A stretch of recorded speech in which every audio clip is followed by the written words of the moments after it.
Chapter 1. The Awakening of the System.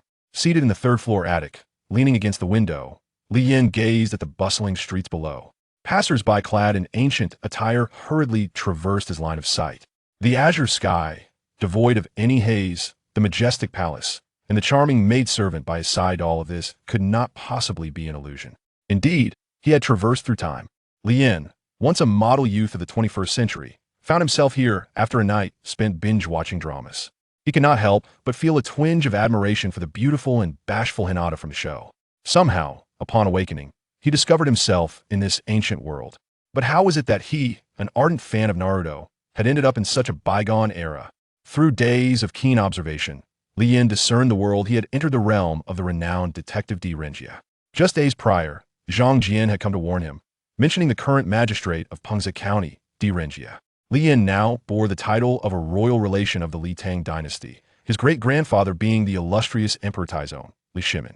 Following the death of Li Ji, Wu Zetian ascended to power, designating her son Li Xian as heir apparent. However, with many loyal subjects still devoted to the Li Tang, Wu Zetian harbored fears regarding her tenuous hold on authority. She subsequently fabricated a reason to strip Li Xian of his title. While Wu Zetian aspired to appoint her own relatives as the new heir, resistance from various ministers thwarted her ambitions.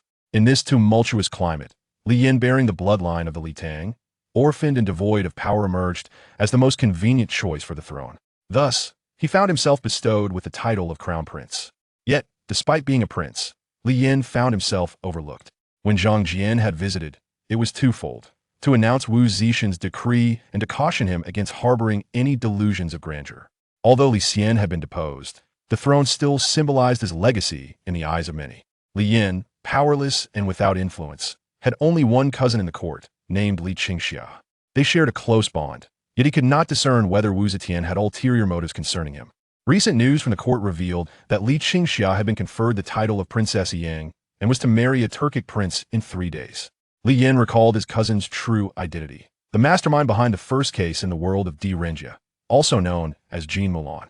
Moreover, he had just received a letter from Jean Mulan detailing her plans, expressing hope that Li Yin would prepare in Luoyang and, should a rebellion succeed, would assist them from within. Jean Mulan boldly stated that all her current endeavors were for Li Yin, to gather strength on his behalf. Upon reading the letter, Li Yin felt a swell of emotion. His cousin had entrusted her fate to him. If he were to present the letter to Wu Zetian, there would be no escape for Li Qingxia. Contemplating her tragic fate in the original narrative, Li Yin clenched his fists. He was determined to alter destiny. Li Yin found solace in the countdown ticking in his mind, the system still in operation. 12 hours, 40 minutes, and 38 seconds. In just over 12 hours, he would awaken the protagonist template. Qingxia, wait for me. I will surely save you, even from the formidable Renjia, he vowed silently. Very well, you may leave. I require rest. He instructed the 2 maidservants behind him. Understood. They exchanged glances and replied. They were sent by Wu Zetian to care for and monitor Li Yin, tasked with reporting his every move. Though they were appointed by Wu Zetian, they could not refuse his ordinary requests, even if it meant warming his bed. However, every detail of their interactions would be reported to Wu Zetian by day's end. Li Yin was acutely aware of this, but felt he had no room to resist. Furthermore, he contemplated the troubling fact that, according to his understanding of history and narratives, he had no place in either. He was certain he had traversed time, as the birthmark on his body remained unchanged. With a plethora of questions swirling in his mind, Li Yin gradually succumbed to slumber. In his dream, he overthrew Wu Zetian's rule. With the system's aid, he fought across realms, achieving immortality, ultimately becoming the sole heavenly emperor of all worlds. Yet, this was but a fleeting illusion. A sudden jolt awakened Li Yin. It was now the following day. What a delightful dream it had been. He had slept for over 12 hours, and the countdown in his mind now stood at a mere 10 minutes. After a long wait, Li Yin finally approached the countdown's end.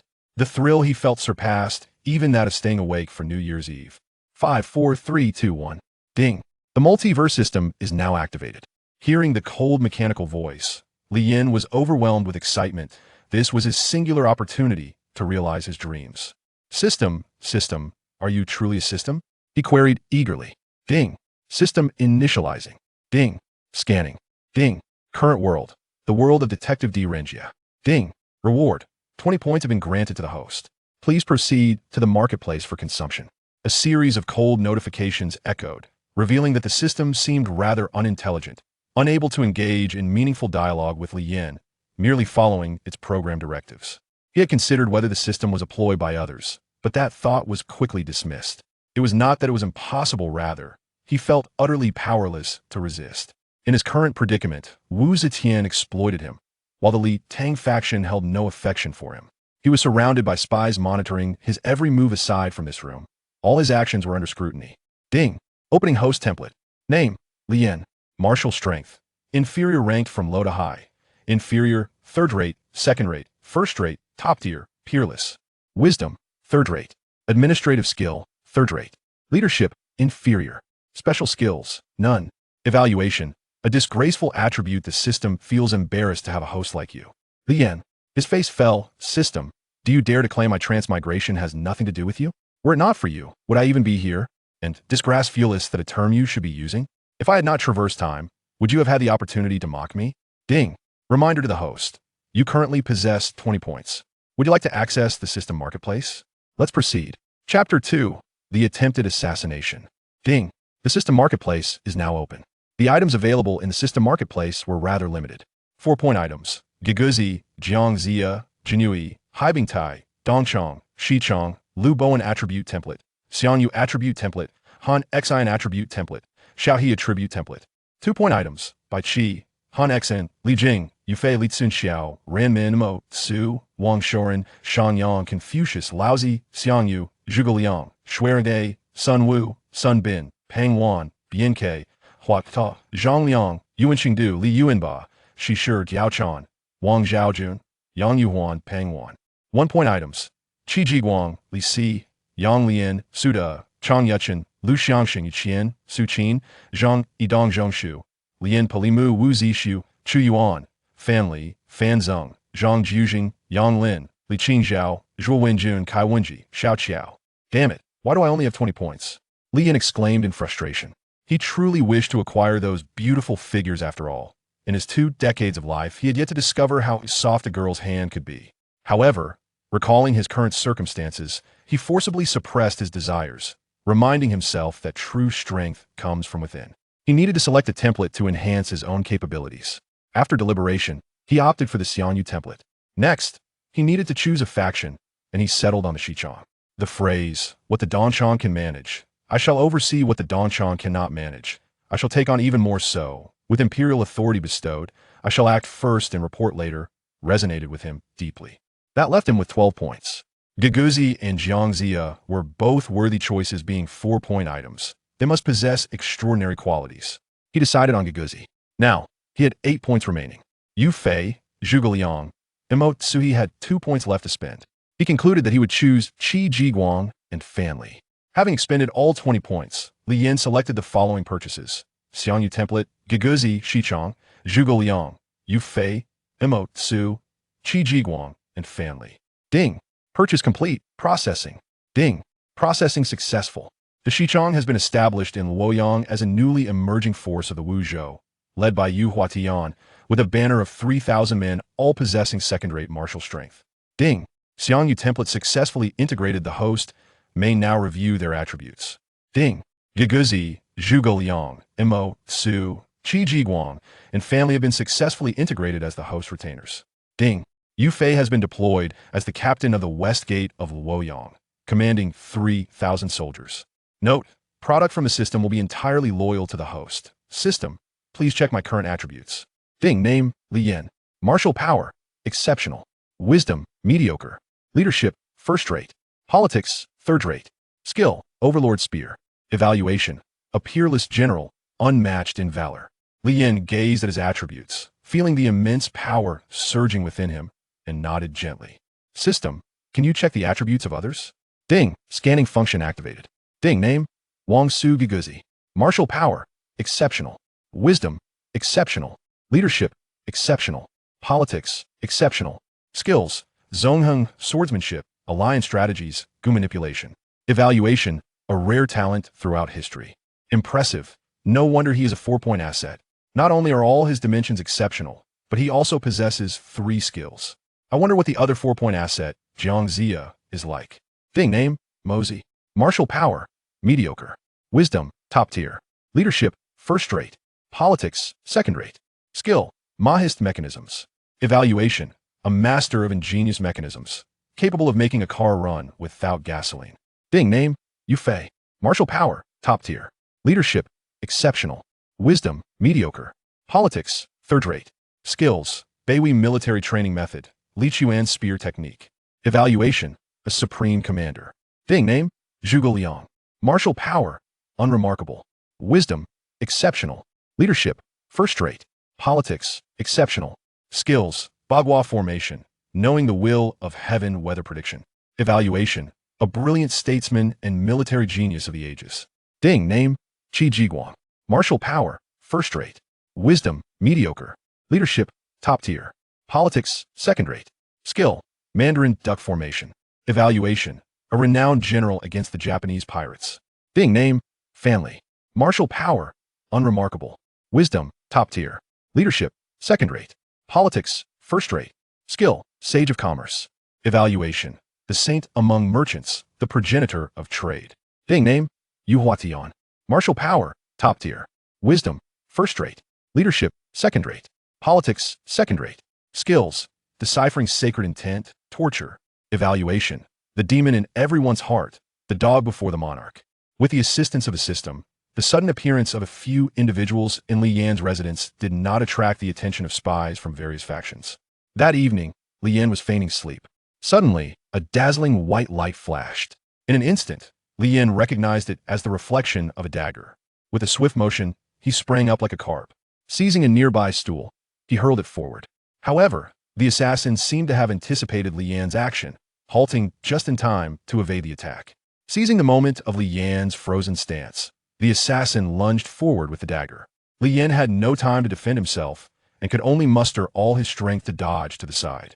Many have criticized this. It's a foreshadowing, which will become clear later. With a sharp sound, the dagger pierced Li Yan's shoulder. At that moment, the two maidservants residing nearby rushed over.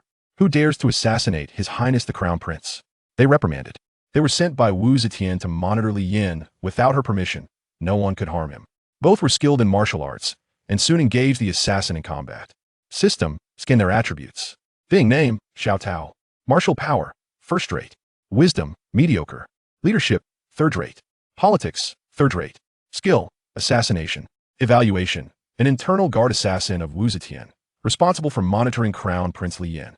Ding name, Xiao Xing. Martial power, first rate. Wisdom, mediocre. Leadership, third rate. Politics, third rate. Skill, assassination. Evaluation, an internal guard assassin of Wu Zetian, responsible for monitoring Crown Prince Li Yan. At this moment, the assassin, realizing the situation was compromised, quickly leapt out of the window after a brief skirmish with Xiao Tao and Xiao Xing. The two followed closely behind, but upon landing, the assassin had vanished without a trace. Worried it was a ruse, they hurried back to protect Li Yan. Your Highness, are you unharmed? Is it not obvious? Does this look like I'm fine? It hurts like hell. Quickly, fetch a doctor for me. Li Yan scolded. Your Highness, please calm your anger. I shall go at once. Xiao Tao and Xiao Xing replied. They hastily tended to Li Yan's wound before retreating. Xiao Tao went to summon a doctor, while Xiao Xing headed to the palace to report the situation to Wu Zetian. Chapter 3. The Turkic Envoys. Your Majesty, tonight an assassin infiltrated the Crown Prince's residence to attempt his murder, Xiao Xing reported. Indeed, I am aware. How is the Crown Prince's condition? He is not in mortal danger. Good. Continue to monitor the Crown Prince and report immediately if there are any developments. Yes, I obey your command.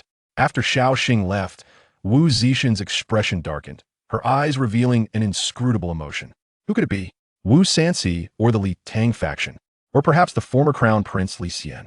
Wu Zetian summoned Xiao Qingfang, the head of the internal guard. Xiao Qingfang, the Crown Prince's residence has been attacked. Ascertain who is behind it. Yes, Xiao Qingfang replied. Xiao Qingfang is the leader of the Serpent Spirit, stationed by Wu Zetian's side as the head of the internal guard. The Serpent Spirit's rapid advancement in recent years is closely linked to both Wu Zetian and Xiao Qingfang. Xiao Qingfang and Jin Mulan are now in a cooperative relationship. Moreover, Li Yan is a key figure entrusted to Jin Mulan. Thus, Jin Mulan quickly received news about Li Yan from Xiao Qingfang. Who is it? Who dares to harm Brother Yan? Li Qingxia was furious, but she could not leave the residence at this time. Brother Yan, Wait a bit longer. In 2 days, I shall be free, and then I will uncover who seeks to harm you. Li Qingsha murmured softly. In the Crown Prince's residence, Li Yin, Mozi, Giguzi, Zhuge Liang, Qi Jiguang, and family gathered together. It turned out that Li Yin, fearing another assassination, had summoned these individuals to serve as his personal guards. Though the surrounding spies were suspicious, they found it reasonable. Anyone who had been attacked would seek protection. However, whose spies these individuals were remained a mystery to them. The notion that they were Li Yan's own forces never crossed their minds. After all, he was merely a puppet propped up by Wu Zetian. I beg your pardon for my heavy-handedness. Please forgive me. Your Highness, Giguzi said as he knelt. Rise, Wang Su, you are innocent. This was all my arrangement, you bear no blame, Li Yin replied. Indeed, this assassination was orchestrated by Li Yin himself, intending to dispel Wu Zetian's suspicions and naturally place these individuals by his side. The following day, the Turkic envoys arrived. Emperor Wu Zetian hosted a banquet for them in the Shanyang Palace, accompanied by the court officials. As a nominal crown prince, Li Yin could not be absent. Upon receiving Wu Zetian's summons, Li Yin made his way to Shanyang Palace with Wang Su. Wu Zetian occupied the central high seat, with Wang Wu Sansi and Chancellor Zhang Jianji on her left. To her right sat several bearded Turkic envoys, presumably the delegates from the Turkic tribe. Your son pays his respects to your majesty. Long live, long live, long live forever. Li Yin knelt in homage. Overpowered, I have recently become a member of the Pangu clan, and a chat group has emerged. Chapter 1. The Pangu clan, transcending the divine. In the sacred land of Pangu, figures such as Jiang Chen, Nuwa, the human sovereign Fuxi, the holy mother of Yaoqi, along with numerous members of the Pangu clan, gazed at the spherical object before them, a hint of smiles gracing their faces. At that moment, the Grand Elder spoke. It appears that we have succeeded. Now, we must await his arrival. However, during this interval, we must ensure his protection. After all, he is a being of the human lineage created by fate, and any misstep could lead to fate discovering his existence. Upon hearing this, both Jiang Chen and Fuxi let out a derisive snort. With us here. Fate lacks the power to act against him. At that moment, the Grand Elder nodded and waved his hand. From a distance, 2 figures approached. These were the remnants of the celestial scriptures we had painstakingly extracted from fate after several apocalyptic trials, along with the earthly and human scriptures we had gathered during this period, coupled with the resources we had exhausted from our Pangu lineage. We had crafted the divine bow of the sun and 9 divine arrows. If we could time our actions perfectly, we could obliterate that fate within this realm once and for all. After speaking, the Grand Elder placed the 3 pages of the celestial, earthly, and human scriptures, along with the divine bow, into the luminous sphere. Suddenly, a thunderous roar erupted, and the Pangu sacred ground trembled violently. This is bad, Grand Elder. Fate has struck. It has located our Pangu sacred ground. At this declaration, the crowd turned pale with alarm.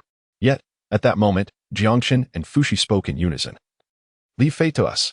In an instant, Jiang Chen activated his teleportation, vanishing from sight, while Fuxi swiftly took to the skies. Ultimately, the 2 appeared before a colossal structure resembling a cosmic vessel. Fate. Jiang Chen bellowed in fury, and the 2 sides engaged in a terrifying battle. The mere clash of their powers caused fissures to erupt throughout the Pangu sacred ground. The luminous sphere shot forth from the rifts.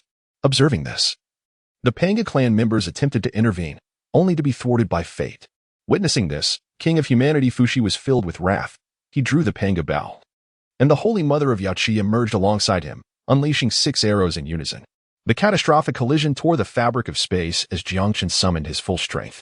Time and space converged with terrifying force. An energy more fearsome than Fuxi's arrows erupted in an instant, colliding with both the arrows and the force of fate.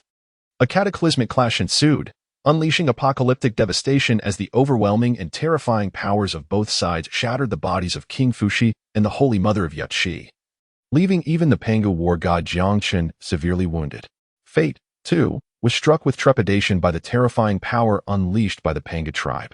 Wounded and battered, Fate withdrew, hesitant to confront the Pangu tribe head-on once more. However, what they failed to perceive was that at the moment of collision between their forces, space and time were rent asunder, and the luminous orb was engulfed by the surging waves of energy, vanishing completely from sight. In the aftermath of the great conflict, within the sacred grounds of the Pangu tribe, the Grand Elder observed this scene in silence for an extended period. Alas, so be it. Let us first devise a means to resurrect Fuxi and the Yaoqi. Plans have changed. We shall begin anew. Nuwa, what of Jiang Chen? Nuwa replied. His head has suffered severe trauma, rendering him somewhat dazed. He will likely need to slumber for some time. Upon awakening, it is uncertain if he will fully recover. The Grand Elder remarked, I never anticipated that fate would act with such madness. Very well, very well. Our next course of action should be measured. We, too, have sustained grievous wounds, and our resources are limited. We must seek alternative solutions to address fate. Nuwa, once the world is rebooted, you shall create the human race. And Jiang Chen will accompany you. This time, the infant fate shall not emerge so easily. It is likely that fate has been sufficiently intimidated by this battle. Upon hearing this, Nuwa nodded and inquired, what of that child? The Grand Elder shook his head in resignation. He should be alive, but he has merged with your essence, coupled with the bloodline of the Pangu tribe over this period. It can be said that he embodies a purer lineage of Pangu than any of us. He will undoubtedly inherit your powers. As for whether he can return, I cannot say for certain. Regrettably, it is a great pity. Had this child been able to grow in safety, he would undoubtedly become an existence surpassing the god of war within our Pangu tribe. What a loss it is! Within the realm of the super divine world, a ripple in time and space emerged. Subsequently, a luminous orb was expelled. This orb had taken on a translucent quality, faintly revealing a small, curled figure within. Upon entering this universe, the orb began voraciously consuming various energies. Thereafter, it swiftly darted in a singular direction, moving with such speed that it seemed to traverse 20 light years in the blink of an eye, before vanishing in a series of flashes. Upon the disappearance of the luminous sphere, an ethereal figure materialized in its stead. This apparition bore the semblance of a projection, yet it resembled a youthful, delicate figure akin to a cream puff. At that moment, another spectral presence emerged, appearing similarly insubstantial. However, this figure was seated upon a throne, adorned with a crown, exuding an air of formidable authority. Carl, I did not anticipate your early arrival. Have you discerned anything? Carl, upon hearing this, respectfully bowed and replied, I deeply apologize. Queen Kaisha, by the time I arrived, there was nothing left. Even the dark dimension bears no record. At this, a veil of white shadow crossed Kaisha's eyes, and her brow furrowed in concern. Truly, there are no traces? How peculiar, indeed. After speaking, Kaisha regarded Carl with a penetrating gaze, one filled with scrutiny, before vanishing from the spot. Following her departure, Carl too disappeared, and after a while, a figure of civilization appeared in the same location, only to look around and leave without discovering anything. In the Chua star system on the planet Earth, the realm was embroiled in the tumultuous era of the spring and autumn warring states, with nations clashing in chaos. Suddenly, a meteor streaked across the sky, plummeting directly into the land of Chomping. The catastrophic impact left a colossal crater in its wake. This scene captured the attention of those nearby, who flocked to the site in search of the fallen meteor. Yet, in the end, they found nothing but a large crater, returning with nothing to report. Unbeknownst to them, beneath the ground, a diminutive figure lay nestled within what appeared to be a stone hollow, quietly slumbering and gradually absorbing the energy surrounding it. Time flew by, and in the blink of an eye, a century had passed. The end of the Warring States period arrived, marked by the fierce battle between Qin and Zhao, culminating in the catastrophic defeat of Zhao's 400,000 troops at Chongping, annihilated by Qi's onslaught. A river of blood converged into the depths of that very pit. And upon witnessing the aftermath, Qi commanded that the entire army be cast into the chasm. Ultimately, the pit was covered, and he returned to Qin, triumphant. However, they were unaware that shortly after their departure, the figure at the bottom of the pit suddenly opened its eyes. The faint essence of the Pangu bloodline lingered in the air, a peculiarity indeed. After a brief moment, the figure closed its eyes once more, resuming its slumber while continuously absorbing the remnants of that bloodline energy. As time sped forward, over 1,000 years slipped by, and the once diminutive figure had transformed into a tall silhouette, standing nearly 6 feet tall. Yet, this figure remained ensconced in a deep slumber, showing no signs of awakening. Until one fateful day, a terrifying tremor finally roused it from its deep sleep. Chapter 2. The Birth of Jiang Zhen amidst the skies of the Tang Dynasty. A monkey gazed furiously at the enormous spaceship above. Panjun, you seek death. The monkey's anger flared as it beheld the 7 cities of the Eastern Sea obliterated in the distance. The fire in its eyes seemed poised to scorch the entire world. Just as the monkey was about to charge into the fray, a wave of terrifying malevolence surged from the earth, piercing the heavens within the Tang territory. In that instant, the monkey halted, instinctively suspecting that Panjun was once again up to no good. Upon hearing these words, Panjin's expression darkened, emanating an aura of authority. Humph. This matter has nothing to do with me. As soon as this was uttered, the monkey was taken aback for a moment, then furrowed his brow. On the other side, within the grand palace of the Tang dynasty, an elderly man with white whiskers furrowed his brow in concern. What is happening? Why is there such a tremendous surge of energy? Lianfeng, what on earth is going on? Has the Dino 3 detected the nature of this occurrence? Why is there such a terrifying explosion of energy? At that moment, a voice resonated within his mind. General Cao, we have not obtained any valuable information here. And that place is exceedingly peculiar. The Dino 3 is unable to investigate. Furthermore, it now exudes an unusual aura, as though something is about to emerge. I have captured an image from that location, and I can send it to you now. Upon hearing this, Cao promptly rose and entered an empty room, stating, very well. Send it over. Immediately, a device resembling a watch materialized in his hand, and with a mere touch, an image manifested in the air. The scene revealed a vast plain, trembling as if a dragon were stirring beneath the earth. Soon after, the ground itself began to quiver incessantly. At that moment, a dark, smoke-like substance began to slowly rise from the earth, and soon it swirled upwards, clawing at the air like a menacing creature. Observing this phenomenon, Cao furrowed his brow in concern. What could this possibly be? Could it be that there exists some terrifying entity upon this planet? Moreover, this creation bears an uncanny resemblance to the masterpiece of the Grim Reaper, Karl. At that moment, the earth began to tremble incessantly, followed by a violent rupture of the ground, from which countless skeletal remains erupted with startling force. This scene left Cao utterly astonished. What is this? How could there be so many corpses? On the other side, the monkey in the sky and Panjin both observed the unfolding situation with furrowed brows. For the moment, a temporary ceasefire had been established, as the commotion on Earth had indeed captured their attention. At that moment, a massive object, resembling a coffin and adorned in silver and black, erupted from the ground. What is this? Panjin inquired, glancing at the monkey. Monkey, do you have any insight on this? Is this artifact from Earth? The monkey, equally perplexed, shook his head and replied, I am uncertain. I have never encountered anything like it. Suddenly, a furious roar emanated from within the coffin, its sound echoing as if it were a remnant of ancient times. With that furious roar, the ordinary people, who had been startled and thrown into disarray by the tremors, came to an abrupt halt. They then lifted their heads and, almost instinctively, erupted into a chorus of furious shouts. This cacophony resonated throughout the entirety of the earth, intertwining with the earlier roar. In an instant, the clouds above were dispersed by the force of the sound. Witnessing this spectacle, whether it be the monkeys, the extraterrestrials, or the inhabitants of the Panjin Liang star, all were left in a state of shock. What could possibly be unfolding? At this moment, Cao stood within the confines of his estate, his gaze fixed upon the heavens, unleashing a terrifying roar that echoed through the air, leaving him momentarily disconcerted. Yinfeng, what on earth is happening?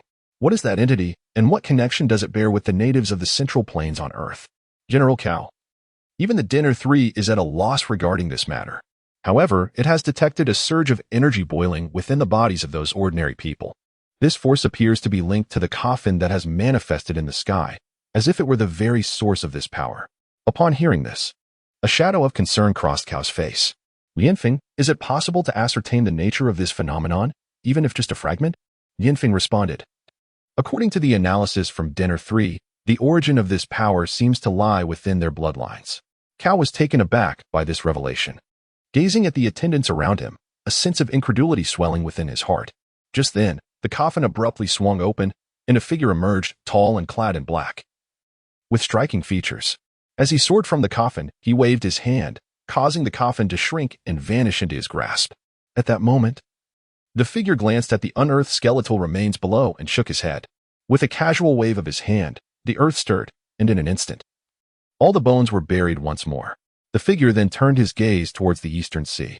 As he stepped forward, a ripple of spatial distortion ensued, and he vanished from sight. When he reappeared, it was above the ruins of the three structures by the eastern sea. Meanwhile, the onlookers, including the monkey and others, were left in bewilderment as they observed a mysterious glimmer in the figure's eyes. He waved his hand once more, and instantly, countless specks of green light emerged from the ruins. At that moment, Cao had ascended into the sky, riding a celestial steed, and was utterly astonished by the scene before him. Lianfeng, what on earth is happening? He inquired. I do not know, Lianfeng replied. I have never witnessed such a phenomenon. And the database of Dino 3 holds no information on this. Moreover, this individual exudes an aura of terror and strength and possesses significant ties to the land of Huaxia. Hence it is advised not to provoke him. Tonyu. At that moment, the shadow slowly uttered 2 words, and soon after, a pitch-black entity resembling a black hole materialized. Subsequently, the green luminescence surged forth, eager to enter, ultimately vanishing within. Having accomplished this, the figure clad in black stepped forth, and upon his reappearance, he found himself in the celestial realm above the clouds. "Who are you?" Panjin inquired, his expression shifting subtly at the sudden appearance of the figure. After all, this person appeared rather enigmatic, and his previous display of power was beyond Panjin's comprehension. "Jiang Zhen," the man proclaimed, casting a sweeping glance over all present. With a measured tone, he continued, "Withdraw from the land of Huaxia, or face annihilation." As his words resonated, a terrifying aura erupted from Jiang Zhen, causing the heavens to change color, dark clouds to swirl, and lightning to flicker. Witnessing this spectacle, Panjin's countenance paled, and he slowly uttered, "The Lord God." Jiang Zhen offered no response but reiterated, "Retreat or perish."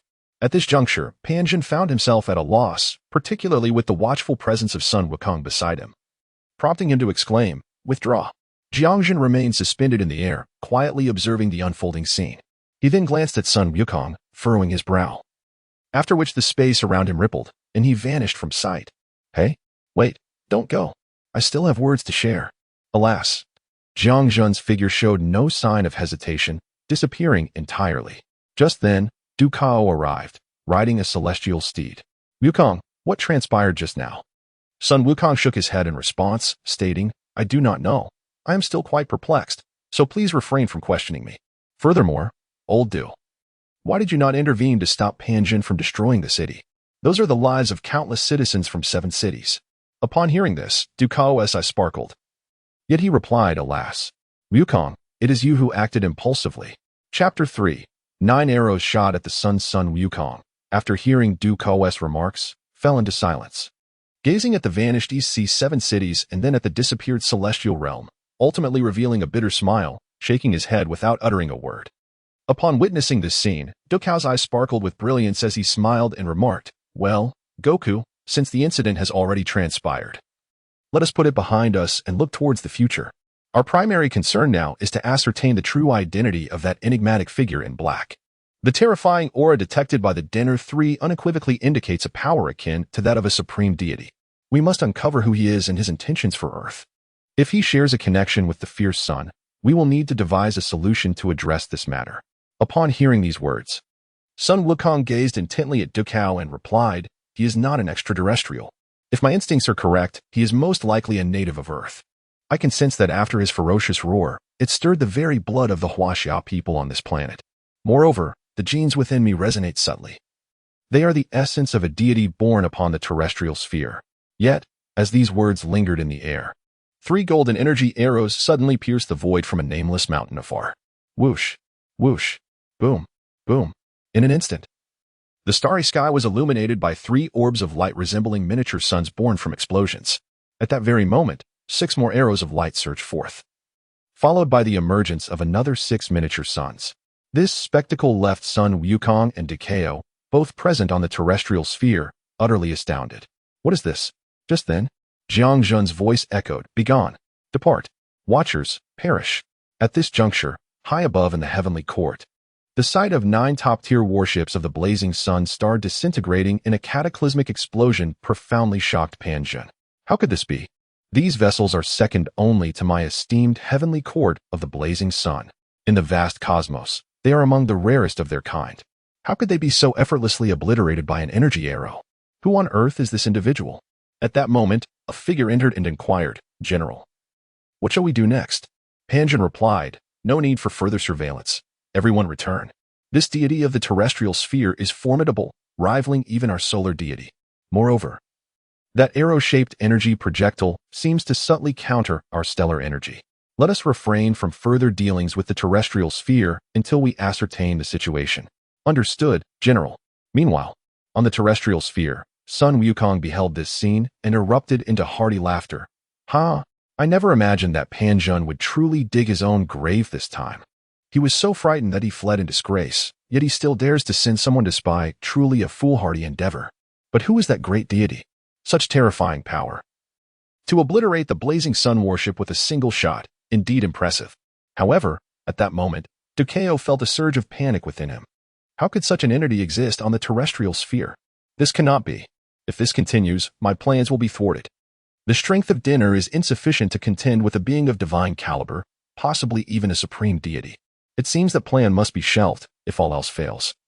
We must seek other suitable planets. For now, let this place serve as a nurturing ground for the power of the galaxy. Infiltration cannot proceed as initially intended. According to Li Yinfeng and Sun Wukong, that individual evidently possesses a means of communicating through bloodlines.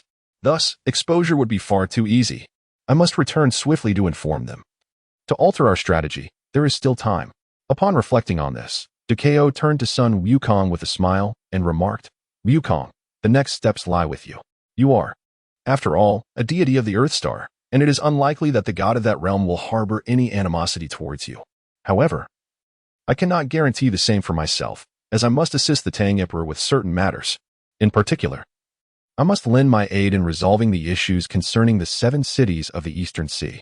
Sun Wukong, upon hearing this, nodded earnestly and replied, I understand, old Du. You should return now. I will go and meet with that esteemed individual. Ducao, upon hearing this, smiled and nodded in agreement, saying, very well. Make haste, but remember, do not let your temper flare. If your temperament truly erupts, it could lead to significant trouble. Sun Wukong, upon receiving this admonition, scratched his head and replied, I got it, old Du. Ducao concluded, all right, I shall take my leave. Remember, do not let your temper get the better of you. After reiterating his advice once more, he departed from the scene. At this moment, Sun Wukong leaped into the air, soaring towards the location from which the energy arrows had previously been unleashed. At this moment, atop the mountain, Jiang Zhen retrieved the sun-quelling divine arrow, and with a look of profound reflection, remarked, truly, the sun-quelling divine bow, crafted with the utmost dedication by the Pangu clan, is remarkable. Even without the use of the sun-quelling divine arrow, its power remains astonishing. It is indeed a testament to the extraordinary capabilities of technology that can forge such a powerful and perfect human race as the Pangu clan. An existence capable of contending with fate. Undeniably, it is extraordinary. Moreover, I can distinctly sense that the extraordinary abilities possessed by Jiang Chen and his companions seem to be at my disposal as well. In fact, there are numerous abilities that allow for the manipulation of both space and time. It appears that this body of ours has truly inherited the vast array of powers from the Pangu lineage, even if not every ability has been acquired. A significant majority has already been assimilated. Moreover, I possess an inexplicable sensation, as if I, akin to the legendary Nuwa, have the capacity to create all things. Feeling the sensations coursing through me, Jiang Zhen's countenance beamed with an extraordinarily radiant smile. To my astonishment, after my demise, I not only did not meet a final end, but instead have become one of the Pangu lineage. How fortunate indeed. Reflecting upon my past, a smile graced Jiang Zhen's face once more. After all, one is most familiar with their own circumstances. Once an ordinary office worker, I found myself inexplicably swept into a colossal explosion. When I awoke again, I had transformed into a mere embryonic being. Yet due to the misalignment between my soul and the embryonic form, I remained ensconced in a deep slumber. However, on several occasions, as I stirred from my sleep and listened to the voices surrounding me, along with their discussions, I gradually began to comprehend my situation. He also comprehended his existence within the sacred land of Pangu, ensnared in a state of stagnation, and moreover, he was but recently freed from the cataclysmic fate that had befallen the Pangu clan. At this juncture, the Pangu clan was experiencing its zenith. The initial deities of the Pangu lineage were yet to be embroiled in the myriad complexities that would follow. Each of them was meticulously devising strategies to contend with their fate. Subsequently, they created Jiang Zhen, aspiring to cultivate him into a formidable entity that could surpass even the war god Jiang Chen. His bloodline was a potent amalgamation of the genetic essence derived from all the formidable beings of the Pangu clan. However, fate ultimately intervened, leading to a catastrophic conflict that ensnared his cultivation vessel within a tumultuous spatial rift. In the end, he was cast beyond the realm of existence. Had it not been for the extraordinarily resilient vessel that enabled his survival by shielding him from the chaotic spatial currents, he would have perished. Moreover, the vessel itself possessed spatial powers, which further aided in his miraculous escape from demise. Ultimately, he was instinctively drawn back into this world, entering into this realm. Ultimately, the Petri dish experienced the days of the Pangu clan, eventually arriving on the terrestrial planet. Meanwhile, Jiang Zhen fell into a deep slumber, gradually growing. It was not until recently that he was awakened by a tremor, instinctively unleashing a roar that reverberated through the world, intimidating the blazing sun and causing it to retreat, leading him to this place. Upon arriving here, Jiang Zhen's memories and consciousness began to gradually awaken. It was only after the 9 energy arrows were unleashed that Jiang Zhen fully regained his awareness. Now awakened, he gazed at the distant sky, murmuring softly, "The super god world, how intriguing. Truly fascinating. The essence of the Pangu lineage, remnants of the ancient Pangu civilization. Could it be that there is indeed a connection between them?" Chapter 4. Jiang Zhen's compulsion in shaping the situation. As Jiang Zhen pondered the circumstances surrounding him, a figure descended into the area. Upon hearing the commotion, Jiang Zhen exhibited no surprise, nor did he move. He simply remained seated, quietly contemplating, or perhaps attuning himself to the essence of this terrestrial realm. In Jiang Zhen's view, it was the allure of the planet itself that drew him in. Upon arriving here, Sun Wukong beheld Jiang Zhen, seated cross-legged on the edge of a cliff. "Ah, pardon the interruption." Sun Wukong addressed Jiang Zhen, who remained motionless. Upon hearing his words, Jiang Zhen opened his eyes, glanced at him, and replied, "Please, take a seat." Without hesitation, Sun Wukong approached Jiang Zhen and sat down before him. "Could you enlighten me about your true identity?" Sun Wukong inquired. Jiang Zhen, piqued with interest, regarded Sun Wukong with a smile and remarked, "How intriguing. Little monkey. Is that extraterrestrial being the reason for your inquiry?" At this, Sun Wukong's lips twitched, and he retorted, "I am certainly not a little monkey." Jiang Zhen merely chuckled softly, choosing not to respond further. In light of this, Sun Wukong resignedly admitted, "Indeed, it was old Du who sent me." Jiang Zhen nodded and said, "Very well. If you have questions, do ask. I shall share whatever I can." Sun Wukong pressed, "Who are you then? An earthling?"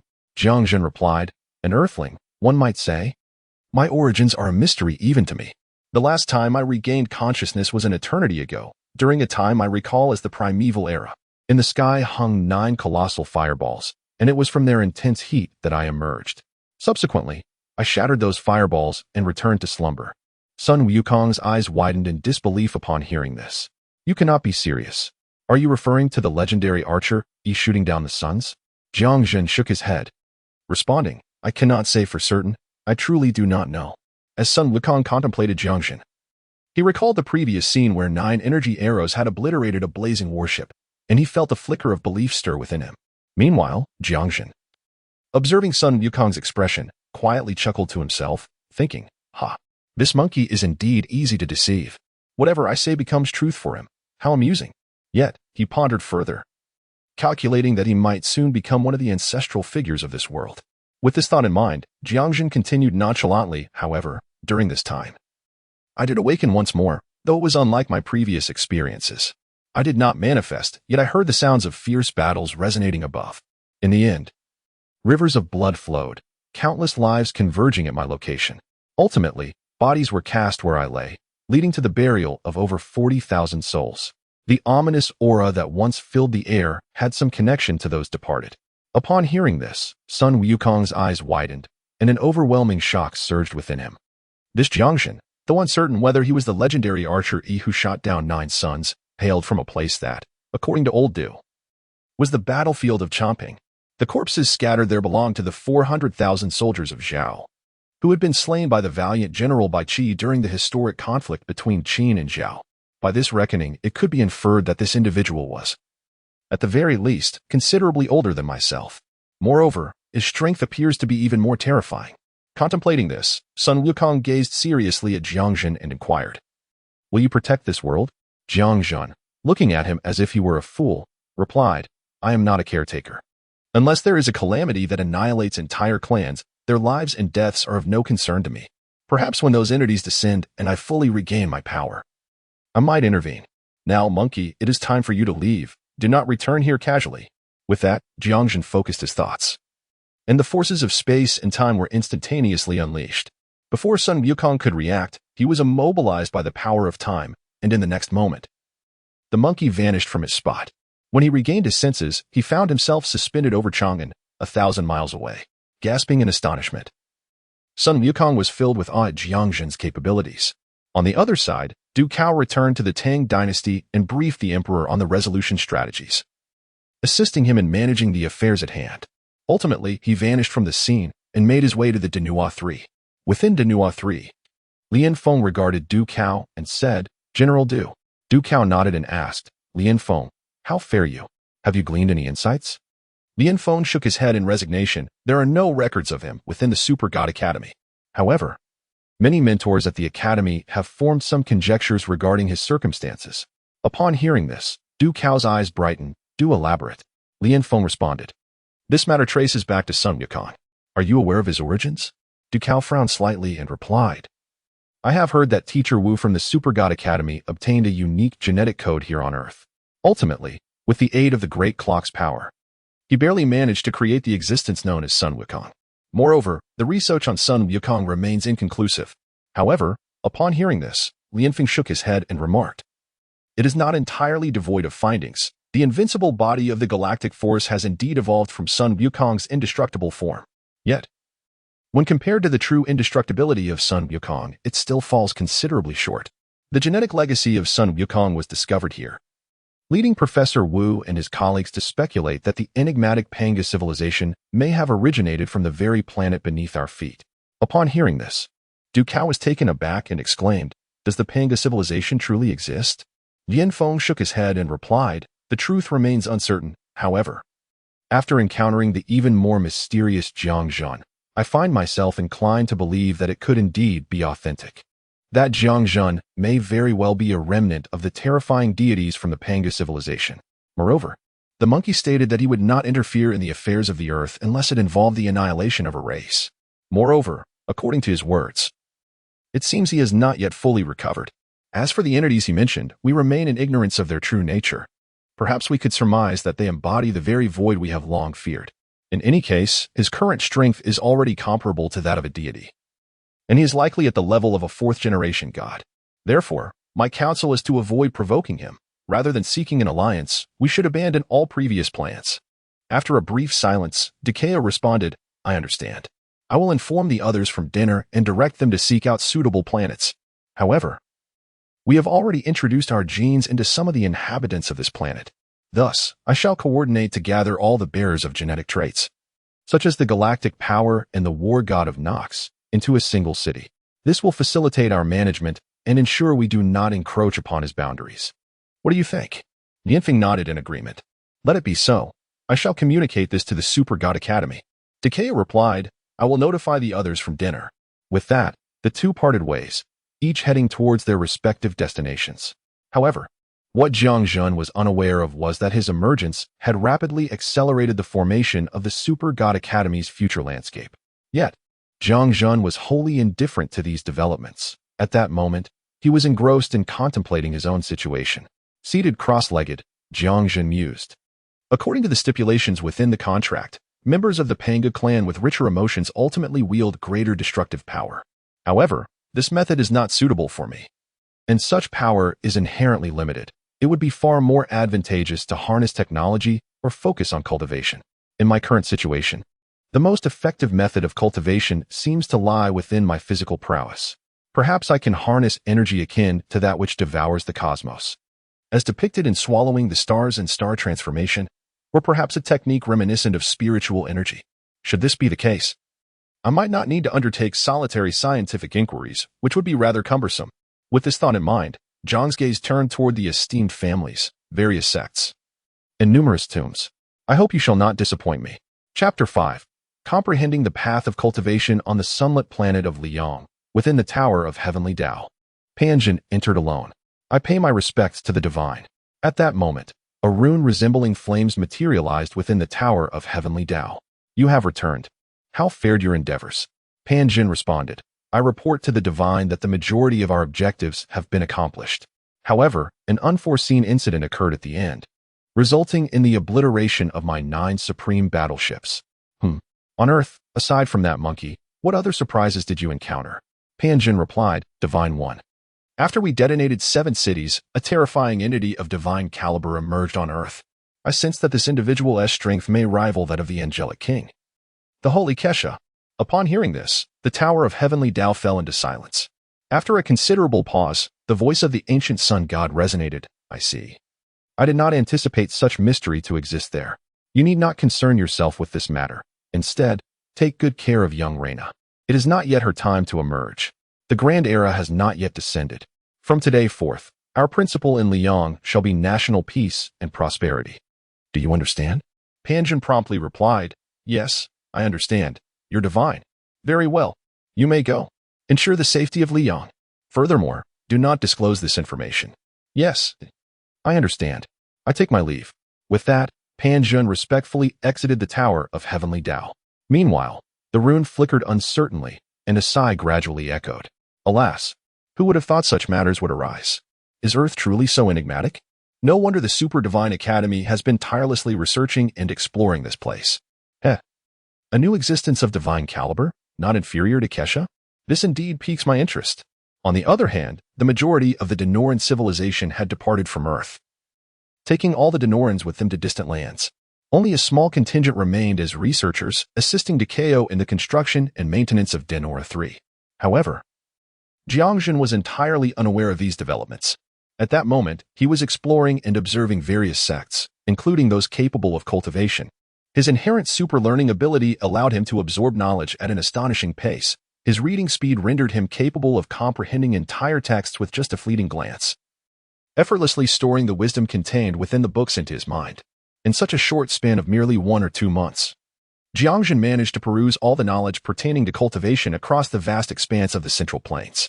Furthermore, through his travels during this period, Jiang Zhen uncovered certain peculiarities. Notably, some individuals possessed the ability to forcibly absorb a modicum of dark energy through their physical forms. By harnessing this limited dark energy, they are able to connect with the external dark energy to engage in combat, thereby unleashing a power that rivals that of the ordinary generation of super warriors.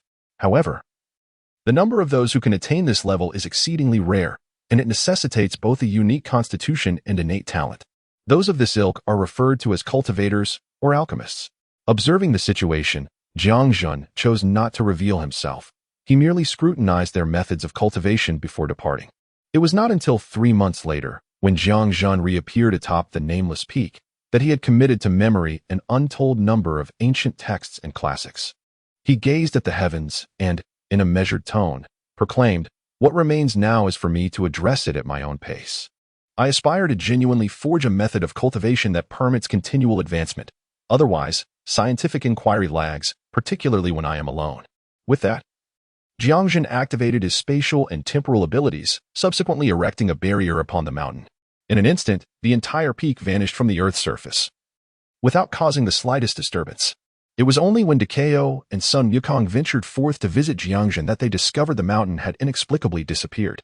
Upon witnessing this, Sun Wukong shrugged in resignation and remarked, "It appears he does not wish to meet us. Let us return, for this matter is beyond my means." This individual may indeed be an ancient deity. Takeo then asked, "Wukong, do you truly believe that tale is authentic? Is he really the legendary Yi? If he is indeed Yi, then do the gods of ancient Huaxia's myths also exist?" In response, Sun Wukong shook his head, stating, "This matter eludes my understanding, and I cannot elucidate it clearly. Nevertheless, I feel an inexplicable kinship with him, as if we hail from the same origin. However, his essence seems far more profound, imparting a sense that he is the genuine article while I am merely his semblance." Upon hearing this, Takeo's heart quickened, heightening his vigilance regarding the entirety of the central plains of Huaxia. On the other hand, at this moment, Jiang Zhen was deeply engrossed in contemplating his cultivation methods. This realm, the super divine universe, is ostensibly a world of technology. However, it harbors certain peculiarities. One such anomaly is magic. For within the hallowed halls of the Super Divine Academy, there exist individuals capable of wielding arcane arts. Furthermore, there are those who can harness powers akin to runes, indicating that this world transcends the mere confines of a technological society. In essence, it suggests that this realm is not solely one that can evolve through technological advancement. The so-called cultivation methods I acquired from this source are fundamentally reliant on the uniqueness of the physical form or its exceptional strength. This allows for the absorption of a modicum of dark energy, which can be assimilated and manipulated within the body. Ultimately, through a technique akin to leveraging 4 ounces to move 1,000 pounds, the inner dark energy can be employed to manipulate the external dark energy, thereby creating formidable offensive capabilities. Although their means of absorption are rather rudimentary, this is of little concern as it suits me perfectly, providing a solid foundation and sparing me the arduous effort of starting from scratch. However, this simplistic form of cultivation yields no significant transformation, which limits their prowess to that of a generation of super soldiers. I recall that within the process of devouring, one could also absorb the energy present in the universe for cultivation. According to their accounts, the typical method involves aligning one's heart towards the heavens to perceive the cosmic energy and engage in absorption. Nevertheless, there exists a prerequisite. One must elevate their physical strength and speed to a certain level. This implies that the ability to absorb cosmic energy necessitates a robust physique, and only upon reaching a specific threshold can one begin to consume the cosmic energies. While the precise nature of this cosmic energy has not been explicitly defined, it undoubtedly encompasses various forms of energy within the universe. Previously, no individual on Earth had attained this level until a global virus swept across the globe, resulting in the survivors experiencing mutations in their bodies. Through training, they could enhance their physical capabilities to the point of being able to absorb cosmic energy, marking the commencement of their journey into the realm of cultivation. According to the constitution of my Pangu lineage, the act of devouring cosmic energy is a trivial endeavor. After all, my physique is exceedingly formidable. Mere cosmic energy poses no threat to me. However, prior to this, there lies a crucial issue, namely, the matter of cultivation. Here, merely absorbing dark energy is insufficient. Regardless of the cultivation method employed, mere consumption of the energies of heaven and earth cannot lead to success. Upon reaching a certain threshold, a qualitative transformation must occur through quantitative accumulation. Cultivating immortality also results in the formation of an internal golden elixir, and in some cases, crystalline cores as well. Thus, it can be deduced that this is fundamentally a metamorphosis from quantity to quality. In the realm of devouring, the apprentice level pertains to the cultivation of the physical form through the absorption of cosmic energy. Upon reaching the planetary level, one forms a miniature celestial body within oneself. However, this star-like entity is birthed within the sea of consciousness. This matter, though, warrants further examination and should not be taken at face value, for it stands to reason that what emerges from the sea of consciousness ought to be of a spiritual or soulful essence. Subsequently, at the stellar level, a galaxy is formed within the sea of consciousness. In the ensuing cultivation, realms such as the cosmic level, domain master level, and world master level signify the commencement of comprehending the powers of cosmic laws. This marks the initiation of grasping conceptual entities. In Chapter 6 of the Cosmic Genesis scripture, Jiang Zhen pondered these transformations and mused aloud. The cultivation of these techniques transitions from quantity to quality, then from quality to the realm of concepts, ultimately extending to the levels of creation and annihilation of worlds. However, aside from the act of devouring, I recall a tome that elucidates a similar method of cultivation, seemingly titled Stellar Transformation. This technique appears to have been conceived by a prince from another world during his cosmic sojourn, and it is remarkably unique. The hierarchical classifications within it seem to include nebula, meteor, stellar core, planet, star, dark star, among other levels. Notably, this formation occurs within the body, specifically within the lower dantian, a region historically recognized as a reservoir of energy for many cultivation paths. Moreover, among the knowledge imparted to me by the Pangu tribe, there exist certain methods of cultivation, notably the practice of harnessing energy within the lower dantian. The upper dantian, originally regarded as the ancestral aperture, serves as the dwelling place of the soul and spiritual consciousness. When it comes to cultivation, one must refrain from a mere act of consumption. After all, the energy absorbed must be of a spiritual and soulful essence. Otherwise, how could it be stored within the ancestral aperture? As for the middle dantian, it is the locus where the essence of one's vital energy and blood is condensed. According to Taoist philosophy, this pertains to Jing, Qi, and Shen, the vital essence, corporeal energy, the energies of heaven and earth, and the power of the soul and spirit. Thus, it beckons an attempt. With this thought, Jiang Zhen waved his hand, and in an instant, a beam of light soared forth, revealing a slender tome before him. Upon its surface were inscribed two indistinct characters, creation. This was a page that had evolved from the three scriptures of heaven, earth, and humanity, which the Grand Elder had infused into Jiang Chen. Although it lacked the terrifying power of the original scriptures, it had coalesced the forces of heaven, earth, and humanity into an even more formidable creative power. Moreover, it possessed a remarkable capacity for divination, and this book of creation had already become his accompanying spiritual treasure, entwined with the divine bow of the sun and the divine arrows. Though this book of creation contained merely 3 pages, it held the potential to manifest all things. As the saying goes, the Tao begets 1, 1 begets 2, 2 begets 3, and 3 begets all things. However, at this moment, Jiang Zhen had yet to fully master this tome, managing only to barely harness a fraction of its power. Nevertheless, the power of divination was within his grasp. Placing his right hand upon the book of creation, he concentrated, channeling his thoughts and extensive knowledge into its pages. In no time, the entire book began to emanate a powerful force, consuming the energy within Jiang Zhen to facilitate its ongoing divination. Time slipped away, and 3 days passed in the blink of an eye, during which the book of creation continuously absorbed Jiang Zhen's energy. Even he began to feel discomfort from the process. Yet, at that moment, the radiance of the book started to gradually fade, until all light dissipated, leaving behind a text of cultivation methods before him. This was the path of practice. As the book of creation soared into Jiang Zhen's body, a surge of information flooded into his mind. The cosmic creation scripture is divided into 9 realms, involving the absorption of cosmic energy to gather stellar cores. From these cores, comets evolve, comets gradually transform into satellites, which then enlarge to become planets. The planets expand further to become stars, and through continued cultivation, stars evolve into galaxies, which in turn transform into star domains, ultimately culminating in the vast universe. The cosmic creation scripture consumes any energy in existence to facilitate its evolution. As Jiang Zhen absorbed the information coursing through his mind, his eyes sparkled with increasing brightness, especially upon realizing that this technique could assimilate all energies for his own use. He was utterly exhilarated. Excellent.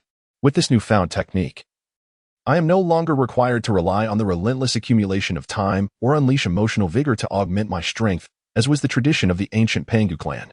However, the delineation of realms is quite vivid. Star core realm, comet realm, satellite realm, planetary realm, stellar realm, nebula realm, galaxy realm, cosmic realm, and the universe realm. Yet, these distinctions are of little consequence at present. I shall endeavor to cultivate my inner energies, integrating all my power.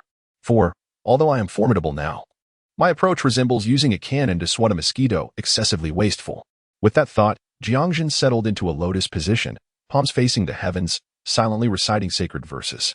Gradually, he began to circulate the energy within him. In an instant, the energies within Jiang Zhen began to converge toward 3 focal points in his body, ultimately forming 3 swirling vortices. Immediately, an unprecedented, terrifying gravitational force erupted from his being, voraciously devouring various energies from all directions. This included dark energy, solar energy, biological energy, radiation energy, and myriad cosmic energies, even drawing in colossal energies from the vast cosmos beyond. Slowly, within the 3 dantians of Jiang Zhen, upper, middle, and lower, there coalesced a sphere-like entity, which continued to absorb the energies that Jiang Zhen had assimilated. At that moment, the meditating Sun Wukong sensed this terrifying power, instantly reverting to his original form, soaring into the sky and heading off into the distance. At this moment, Duke Ao, who was taking a respite, received alarming news conveyed by Lian Feng. It is dire, General. A new predicament has arisen on Earth, where a location is voraciously devouring an array of energies. Moreover, there exists a continuous pull of energy from the cosmos, gravitating towards this very vicinity. According to the Dinner 3's detection, a range has been identified, and this wave is currently expanding outward, having already traversed the lunar surface.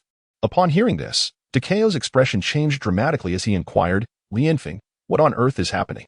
Have you uncovered the truth? Lianfeng responded, it is futile. Dinner 3 cannot ascertain the source, only that the Earth is experiencing tremors. The specifics remain elusive, and the energy is exceedingly chaotic, encompassing all varieties. Under such an energy onslaught, it is not merely the divine body that would falter. Even the power of the galaxy would likely be rendered incapacitated. General, there is undoubtedly a grave issue with the Earth. We must proceed with utmost caution. Should we evacuate with the super genes? The current Earth is far too perilous. Dekao replied, no, the super genes have only recently integrated. It will require at least a millennium for them to adapt perfectly. We cannot evacuate now. Any misstep would render our efforts futile. Lianfeng immediately established a small town, henceforth. All super genes must be housed within, and they are not to be permitted to wander freely. Lianfeng acquiesced, understood. Unbeknownst to them, at this moment, Sun Wukong, guided by his instincts, had found his way to the location where Jiang Zhen had previously secluded himself. Although the site appeared barren, Sun Wukong was certain that the energy was continually merging into it. After perceiving this, he smiled and remarked, "So it is him. No wonder such energy fluctuations have ensued. However, in that case, all is well. I was under the impression that Liang was once again about to unleash chaos upon the city. Yet, could this terrifying energy fluctuation indicate his restoration of strength? Indeed, he is a formidable deity. Jiang Zhen, bearing the surname Jiang, seems to be of significant lineage here on Earth. It is said to trace back to the lineage of the divine Shinong. Could he also be?" With this thought, Sun Wukong took a deep breath, cast a glance, and then vanished from the spot. On the other side, the terrifying fluctuations have finally begun to propagate outward. Many civilizations of deification have also sensed this surge of energy, yet none have discerned its source. Even when both Kaisha and Hishi joined forces, they were unable to locate the origin of this energy fluctuation. In the depths of the Nether River Galaxy, Carl relentlessly activated the Grand Clock, striving to uncover its origins, yet ultimately achieving naught. Could it be that the void itself concealed the truth? For even the Grand Clock failed to reveal its source. Unbeknownst to them, at that very moment, Jiang Zhen gazed in bewilderment at a luminous orb manifesting within his sea of consciousness. The Celestial Chat Group was commencing. Chapter 7. The Celestial Chat Group 12030. Damn it. What audacity you possess to intrude upon my domain and vie for my energy. Have you lost your mind? Do you truly believe I am powerless against you? With those words, a radiant light emerged within Jiang Zhen's sea of consciousness, and soon after, the Book of Creation materialized before him. At that moment, the appearance of the Book of Genesis seemed to startle the luminous sphere, which instantly ceased its absorption of energy. Observing this development, Jiang Zhen became intrigued and, with a look of astonishment, remarked, "How fascinating. You can actually comprehend my words, or rather, you can sense my power, thus halting your actions. Pray tell, what manner of creature are you, daring to intrude upon my domain in such a brazen manner? If you do not emerge to clarify your intentions, do not blame me for resorting to lethal measures." As Jiang Zhen spoke, the Book of Genesis emanated a formidable aura, seemingly in concert with him to intimidate the luminous sphere. Faced with this situation, the sphere could no longer contain itself, and from it emerged a diminutive entity resembling a system sprite. "Please, do not harm me. I beg you, I mean no ill. I am merely a chat system." Jiang Zhen inquired, "Are you the essence of the multiverse chat group?" The sprite fervently shook its head, exclaiming, No, I am merely a spirit of a subsystem. I am not the true multiverse chat group. I do not even know where my essence resides." Upon hearing this, Jiang Zhen raised an eyebrow, astonished as he asked, "Are there many entities like you, subsystems?" The sprite nodded vigorously. "Indeed, there are many of us. We are utilized to facilitate communication across the myriad realms, dispersed by our essence throughout the multiverse in search of hosts. What we have chosen are the members of the Celestial Chat Group." Upon hearing this, Zhang's heart stirred with intrigue, and he mused, "By heavens, isn't that precisely the chat group from those novels? How astonishing that I too could have a day to obtain such a thing. However, this Celestial Chat Group seems rather pitiably weak. Given my current prowess, I should hardly be considered formidable amidst the myriad realms, yet it appears to be intimidated to such an extent. Could this thing truly be a mere trinket, limited solely to conversation? No, I must ascertain the truth. Otherwise, I shall remain uneasy." With this thought in mind, Jiang spoke directly. "No, as far as I know, those capable of traversing the myriad realms are either individuals of extraordinary fortune or possessors of great treasures. It appears that even you cannot rival my capabilities. How is it that you can traverse the myriad realms?" "Little spirit, well, esteemed one, we are merely avatars, imbued with the unique properties of the Celestial Chat Group. Thus, we are able to traverse the infinite realms with ease. However, we possess no inherent offensive power. Generally speaking, if one can sense our presence, they can forcibly expel us or even obliterate us directly. Nevertheless, our true forms are indeed formidable, possessing a multitude of powers and functions. We are, in essence, the embodiment of communication. Generally speaking, we are merely capable of dispersing into those lower realms in search of hosts. However, more robust subsystems are capable of traversing to realms of a higher echelon, whereas I remain merely a relatively feeble subsystem. Moreover, we assure you that we shall never inflict any harm upon our host. Not only can we facilitate communication across the myriad realms, but we can also assist our host in acquiring abundant cultivation and evolution resources. Indeed, we can even guide our host into more advanced worlds for further cultivation. Upon hearing this, Jiang Zhen narrowed his eyes and slowly replied, "How intriguing. If what you say is true, then I must ask, how is it that you arrived in this world? By all accounts, this realm should be considered one of considerable strength." The little sprite responded, "Host, this is the super divine universe. Originally, it was a middle thousand universe, but due to certain circumstances, this world has encountered difficulties. I was meant to enter a small thousand world, or even a minor world, yet upon my arrival here, I was abruptly drawn in by a formidable force. Initially, I was adrift in the cosmos, for there are terrifying entities in this world that could detect my presence. However, your remarkable cultivation drew me into your being. And coupled with the overwhelming energy just now, I simply could not resist." Jiang Zhen, contemplating this, asked, "So you were inadvertently drawn in. How many years have you been here?" The sprite hesitated.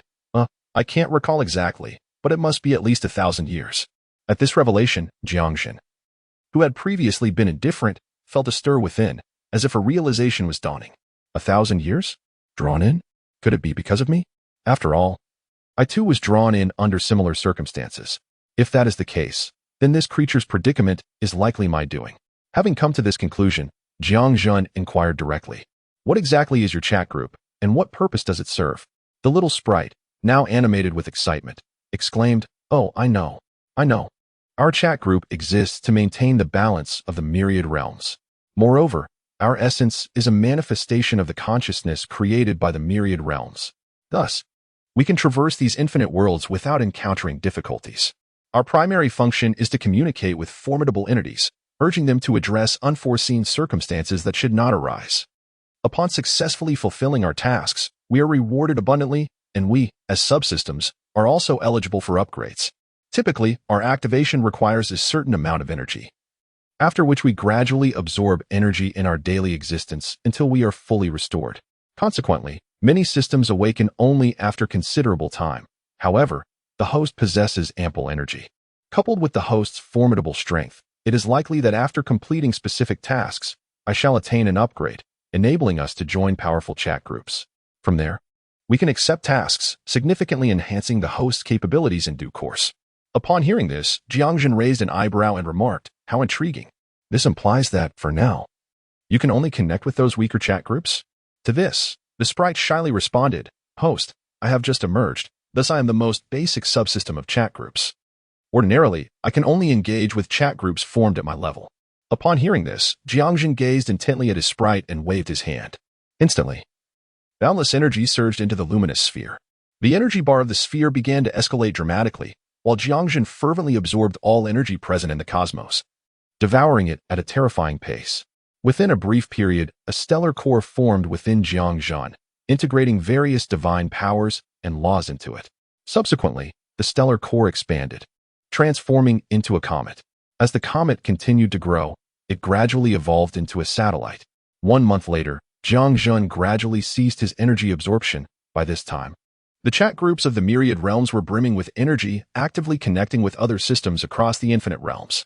Within Jiang Zhen's body, a planet emerged, exuding an overwhelming aura.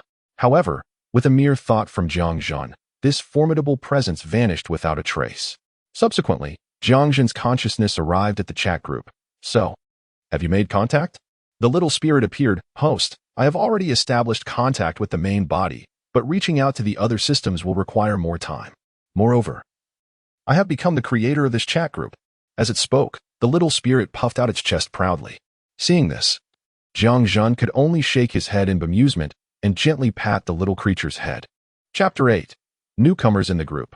Walking the birds under the moonlight at this moment, Jiang Zhen remarked, "Oh, by the way, is it the same for the other subsystems?"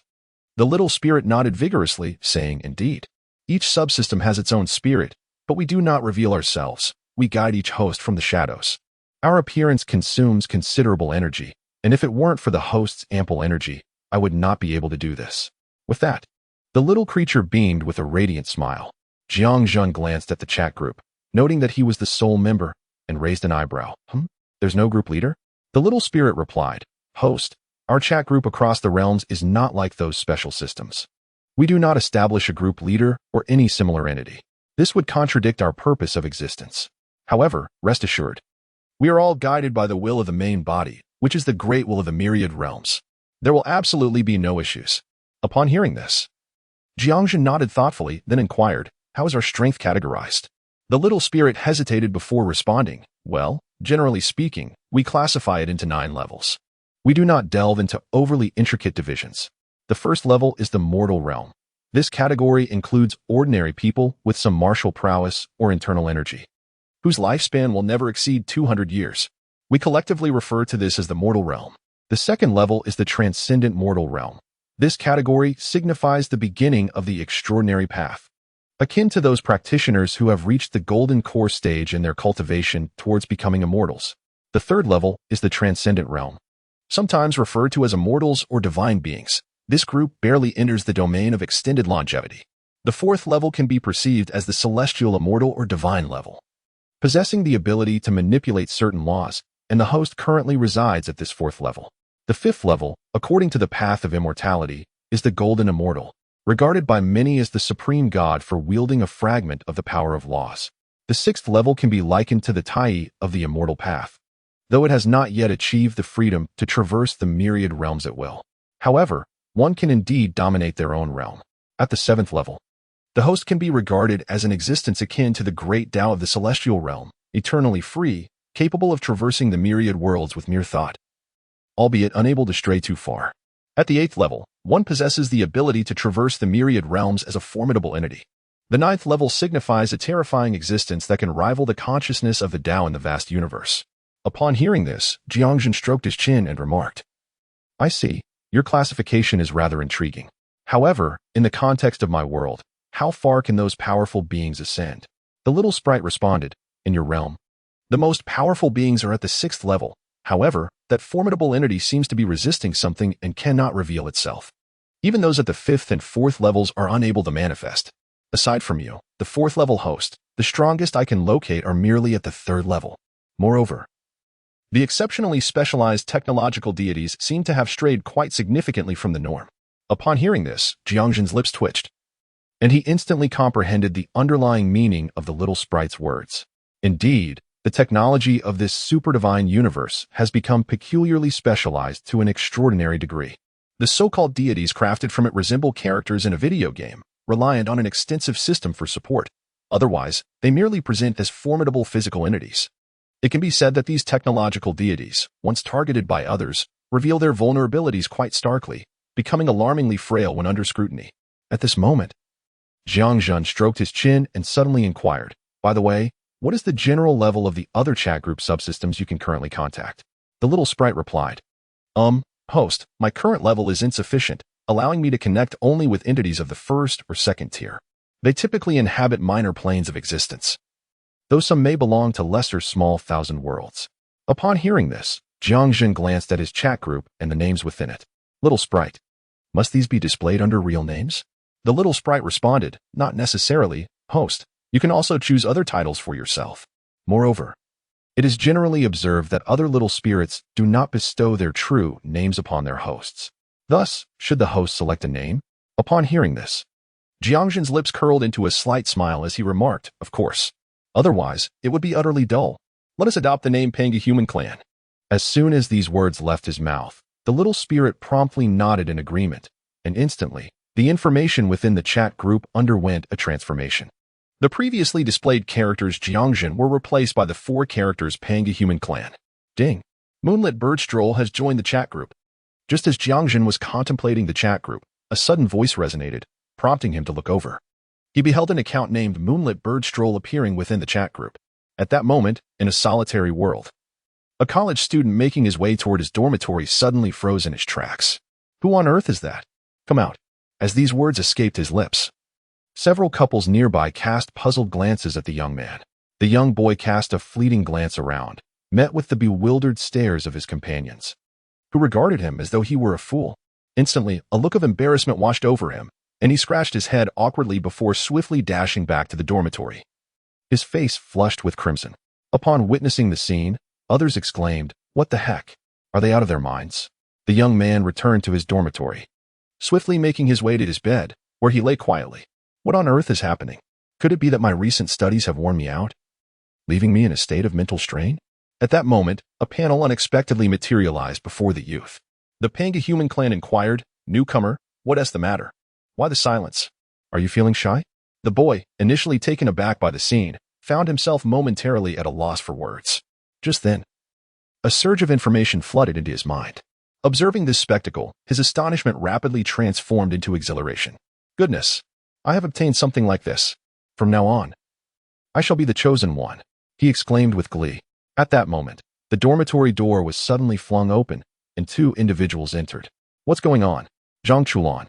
Do we have a duck in our dorm? Upon hearing this, Jiang Chulan wore a perplexed expression and responded, what are you talking about?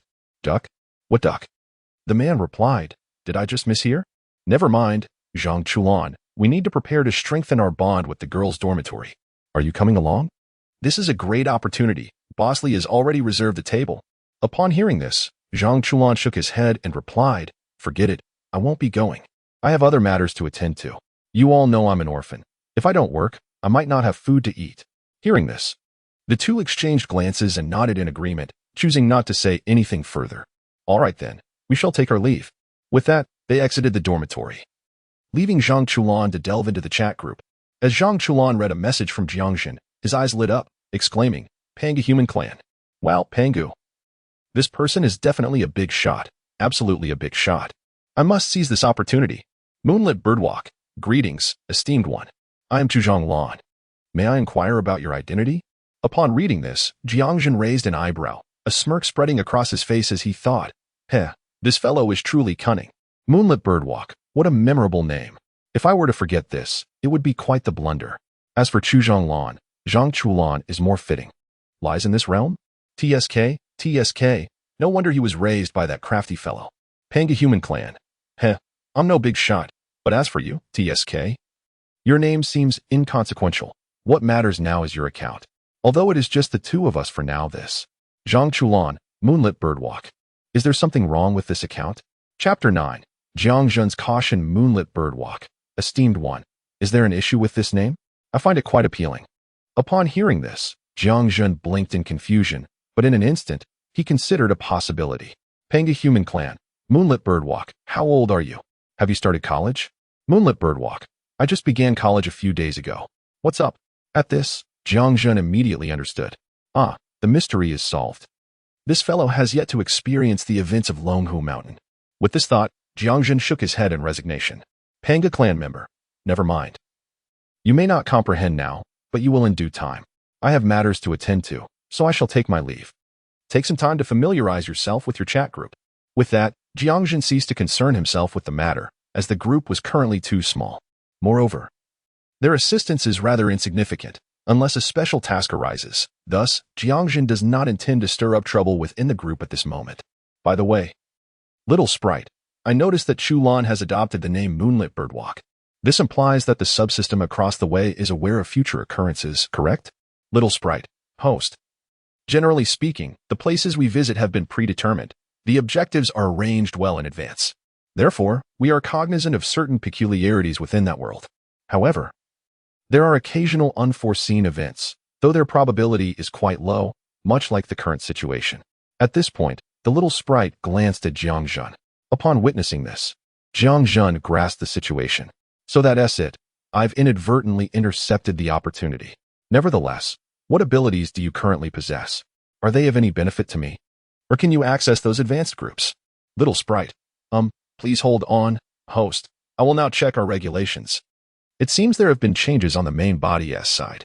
Over the millennia, the rules have evolved, but at that time, I had yet to locate the host and lacked sufficient energy to investigate.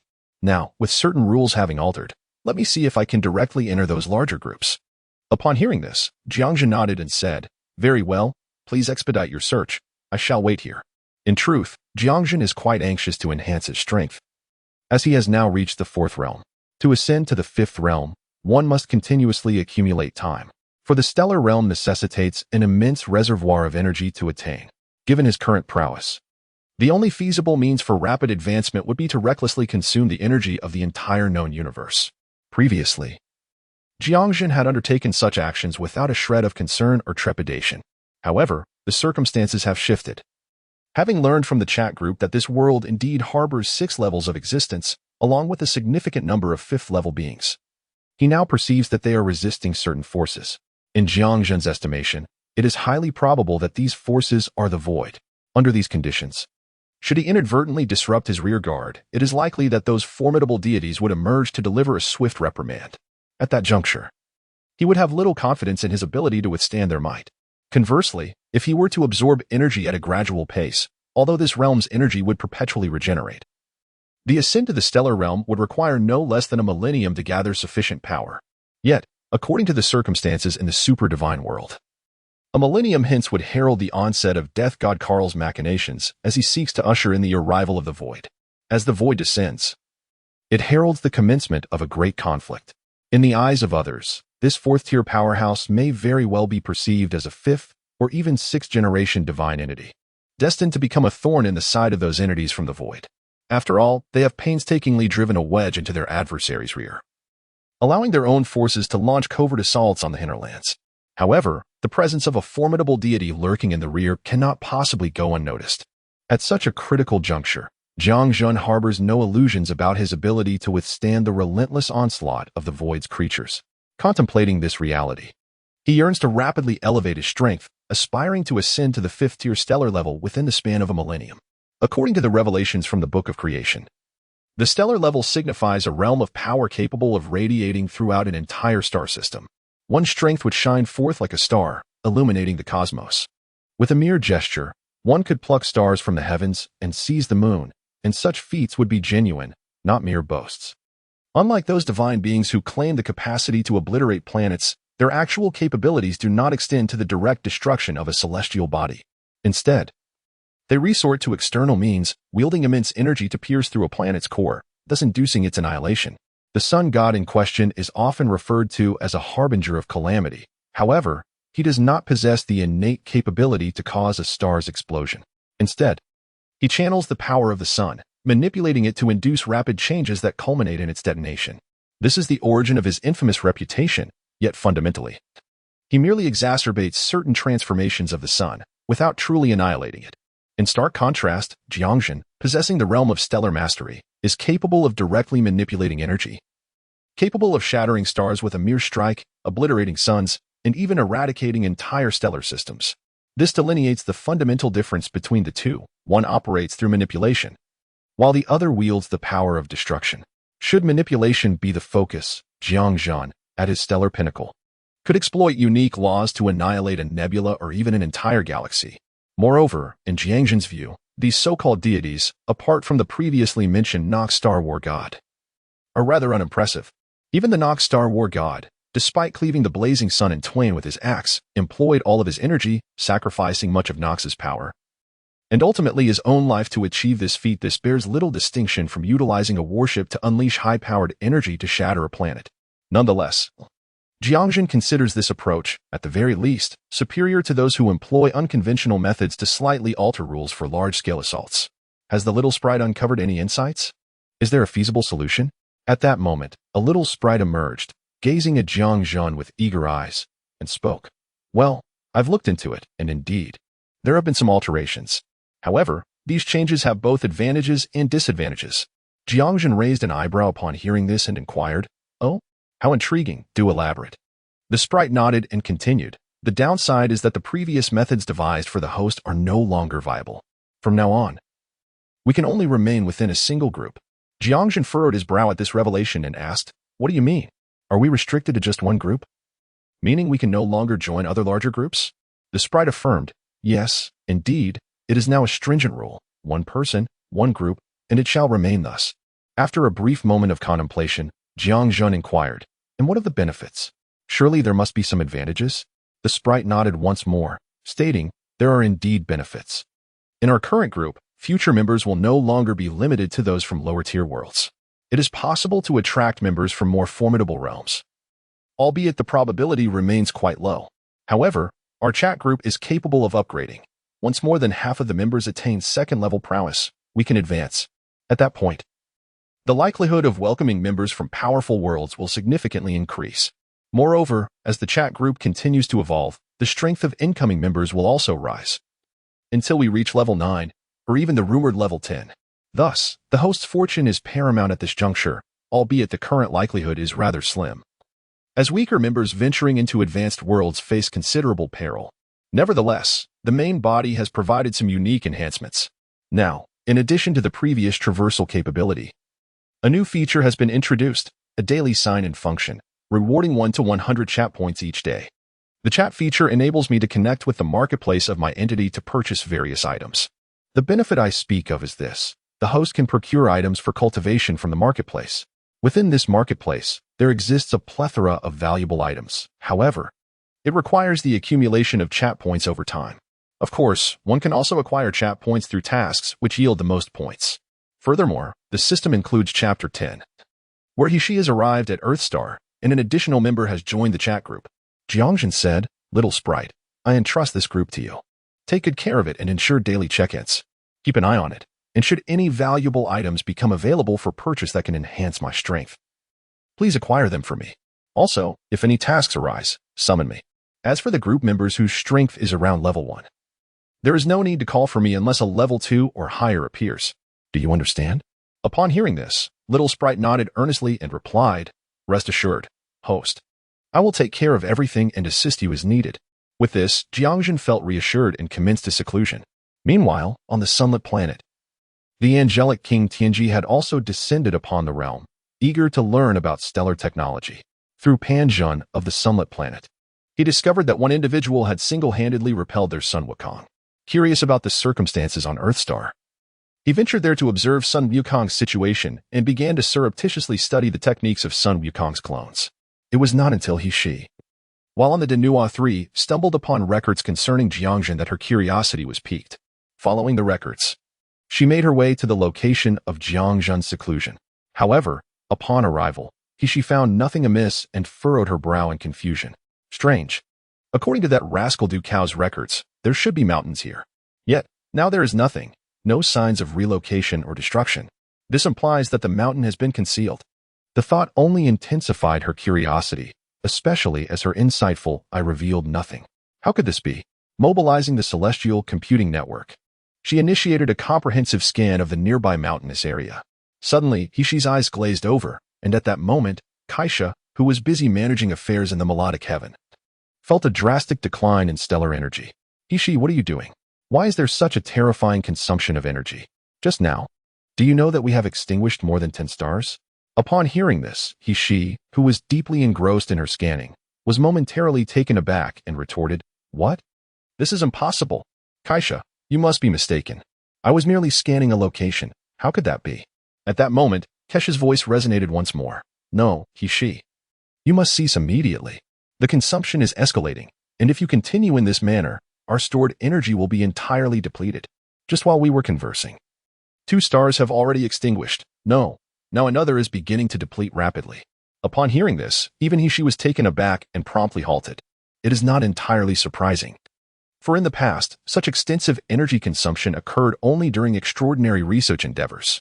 Just moments ago, what transpired was merely a scan. It had yet to commence parsing, and yet it transformed into this state. If this continues, the scant findings from the scan may lead to depleting the very stars I am seeking. Kesha inquired, he/she. "What on earth happened? What did you encounter?" Listening to Kesha's voice echo through the angelic channel, he/she, with a hint of exasperation, replied, "I have discovered an exceedingly unique entity on Earth.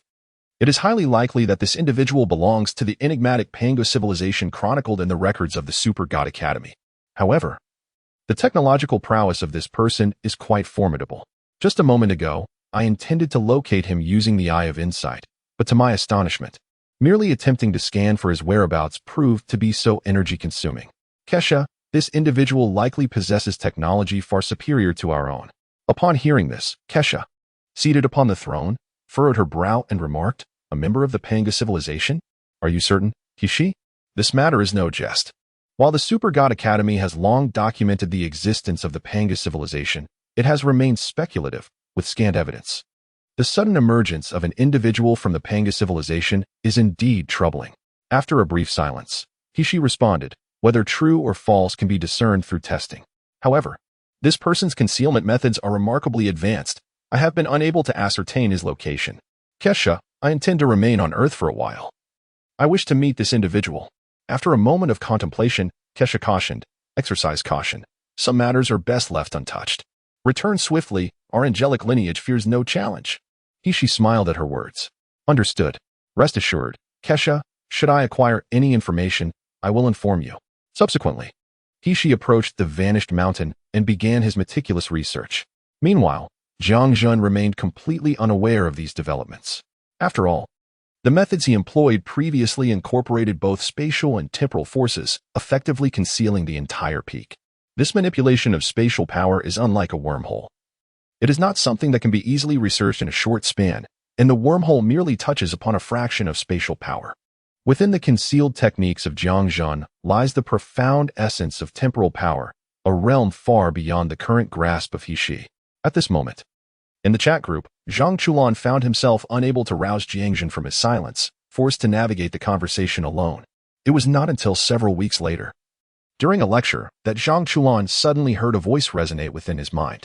Ding ding, a new member has entered the group. Upon hearing this, Zhang Chulan abandoned his class, his focus immediately drawn into the chat group. Congratulations to Taoist Mao Shan for joining the chat group. How audacious. To dare confuse this humble Taoist. Show yourself, if you possess such courage. Upon reading these words, Zhang Chulan couldn't help but wince, thinking to himself, goodness, this does not appear to be the voice of a modern individual. Moreover, referring to oneself as a demon? Could it truly be the Taoist from the films? With this thought, Zhang Chulan promptly responded, Taoist Mao Shan, esteemed elder, this is the celestial chat group, not a gathering of demons. You may review the information you have received. If in doubt, you can simply think it, and you shall exit. Upon seeing the message before him, Lin Jiao furrowed his brow and silently willed himself to exit, causing the interface to vanish in an instant. Witnessing this, Lin Jiao's eyes widened in disbelief. However, excitement soon took hold. Could it be that this humble Taoist has encountered a celestial opportunity? With this notion, Lin Jiao began to explore the information at his disposal. After a while, aided by the information and Zhang Chulan's assistance, Lin Jiao managed to grasp the intricacies of the celestial chat group. Enlightened, Jiao Shu began to pose numerous inquiries within the group. Zhang Chulan, now with a companion, engaged in lively conversation with Jiao Shu. Before long, their dialogue shifted towards the enigmatic Jiang Zhen. Under the moonlight, a voice chimed in. Pangu human clan, esteemed one, are you present? At that moment, a message abruptly appeared. In seclusion, please do not disturb. Upon seeing this, Zhang Chulan was momentarily taken aback, then contemplatively remarked. This does not seem like something the master would say. Rather, it resembles an automatic response from a chat group. Moonlit Birdwalk, you are not the master. Little Sprite. Oh? You are quite perceptive. I am the host, Little Sprite, assisting with simple tasks. At these words, Zhang Chulan's eyes widened in astonishment as he exclaimed, What? A system sprite? Why does the master possess a system while I do not? Little Sprite. Every member granted access to the chat group possesses one. However, the awakening of the Little Sprite requires energy. Given your circumstances, it will be at least a century before your Little Sprites manifest. Of course, should you ascend to the second tier, you might manage to summon them for a brief period. Upon reaching the third tier, they can awaken completely. Alternatively, if you discover an object imbued with immense energy to replenish your chat group's reserves, it would be akin to what my host has. Zhang Chulan and Lin Jiao. Chapter 11. The beginning of the first transmigration. The two of them gazed at the information within the chat group, falling into silence. After a considerable while, they could only shake their heads in resignation, saying, Alas, this matter truly requires the master. Just then, the chat group emitted a series of notifications. Ding. Congratulations to the Lotus Pavilion Master for joining the group chat. Moonlit Birdwalk. A newcomer has arrived. Haha. Share your photo. Taoist of Mao Shan. Congratulations to the newcomer for joining the group chat. At that moment, in the realm of the Lotus Pavilion, a figure was diligently constructing a small caravan by the seaside. At that moment, a sudden voice echoed within his mind, prompting a dramatic change in the man's demeanor as he exclaimed, What is this? The poison has taken effect, and I am hallucinating. However, immediately thereafter, a screen materialized before him. Upon witnessing it, rather than recoiling in fear as one might at the sight of a ghost, he furrowed his brow in contemplation. He then placed his hand upon his wrist, carefully assessing the situation, and ultimately shook his head, declaring, No, The poison of my bicha has not manifested. Could it be that I have truly encountered something unclean? Suddenly, a brilliant flash of red light flickered through the chat group, followed by a series of crimson characters materializing before everyone. Warning! Warning! A problem has arisen in the realm of the Maoshan Taoist. Assistance missions are now initiated. Upon witnessing this, Jiang Chen's eyes widened in disbelief, his expression reflecting sheer astonishment. No way could it be that we can truly traverse worlds. At that moment, a sudden flurry of messages erupted in the chat group, detected that the number of group members is fewer than 5. The mechanism has now changed. All new members of the group will participate in this assistance. Time. Half an hour later, the crossing begins. Upon witnessing this, Jiang Chen's eyes widened in disbelief, exclaiming, "What on earth? This is outrageous. Wasn't this supposed to be a selective crossing? How did it turn into a mandatory one?" However, faced with a situation he could not resist, Jiang Chen, filled with resignation, turned and hurried towards the advisor's office. On the other side, the master of the Lotus Pavilion observed the scene in silence. What on earth was happening? Had I been thrown into a realm of the divine? Within the transcendent world? Jiang Zhen, who was deep in meditation, suddenly opened his eyes. In an instant, a glimmer of brilliance flashed, only to be replaced by his usual demeanor. What has transpired? Little sprite, why have you awakened me so abruptly? The sprite replied, Host, there has been an incident in the realm of the Maoshan Taoist. Are you ready for your mission? Upon hearing this, a spark ignited in Jiang Zhen's eyes as he inquired, Oh, so soon? Have you registered me already? The sprite hesitated. Not quite yet, but you have already been selected. Due to an insufficient number of participants, typically, a minimum of 5 is required. Our chat group currently consists of only 4 individuals, one of whom is from the Maoshan Taoist realm. Hence, only 3 can provide assistance this time. The main body has directly included us all. Jiang Zhen nodded thoughtfully. I see. Very well, I shall examine it myself. He then opened the chat group and scrutinized the details. 2 new members had joined. One was a Maoshan Taoist, and the other, the master of the Lotus Pavilion. The identity of the Maoshan Taoist was somewhat ambiguous, as the title encompassed a vast array of figures. However, the master of the Lotus Pavilion, could it possibly be that frail individual? If so, it would certainly be intriguing. The poison of green tea? Ha! That should be rather easy to resolve. With this thought, Jiang Zhen smiled softly, rose to stretch a bit, and prepared to traverse the realms. Just then, he furrowed his brow and glanced outside. A figure was seated before his energy barrier, wielding a sword and prodding at the energy shield. The individual was mumbling to themselves, as if documenting something. Seeing this, Jiang Zhen's lips twitched. Where did this person come from, little sprite? The sprite responded, Host, this individual arrived not long ago. They're an angel. Their strength is quite formidable here, possessing at least a tier 3 capability. Upon hearing this, Jiang Zhen scrutinized the figure carefully, then smacked his forehead in realization, exclaiming, By heavens, isn't this the angel Qinji Wang Hushi, the so-called Pippi Shi among netizens? How on earth did this fellow end up here? With that, Jiang Zhen activated the Genesis book and swiftly uncovered the happenings on Earth during this period. He then expressed his disbelief. Goodness. Truly. One cannot underestimate Dinner 3. This place is riddled with flaws, and they dare to store my information? Do they desire to leak even more? Suddenly, Jiang Zhen waved his hand, and the Book of Genesis materialized. Subsequently, Jiang Zhen touched the Book of Genesis, erasing all information regarding Jiang Zhen from Den Nuwa number 3, prohibiting any record of Jiang Zhen's existence. In an instant, the Book of Genesis emitted a peculiar wave, and within a heartbeat, every trace of information pertaining to Jiang Zhen vanished completely from Den Nuwa number 3. As soon as Jiang Zhen erased his information, the alarm on Den Nuwa 3 blared. However, Jiang Zhen remained indifferent to these events. The chaos aboard Den Nuwa 3 mattered even less to him. Afterward, Jiang Zhen gazed at He outside, pondering momentarily. Amused, it appears that upon my return, I must leave this place. Engaging with angels, especially at this juncture, is perhaps best avoided. Particularly these 2 sovereigns of the celestial realm, who incessantly seek to pair individuals with their little angels, and furthermore, a cadre of overly righteous beings. Although such traversers are immensely fond of them, regrettably, I do not share that enthusiasm. The order of justice, while I do not fear it and could effortlessly dismantle it, remains, alas, of considerable utility to the earth at present. Moreover, while I harbor no particular fondness for angels, I also possess no animosity towards them. Thus, it is perhaps prudent to refrain from any interaction for the time being, to spare myself the daily disturbances they might bring. With that, Jiang Zhen's gaze turned towards the distant Kunlun Mountains. Upon my return from this journey, I shall establish my residence in Kunlun. With these words, Jiang Zhen vanished from his spot. As Jiang Zhen vanished, the energy barrier he left behind dissipated, and the previously vanished peak re-emerged. Witnessing this, Hishi's countenance brightened with joy. He leaped into the air, unfurling his angelic wings, and soared towards the summit. However, upon reaching the mountaintop, he found nothing amiss. Only the overwhelming presence of dark energy, stellar energy, and various other forms of energy. Such a rich concentration of energy, if gathered, could provide sufficient power for a third-generation super warrior. This was merely the residual energy, had it been from earlier. It would require at least a fourth-generation divine body to contain such potency. How formidable is this Jiang Zhen? Subsequently, Hishi's keen eye surveyed the surroundings. And with a furrowed brow, he mused, has he truly vanished?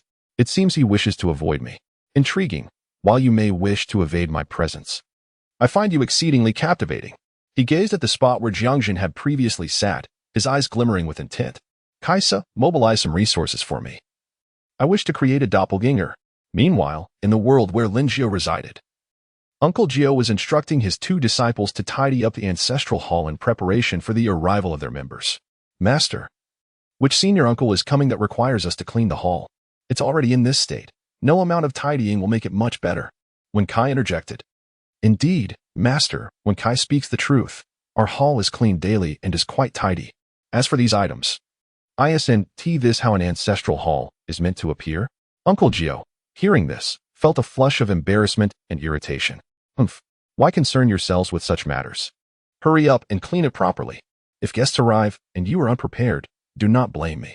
Upon hearing this, the two disciples instinctively recoiled and promptly silenced themselves, hastening to organize the hall. Chapter 12. Your master was murdered. Buzz, buzz, buzz. Half an hour later, a beam of white light illuminated the ancestral hall, followed by the appearance of three figures within. One was a youth clad in modern attire, sporting a ponytail and appearing rather youthful. The second figure, dressed in ancient garb, bore a somewhat pale complexion and seemed frail, yet his eyes possessed a glimmer of vitality that others lacked. Among them stood a youth, appearing to be around 20 years of age, towering at approximately 6 feet. His long hair cascaded casually over his shoulders, making him seem like an ordinary individual amidst the trio. At that moment, Jioshu, noticing the situation, immediately clasped his hands in greeting and said, I am Lin Jiao. Honored to meet you three. I am the Taoist priest of Mashan within the group. Upon hearing this, Zhang Chulan surveyed his surroundings and swiftly discerned certain peculiarities. The artifacts within this ancestral hall were clearly not of the modern world. It dawned upon him that he was undoubtedly no longer in his own realm. This realization stirred a wave of excitement within Zhang Chulan, filling him with exhilaration. From this day forth, I am finally no longer an outlier. Ha ha ha. After hearing Jioshu's introduction, Zhang Chulan promptly returned the gesture, saying, Greetings, Jioshu. I am Zhang Chulan, known in the group as the nighttime birdwalker. Jioshu smiled warmly and nodded in acknowledgement. Subsequently, both of their gazes shifted towards Jiang Zhen and his companion. Jiang Zhen, upon noticing their attention, chuckled and introduced himself. I am Jiang Zhen, and our group is named the Pangu Human Clan. He then turned his gaze back to Zhang Chulan, smirking as he remarked, Zhang Chulan, aren't you actually Chu Zhanglan? The moment those words escaped his lips, Zhang Chulan's face flushed with embarrassment as he offered a sheepish grin and replied, well, heh. Esteemed one, it's just that I have a sense of caution. Suddenly encountering a chat group made me suspect if some sort of monster had emerged. So, heh. Please forgive my oversight. Jiang Zhen rolled his eyes in response before shifting his attention to the last individual. At this moment, a youth with a somewhat pallid complexion approached the three, clasped his fists together in greeting, and inquired, I am Li Lianhua. Might I ask what place this is? And what was that sudden apparition? How did I come to be here? Upon hearing this, Jiang Zhen patted Zhang Chulan on the shoulder and said, My young friend, this matter is entrusted to you. Please elucidate the situation for this gentleman. I shall investigate what has transpired here. With that, Jiang Zhen waved his hand, and the Book of Creation materialized instantly, followed by a torrent of information converging into its pages. Upon witnessing this scene, Jioshu's eyes widened in astonishment. Moments later, Jiang Zhen tucked away the Book of Creation and closed his eyes to organize the collected items. After a brief interval, a look of surprise emerged in Jiang Zhen's eyes. How intriguing! It is truly remarkable that in ancient times, your world, Jioshu, experienced such splendor. The existence of beings at the 6th level is indeed astonishing, however. It seems they have all departed. Upon hearing this, Jioshu gazed at Jiang Zhen in shock. Excuse me, esteemed senior, are you an immortal? Jiang Zhen shrugged and replied, haha. I am no immortal, yet my realm can certainly be compared to theirs. I do not follow the path of cultivation for immortality. I remain a member of the human race. Furthermore, I am not particularly old. I have spent most of my time in a deep slumber, gradually growing. If one were to calculate, I am at most 18, barely reaching 20. Upon hearing this, Zhang Chulan chuckled and remarked, Great one. Are you suggesting that a man remains youthful until death?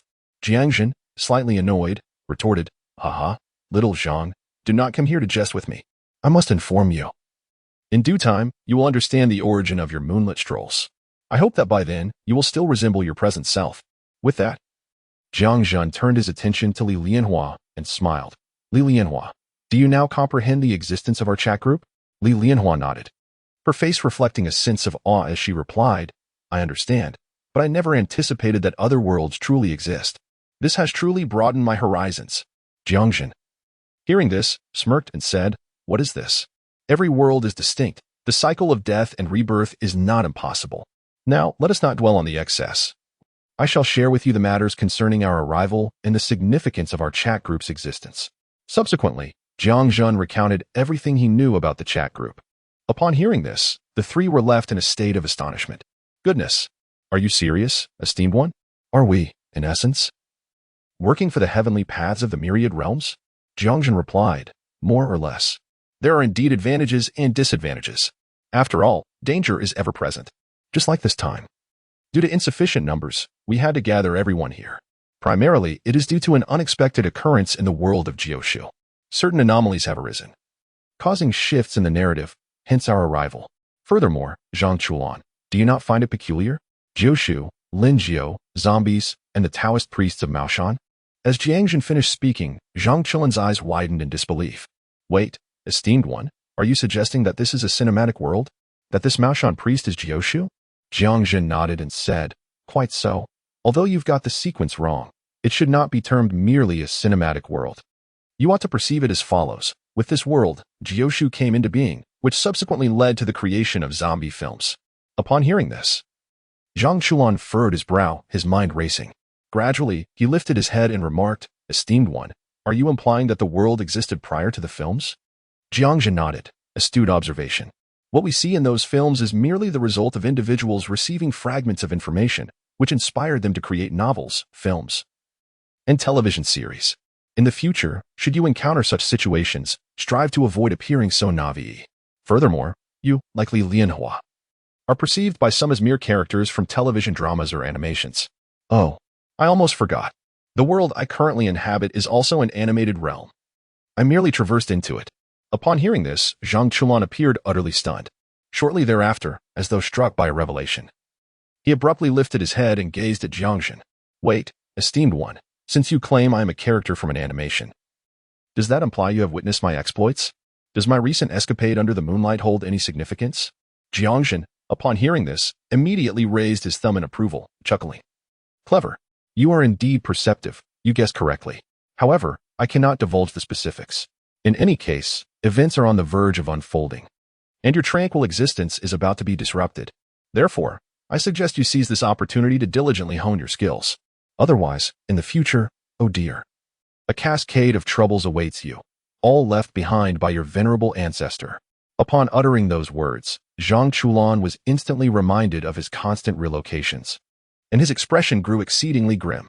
Subsequently, Jiang Zhen turned his gaze towards Li Lianhua, smiling as he remarked, You may not fully comprehend what I just conveyed to Zhang Chulan. However, I can assure you that I possess some insight into the trajectory of your fate. While it may not be exhaustive, it is likely to bear resemblance. The poison of the green tea within you cannot be resolved in your world, but it may be alleviated in this one.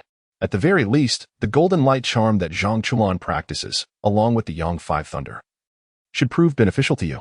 The golden light charm is effective against external evils to a certain extent, particularly since its essence lies in the dual cultivation of life and spirit, coupled with some talismans from Master Jiao. It should effortlessly expel the green tea poison from your body. Furthermore, I can reveal another crucial detail. Your master was murdered, and your senior brother is, in fact, alive. Thus, I urge you to contemplate this matter carefully.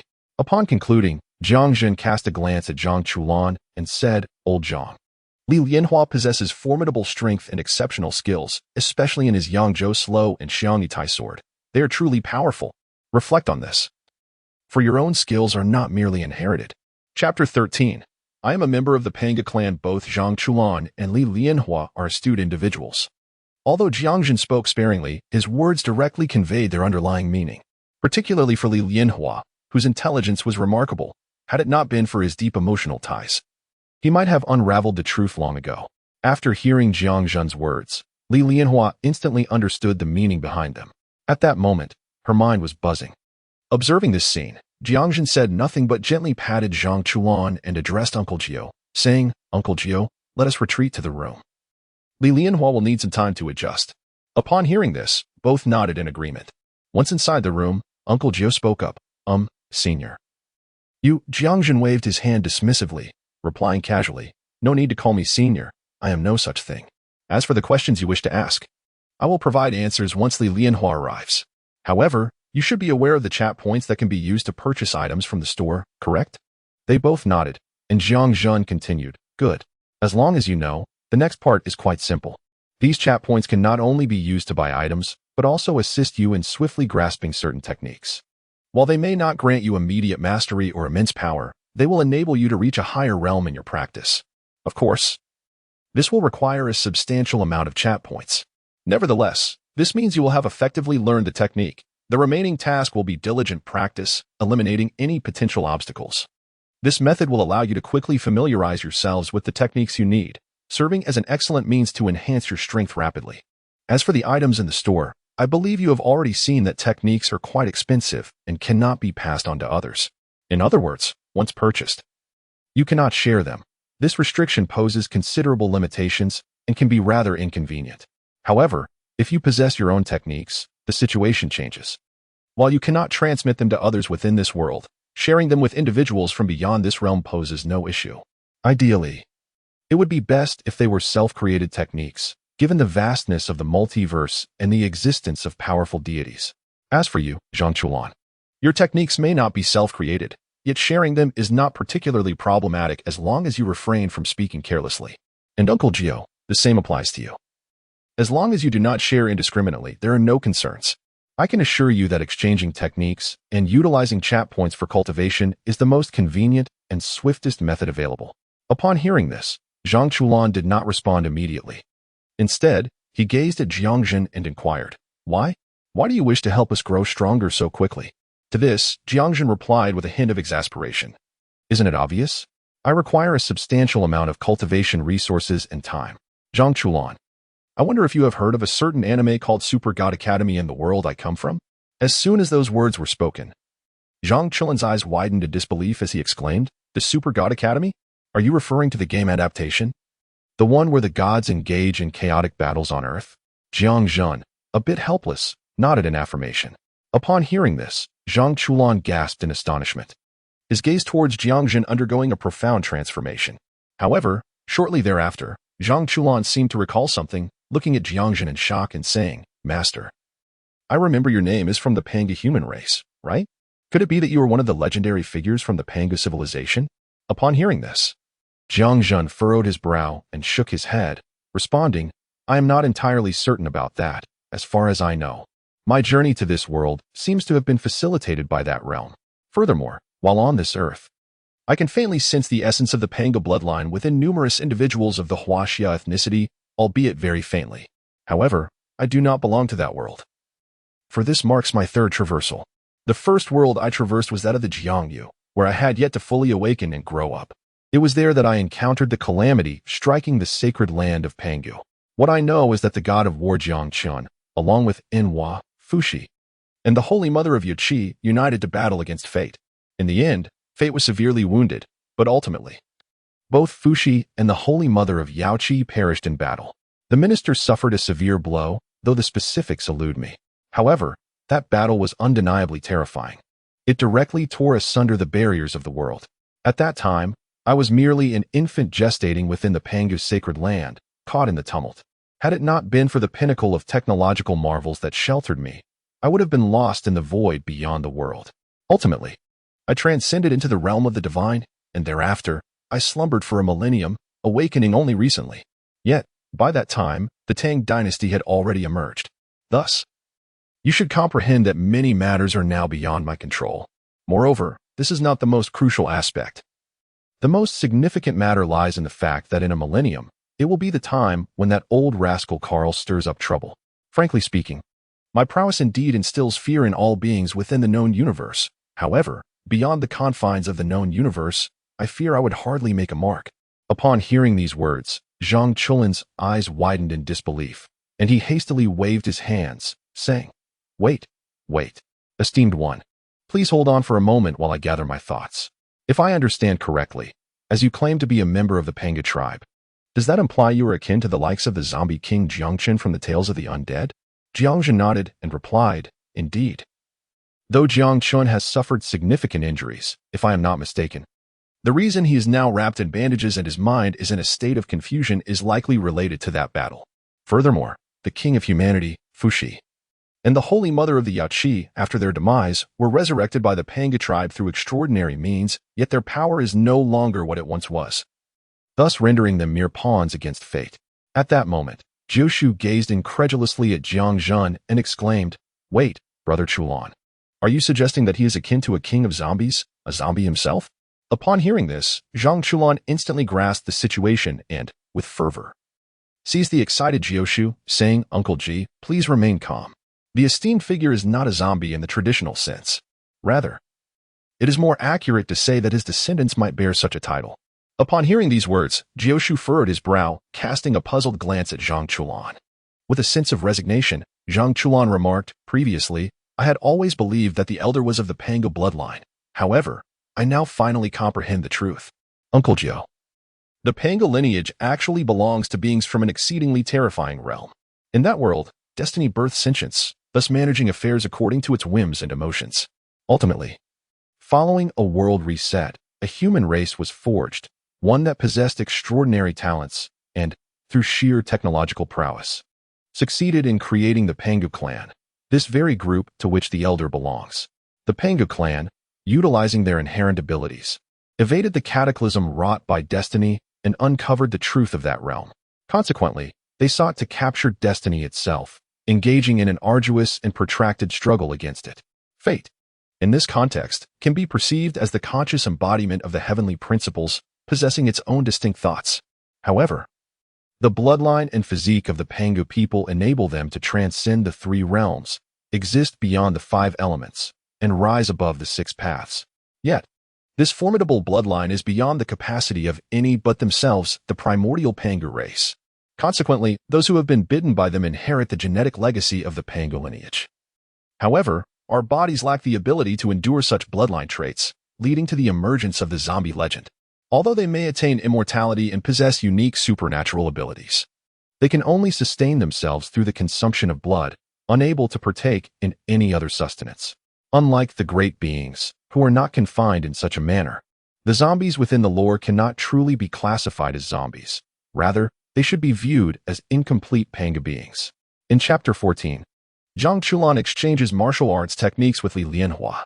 Upon hearing Jiang Chulan's explanation, Uncle Nine nodded thoughtfully and remarked, According to your account, the Jiang Zhen clan is akin to the innate divine beings, yet no one can withstand their bloodline.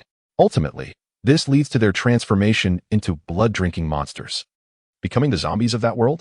Jiang Chulan nodded in agreement. Yes, roughly speaking. However, they cannot be regarded as monsters. If the great being were to produce descendants of that bloodline, they would not be as terrifying as the zombies here. Instead, they would be similar to us.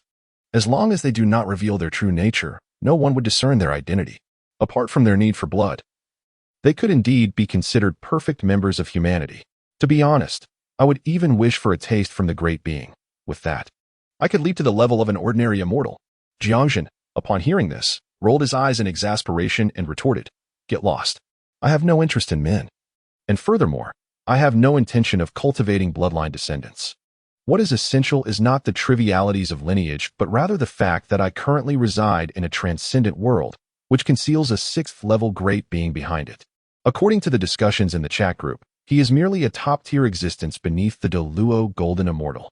However, it seems he is embroiled in a conflict. And if I am not mistaken, it likely pertains to the void terror they mentioned. In summary, as stated above, over a millennium from now, Carl's plan will unfold, leading to consecutive great battles and, ultimately, the arrival of the void. I suspect that Carl, the Cunning One, has opened a backdoor, allowing those entities to infiltrate. I have no confidence in my ability to withstand a confrontation with a sixth-level great being. Therefore, I must diligently cultivate and strive to advance at least one step further within a millennium, reaching the stellar realm or an even stronger level. Only then will I have the assurance to survive comfortably. Otherwise, I will be forced to flee. Upon hearing this, Zhang Chulan took a deep breath and said, "Well, how should I put this, my esteemed mentor? Why not simply eliminate that rascal Carl? Did you not assert that with your prowess you could roam freely in this known world?"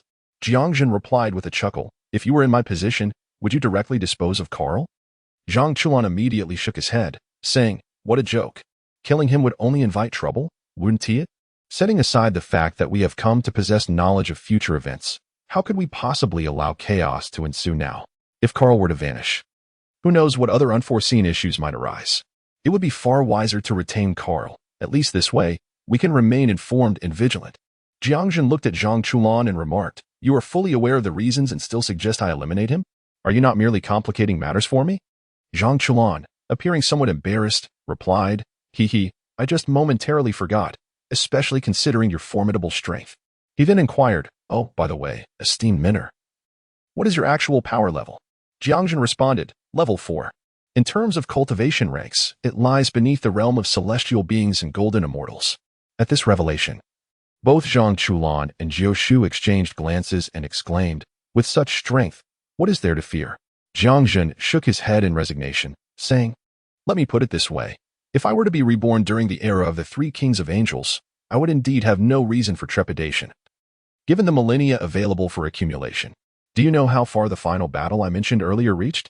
With a single strike, that world nearly plunged back into chaos, ultimately tearing apart the fabric of reality. If I am not mistaken, they must be at the pinnacle of level 6. Just a step away from attaining the true eternal and indestructible Great Luo Golden Immortal. Yet, this has been the result of countless years of accumulation, while I have only had a mere fraction of that time. If we consider it accurately, I am akin to a mere child in the Pangu lineage. What I lack the most now are resources and time. Thus, our chat group is the most promising avenue for me to reach this level within the current time frame, for it has the potential for advancement. Presently, it is merely at level 1, which means most of those who can be drawn in are also at level 1, with a maximum of level 2. The existence of individuals at higher levels is exceedingly rare. Therefore, I must devise ways to expedite your progression. Were it not for the constraints imposed by my bloodline descendants on your future paths, I would genuinely consider sharing my power with you." Upon hearing this, Zhang Chulan awkwardly smiled and said, "So that is what it is.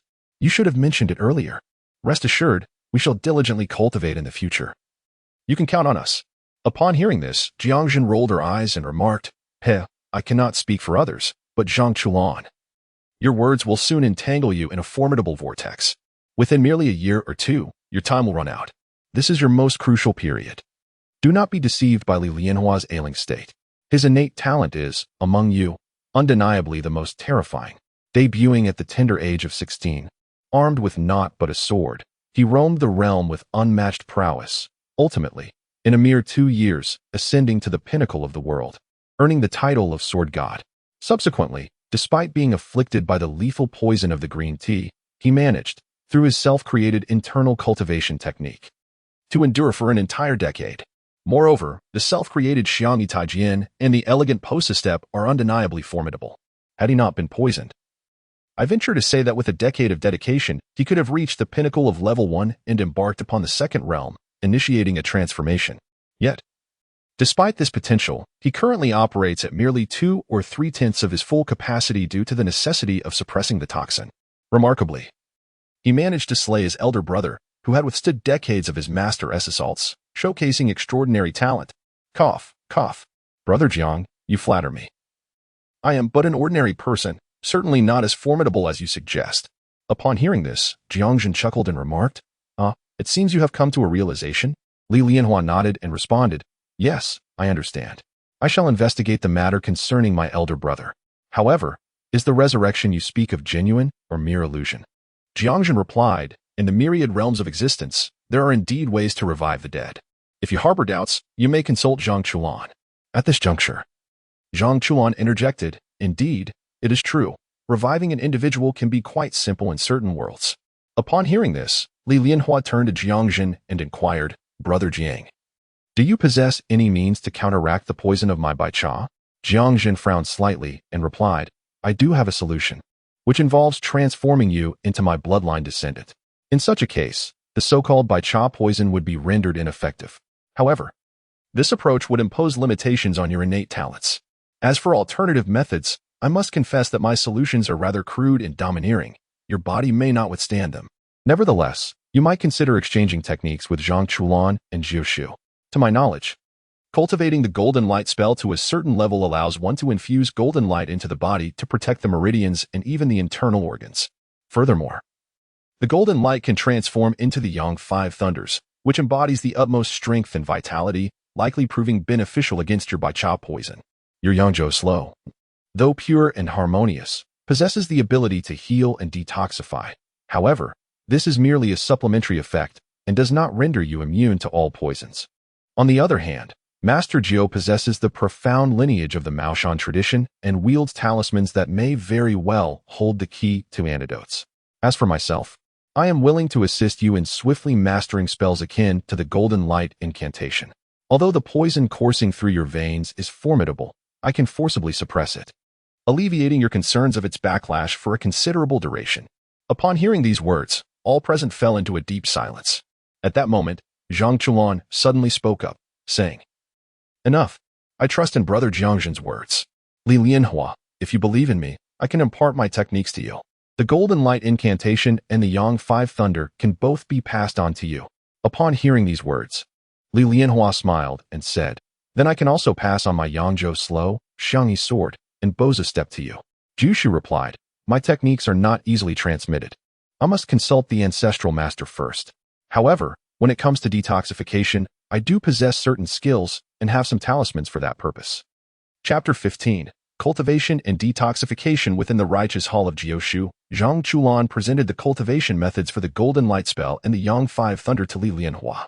Without hesitation, Li Lianhua directly imparted her Yangzhou Slow, Xiangyi Sword, and Boza Step to Zhang Chuan. Both examined the items in their possession with great care. And after a while, Li Lianhua exclaimed, What a splendid Golden Light spell! What an extraordinary Yang Five Thunder! The cultivation here is indeed rooted in pure innate energy. To practice this, we must at least reach the innate realm. Otherwise, one must begin cultivating from a young age, when the innate energy still lingers within, to succeed. Unlike our cultivation of true qi, which can be mastered by anyone with a modicum of talent. However, according to this method, should one truly cultivate the Yang Five Thunder, it could completely eradicate the poison of Bicha within me. Upon hearing this, Jiang Zhen gave him a thumbs up and remarked, Impressive. I never imagined you could discern the cultivation method of qi at first glance. In truth, this method of qi cultivation has evolved due to certain circumstances. You may consider this qi as a lower-tier version of magical power. However, your true qi is quite comparable. It is a fusion of spiritual energy along with one's mental strength, manifesting as true qi. If one were to differentiate between the two, true qi might fall slightly short. Yet if it can be transformed into true essence, the difference would be negligible. At that moment, Zhang Chuan set aside his belongings, his face reflecting a sense of wonder as he remarked, What a marvelous treasure this is, particularly the Yangzhou Slow. I have just experimented with it. And if I were to cultivate using the qi within my body, not only would it allow for a gradual enhancement, but it would also circulate autonomously and incessantly, almost akin to a cultivation cheat. Furthermore, after my practice with this Yangzhou Slow, I can distinctly perceive that the qi within me is becoming increasingly refined. If I were granted a year or two, I could potentially amplify my strength 2- or 3-fold. As for this footwork, how should I put it? It is truly remarkable. For short-distance maneuvers, it is undoubtedly an invaluable asset for both combat and escape. Regarding the sword technique, I must admit I am somewhat perplexed, as I have not previously studied swordsmanship. However, I was able to grasp the footwork swiftly, thanks to my prior studies in the I Ching and similar disciplines. Upon hearing this, Li Lianhua chuckled softly and replied, "No worries, I can teach you the sword technique. Your innate talent is quite commendable. I estimate that within a month or two, you will have mastered it quite well." At this moment, Jiang Zhen spoke up, "Enough of your bragging. It's time for you to swiftly grasp what you need to learn. Utilize the chat points to achieve rapid progress, and the rest can be familiarized with over time. Our stay here is limited, and I have a general understanding of where the issue lies. If I were to act now, I could likely return today. However, due to your two dilemmas, we may face a delay. Once the plot unfolds, we shall address the problem." Upon hearing this, Jiang Chen's eyes widened in surprise as he exclaimed, "Wow, Master, you are aware of the task at hand?" Jiang Zhen nodded and replied, "In a short while, Uncle Jia will go to assess feng shui and relocate graves." At this revelation, Jiang Chen's eyes gleamed as he inquired, "Is it regarding the Ren family in Rinjia town?" "Master Ren and Madame Ren?" Jiang Zhen smiled and affirmed, "Indeed, it concerns that matter. There has been an issue with the late Master Ren, and I just had a sensation about it. Astonishingly, Master Ren seems to have gained sentience. If I am not mistaken, it is highly probable that another soul has entered his body, possibly that of a time traveler. Therefore, once he emerges, we shall resolve the matter. However, for now, he remains trapped. Thus, we need not worry, and you can take this time to focus on your training." Zhang Chulan, Yangzhou man possesses commendable concealment abilities. As long as you avoid contact with others, they will remain oblivious to your hiding. Moreover, Yangzhou man does not require the traditional meditative practices of circulating your qi. You merely need to operate it, gradually increasing your qi and purifying it. As for other aspects, you can utilize the chat points to enhance your proficiency. When the time comes, I anticipate you will be able to rapidly augment your strength. Zhang Chuan nodded earnestly. "Li Lianhua, you too, once you cultivate your innate qi, I will assist you in suppressing the toxins within your body for a period. Use this time to transform your true energy into qi. The remaining task is to master the Golden Light spell. Then, convert the Golden Light into the Yang 5 Thunders to see if you can swiftly purge the poison of Bai Cha from your system.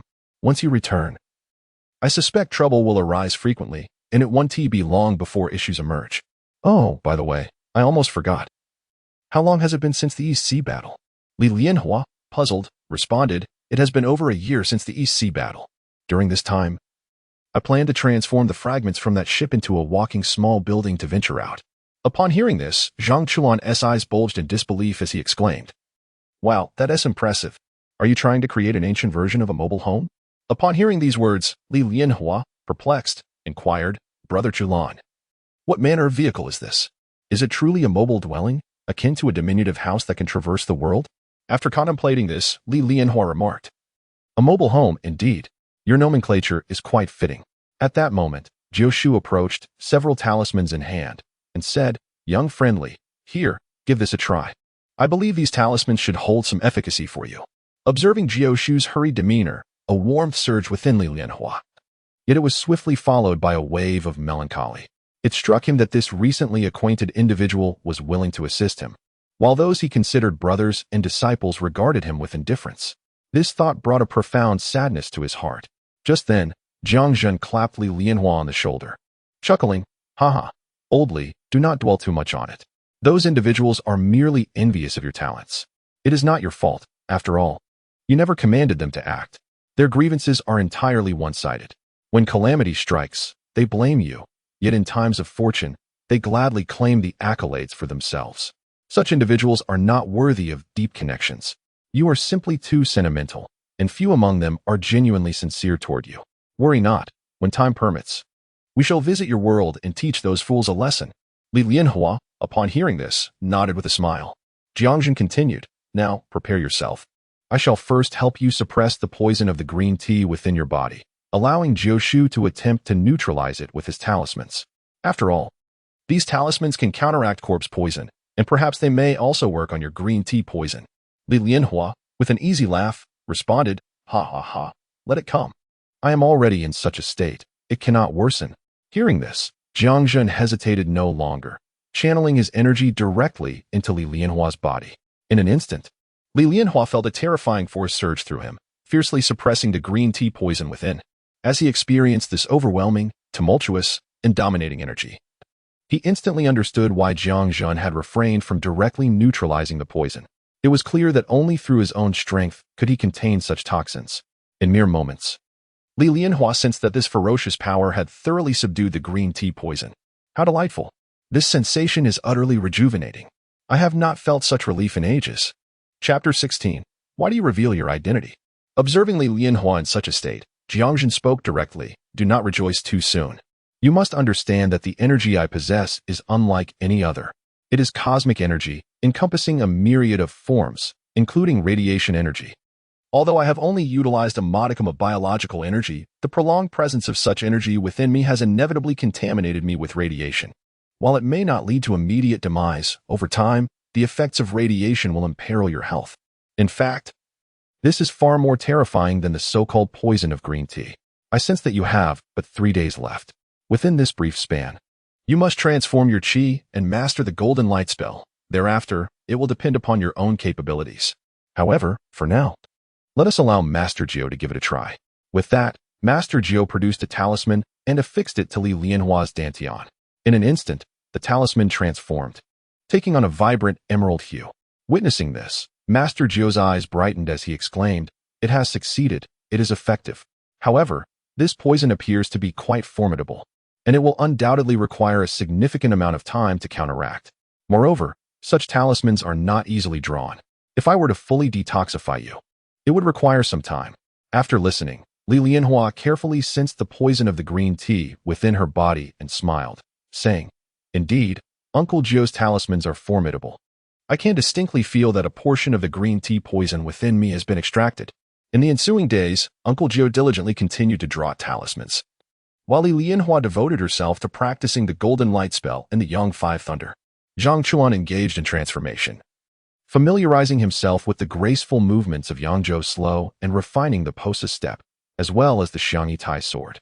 Only Jiang Zhen found himself idly wandering about, meandering through Rinjia town in search of food. It was not until half a month later, within the charity house, that Jiang Zhen addressed the trio. "Are you certain you wish to proceed with this?" At this moment, Li Lianhua's complexion had grown rosy, and her strength had returned to about 50 to 60% of her peak. Nodding, she replied, "We have no choice but to do so. The remaining trace of green tea poison is exceptionally stubborn. After practicing the Yang Five Thunder, I can sense that it is precisely what I need to eradicate the poison within me. However, my current mastery of the Yang Five Thunder is insufficient. Without achieving great proficiency, it will be quite challenging to completely eliminate that lingering green tea poison. To attain mastery is not achievable in a short span. Thus, I am left with but one recourse. I shall channel the external thunder into my body, utilizing this external force to completely eradicate the trace of the poison from the green tea. Otherwise, as long as even a hint of it remains, it will perpetually resurface. It is imperative that I seize this opportunity to obliterate it entirely. I have just calculated that with Jiang Chen's mastery of the Yang Five Thunder, coupled with Uncle Jiao's Five Thunder Talisman, I can harness these two external forces, along with the Yang Five Thunder within me, to thoroughly annihilate that trace of green tea poison." Upon hearing this, Jiang Zhen nodded and said, "Very well, if you all believe there is no issue, then so be it." In the ensuing time, the three engaged in seclusion to purge the poison, while Jiang Zhen remained outside with Wakai. Wakai. Upon hearing his name, Wakai glanced over. "Senior, do you require something?" Jiang Zhen replied, "Go to the entrance. Someone is arriving.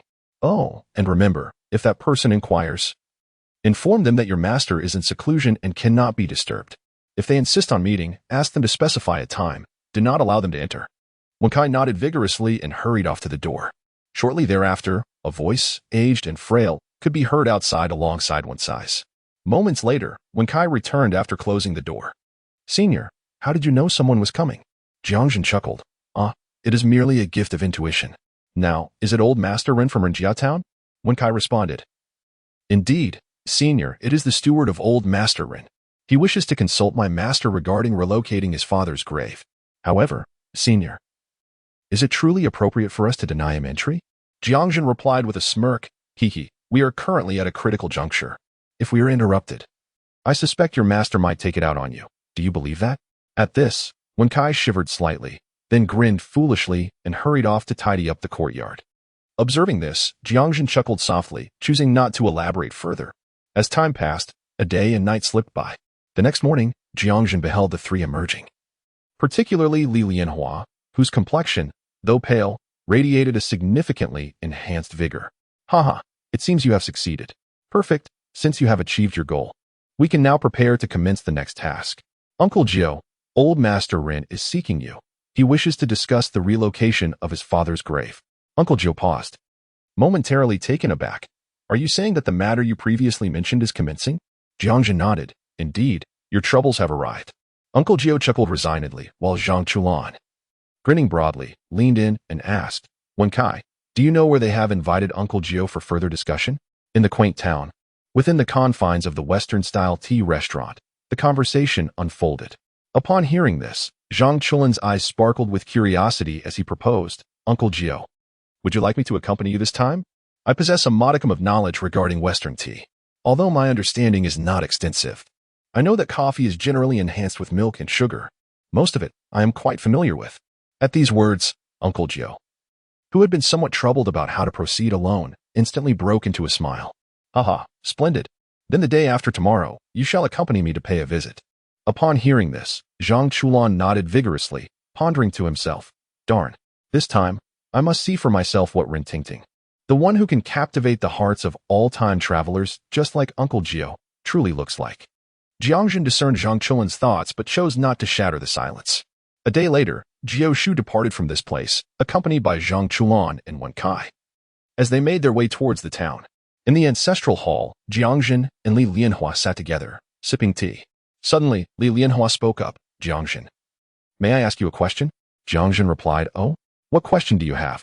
Li Lianhua continued, when you first arrived, you revealed everything about yourself. Do you truly trust us that much? Upon hearing this, Jiang Zhen squinted his eyes and chuckled, What do you mean by that, old Li? Li Lianhua responded, Surely. You haven't disclosed everything, have you? Jiang Zhen's lips curled into a slight smile as he replied, Oh, what are you implying? Li Lianhua elaborated. The information you shared seems extensive, even regarding your identity and origins, yet it can be summarized into a few points. 1. You are a traveler from another realm. 2. You belong to the Pangu tribe. 3. You currently reside in the super divine universe. The rest pertains to your hardships, such as the terrors of the super divine universe. However, these matters do not seem particularly useful, do they? The 3 points you mention will naturally become apparent to us in due time. So why reveal them now? What is your true intention? After listening to her words, Jiang Zhen raised his teacup, took a gentle sip, and slowly replied, Old Li, you need not be so wary of me. I harbor no ill intentions toward you. I merely seek some task points. My disclosure was simply to convey my capabilities. I wish to participate in future missions. Li Lianhua queried, Is it solely for that reason? Jiang Zhen responded, What else could it be? Do you think I am to destroy the world or engage in other such endeavors? Remember, the purpose of the celestial chat group is to uphold the world, and I have no desire to oppose it. The forces behind this chat group are enigmatic. I will not act recklessly. Well then, I shall return to my cultivation. With that, Jiang Zhen leisurely walked away. Chapter 17. The Western Restaurant in Rinjia Town. Zhang Chulan followed closely behind Jiao Shu, his eyes scanning the surroundings with curiosity. After all, as a person from the modern world, how could he not be intrigued by this place? Previously, I had secluded myself in the ancestral hall for the purpose of cultivation, seldom venturing outside. Now that I have finally emerged, I must take the opportunity to explore this era of the Republic of China. However, while Zhang Chulan was observing others, he too was the subject of scrutiny. Particularly, his attire, though a mere uniform, appeared to be beyond the reach of ordinary individuals in this time, as it seemed to belong exclusively to the bustling cities. This piqued the curiosity of the rural folk around him. Before long, the trio arrived at a Western restaurant. Upon their arrival, they were promptly halted by a haughty waiter who inquired, Do you have a reservation? Zhang Chulan, witnessing this, could hardly contain his disbelief, exclaiming, Is it truly necessary to make a reservation for such a shabby establishment? What nonsense is this? His words immediately drew the attention of those nearby. Who might you be? The waiter asked. Zhang Chulan replied, I am Zhang Chulan. But really, what purpose does it serve to engage in such conversation? What was the name of that fellow, Uncle Nine? Beside him, Wakai, taken aback, quietly interjected, It's Renefe. Upon hearing this, Zhang Chulan seemed to remember, and with irritation said, Yes, that Renefe. Did you not arrange for Uncle Nine to join us in advance? With this statement, The waiter's demeanor shifted from arrogance to an almost servile caution. He bowed slightly and said, "Ah, so you are the esteemed guest mentioned by Master Ren. Please, this way, Master Ren has already prepared a place for you." He gestured for them to follow him to a private room. Once inside, Zhang Chulan pulled out a chair for Uncle Nine to sit. He then glanced at the waiter, furrowing his brow and said, "Are you truly devoid of any discernment? The guests are seated, yet you make no effort to present a menu, let alone take our orders. Is this how your restaurant treats its patrons?" At this, the waiter, who had been standing by, waiting for Master Ren's arrival to create a favorable impression, looked visibly embarrassed. "I sincerely apologize. Please hold on for a moment," he exclaimed, before hastily fetching a water jug and a menu, which he presented to Zhang Chulan, and began pouring water for the three of them. Observing this, Zhang Chulan smirked and asked, "Uncle Nine, what would you like to eat?" Uncle Nine scanned the menu in Zhang Chulan's hands, realizing he recognized none of the items. He replied, "You decide for us. We shall have whatever you choose. However, do you think it might be inappropriate to order now? After all, Master Ren has not yet arrived." Zhang Chulan shook his head and remarked, "Uncle Jiao, you are indeed too upright. Since it is Ren Fa who has invited you to assess the situation, he should have come in advance to await your arrival rather than making you wait for him. This clearly conveys a sense of intimidation. However, you need not be concerned. I shall assist you shortly. As for dining, fret not. We shall not require his invitation. This meal is on me. Heh. I have received quite a sum of silver dollars for this outing." Upon hearing these words, Uncle Gio reflected on the fact that he had indeed been invited by Ren Fa to observe the feng shui. Not only had he been put in a difficult position upon his arrival, but the host had yet to show up, which certainly indicated a lack of respect. Moreover, Zhang Chulan stated that this meal would be on him, prompting Jioshu to refrain from further remarks. Zhang Chulan then perused the menu, chuckling softly as he remarked, "The dishes here are rather mediocre, hardly worthy of commendation. Let us have 3 cups of coffee each, accompanied by 3 well-done steaks. Remember, I require them thoroughly cooked. I cannot abide anything less. Additionally, please provide each of us with a portion of egg tart and a slice of cake." Upon concluding his order, Zhang Chulan closed the menu and tossed it to the waiter, subsequently producing several silver coins which he tossed to him. "This is for the meal. Do be prompt and serve us at once." The waiter, witnessing this, instantly beamed and replied, "Gentlemen, please hold on for a moment. We shall attend to your order forthwith." Afterward, they departed from the private room. At that moment, Uncle Gio whispered, "Chulan, do you recognize the words on the menu?" Zhang Chulan chuckled and replied, "Of course.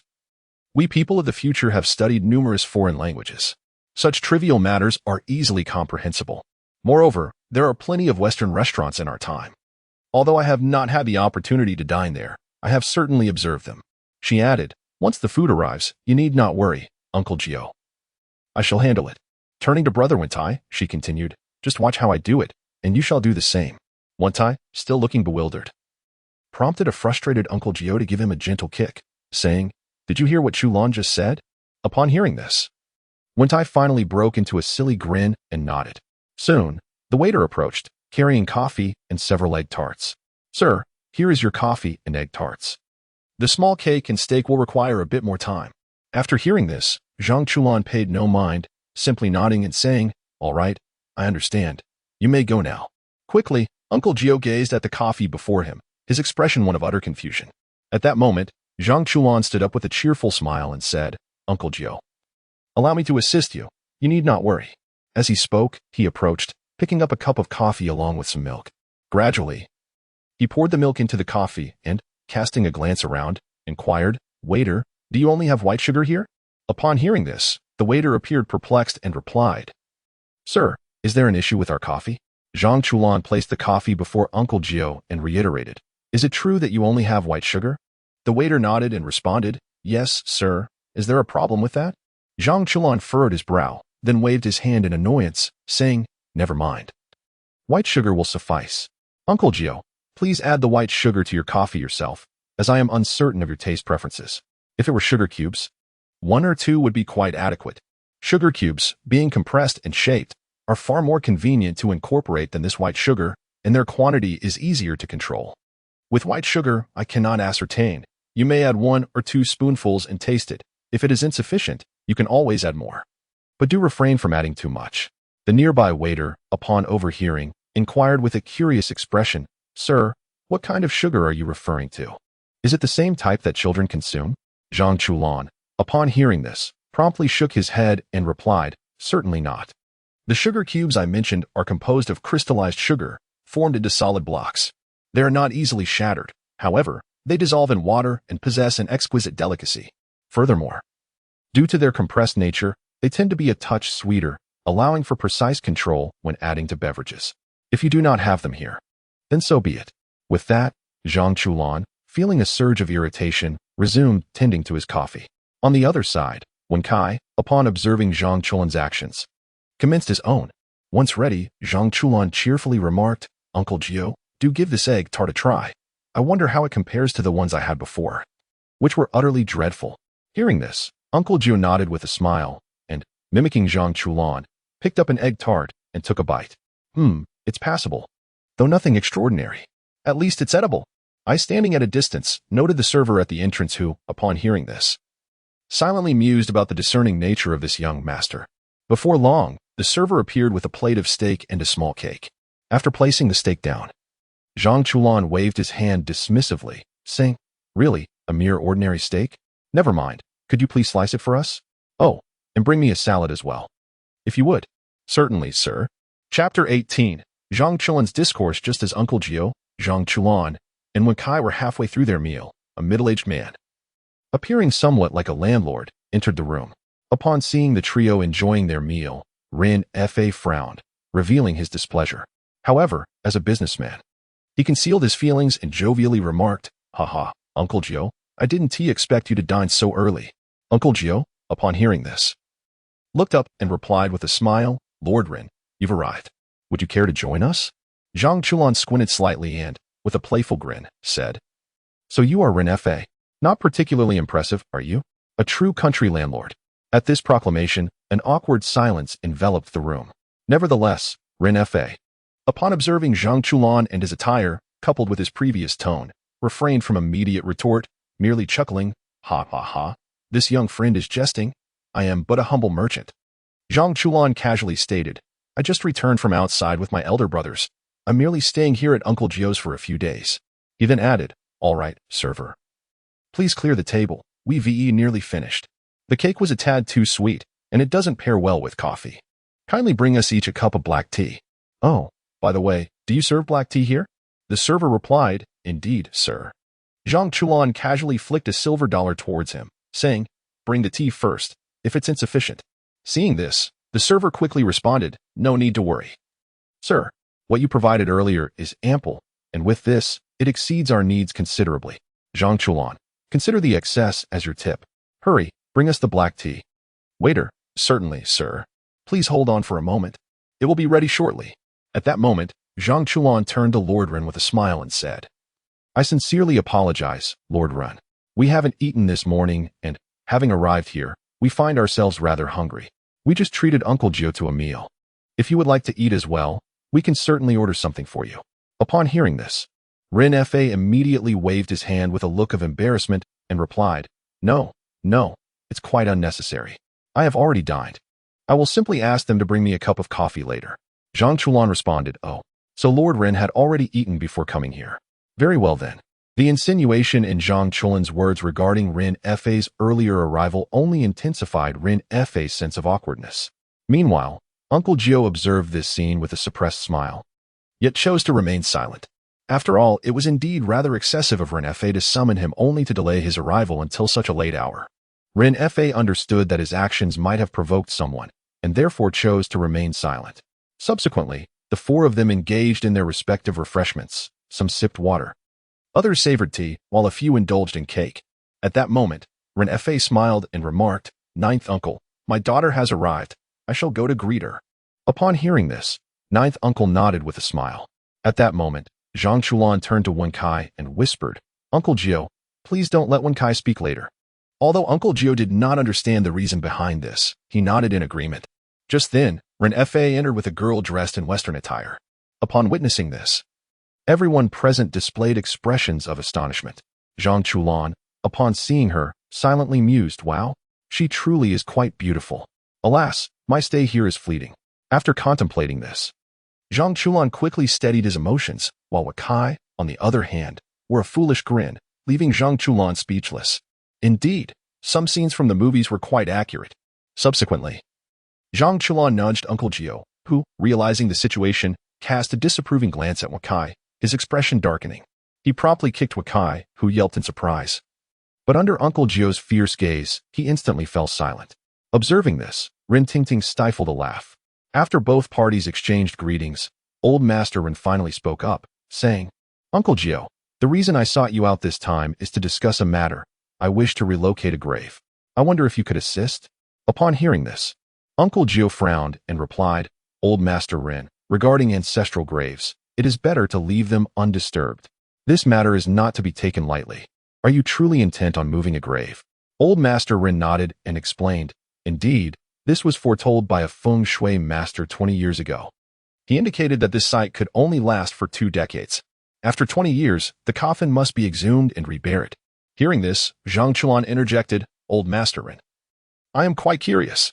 Since this feng shui master has already spoken on the matter, why not seek him out instead of coming to Uncle Jiao?" Upon his words, Uncle Jiao glanced at Ren Fa, equally perplexed. Ren Fa awkwardly replied that feng shui master has passed away, and Uncle Jiao is, without a doubt, the most renowned master of our generation. Zhang Chulan furrowed his brow and remarked, "I see. This is indeed intriguing, but the pressing question remains, Old Master Ren. What is your true motive for wanting to relocate the grave? Don't tell me it's solely based on what that feng shui master said. If that were the case, I would find it hard to believe. Simply acting on a single statement to move a grave is rather dubious.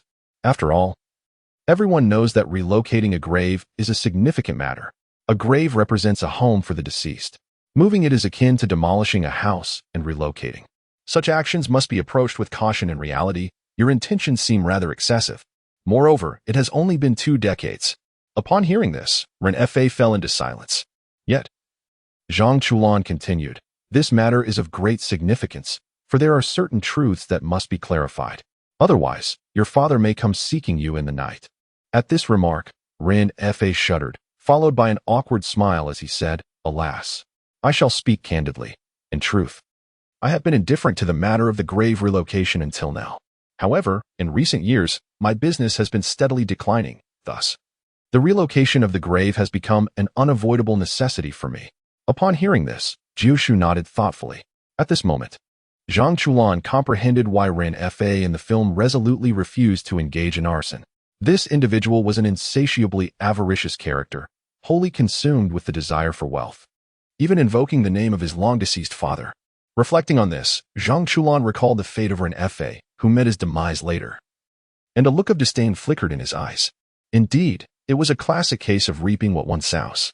In the ensuing hours, Zhang Chulan refrained from uttering a single word, quietly sipping his tea while observing their discussions. It was only after a date had been set and they departed from the restaurant that he finally spoke. "Uncle Jiao, it appears that trouble lies ahead.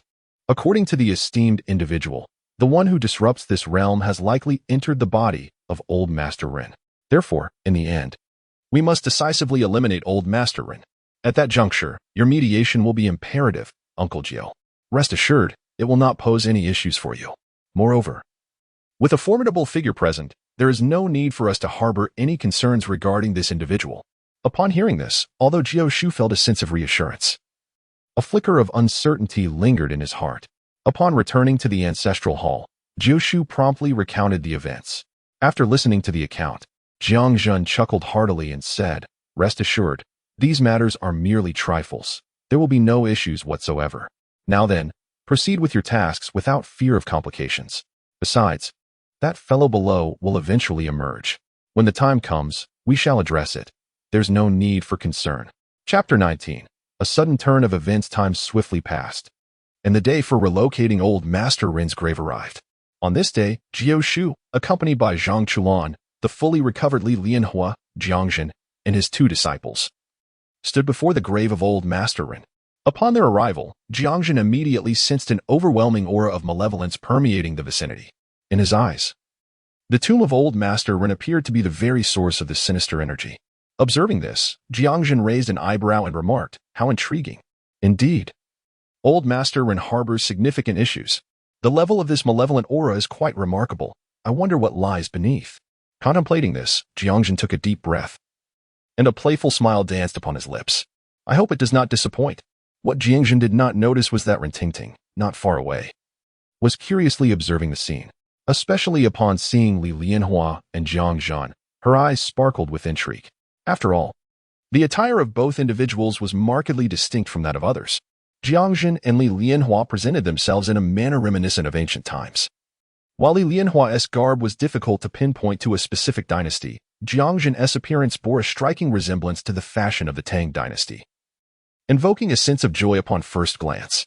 However, at that moment, Captain Away swiftly detected the anomaly and rushed forward, positioning himself protectively in front of Rintingting. With an air of authority, he regarded the three individuals, but Jiang Zhen, witnessing this scene, wore a look of exasperation.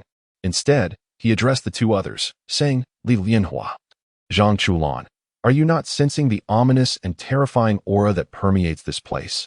Upon hearing this, both Zhang Chulan and Li Lianhua, being relatively young and lacking formal education on such matters, were bewildered and unaware of the significance of his words.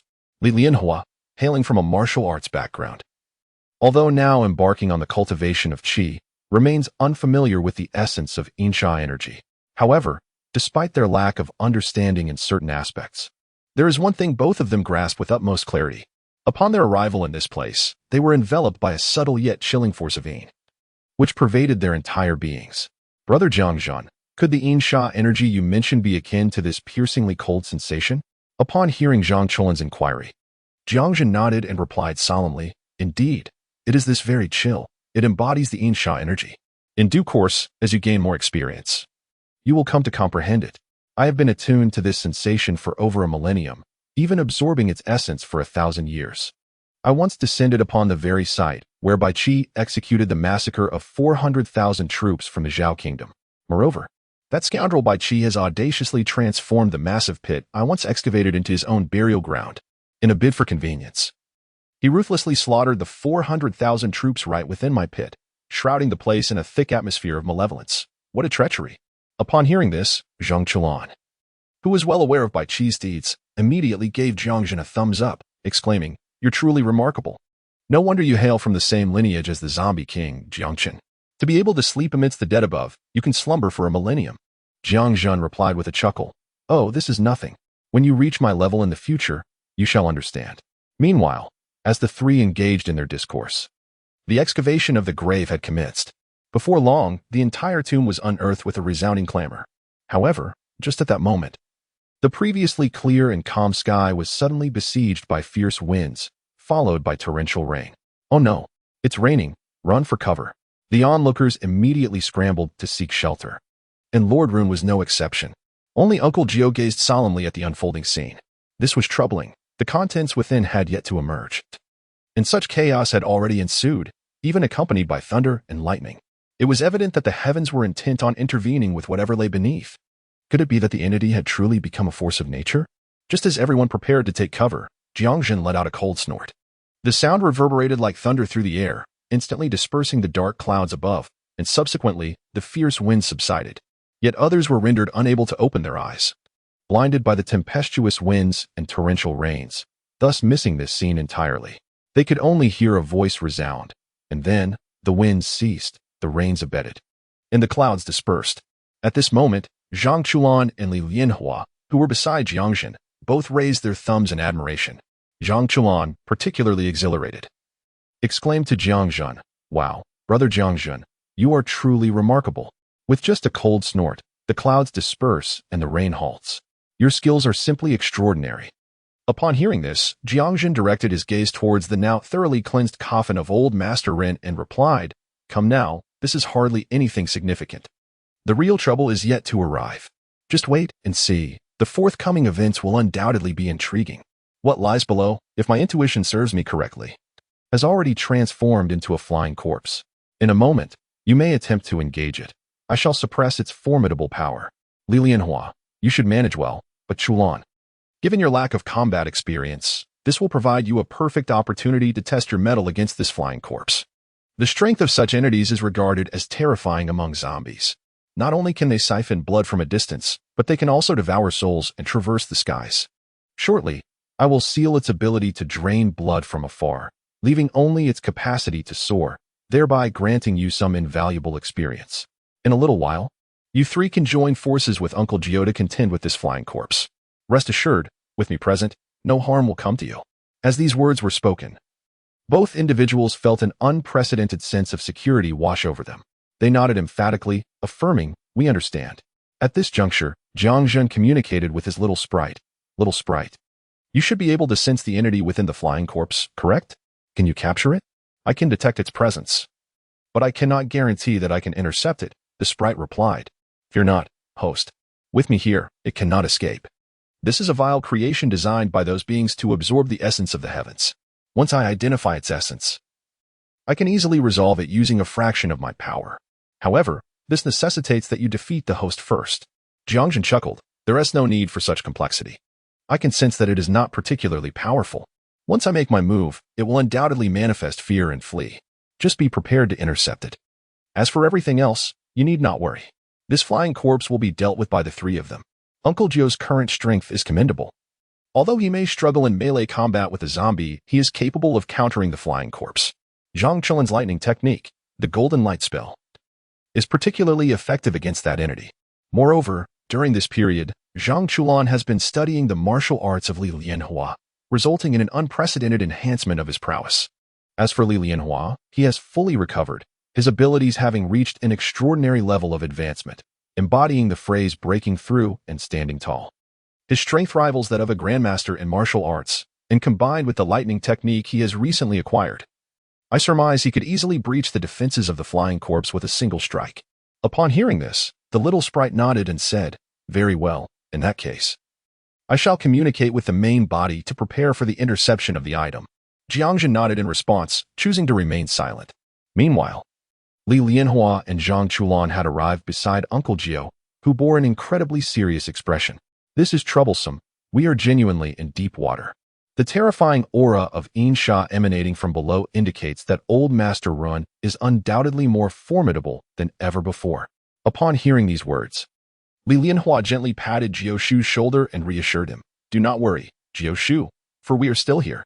The matters that follow require your voice, as these individuals beside us will heed your words. Otherwise, they may not listen." Jiao Shu replied, "Let us first have them raise the coffin. I shall speak with Lord Run regarding this matter." Upon hearing these words, Jiang Chulan seemed to have recalled something and immediately said, "Uncle Gio, I will accompany you." Although Uncle Gio was initially perplexed, he ultimately acquiesced. Subsequently, Uncle Gio instructed those above to hasten the lifting of the coffin and then approached Mr. Ren. "Mr. Ren, Mr. Ren, Uncle Gio, has something occurred?" Uncle Gio nodded, his voice laden with gravity as he replied, "Mr. Ren, the matter at hand is quite troublesome. Shall we speak privately?" Upon hearing this, Mr. Ren furrowed his brow and inquired, "What exactly is the matter that necessitates a private discussion?" Chapter 20. Not turning back until hitting the south wall. "Mr. Ren, this situation is indeed very troublesome. If it remains unaddressed, it could potentially lead to significant issues. Moreover, concerning the esteemed family of Master Ren." Upon hearing these words, Master Ren cast a glance at his companion Ren Tingting, and after a moment of contemplation, he nodded and said, "Very well. You may all withdraw for now." The surrounding individuals, upon hearing this, promptly turned and exited the area, leaving only Ren Tingting and Ah Wei behind. "Now, Uncle Gio, you may speak freely," Ren Tingting urged. Uncle Gio nodded and replied, "Master Ren, while I am uncertain about the origin of this dragonfly waterhole, I can assure you that the person responsible for your father's grave harbors ill intentions. The concept of a dragonfly waterhole necessitates contact with water to be deemed valid. However, what you have here is a concrete cover that lacks any water contact, rendering this burial site utterly ineffective." Upon hearing this, Master Ren's countenance darkened significantly, and he coldly remarked, "Humph, this individual is indeed suspicious. I have always believed that he could not possibly have benevolent intentions when arranging my father's funeral. It appears he sought to scheme against the Ren family, which explains the decline in our family's business over the years." At this juncture, Jiang Chulan interjected, "Master Ren, you possess quite a bold spirit. This dragonfly waterhole must have been seized from that feng shui master, correct? How audacious of you to enlist the very feng shui master you wronged to construct your burial site. Moreover, in the aftermath, no one sought the counsel of others, demonstrating an extraordinary level of trust in that individual. They even heeded the advice of the feng shui master. hastily deciding to relocate the grave.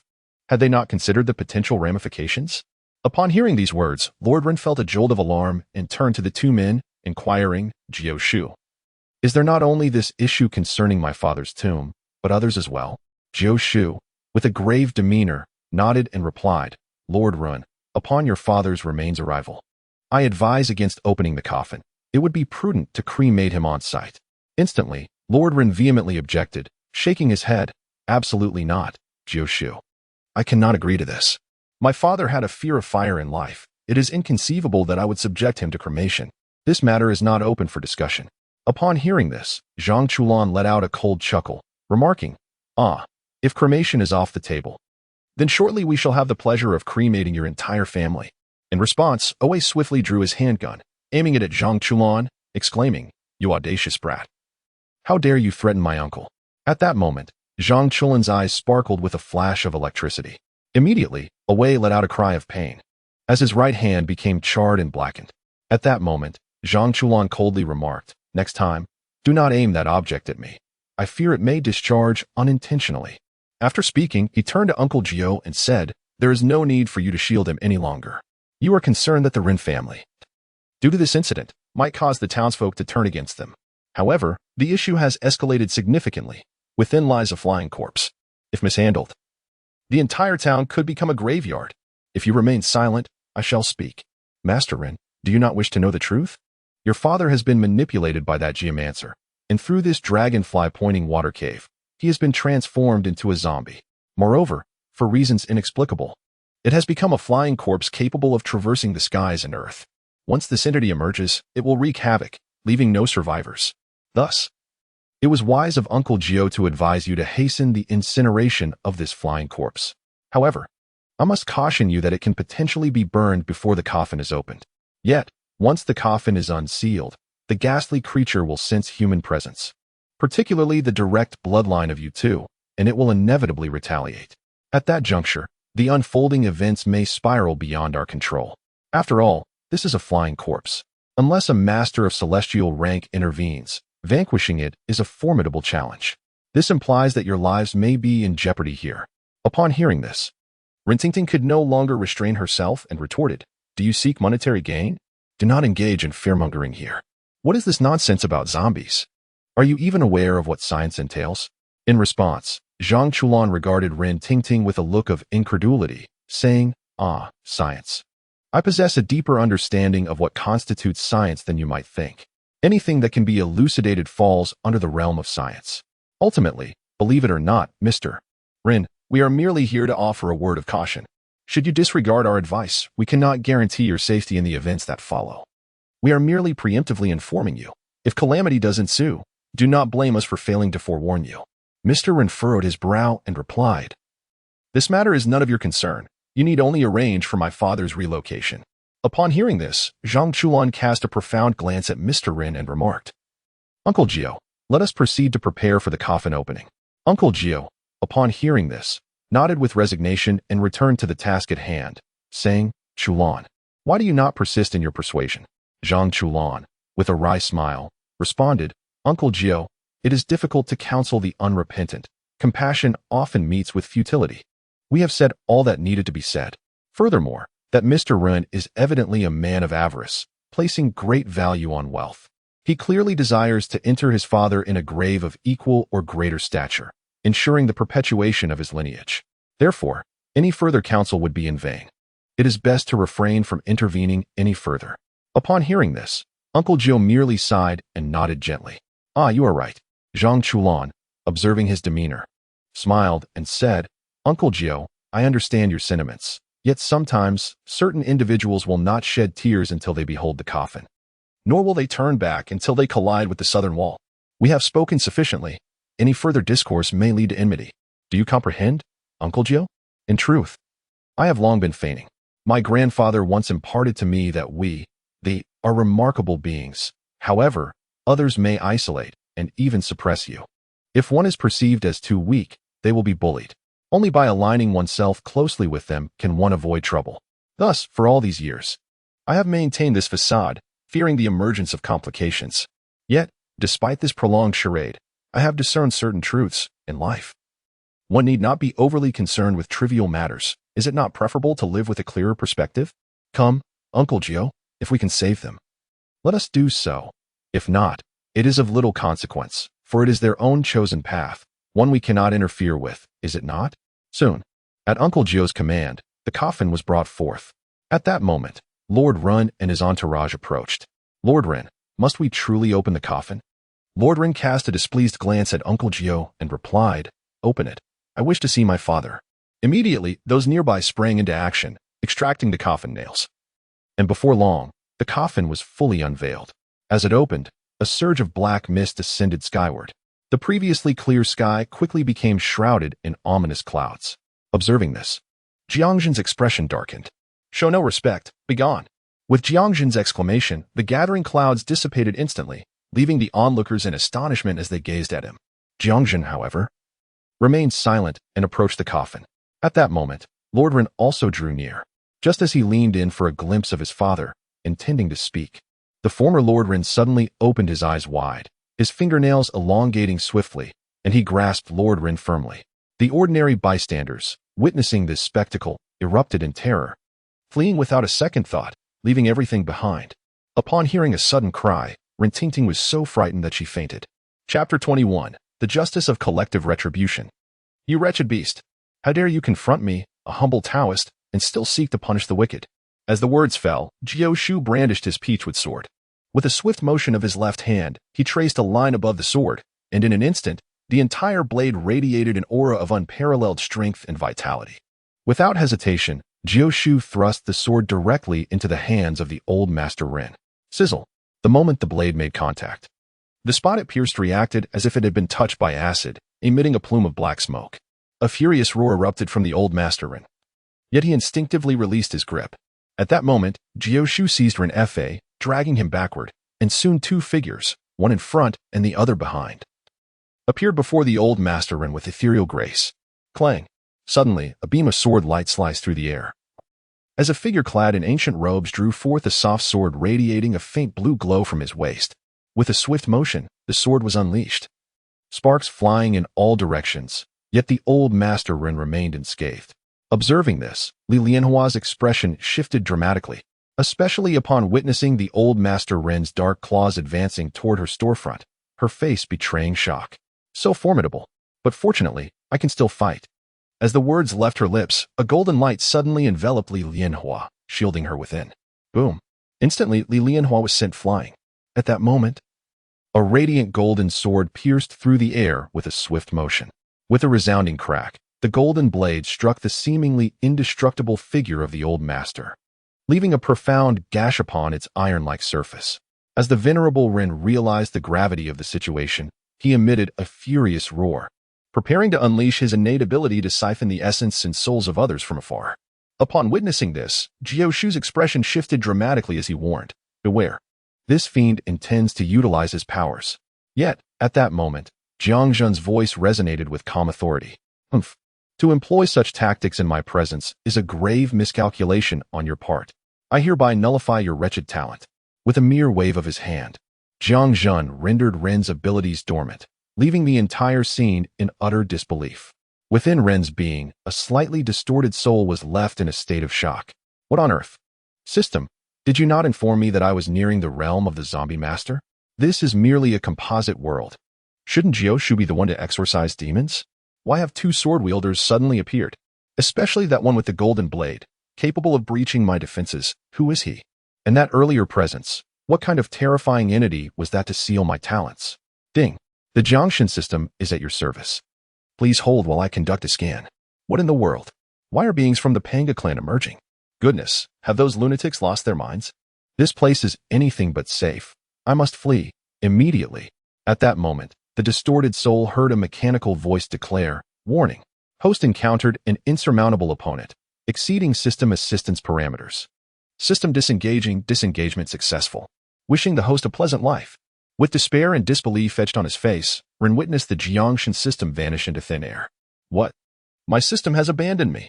Yet, Jiangzhen's voice echoed once more. You think you can escape before me? You are sorely mistaken. With that, Liu gestured, unleashing a formidable force of temporal energy. Instantly, an overwhelming binding power manifested. Constraint. At that juncture, the so-called Jiang Chen system, nearly engulfed by the void, halted abruptly. Little sprite, are you not going to make your move? What are you waiting for? The little sprite replied with a giggle, hee hee. Host, I am on it. Just a moment. As she spoke, a charmingly adorable system sprite emerged from within Jiang Zhen, causing the previously confident Jiang Chen system to flicker and tremble as if on the verge of explosion. At that moment, the little sprite produced a cloth bag and swiftly enveloped it within. Ding dong. Congratulations to the host, Jiang Zhen, for capturing the zombie god system. The host, Jiang Zhen, is rewarded with 10,000 chat points and a 50% discount card for the system's marketplace. At that moment, Zhang Chulan, Li Lianhua, and Jiu Shu heard a mechanical voice echoing in their minds. Ding. Congratulations, host. You have been awarded 1,000 chat points for assisting in the capture of the zombie deity. Upon hearing this proclamation, the three of them immediately turned their radiant gazes towards Old Master Rin. At that moment, Zhang's voice resonated. This fellow's talent has been sealed by me. The remainder is now in your hands. Upon hearing this, Zhang Chulan chuckled and replied, hee hee. No problem, my esteemed leader. We shall take care of this flying corpse. With the absence of its ability to drain life from a distance, its threat has diminished significantly. After this, Zhang Chulan continued, Li Lianhua, utilize the Golden Light spell and the Yang 5 Thunder. This is a flying corpse, and ordinary methods cannot breach its defenses. Li Lianhua, upon hearing this, glanced at her own weapon and responded, haha, understood. Chulan, be careful. At that moment, Uncle Joe cast aside Ren Fa and approached the two, saying, brothers Lianhua and Chulan, be cautious. This is a flying corpse. Even though Jiang Zhen has sealed most of its supernatural powers, its body of steel and iron possesses terrifying speed and strength, which we cannot confront head-on. I shall employ the thunder technique. I will use the Maoshan sword of exorcism to utterly vanquish this creature. With that, Uncle Joe bit his finger, swiftly brushing it across the peach with sword in his hand. He then inscribed a Taiji symbol onto the hilt, followed by removing a Taiji Bagua jade seal from around his neck and pressing it onto the sword. Instantly, the entire peach with sword gleamed with a resplendent golden light, appearing remarkably striking. Upon witnessing this scene, Li Lianhua and Zhang Chulan exchanged a glance, and then, without hesitation, both sprang into action. In an instant, the golden light surrounding them began to coalesce and compress. Suddenly, the air was filled with the crackling sound of electric arcs. Subsequently, white bolts of lightning manifested around Zhang Chulan. Upon the blade of Li Lianhua's guillotine sword, white lightning entwined, signifying that she had successfully harnessed the power of the Yang 5 Thunder, integrating it into her own Xiangyi Tai sword. Observing this spectacle, Zhang Chulan's eyes momentarily sparkled with envy. By heavens, Li Lianhua, you possess a divine weapon capable of withstanding the might of the Yang 5 Thunder. In response, Li Lianhua offered a faint smile and remarked, this guillotine sword was a gift from my elder brother, a veritable divine weapon. After her words, she continued, Brother Chulan, your talent is equally remarkable. With a fine sword in hand, you too could achieve what I have. With that, Li Lianhua unleashed a strike, her sword light mingling with the crackling thunder as it surged towards the flying corpse of Old Master Rin. At that moment, Old Master Rin Jijie let out a furious roar and reached out with both hands to grasp the thunderous sword energy. A resounding boom echoed, accompanied by a series of crackling sounds that drew the attention of the onlookers. At this moment, Zhang Chulan had already, unbeknownst to him, swiftly approached the Old Master Rin from behind, employing the mesmerizing steps of the dance.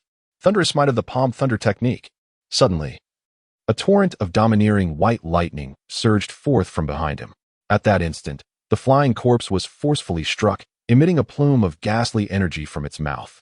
At that moment, Uncle Gio seized the opportunity and unleashed a swift strike with his sword. With a sharp sound, one of the flying corpse's arms was severed. Almost immediately, a long sword emanating a faint blue light surged forth.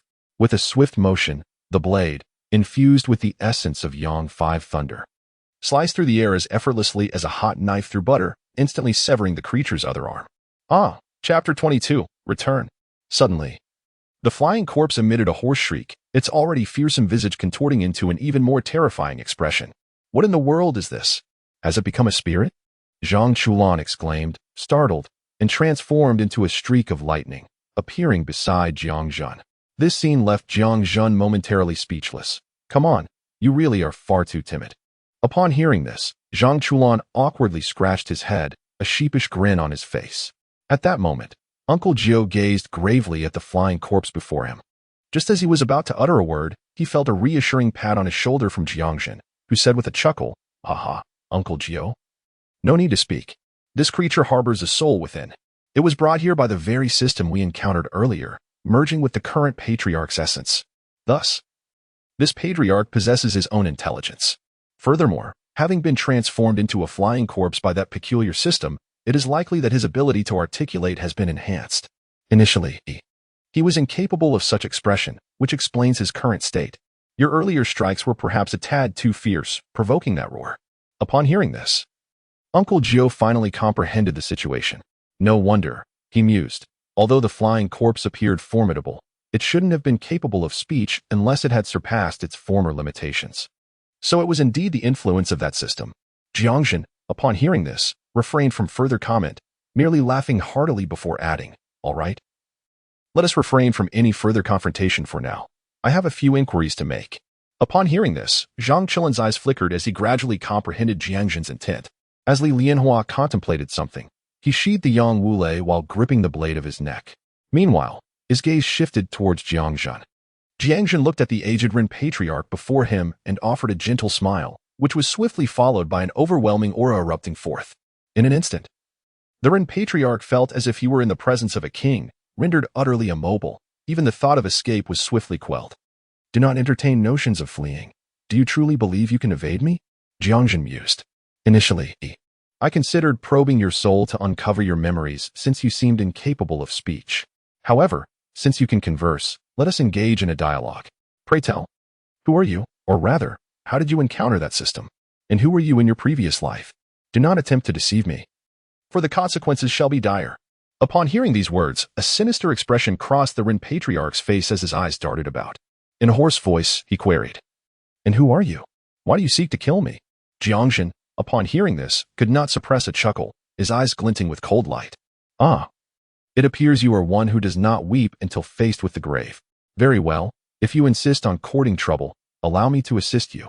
With that, Jiang Zhen placed his right hand upon the patriarch's head. The Ren patriarch, witnessing this, was instantly rendered speechless, exclaiming, "No, no, I will speak. I shall tell you." At that moment, excruciating pain surged through his very soul. "It is too late. I grant you but one opportunity." Seconds later, after Jiang Zhen had extracted the memories of this individual, he released the energy in his hand. Boom. The Ren patriarch was obliterated, his very essence shattered into nothingness. "Brother Jiang, have you obtained his memories?" one inquired. Jiang Zhen nodded gently and replied, "Indeed. This fellow possesses quite an intriguing background. Originally, he was a Taoist priest, persecuted during the 60s, ultimately succumbing to the pressure and meeting his demise. Subsequently, he encountered this Jiang Chen system, which transported him to this era, inhabiting the body of the Ren patriarch. As for the rest, there is little to note. The system infused his being with a substantial amount of malevolent energy, along with a drop of potent blood, which elevated him to the strength of a flying corpse. Regrettably, due to the unconventional nature of his ascension, his power is somewhat diminished.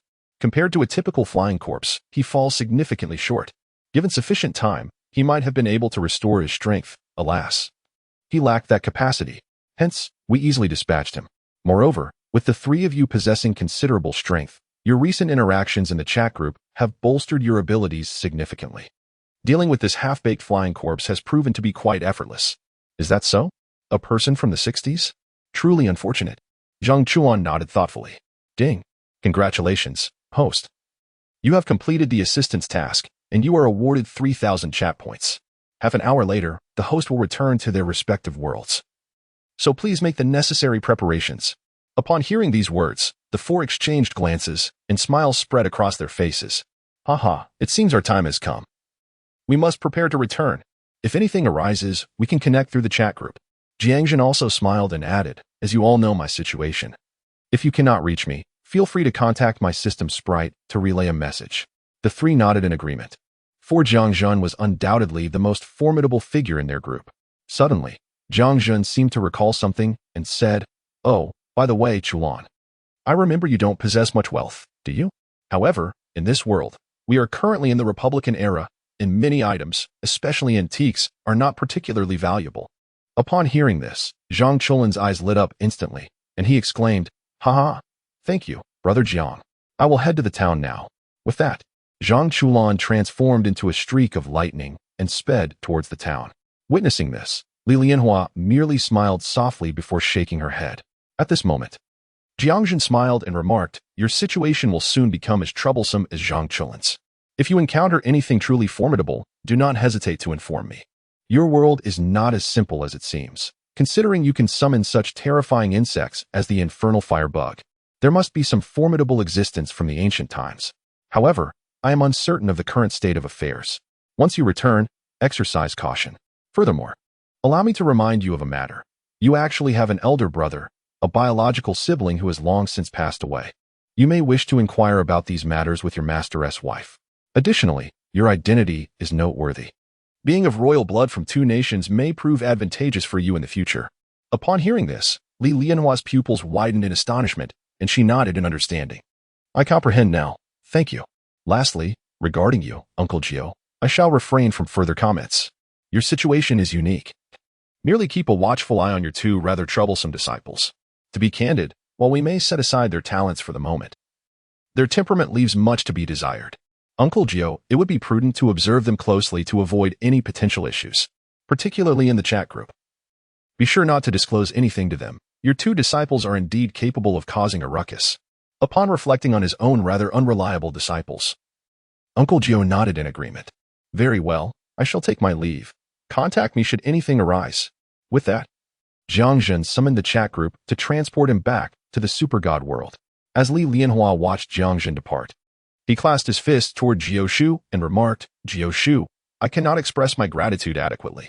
Thanks to you this time, should any matters arise in the future, feel free to inform me, and I shall come to assist." Jiao Shu, upon hearing this, responded, "Young brother Lianhua, are you returning already?" Li Lianhua nodded, "Indeed. There are certain matters I am eager to investigate." Understanding the implication, Jiao Shu replied, "Then take care." Li Lianhua nodded in agreement. "Take care." With that, Li Lianhua transformed into a beam of light and vanished from sight. Shortly thereafter, within the chat group, Jiao Shu received a message from Zhang Chulan. "Aha, Jiao Shu. I shall return now, and will not come to find you." Upon seeing this, Jiao Shu smiled and replied succinctly. Meanwhile, in the realm of Super God, Jiang Zhen had already appeared atop a peak in Kunlun Mountain. Observing the heavy snowfall, he nodded approvingly. "Not bad. I shall make this my abode henceforth." Chapter 23. The Arrival of Hishi, a First Encounter. After discovering a suitable peak within the Kunlun mountain range, Jiang Zhen immediately deployed his abilities to envelop the summit. Subsequently, he entered the mountain, seeking a suitable location for meditation. However, shortly after his arrival, he heard a woman's voice emanating from outside. "Hello, is anyone there? Come out and meet me, let us have a chat." Upon hearing this voice, Jiang Zhen furrowed his brow and turned to look outside. His eyes shimmered with brilliance, revealing a figure outside. A silver-haired angel, adorned with wings and a short skirt, was speaking incessantly. It was her, the angel Hishi. But how could she have found me? Logically, she should not be able to perceive my presence. Even if they had developed those so-called void engines, it would still be impossible.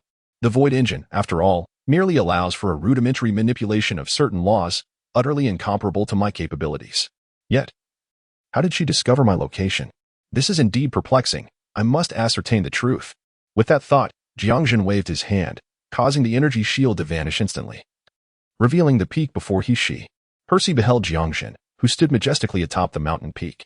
At that moment, Jiang Zhen's long hair cascaded casually over his shoulders as he gazed at Hersey with an air of indifference. Instantly captivated by Jiang Zhen's demeanor, Hersey appeared entranced, as if he were lost in contemplation of the figure before him. However, it did not take long for Hersey to regain his composure. The fleeting moment lasted but 2 or 3 seconds, yet it profoundly altered his expression. Subsequently, he activated his insightful eye, seeking to discern Jiang Zhen's condition. Target unable to analyze. Target unable to analyze. Just then, Jiang Zhen spoke, his gaze fixed upon Hersey, his voice calm yet pointed. "Sir, you are being somewhat excessive.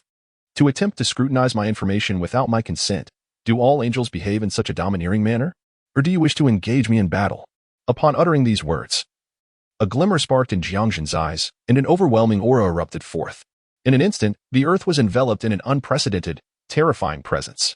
Even Hersey, possessing a fourth-generation divine physique, felt an unparalleled force surging through him, causing his sacred form to creak under the strain.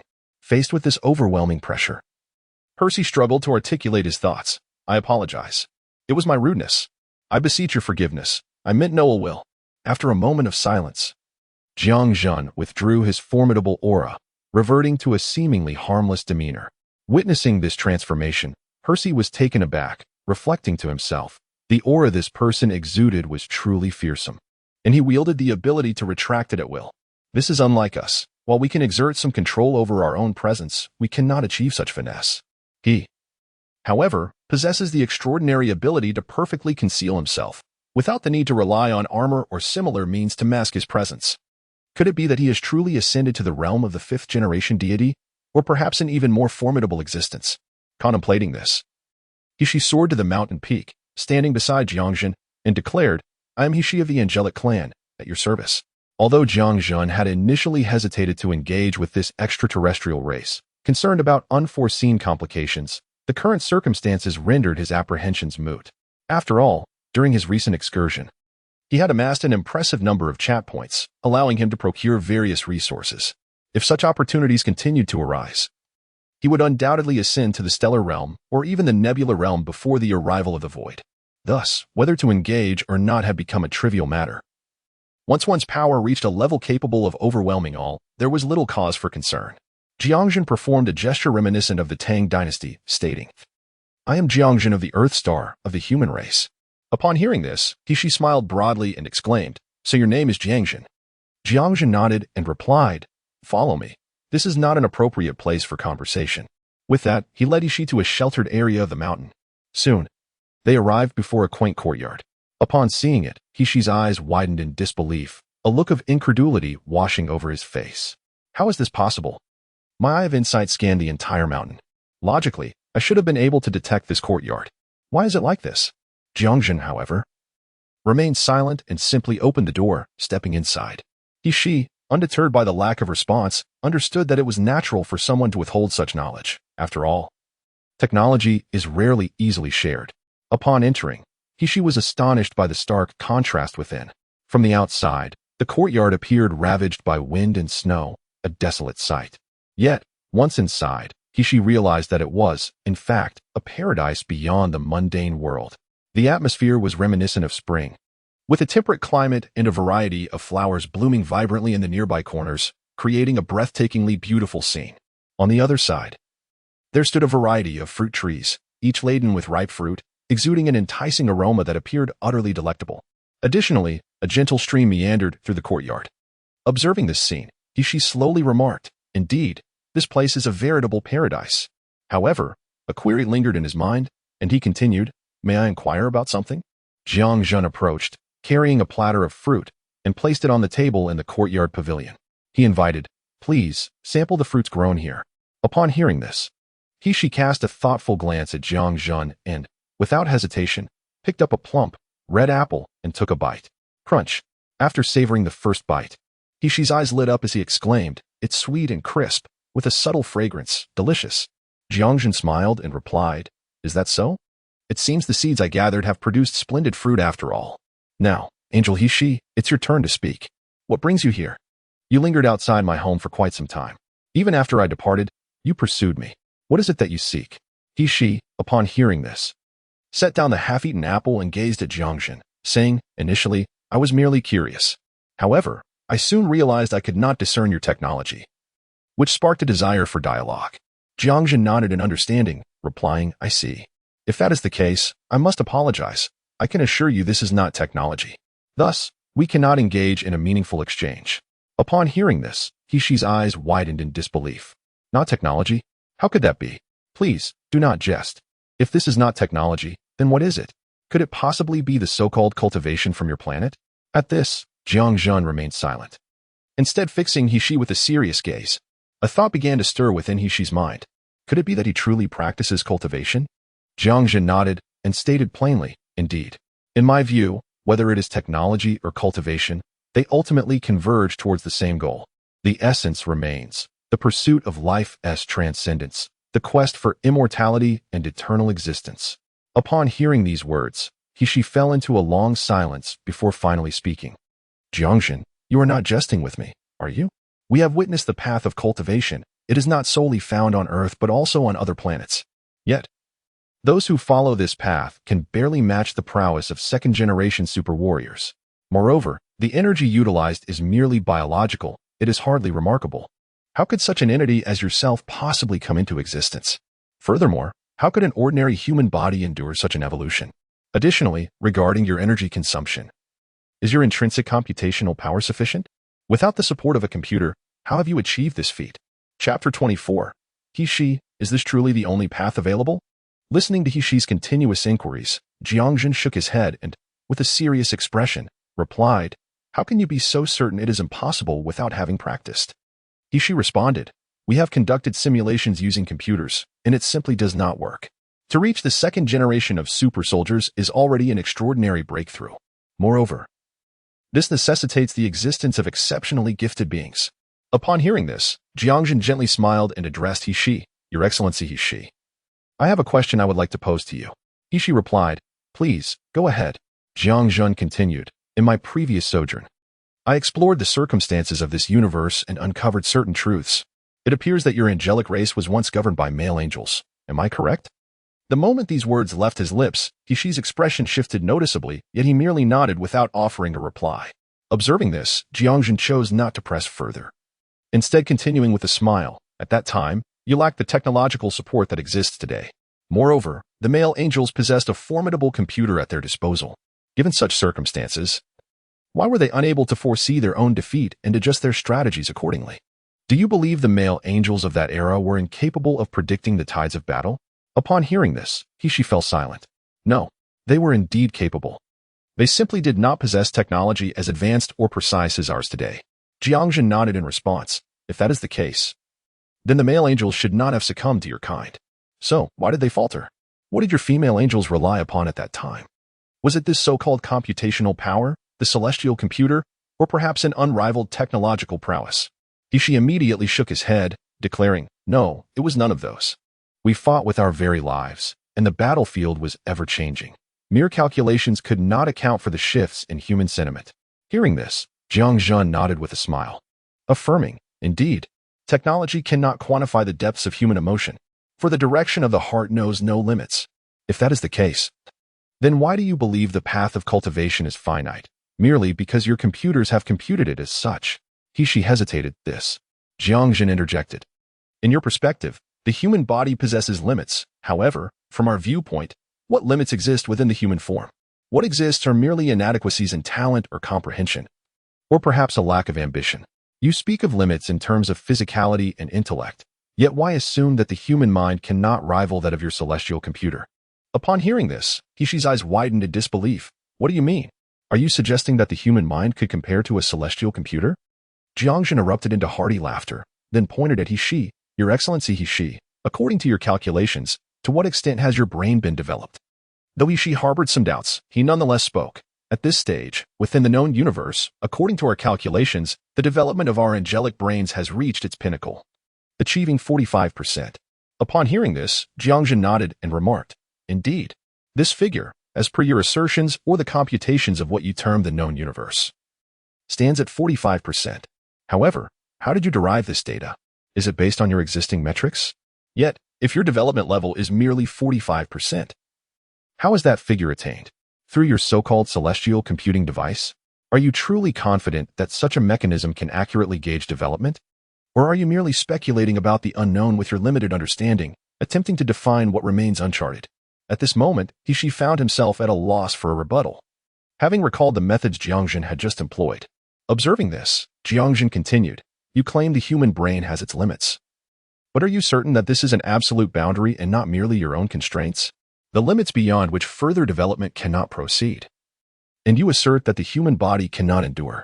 Yet, how is it that your current forms are capable of withstanding such challenges? Is it not due to your technological evolution? This technological advancement has, after all, reinforced your capabilities through various energies. So why do you presume that cultivation cannot achieve this? Is it inconceivable that one might first refine the body and subsequently enhance the energy within?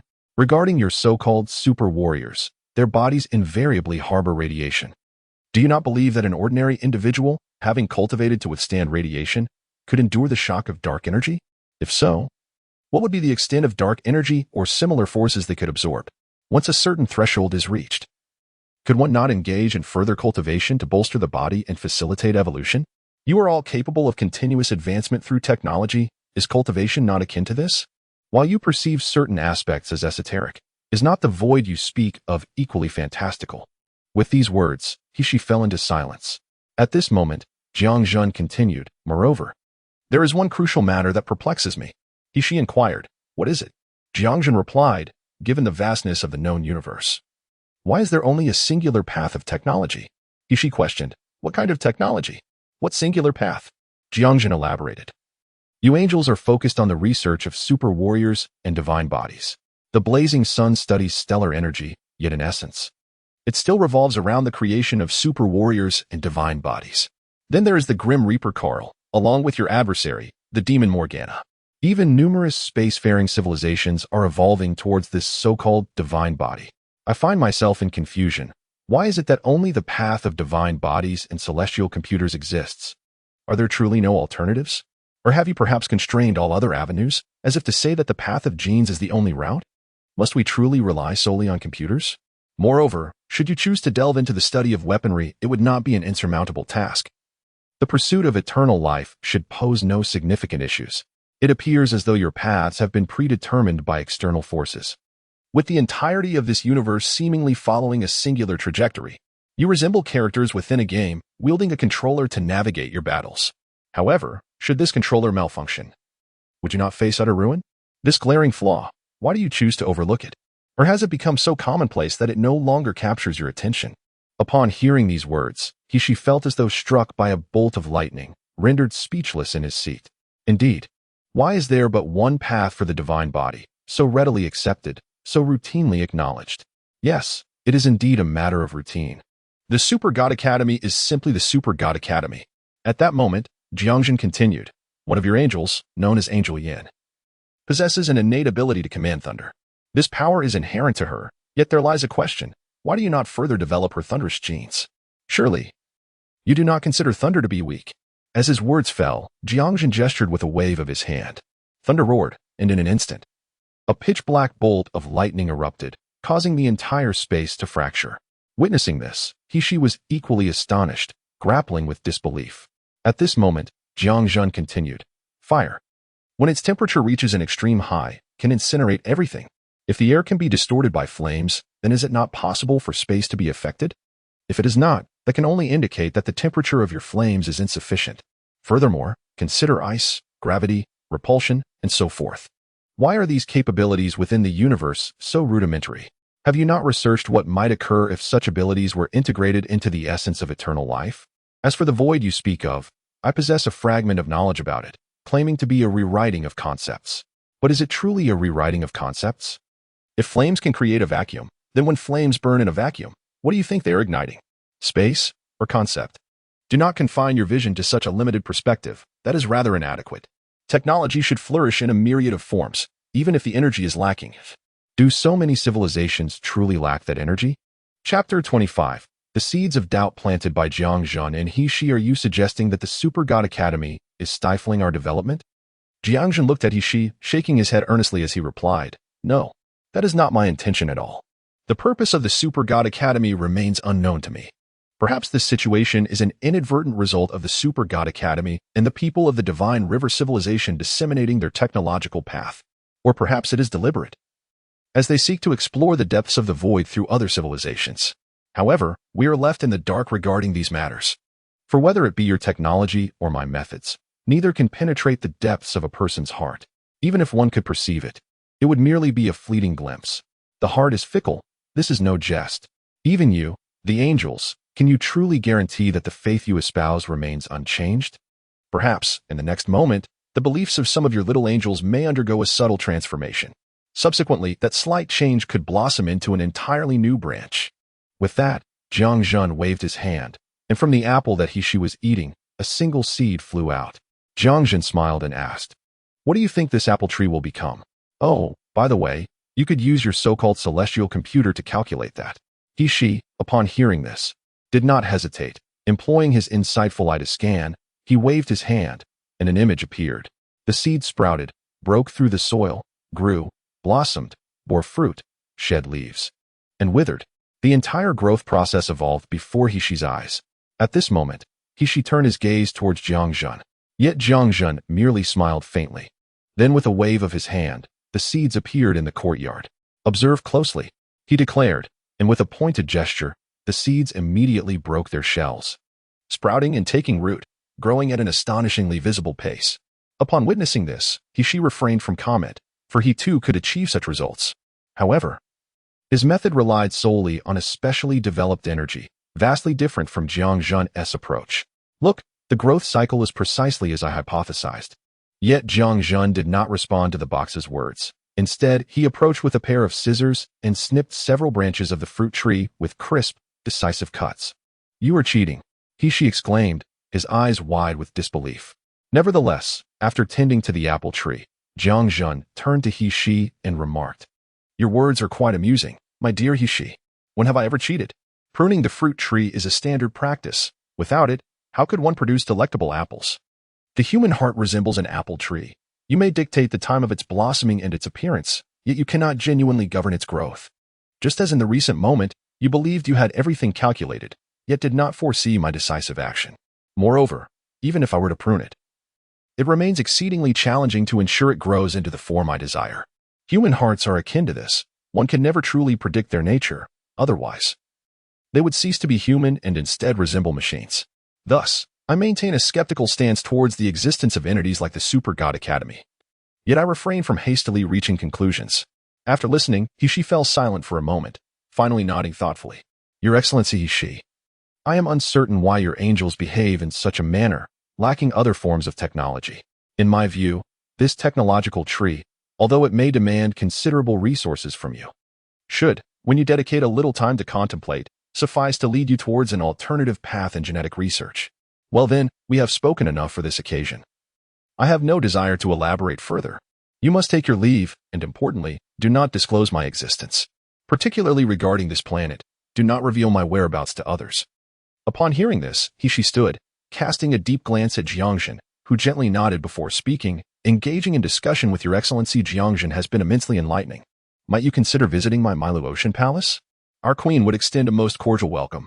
Jiang Zhen, however, shook his head in response, stating, "I have no interest. Furthermore, I lack the time. I must continue my cultivation and attend to other matters. Thus, you should depart now, and do not allow anyone to disturb me in the future." As his words fell, Jiang Zhen waved his hand, and in an instant, a beam of light flashed, causing He-Shi to vanish from sight. The courtyard where Jiang Zhen resided vanished entirely into the tempest of wind and snow.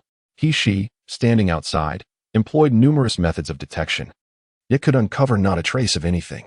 Ultimately, he departed from the scene, his expression one of profound resignation. As soon as He-Shi departed, in the courtyard, Jiang Zhen gazed at the figure of He-Shi, now soaring through the cosmos, a glimmer of brilliance flickering in his eyes. Has he finally left? After a thorough discussion, it was evident that He-Shi, the fervent researcher, would likely harbor doubts regarding the divine evolutionary path crafted by the Shunhe civilization. He might even embark on alternative avenues of inquiry. Given over a millennium of accumulated knowledge, it is anticipated that He-Shi would swiftly reach a significant understanding. Even if he cannot attain the fourth generation of divine bodies, he would at least delve into the study of divine entities. After all, one question begets a multitude of inquiries, and prior to the commencement of the official narrative, the angels might experience a transformation, perhaps even a profound metamorphosis. However, it remains uncertain what notions the descendants of the Shunhe civilization and the Super God Academy will conceive. With the angels as the vanguard, it would be sufficient to probe the thoughts of these individuals. Contemplating this, a subtle smile graced Jiang Zhen's lips. Yet, relying solely on the angelic civilization would not suffice. Probing the Super God Academy presents a considerable challenge. The enigmatic disappearance of the space principle, merging into the very fabric of the universe, is quite peculiar, reminiscent of the legendary Hong Jun ancestor from novels. Moreover, Carl, a student from the Super God Academy, has emerged as a leading figure in the Void S entrance. Additionally, the enigmatic teacher Wu, who created the character of Sun Yukong, also raises numerous questions. Furthermore, why does Du Cao possess such an abundance of genetic samples? If the Super God Academy is not involved in this, it would be utterly implausible. Moreover, it remains unclear what secrets they are concealing. Thus, to unravel this matter, one must disrupt their plans. However, in doing so, I may draw inspiration from the chaotic interludes found in those exhilarating novels. With this thought in mind, Jiang Zhen turned his attention to the chat group and remarked, "Perhaps I can experiment with this. Yet, it is not the right time just yet. Nevertheless, I can prepare in advance, ensuring that the new civilization remains oblivious to the true nature of this situation." With this in mind, Jiang Zhen promptly stated, "Little sprite, assist me with a task." "The host, what is your command?" The little sprite responded eagerly. "Please select a few inexpensive stones from the system marketplace for me. I do not require them to possess any extraordinary abilities. Their sole characteristic must be unparalleled hardness, ideally impervious to decay for millions of years. Additionally, it would be preferable if they could be inscribed upon." Upon hearing this, the little sprite immediately replied, "Rest assured, host, this task is quite simple. Such stones are not costly. If merely hard, they are slightly less than a chatting point, and in abundance, there could be 100. With a wave of his hand, several stones of various appearances materialized before Jiang Zhen. Upon seeing this, Jiang Zhen's eyes gleamed with curiosity as he pointed to a colorful pile of stones and inquired, "What are these stones? How much do they cost?" The sprite responded, "Master, these stones are merely remnants. They are stones rooted beneath rare treasures in a vast world. Apart from their hardness, they possess no inherent abilities, especially after having absorbed all their energy, leaving them as nothing but hard stones devoid of utility. Therefore, you can acquire one for just 30 points. Do you desire such items?" Upon hearing this, Jiang Zhen's eyes sparkled with intrigue. "These are just what I need." "They are splendid." He promptly exchanged 600 chat points to purchase 20 stones of various hues. Chapter 26. Preparations and 15 sets of armor. Jiang Zhen examined the stones before him, which exuded no aura, appearing as ordinary rocks. Subsequently, a tempest of thoughts swirled in his mind as he contemplated his next steps. With another wave of his hand, the Book of Creation materialized, enveloping the pile of stones in a radiant glow. Jiang Zhen remained patiently awaiting the outcome. After several seconds, a beam of light shot forth from the Book of Creation, merging with Jiang Zhen's consciousness. His eyes brightened as he exclaimed, "Ah, this method is quite ingenious. How delightful. With this, the forthcoming events will surely be captivating." He then stored the stones within his spatial realm and vanished from the courtyard. When he reappeared, he found himself in the depths of outer space. Turning his gaze in a specific direction, Jiang Zhen took a single step and traversed an astounding distance of 300,000 miles in the cosmos. In mere moments, he disappeared into the Chiwu stellar system. After a brief interval, he stood before a colossal sun, gazing at the magnificent star. With a swift motion of his hand, a formidable force of space enveloped the entire stellar body. Refined. Instantly, a terrifying power surged forth, engulfing the star. Within a day, the entire sun transformed into a golden sphere no larger than the size of a palm.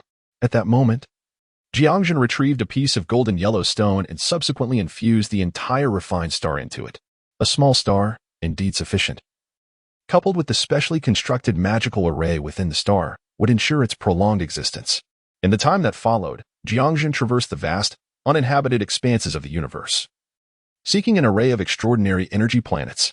Thus, this search consumed a full century of Jiang Zhen's time. Throughout the course of the past century, many individuals have joined the chat group, yet Jiang Zhen chose to remain indifferent. Presently, he is contemplating his computational power and arrangements. After a century, Jiang Zhen returned to Earth, bringing with him a wealth of extraordinary resources. At long last, he has returned. If he had failed to gather everything, it would have posed significant difficulties. Upon surveying the world around him, Jiang Zhen nodded in acknowledgement, reflecting that Du Cao appeared to be intimidated, at least for the moment. No longer daring to act recklessly, it is time for him to proceed with his plans. With a substantial amount of unique ores in hand, alongside the dark silver he had discovered, he envisioned their fusion with other iron ores, which would indeed yield formidable defenses and resilience. Ultimately, integrating these materials would allow for the creation of armor akin to that of a heroic warrior. Should he incorporate additional offensive capabilities, he mused with a chuckle, he could personally conjure a chaotic spectacle reminiscent of a warrior in armor. A millennium of nurturing would surely endow this armor with remarkable sentience. Truly, the power of his Book of Creation is unparalleled. With these resources, his preliminary arrangements are more than sufficient. He is eager to witness the true capabilities of these beings. With that, Jiang Zhen commenced the meticulous process of refining the 20 stones he had prepared. In the courtyard, he retrieved the initial golden stone he had crafted, which radiated a dazzling brilliance, exuding an aura of supreme nobility, intertwined with an imperial presence that permeated the air. Subsequently, he extracted some ores and melted them down, transforming them into armor that closely resembled imperial regalia. He then infused this creation with the ores, harnessing the energy of an entire star, providing an unceasing source of power.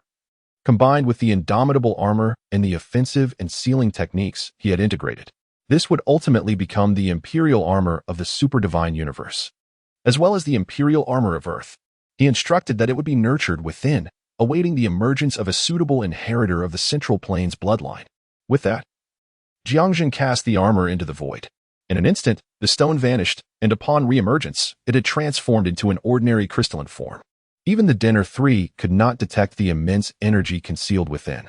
At this moment, the stone concealing the Emperor's armor was inadvertently discovered by a playful young child, who took it home. Unbeknownst to him, the stone was subtly emanating a faint glow, gradually altering and transforming the child's bloodline, enabling him to adapt to the formidable power of the Emperor's armor. This would ensure that his descendants could also inherit the legacy of the Emperor's armor. However, Jiang Zhen remained utterly indifferent to these developments. Instead, with a mere wave of his hand, 5 stones of red, black, white, green, and yellow materialized before him. These 5 stones had consumed a significant portion of his time, for sourcing the planetary energy of the 5 elements was no easy task. Had it not been for his mastery of the purple star astrology, he might still be wandering in search of them. Afterward, Jiang Zhen proceeded to forge the supplementary armor of the Emperor's armor, specifically the 5 elemental armors from the original armor warriors. Much like the Emperor's armor, he placed this into the crystal, allowing it to gradually nurture and await the moment of awakening. However, unlike before, this time Jiang Zhen did not carelessly discard the stone. Instead, he followed his previous plan, seeking out 5 concealed villages in the southeast, southwest, northeast, and northwest of the Central Plains.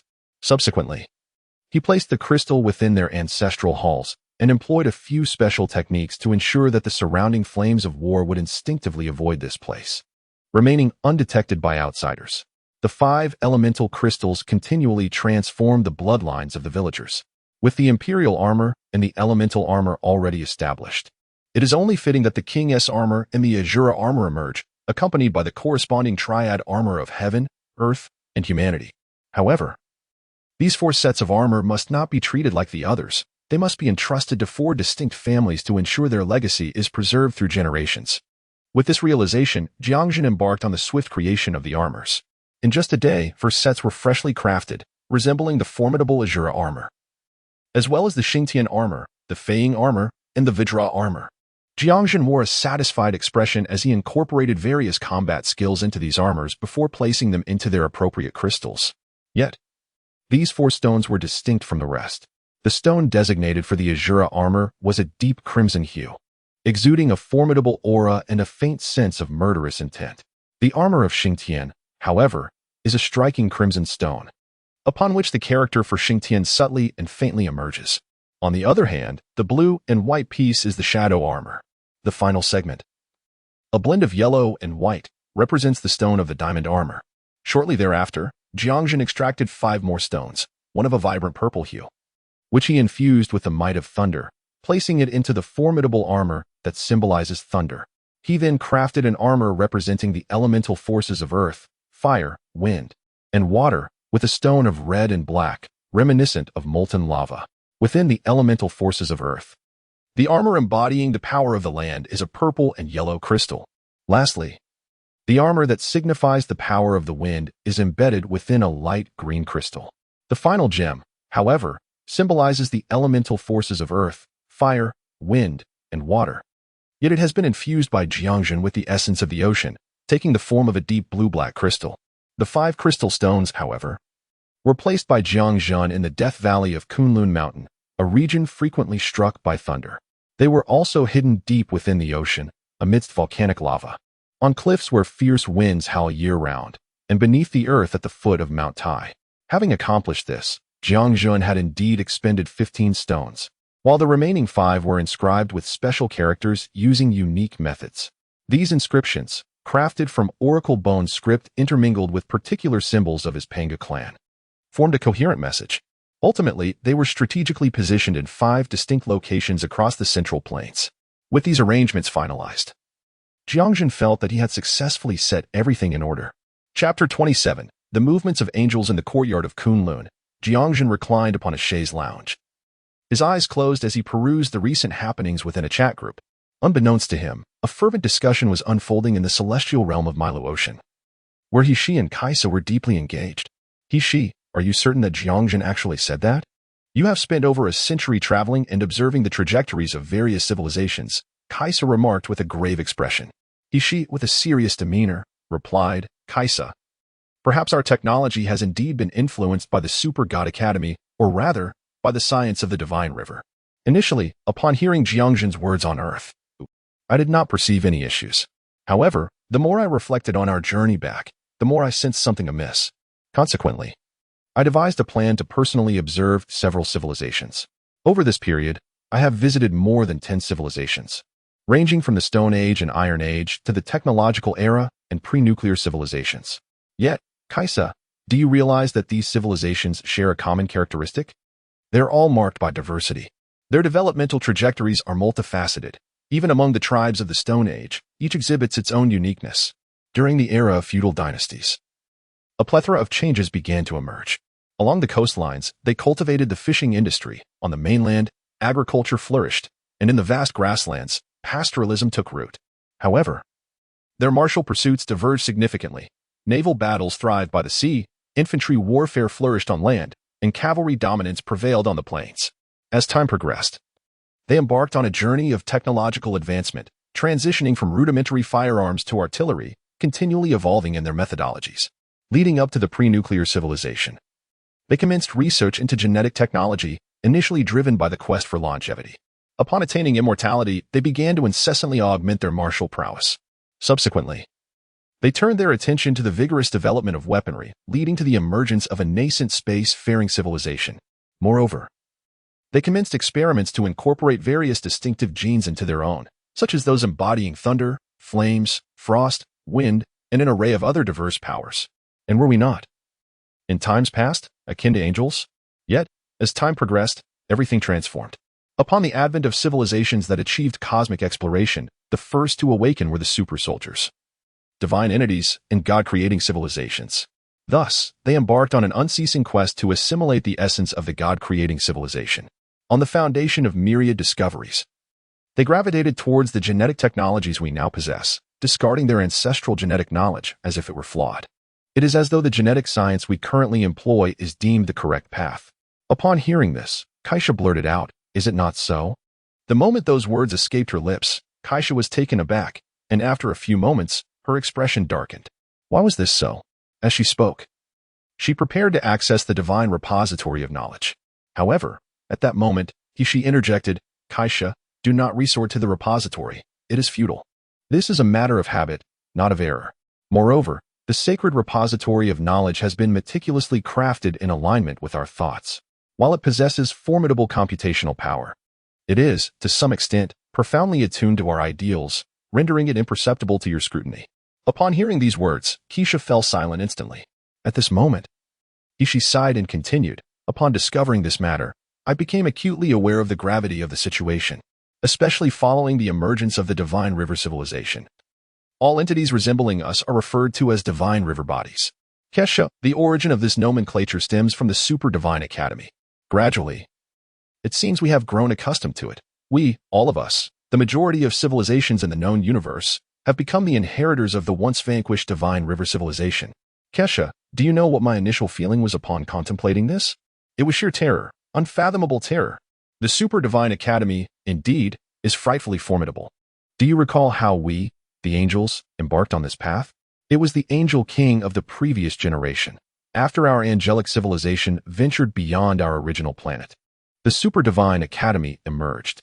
They sought diplomatic relations with us and generously imparted their technological knowledge. Thus began a series of collaborations, and gradually, Huayi ascended to the role of Angel King and commenced research along this technological pathway. Consequently, super soldiers began to manifest continuously. After we expelled those remnants of Huayi, the Super Divine Academy returned to us, eager to establish diplomatic ties once more. In our quest to rapidly enhance our technological prowess, we acquiesced. Subsequently, our scientific advancements erupted explosively, leading to increasingly formidable research on divine bodies. Yet, unbeknownst to us, we had inadvertently traversed this path. Eventually, the Dino civilization flourished, prompting the Super Divine Academy, which we had previously expelled, to collaborate with them. Then, with the addition of the Sunfire civilization, a great war erupted for various reasons, culminating in the annihilation of the Dino civilization and the eradication of the Sunfire civilization's inheritors. Behind all these events, traces of the Super Divine Academy are discernible. Although not overtly pronounced, there are indeed underlying issues that warrant attention. After this incident, the three monumental projects began to fade into obscurity, which rendered the situation quite intriguing. The Galactic Force, the North Star War God, and the Solar Radiance, these three divine engineering endeavors were nearing completion when they suffered devastating blows, resulting in countless casualties. This was particularly true for the Dino civilization, which faced an annihilation akin to extinction. In the civilization of the Blazing Sun, the planet was cleaved in two. Yet, that was not the end of it. The prince, the heir of the next generation, perished, leaving a young girl as the mere vessel of the solar light. Gradually, she adapted to the solar radiance through the passage of time. While the power of the galaxy and the genes of the war god of the Nox star were also transported to the Earth, this adaptation seemed orchestrated, as if it had been meticulously planned from the outset. Kesha, I suspect we may have fallen victim to another's machinations. Upon hearing this, Kesha furrowed her brow and remained silent for a considerable time before finally responding. She, these matters must remain confidential. Furthermore, inform the other retired angels. Advise them to commence clandestine research into genetic technology, but this must not be the current divine body technology. As for resources, we shall provide them. Additionally, every century, we should present our respective research findings for collective discussion. If, with our combined expertise, we fail to forge a new path in genetic technology, then we may be left with no alternative. However, should we succeed, then, you must relinquish the current path. At present, our divine bodies have ascended to a sacred form, and for the foreseeable future, no other civilization will be able to keep pace with us. Moreover, have you not mastered the art of duplication? Presently, the divine technology harnesses this technique for research purposes. As for the other genetic technology you mentioned, you should take the initiative and lead the research efforts yourself. According to your vision, this endeavor is destined to become our foremost mission within the angelic civilization. All other matters must be relegated to a lower priority. If what you assert is indeed true, then we must possess a sufficiently formidable contingency plan. Otherwise, we, or rather the entirety of the known universe, may find ourselves ensnared in a single, formidable grip. Upon hearing this, she nodded solemnly and responded, I understand. I will attend to this matter with utmost urgency. You need not worry. According to our calculations, the true curtain will not rise for over 1,000 years. With the strength of our thousands of sisters and millions of angels, we will be able to advance the other genetic technology. Kesha nodded in response and inquired, is that Jiang Zhen still on Earth? How formidable is he? What do you think about my visiting him? He furrowed his brow at this suggestion. No. It would be unwise for you to travel to Earth at this moment. It could easily lead to complications. You are the Queen of Angels. Should you depart now, chaos could ensue within the entire angelic realm. Kesha replied, what if I were to go covertly? This Jiang Zhen, from what you've said, seems to possess some knowledge that I wish to clarify. After contemplating for a moment, she responded, if you go secretly and remain undetected, it should not pose a significant issue. Are you certain you want to meet with him alone? You must understand that Jiang Zhen's prowess is such that even if we were to join forces, we might struggle to contend with him. Kesha asserted, for the sake of the angelic lineage, as the queen, I must undertake this journey. She conceded, very well. He resides on Earth, in a location known as Kunlun Mountain. Here's the address. Chapter 28. Different rates of time flow. As Kesha and she deliberated on how to approach Earth without being detected, Jiang Zhen was observing a lively chat group, his expression one of astonishment. The chat was bustling with activity. Moonlit Bird stammered, oh no. Trouble has arisen. A grave situation. My grandfather's grave has been disturbed. Lotus Pavilion Master queried, what is the situation? Is your family affluent? Moonlit Bird retorted, affluent, my foot. If my family were wealthy, would I still need to work and end up an orphan? Taoist of Maoshan remarked, Moonlit Bird, Lotus is correct. If your family is not wealthy, why would anyone excavate your grandfather's grave? Master of Tushan added, indeed, there is nothing of value to steal from your family. Village Dance King suggested. Could it be a case of mistaken identity? Moonlit Bird insisted, no. I've heard that the whole area back home has been dug up. I am currently on my way back. Observing the chatter within the group, Jiang Zhen stroked his chin and murmured to himself, the Lord of Tushan. Could it possibly be that Tushan, renowned among fox spirits? After all, while there are many who claim the title of Lord of Tushan, few truly embody the essence. I wonder if it is Tushan Hong Hong or Tushan Yaya. As for the so-called king of dance in this village, I remain uncertain. Surely, he cannot be merely a dancer. As Jiang Zhen pondered, it seemed he suddenly recalled something, and his gaze swiftly fell upon a statement made by Chu Lan. The grave of Jiang Chen's grandfather had been robbed. Upon witnessing this development, his eyes gleamed with realization. However, he quickly interjected, wait, how could this happen so swiftly? Logically, Jiang Chulan should have at least another year. Could it be that a year has passed during this interval? Something feels amiss. The flow of time seems quite distorted. With this thought in mind, Jiang Zhen communicated in the group. Pangu clan, Moonlit Bird, what is your situation? How long has it been since we last met? Moonlit Bird, wow, big shot. You're finally back. It's been over a year, and you've finally reappeared. Maoshan Daoist, capturing a big shot. Lotus Flower Master, the big shot has finished seclusion. Tushan Lord? Village Dance King? Pangu clan, let us not get carried away. Jiang Chulan, I have some inquiries. Has it been nearly a year for you? Moonlit Bird, indeed, the activity in our group has been dismally low. Sometimes 10 days, or even half a month passes without a word. Maoshan Daoist, that can't be right. It's already been over a year for me. Lotus Flower Master, 2 years? Tushan Lord, what are you all discussing? Pangu clan, this is troublesome. The flow of time differs across our worlds. However, please wait. I need to inquire about this matter, as it is rather complicated. Little Spirit, host, this is due to our current focus on searching for other chat group systems. Therefore, we have not adjusted the time in the chat group. As for the timing, you can manually adjust it yourself.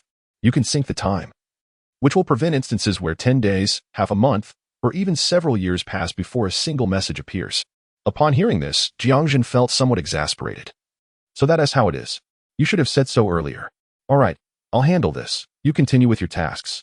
He promptly shared the information, and the entire group erupted in excitement. Moonlit Bird, wow, no wonder this chat group felt so peculiar. Maoshan Daoist, adjusted. Lotus Flower Master, adjusted. Tushan Lord, adjusted. Observing the group no longer remaining silent for extended periods, Jiang Zhen nodded in satisfaction. However, he then modified some of his own settings.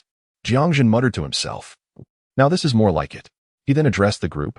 Oh, by the way, Chulan, do you remember what I mentioned before? The Grand Curtain is about to rise. Have you thought about how to handle things upon your return? In the car, as Jiang Chuan glanced at the messages in the chat group, he felt a slight shock within. He recalled what Master Jiang had previously mentioned. His grandfather had stirred up considerable trouble due to certain matters from the past. Could it be that the recent theft of the corpse was connected to this? The thought filled Jiang Chuan's heart with an unusual sense of foreboding. Moonlit Bird, Master, do you know something? Upon reading the message, Jiang Zhen pondered for a moment and replied, indeed, I possess some knowledge. Your esteemed elder was quite formidable. He forged alliances with certain extraordinary individuals from your region. Ultimately, through unknown means, he grasped one of the 8 extraordinary techniques. Among the 36 who pledged brotherhood, only 8 mastered 8 distinct methods. It can be said that their prowess was remarkable, each possessing a unique and extreme characteristic. Subsequently, this caused tremendous upheaval in your realm of extraordinary beings, leading to the infamous Jiang Rebellion, where the 36 bandits were pursued relentlessly. Those who perished did so. Those who fled escaped, and many were captured. Some even faced extermination of their entire lineage, resulting in countless casualties. These 8 extraordinary techniques are indeed the source of turmoil. Now, your grandfather's remains have been unearthed, heralding the onset of chaos once more. In any case, you must exercise caution. You have likely become a target for many. Presently, you have 3 options. The first is to shatter the stalemate with overwhelming strength. I cannot ascertain whether your current abilities suffice. But if you possess the might of Zhang Jiwei from Longhu Mountain, you would be unstoppable. The second option is to journey to Longhu Mountain, as your grandfather hailed from there and shared a profound bond with the Grandmaster. Should you make your way there, The Grand Master would undoubtedly regard you as a cherished disciple, as long as he draws breath. No one would dare to lay a finger on you while you reside in Longhu Mountain. Of course, the third approach is not difficult either. You merely need to refrain from returning. Alternatively, if you sense someone seeking to trouble you, simply alert the authorities. At that point, regardless of who it is, they would be dissuaded from taking action against you, especially if you do not reveal your true capabilities. Upon hearing these words, Jiang Chen, seated in the vehicle, fell into a long silence. Moonlit birdwatching. Brother Jiang, does my grandfather's death relate to this? Pangu human clan. Indeed. One of the extraordinary techniques your grandfather comprehended was the chi body stream, which he audaciously referred to as the pinnacle of the arts. As far as I know, your grandfather refrained from returning to Longhu Mountain out of fear or perhaps an unwillingness to confront the current Grandmaster. Why? These Grandmasters can be described as the absolute titans of their generation. From the very beginning, they emerged in the realm of extraordinary beings with an overwhelming presence. Subsequently, they delivered a decisive blow to the current head of the Liu family, known as the Ten Lords, shattering his reverse threefold. That strike brought the man to tears. Thereafter, they continued to sweep through their adversaries, crushing all opposition without a single defeat.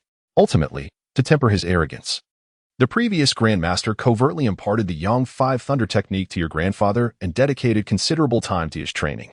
However, in their eventual confrontation, they caused no trouble for the Grandmaster, resulting in yet another overwhelming victory.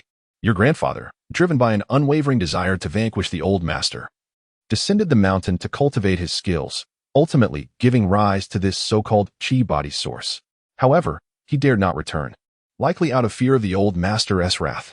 Chapter 29. Transforming the chat group format. Stargazing chat group upon reading the message sent by Jiang Zhen. Jiang Chen fell into a contemplative silence. After a considerable pause, he finally spoke. My origins are indeed extraordinary. As he uttered these words, Jiang Chen glanced outside, where the town of his childhood was fast approaching. His mind was ablaze with thoughts on how to proceed. According to Jiang Zhen, there were many eyes coveting what his grandfather possessed. Yet, it seemed that none of this had been passed down to him. The golden light spell and thunder technique he held were, as Jiang Zhen had stated, secrets of Longhu Mountain. Other than that, nothing else had been entrusted to him. However, even if he were to divulge these matters, few would believe him. In fact, they might suspect him of hoarding secrets and could likely pursue him with malicious intent. Thus, as Jiang Zhen suggested, there were fundamentally two options. Firstly, to seek out a powerful ally to rely upon, ensuring they would not covet his possessions. Otherwise, it would lead to complications. Secondly, he could strive to strengthen himself. After nearly a year of relentless training, he had indeed become more formidable, more than doubling his strength. With the grace of Yangzhou Slow, Jiang Chen had been diligently honing his martial prowess during this time. He had also sought out a traditional martial arts school to learn swordsmanship, but this was merely a ruse to practice his own cultivation of the Xiangdi Tai sword. Having contemplated these matters, Jiang Chen made a decisive resolution. Very well, for now, I shall remain concealed. As for everything else, that can wait for another day. With this thought in mind, he began to air his grievances in the chat group. Moonlit birdwalking help? Oh, great one. I need assistance. Pangu clan member. Moonlit birdwalking. Great one. What am I to do next? Pangu clan member. You'll have to figure it out for yourself. I cannot assist you with such matters. After all, we inhabit different worlds. I can only offer my encouragement. Keep going. Upon reading Jiang Zhen's response, Jiang Chen's lips twitched in exasperation. His expression one of disbelief. No, great one, this is unnecessary. He continued in the chat group. Is there truly no one among you esteemed individuals who could lend a hand? Even a weapon would suffice. A formidable soft sword would be perfect. Jiu Shu, I don't have a soft sword, but would a wooden sword suffice? Perhaps a peachwood sword? Under the moonlight, a leisurely stroll with birds ensued. Never mind, Uncle Jiu, I don't need it. By the way, when did you change your profile picture and name? Uncle Jiu chuckled, haha. This title of Maoshan Daoist is not exclusive to me. There are others of the same lineage. Hence, it's prudent to make the change, to avoid confusion with other Maoshan practitioners in the future. Impressive, Uncle Jiu, exclaimed Yu Xiao Luniao. The Lord of Lianhua chimed in. As for the soft sword, you're a bit late. I've already discarded it. Now, I've exchanged for an even better one from the chat group S Marketplace. You can also redeem one for yourself. It only requires 100 points to acquire a sword comparable to my previous one. Upon hearing this, Jiang Chen's eyes lit up. No way. Is that true? I must take a closer look. The Lord of Tushan remarked, soft sword? I could potentially forge a flying sword. But you'll need to pay for it. Observing the animated chatter within the group, Jiang Zhen furrowed his brow and expressed, I feel quite uncomfortable. Little spirit, is there a way for us to converse face-to-face? Communicating through messages is too cumbersome. Can't this chat group be configured to allow a direct entry? With each member occupying a position akin to the Knights of the Round Table, facilitating dialogue? Even if we can't see each other, a form of consciousness exchange would be far more agreeable. This current method is overly troublesome. Little Spirit replied, Host, I cannot assist with that. But each chat group is unique. At a certain threshold, if all members agree, it can be transformed. I can reach out to the main entity to inquire. But you'll need to notify the other members. Jiang Zhen responded, You inquire first. I will consult with others. Certainly, Little Spirit affirmed. A member of the Pangu clan addressed the group, Dear friends, I just inquired with Little Spirit, who informed me that there are alternative communication methods that can alleviate this issue of solely text-based interaction. Therefore, I propose that we agree to transform our chat group into one where each individual has a seat, allowing us to communicate through a portion of our consciousness amidst a starry backdrop. What do you all think? This would certainly make things more convenient. Yu Xiaolu Niao voiced his agreement. I support this. Uncle Jiao added, Agreed one. The Lord of Lianhua concurred. Agreed one. The Lord of Tushan chimed in. Agreed. The Pangu clan member turned to the village dance king. What is your situation? Why have you been silent? The village dance king remained quiet. Yu Xiaolu Niao interjected. Don't mind him. It seems there is an issue with his chat group subsystem, rendering it unusable at present. Jiang Zhen's lips twitched. Could it be that there is insufficient energy? Upon contemplating this, Jiang Zhen shook his head in exasperation. The Pangu clan declared, In that case, let it be. I shall assume you are in agreement. Meanwhile, within the realm of the ninja world, in a sacred land, a figure endowed with the Rinnegan, known as Madara, sat in a solitary spot, venting his frustrations. What a wretched chat group this is. How can it possibly lack energy to even utter a word? And this pitiful sacred land offers no power supply whatsoever. This cannot stand. I must expedite my resurrection. I fervently hope that Evasion, that foolish imbecile, acts swiftly.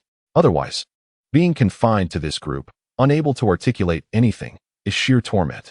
Moreover, other realms, I yearn to witness the prowess of their mighty beings. Alas, my current ethereal form is insufficient. I must be resurrected. However, at this moment, Jiang Zhen remains blissfully unaware of such matters. For he does not even know who the other party is. How could he possibly fathom the specifics of their situation? Presently, Jiang Zhen gazes upon the little sprite before him. Sprite, is it possible to alter our mode of conversation? Master, certainly. My core has informed me that due to a change in regulations, each chat group may now select its own communication format. However, Master, the means by which this format can be altered rests upon you, as my core has temporarily bestowed upon me a portion of the necessary permissions. Though it is fleeting, this is my inaugural opportunity. Please, think swiftly of how to effect this change. I am eager to test my newfound authority. At this juncture, the sprite's eyes gleamed with excitement. Observing this, Jiang Zhen displayed a look of exasperation. Very well, let us proceed. Sprite, transform our chat group into a vast expanse of starry skies, with each individual granted their own seat. Absolutely. With that utterance, the sprite produced a wand from an unknown source. With a flourish, a radiant beam shot forth, subsequently radiating in all directions. In an instant, Jiang Zhen witnessed his original interface swiftly transform. His consciousness was then transported to a celestial realm, where several seats materialized amidst the starlit void. Shortly thereafter, 6 figures appeared upon those seats. Wow, you truly have altered our chat group, exclaimed Jiang Zhen, who responded with a gentle smile. Ha, merely fortunate. We fortuitously encountered the reform of our chat group as core. Now, while we still possess these permissions, be swift in voicing your desires, for they may soon vanish. Upon hearing this, the others present fell into silence, only to erupt into a frenzy of requests. In that moment, the starry expanse became a canvas for a myriad of transformations. Even Jiang Zhen found himself at a loss for words, especially when his chair morphed into a splendid personal sofa, prompting him to give a thumbs up to Zhang Chulan. Chapter 30. Tushan Hong Hong.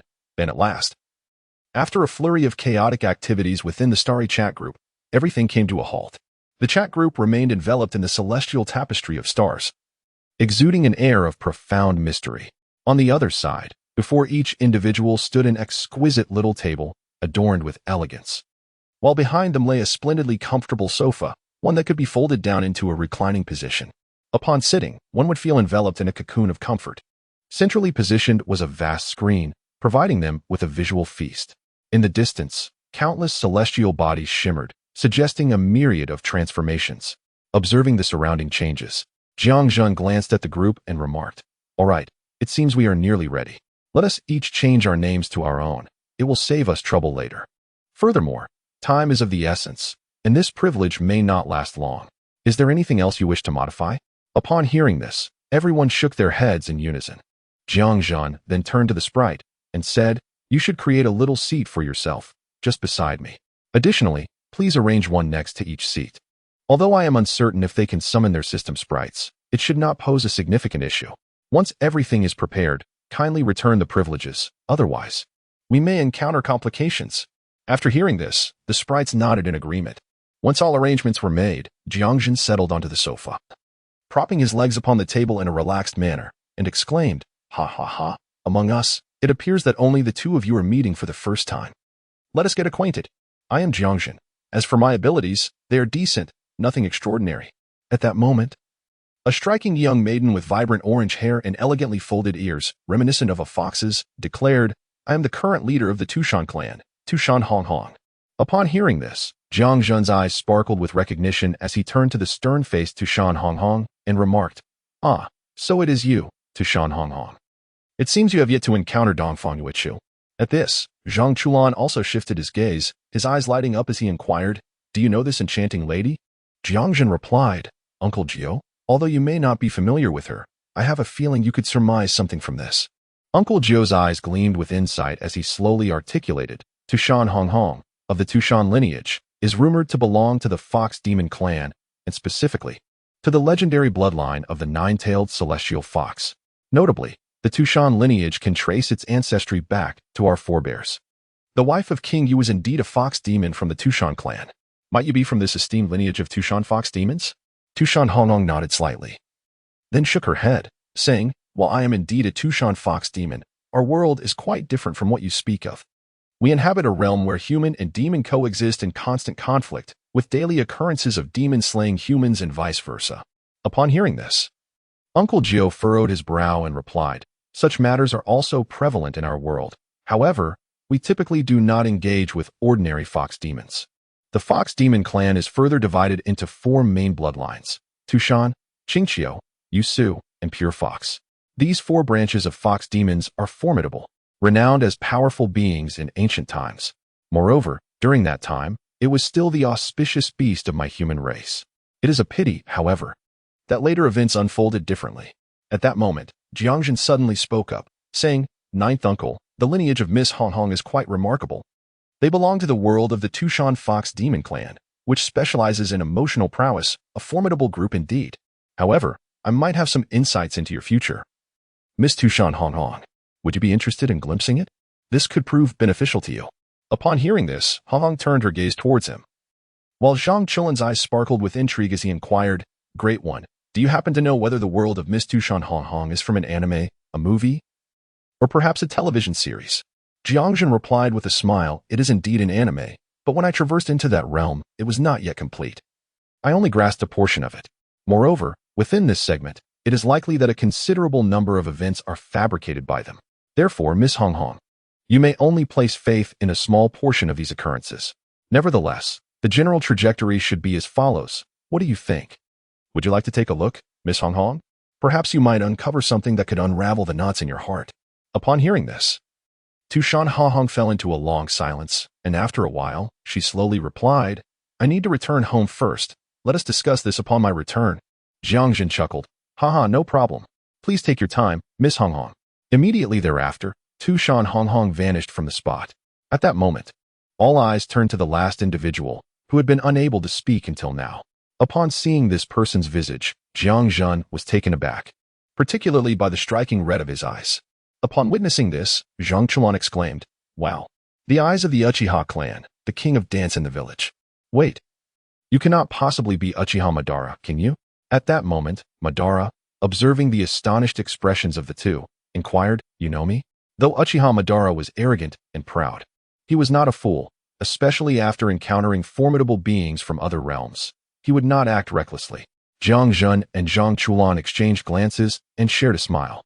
Then Zhang Chulan boldly declared, "The legend of the eyes." Jiang Zhen added, "The conflict among the 5 villages." Zhang Chulan continued, "Brotherly strife."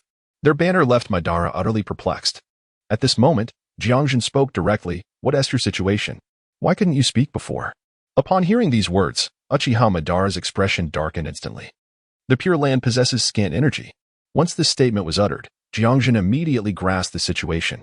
"So that is it, after all this time, you have already perished. No wonder there was insufficient energy to sustain the chat group.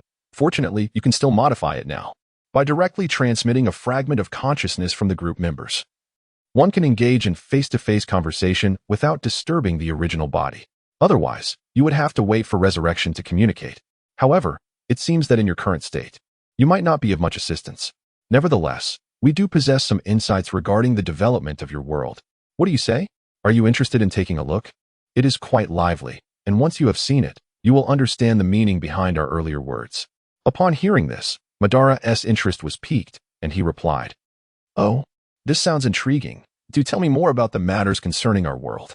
In response, Jiang Zhen smiled, saying, "There is little point in elaborating too much. Did we not just set up a film screening? Chulan, did you not also watch it?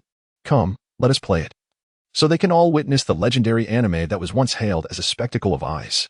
At this, Zhang Chulan chuckled and remarked, "Hee. It has indeed been a long time since I've seen it. It's the perfect opportunity to screen it and relive childhood memories. Back in the day, I specifically ventured to internet cafes outside to watch this." With that, Zhang Chulan waved his hand, and a streak of light flew forth, landing on the large screen in the center. Subsequently, familiar scenes unfolded before everyone's eyes. At that moment, Tu Shanhong returned from outside, gazing curiously at the scenes unfolding before her. As time accelerated in that place, everyone watched intently for quite a while. Upon reaching the conclusion, all gazes turned to Ban, who appeared utterly dismayed.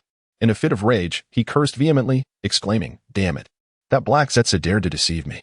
Once I am resurrected, I will undoubtedly take my revenge." Hearing this, Jiang Zhen scoffed, remarking, "Come on, Black Zetsu is not so easily slain." Chapter 31, The Chakra System. Why not revise your cultivation system? Zhang Chulan immediately interjected, "Jiang Ge, that Black Zetsu seems rather unimpressive, doesn't he?" Upon hearing this, Jiang Zhen chuckled softly, shaking his head. "Unimpressive? Although this fellow possesses little combat prowess, do you truly believe man could capture him? Black Zetsu is, after all, a creation of Kagaya Tsutsuki, even if she has sealed away her 2 sons. Nevertheless, he has lived for countless years and may possess hidden trump cards. Ultimately, it was Naruto who, utilizing power of the Sage of 6 Paths, managed to seal him away. Therefore, if one wishes to truly capture him, possessing at least the strength of the Sage of 6 Paths is essential. However, Ban, I believe you might consider an alternative path," Jiang Zhen added with a gentle smile.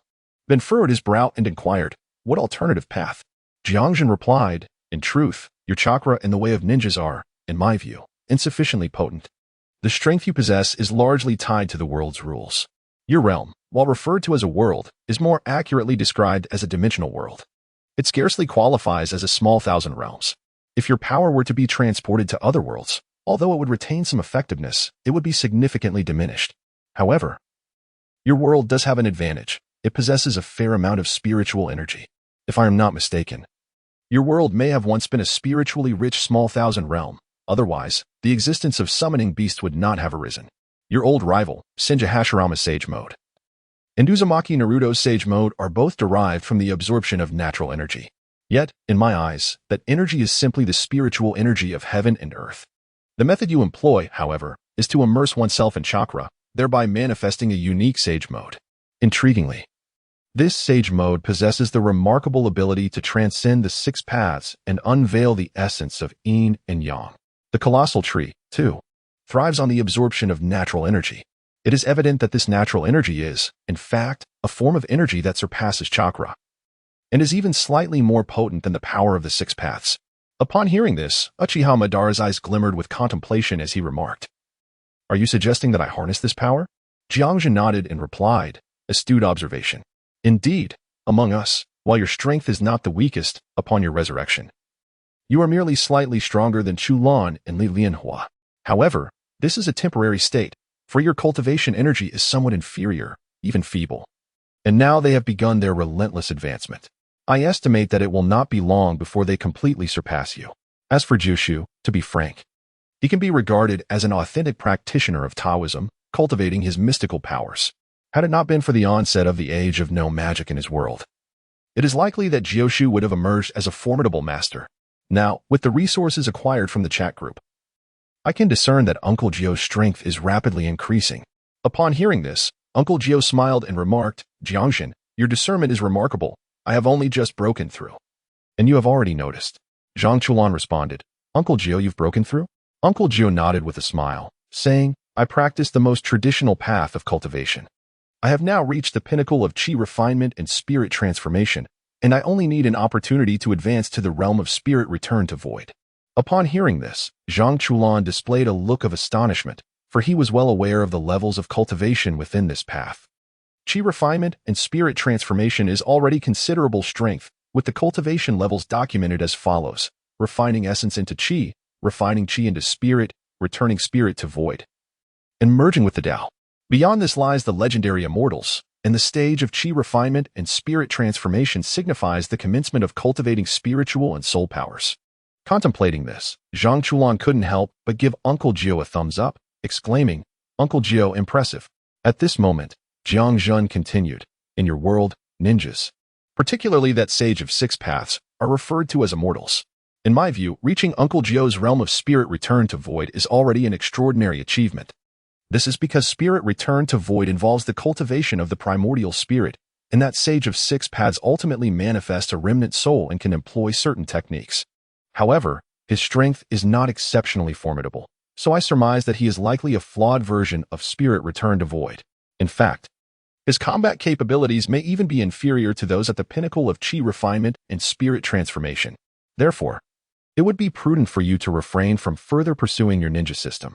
Moreover, the ultimate cultivation requires the continuous utilization of the natural forces of other celestial bodies. Engaging in the consumption of specially cultivated fruits through unique methods is indeed intriguing. It diverges from traditional practices of cultivation. While it may seem formidable in your realm, even touching upon the so-called concepts of time and space, this perception is merely a consequence of the relatively malleable rules governing your world. Should one venture into a realm of greater strength, where the laws of power are more formidable, your techniques would be significantly diminished in efficacy. Therefore, my counsel is to pursue the mode of celestial beings. Your world may have witnessed the presence of such entities, or else the term would not exist. However, to embark on this path of cultivation, one must consume natural energy, which corresponds to the spiritual essence of your world. At present, you find yourself devoid of chakra, yet your soul possesses the capacity to absorb natural energy. It is imperative that this absorption remains untainted by extraneous elements, as such impurities may lead to complications. However, these issues are not insurmountable. Within our group, there exist various methods of cultivation. Simple practices can assist you in your training. As for which to select, peruse the marketplace. A basic technique for cultivating qi will suffice. Upon hearing this, Uchiha Madara turned to Jiang Zhen and inquired, why do you share this with me? According to the tales, you are a most formidable being, surpassing even the average immortal. Yet, why do you? Jiang Zhen replied, do you see the level of our group? To elevate our standing, your strength must be sufficient. As one's rank within the group ascends, one gains the ability to connect with individuals from the grander realms, where resources abound in greater abundance. I, burdened by scarce resources, must confront a significant dilemma in the future. Hence, I implore you to expedite your enhancement within a millennium. Setting aside other matters, at the very least, it would suffice if a mid-tier world could manifest, thereby accelerating my cultivation. I have no desire to meet my demise at the hands of a besieging horde in the future. Upon hearing this, Uchiha Madara nodded earnestly and remarked, ah, I see. In that case, consider it a favor owed by me, Uchiha Madara. Should a great war erupt in the future, I shall come to your aid. Jiang Zhen, upon listening, nodded in agreement. He then turned his gaze to Tu Shan Hong Hong, who stated, I consent to the matters of the future. However, I wish to ascertain the extent of your strength. Are you capable of vanquishing the extra-mundane beings of my world? Upon hearing this, Jiang Zhen stroked his chin and replied, The extramundane beings of your world? You do not expect me to assist you in eliminating those peculiar entities, do you? Tushan Hong responded, if feasible. Our Tushan clan is willing to provide financial support and resources. Jiang Zhen immediately shook his head and said, to be candid, I cannot guarantee success against the extramundane beings of your world.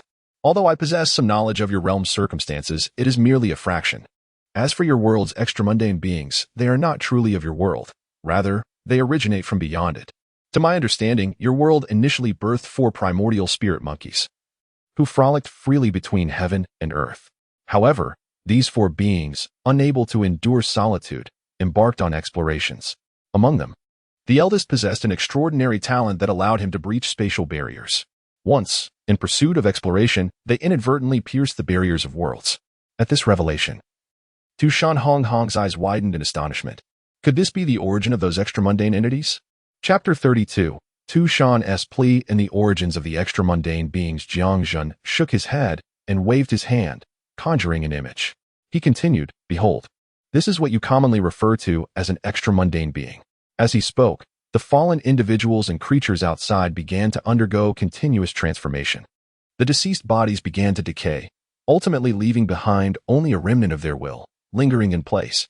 At that moment, a peculiar force radiated outward in all directions, intertwining with the remnants of will.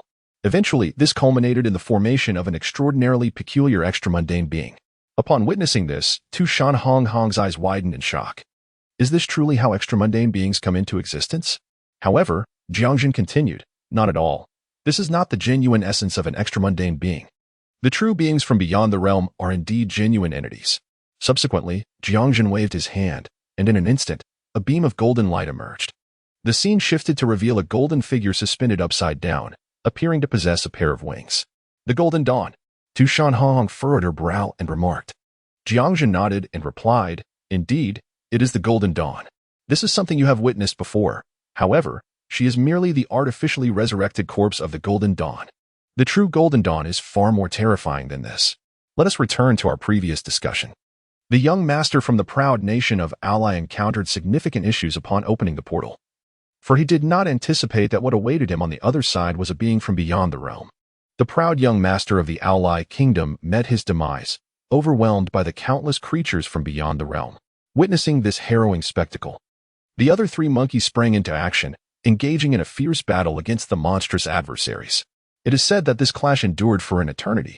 Ultimately, the second and third of the 4 great spirit monkeys perished in combat, with the third among them possessing the most formidable strength. Yet he too fell in that dire confrontation. The fourth, realizing his inability to contend with the foes, chose to flee. Utilizing his innate divine powers, he evaded capture throughout the world. However, just as despair began to envelop him, an unexpected turn of events unfolded. The third young master of the Ally kingdom, from the remnants of his shattered form, was reborn, radiating a brilliant golden light, and rejoined the fray on the battlefield. This time, the third young master of the proud nation has transformed. His strength has become extraordinarily formidable, to a degree that others find hard to believe. Armed with merely a staff, he swept through the majority of the creatures from beyond the circle. However, these beings are not so easily vanquished, and in the end, he suffered grave injuries. Before succumbing to slumber, he drew a circle, safeguarding both humans and demons within its confines, and eradicated all the creatures from beyond inside, before finally falling into a deep sleep. In this process, he continuously worked to heal his wounds, even manifesting numerous avatars to attempt to restore his sister and elder brother. Ultimately, after relentless experimentation, you are now acquainted with the second young lady of the proud nation, Lu Er, who has undergone a rebirth. Now, only their elder brother remains unrevived. There is another matter, which I am uncertain if you are aware of. The sorrowful giant tree of Tushan is also a creature from beyond the circle. Initially, the third young master of the proud nation intended to destroy it. Yet, no matter how many times he attempted to obliterate it, the sorrowful giant tree would always resurrect at its original location. This relentless cycle eventually wore down even the monkey. Ah, right, the secret technique, as it is seemingly called, left traces of information scattered across various places, but in Tushan, it only left behind a torrent of curses. This incident infuriated the sorrowful giant tree residing there. Upon hearing this, Tushan Hong recalled the records she encountered after becoming the Lord of Tushan. and her lips twitched in realization. No wonder that so-called secret technique proved utterly useless. Jiang Zhen chuckled, remarking that the monkey was indeed greatly vexed. How much valuable information could he possibly leave behind? Nevertheless, this monkey has conducted numerous experiments in his quest to resurrect his elder brother, involving both the dragon clan of your world and the Eastern clan, all in pursuit of reviving his brother and sister. Ultimately, while Lu'er successfully underwent her rebirth, their elder brother remains lost. Thus, he continues to wait, biding his time for an opportunity. As for your request for assistance in dealing with the creatures from beyond, I doubt the monkey possesses much confidence in achieving that either. After all, following his rebirth, his prowess has reached the level of an absolute immortal. Though I cannot discern if he is a terrestrial or celestial immortal. Yet, he too is gravely wounded by the creatures from beyond, particularly by the one that breached the barrier. Who knows what other terrifying entities lurk within? It is worth noting that this matter has yet to be resolved. Gulp. Upon hearing this, everyone felt a chill and swallowed hard. At that moment, Jiao Shu stroked his chin and remarked, "You beings from outside the circle. I can't help but feel as if I am facing an otherworldly demon." Jiang Zhen inquired, "Jiao Shu, are you certain this entity is an otherworldly demon?" After a brief moment of contemplation, Jiao Shu shook his head and replied, "I cannot be certain. This thing is indeed rather twisted, particularly in its grasp of the 7 emotions and 6 desires, resembling an otherworldly demon in many ways." Upon hearing this, Jiang Zhen expressed, "I sincerely apologize. If I were to attain a stellar level, I would be able to assist you in resolving this matter. However, at present, that is not feasible, and moreover, the world I inhabit is quite similar to yours, both facing the invasion of terrifying creatures from the outside." Hearing this, Tu Shan Hong Hong fell silent, ultimately nodding and stating, "It is of no consequence. However, I must extend my gratitude to you. Without your insights, we would remain oblivious to such matters. Now that we are aware, we shall devise ways to cope." Jiang Zhen smiled and remarked, "The world you inhabit, I suspect, is at least a small 1,000 realms, with its top-tier powers potentially reaching the celestial level. You, the demon kings and emperors, are still a considerable distance from the true pinnacle of power. At the very least, if we were to refer to the standards from that realm, you merely exist at the level of refining the divine and returning to the void. Only those who have grasped a portion of the forces of heaven and earth can be somewhat regarded as special beings of the void, merging with the Tao. Thus, if you aspire to advance further, you may consider inquiring from the kingdom of Ally, or alternatively, you can directly accumulate commendations and engage in discourse, purchasing suitable methods through our system's marketplace." Upon hearing this, Tu Shan Hong nodded emphatically, indicating her understanding. "Ah, by the way, everyone, should there be any pressing matters, do feel free to notify me. I recently discovered that although we currently lack the authority to traverse worlds at will, we possess the capability to transmit a portion of our power across realms, akin to invoking divine assistance or borrowing strength. Should you desire my aid, remember to carve a statue of me, using a quality material. It could indeed prove beneficial for you." Upon hearing this, the eyes of those present sparkled with interest, particularly Zhang Chulan, who found himself nurturing a thought he would soon seek assistance from Jiang Zhen. With this in mind, Zhang Chulan promptly smiled and said, "He, Brother Jiang. Do you think you could lend a hand to your younger brother here? If I find myself in a predicament, I would certainly require your support." Jiang Zhen replied, "Certainly. But I will need the cultivation techniques from your world. I hope you will not impede me." Zhang Chulan responded, "But Brother Jiang, with your prowess, do you truly need such things?" Jiang Zhen explained, "The techniques of each world embody the operational rules of that realm. The more formidable the technique, the deeper one can glimpse the Tao of the world. At present, aside from resources, I must continually investigate these matters. Oh, Chulan, I almost forgot to warn you, your world harbors extraterrestrial beings. Though they may not compare to those in the super-divine world where I reside, I cannot provide specific details. The entities within your realm may appear ordinary, yet there may be more than meets the eye. Exercise caution. Now, I must take my leave, as it seems my troubles are approaching." With that, Jiang Zhen vanished from the spot. Beyond the Kunlun Mountains, Keisha has already arrived in the skies above Kunlun. Chapter 33. The limitations of the celestial computer. Jiang Zhen gazed at the figure in the sky, a glimmer of light flickering in his eyes. He then murmured softly, "The angel king Keisha, the sacred Keisha, I never anticipated her arrival. How intriguing, truly intriguing.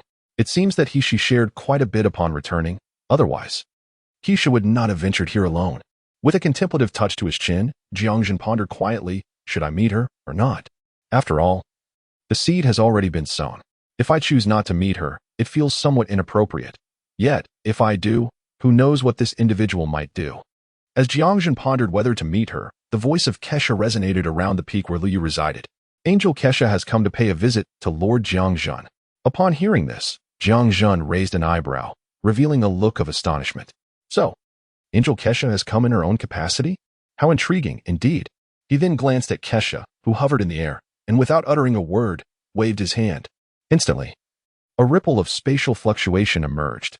In a blink, Kesha felt a flash of light before finding herself in a vibrant courtyard adorned with blooming flowers.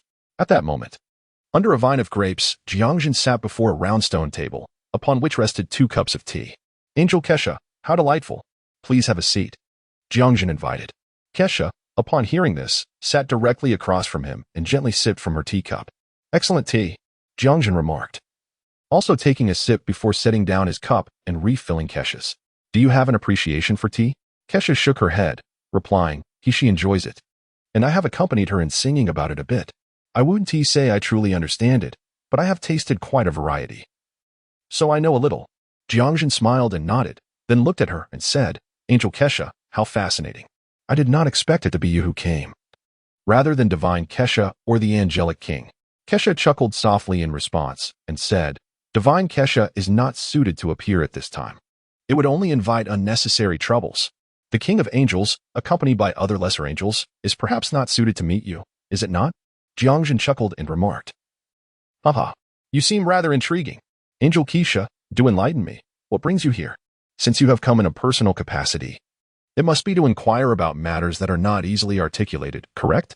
Upon hearing this, Kesha nodded earnestly and replied, You are indeed correct. There are indeed some matters that are quite difficult to express, at least not openly. Since you have interacted with Yishi, you must comprehend the righteous order I advocate. Jiang Zhen nodded in acknowledgement. The righteous order, as I understand, is quite fascinating and commendable, particularly in its treatment of lower civilizations. However, in the grand tapestry of existence, nothing is absolute. While your righteous order is beneficial toward the weak, it poses a significant barrier to the powerful civilizations. At the very least, they aspire to progress, whereas you have become a stumbling block for them. If I am not mistaken, it will not be long before you find yourself targeted. In fact, it seems that you may already be under scrutiny. Kesha fell silent upon hearing these words, and after a prolonged pause, she slowly spoke. Indeed, the righteous order is as you say, it saves the sheep while starving the wolves. Thus, whenever we angels encounter even the slightest issue, we are besieged by a pack of wolves, and can even be torn apart.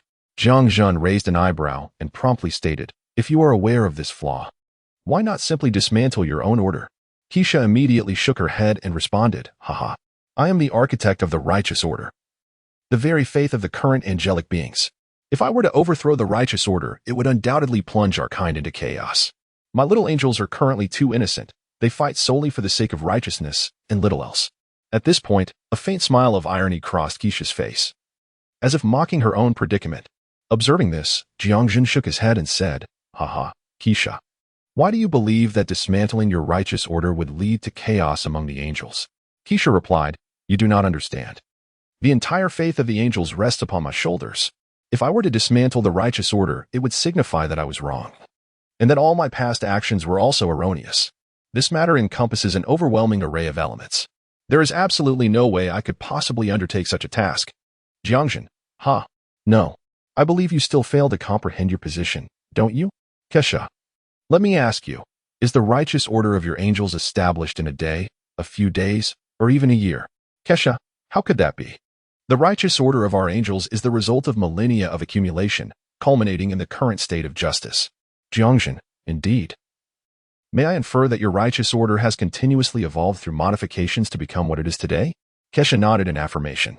Jiang Zhen, in that case, would it not pose any issue to introduce a slight alteration? Upon hearing this, Kesha was taken aback. What do you mean by adding a little something?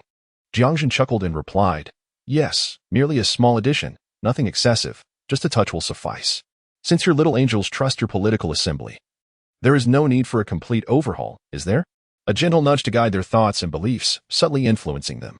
If anyone inquires, it can simply be said that the righteous order is evolving. Who has ever claimed that the righteous order is immutable? A minor adjustment here and there does not alter the overarching direction. However, in certain aspects, the rigidity has loosened and the path has widened just a tad.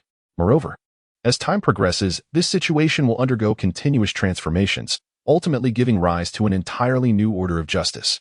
Such a straightforward notion, have you not contemplated it? Upon hearing these words, Kesha was momentarily taken aback, and after a prolonged silence, she finally spoke.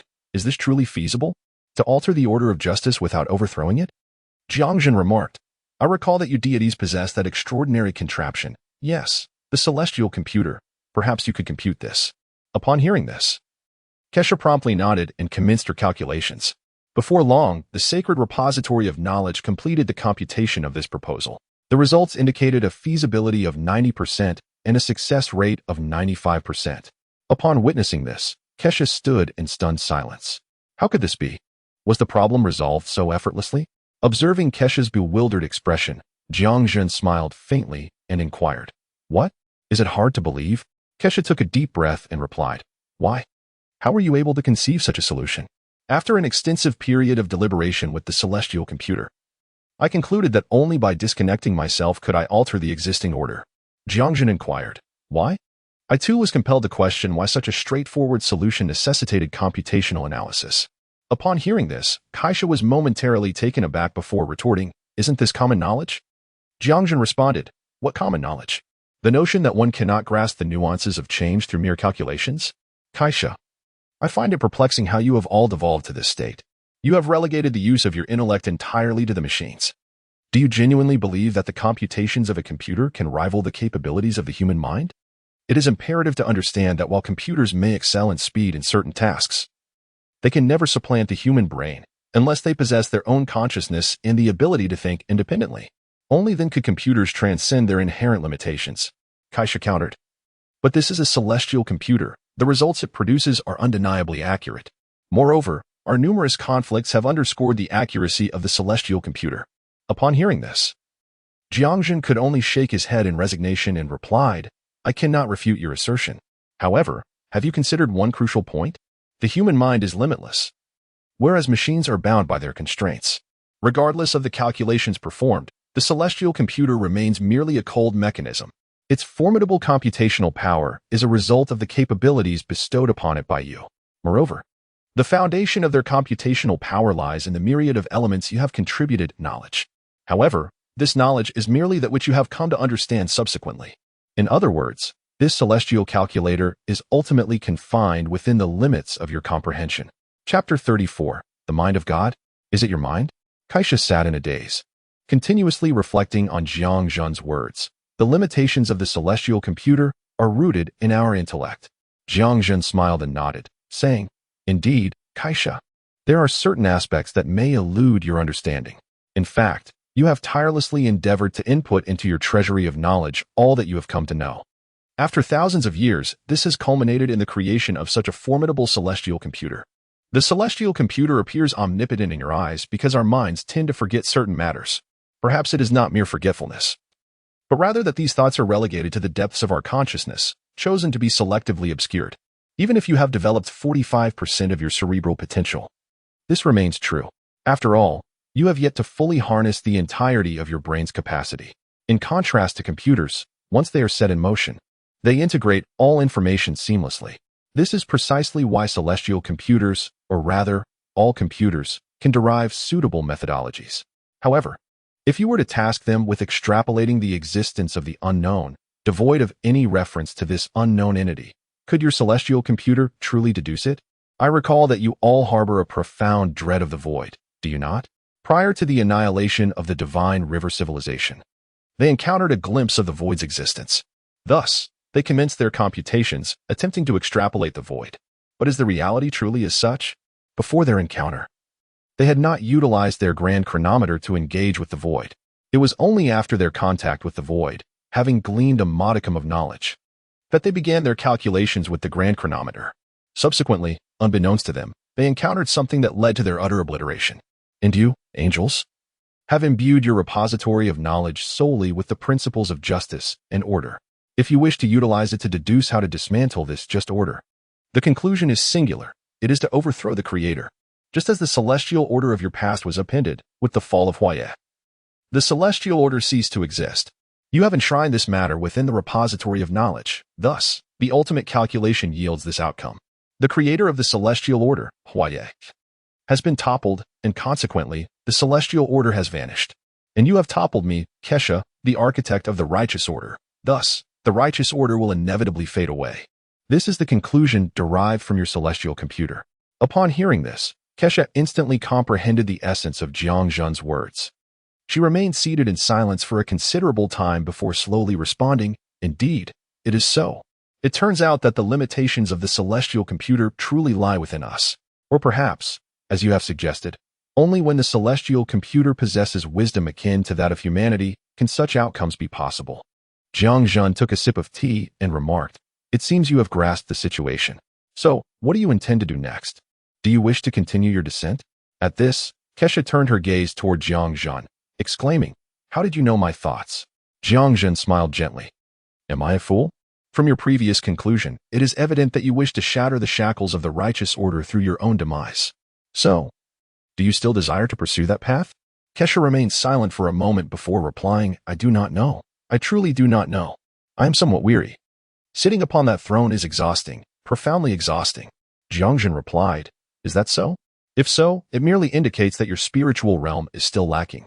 Upon hearing this, Kesha could not help but roll her eyes, declaring, "I am Kesha, the angelic king, the sacred Kesha. I am divine. I have already attained the thoughts of a deity. What do you mean by my realm is insufficient?" Jiang Zhen chuckled lightly, shaking his head. "Ah, your thoughts, the thoughts of a deity? There is a flaw in your statement. What constitutes the thoughts of a god? You claim to be divine. Is it merely because of your strength that you are deemed a god?" Kesha retorted, "I am already a fourth-generation divine being. The fourth generation of gods in the universe." Jiang Zhen inquired, "What is a god?" Kesha furrowed her brow and asked, "What do you mean by that?" Jiang Zhen explained, "To achieve the divine form is to become a god. Thus, the thoughts of the divine form are the thoughts of a god. May I then infer that your notion of divinity equates to your tyranny? Because you are sufficiently powerful, your words and thoughts are regarded as the thoughts of a god?" Kesha interjected, but Jiang Zhen did not allow her to speak, instead waving his hand and continuing, "Kesha, when the blazing sun arrived here, they proclaimed themselves the way of heaven. They claimed to come here to seize our earth, slaughtering the inhabitants of 7 cities in the process. Do you not think their ideology embodies the thoughts of a god? Later, when they found success elusive and were thwarted by that monkey, my emergence terrified them into retreat. Now, their ideology is one of universal peace and security. Is that also divine thought?" Kesha responded emphatically, "No, that is not it. Should the thoughts of the divine not be such?" Jiang Zhen, why not?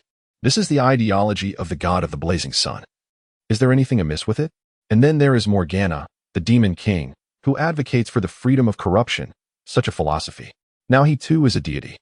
Can you assert that her thoughts do not align with divine ideology? Or do you contend that only your conception of divinity qualifies as the true divine thought? Dismissing the perspectives of others, other gods? Or perhaps, only those deities who adhere to your beliefs are deemed to possess what you consider divine thought? Upon hearing these words, Kaisa fell into a profound silence, rendered utterly speechless. Jiang Zhen observed Kaisa, then extended his hand, which soon bore several tomes: the Tao Te Ching, the Book of Tranquility, the Diamond Sutra, the Analects, among numerous others. "Come, Kaisa, take a look at this, peruse the contents within. Just to clarify, I do not mean for you to merely scan it, but rather to engage with it thoughtfully. Once you have finished, then we may discuss your so-called divine thoughts." With that, Jiang Zhen ceased to speak, retreating to a nearby chaise lounge, where he reclined and closed his eyes. Kesha gazed at the scene in silence for an extended period, and finally, she picked up the Tao Te Ching, opened to the first page, and began to read quietly. On the other side, within the chat group, Jiang Zhen's presence reemerged. "Oh, Li Lianhua, Zhang Chulan, are you both still here? Boss, you've returned. Has the matter been resolved?" Jiang Zhen, upon hearing this, smiled and nodded, saying, "I suppose so. The angel Kaisha has arrived, and I was just attending to her." Upon hearing these words, Zhang Chulan's eyes sparkled with intrigue as he inquired, "Kaisa, has the divine Kaisa visited you, brother Jiang?" Jiang Zhen smiled and nodded, affirming, "Indeed. Kaisa has come and even posed several inquiries." Zhang Chulan responded, "Brother Jiang, Weren't you previously reluctant to engage with them? Jiang Zhen replied, that was my former sentiment. However, after encountering Hishi, my perspective has shifted. I believe this angel might be worth meeting. At this point, a mischievous grin spread across Jiang Chen's face. What are you scheming with such a sly smile? Jiang Zhen remarked, bemused. My intention in meeting the angel is merely to lay some groundwork in advance. I have a lingering suspicion that there are underlying issues within the Super God Academy and the Divine River civilization. The angels, indeed, serve as a commendable vanguard. And you are well aware of the technological advancements in the realm of the Super God. It resembles characters from a computer game, and if there are no issues within, that in itself would be a cause for concern.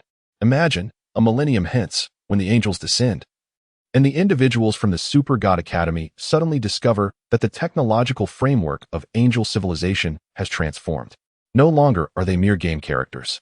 What do you think will transpire? Upon hearing these words, Jiang Chen's eyes widened in astonishment. My heavens! Brother Jiang, are we truly embarking on such a grand venture? Chapter 35. The movements of friends and little Zhang's shock. After listening to Jiang Zhen's revelations, Zhang Chulan was utterly astounded. According to your assertion, Brother Jiang, over a millennium later, the original angelic technology will undergo a significant genetic transformation, especially considering the extensive research conducted by Carl and the Super God Academy. They have devised specific strategies against it. When their technology manifests, they will suddenly realize their miscalculations, as all measures targeting the angels will prove ineffective. Moreover, with Brother Jiang's own arrangements on Earth, and should we lend our assistance, it seems that chaos is poised to erupt on Earth. At that time, the Super God Academy, along with Carl and others, will be left in utter bewilderment. Jiang Zhen, upon hearing this, burst into hearty laughter and remarked, You, my friend, are quite quick-witted. Furthermore, I am contemplating ways to influence Kesha's ideology, gradually steering her to modify her sense of justice. Presently, I have managed to persuade Kesha. In truth, she has long been aware of her own shortcomings, particularly regarding her rigid sense of justice, which presents considerable issues. Thus, through subtle adjustments, I am consistently introducing new elements into her framework of justice. This method of slowly acclimatizing her, akin to boiling a frog in warm water, ensures that the order of justice will not collapse while still allowing for its transformation. Moreover, Kesha has harnessed her sacred repository of knowledge to ascertain feasibility. Presently, she has further transmitted the profound philosophies of the Tao Te Ching, the Buddhist sutras, as well as the teachings of the Mahists and military strategists, among other schools of thought, to Kesha. Allowing her to engage with these texts hands-on, I surmise that, given her intelligence, she will emerge from this exploration profoundly astonished, possibly even with alternative contemplations. It is essential to recognize that, from the perspective of these celestial beings, our world resembles a feudal dynasty. To them, we appear almost akin to savages, albeit with a slightly elevated distinction above mere barbarism. Yet, one aspect stands out: the theories proposed by the various schools of thought. Notably, our esteemed philosopher, Zhuangzi, was among the pioneers to articulate the concept of the universe, defining it as the expanse of the four directions in the passage of time. This notion is certain to astound Kesha. After all, how could a native propose such an idea without evoking her amazement? Furthermore, Laozi's cosmological perspective and the embodiment of the Tao, even when applied to the realm of science, unveil profound insights. Even Mozi provides a unique interpretation of the cosmos and ventures into the realm of atomic understanding. The sheer magnitude of these theories, even when projected into the future, promises to be nothing short of explosive. I suspect Kesha is presently rendered speechless. Just wait, once Kesha has perused these works, I believe the influences of the Super God Academy on the angels will gradually dissipate. It may take over a millennium, but eventually the angels will cultivate new ideologies. As for the future of the angels, I harbor doubts. They may very well cast aside the so-called celestial destiny.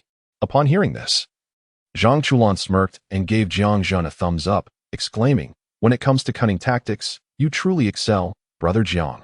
Lu Yu, upon hearing this, merely scoffed and remarked, Enough already. In my little courtyard, time seems to stand still. Moreover, I have not been mindful of the passage of time outside. Pray tell, what is the current state of affairs among you? Are the others preoccupied?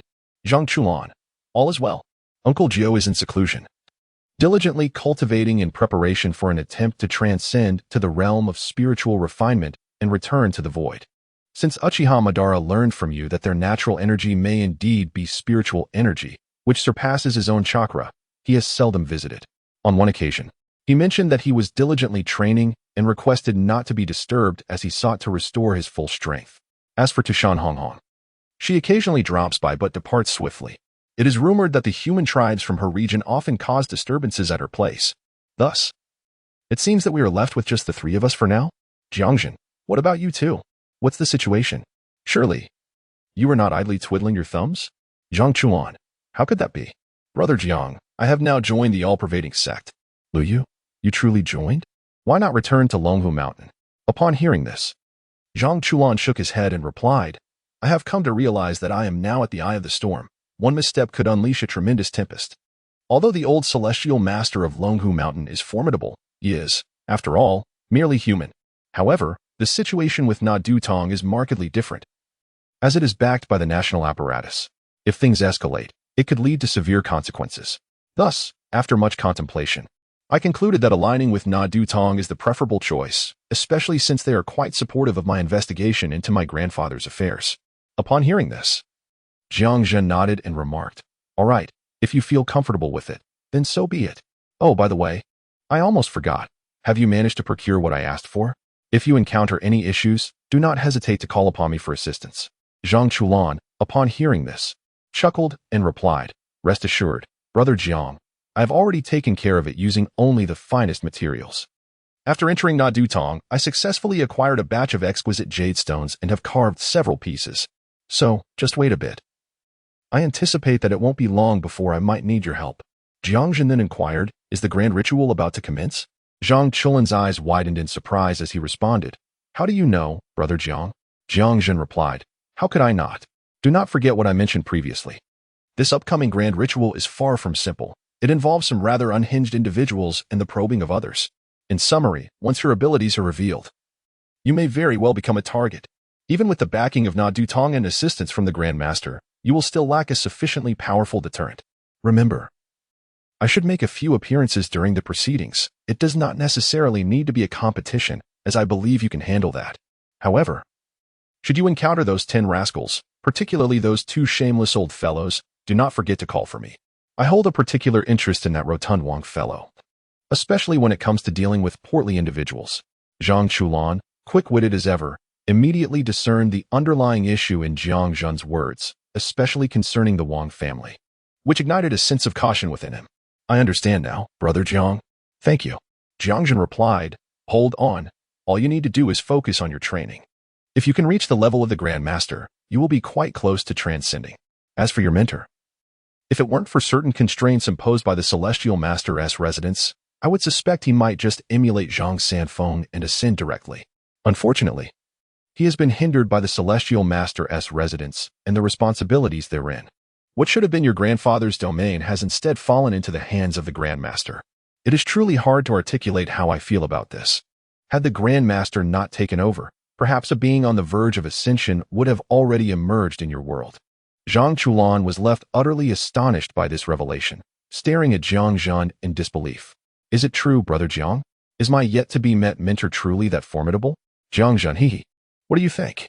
The venerable Master Zhang Jingqing, in an effort to temper Zhang Jiwei's excessive arrogance and ensure his humility within the group, sought to suppress him. However, at that moment, within the entirety of Longhu Mountain, there was no one, aside from the previous Master Zhang Jingqing, who could stand as an equal opponent to him. I emphasize an equal opponent, meaning that no one could withstand a single blow from him. Ultimately, in a state of helplessness, he led Zhang Jiwei to visit various major sects, yet, without exception, they all faced defeat. Not a single prodigy from those sects could endure his prowess. Later, Zhang Jiwei even sought to test his skills against the renowned Daing Xianren, Zhuoruodong.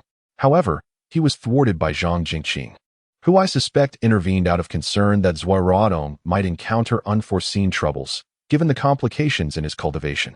In any case, remember this, your esteemed mentor, known by the Dao title Tianong Daren, embodies this title in every sense. His strength is manifested in a single, powerful strike. Even those so-called 8 extraordinary techniques are merely tricks and gimmicks. Were one to place such techniques before Zhang Jiwei, he would likely not spare them even a glance. How terrifying. But speaking of which, who is Zhuoruodong? Jiang Zhen, you can look it up yourself. You should have access to all the information. Chapter 36. Chulan, I have concealed my strength. In the office of Na Dotong, Zhang Chulan forcefully swung open the door. There, he beheld the Su brothers.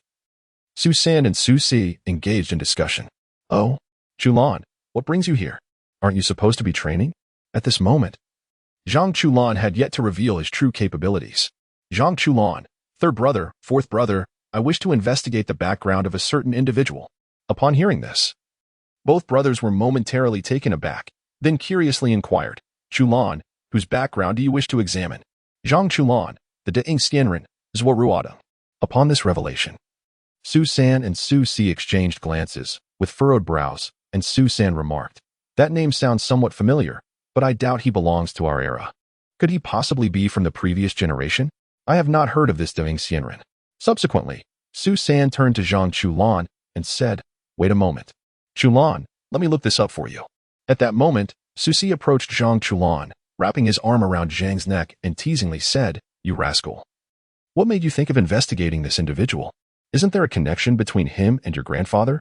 Zhang Chulan shook his head in response, "No. This person has little to do with my grandfather. However, he does seem to have some ties with the current celestial master of this generation. I've heard whispers that he might be associated with the Sani sect. I have come across some information regarding the celestial master, which is why I wish to delve into the background of this esteemed figure, Zhuoruadong, the great prosperity immortal." At that moment, Su San suddenly spoke. "I have found it, the great prosperity immortal, Zhuoruadong. My heavens, he is actually one of the 10 elders of the Lu family, the master of Lu Jin, and the former head of the Sani sect.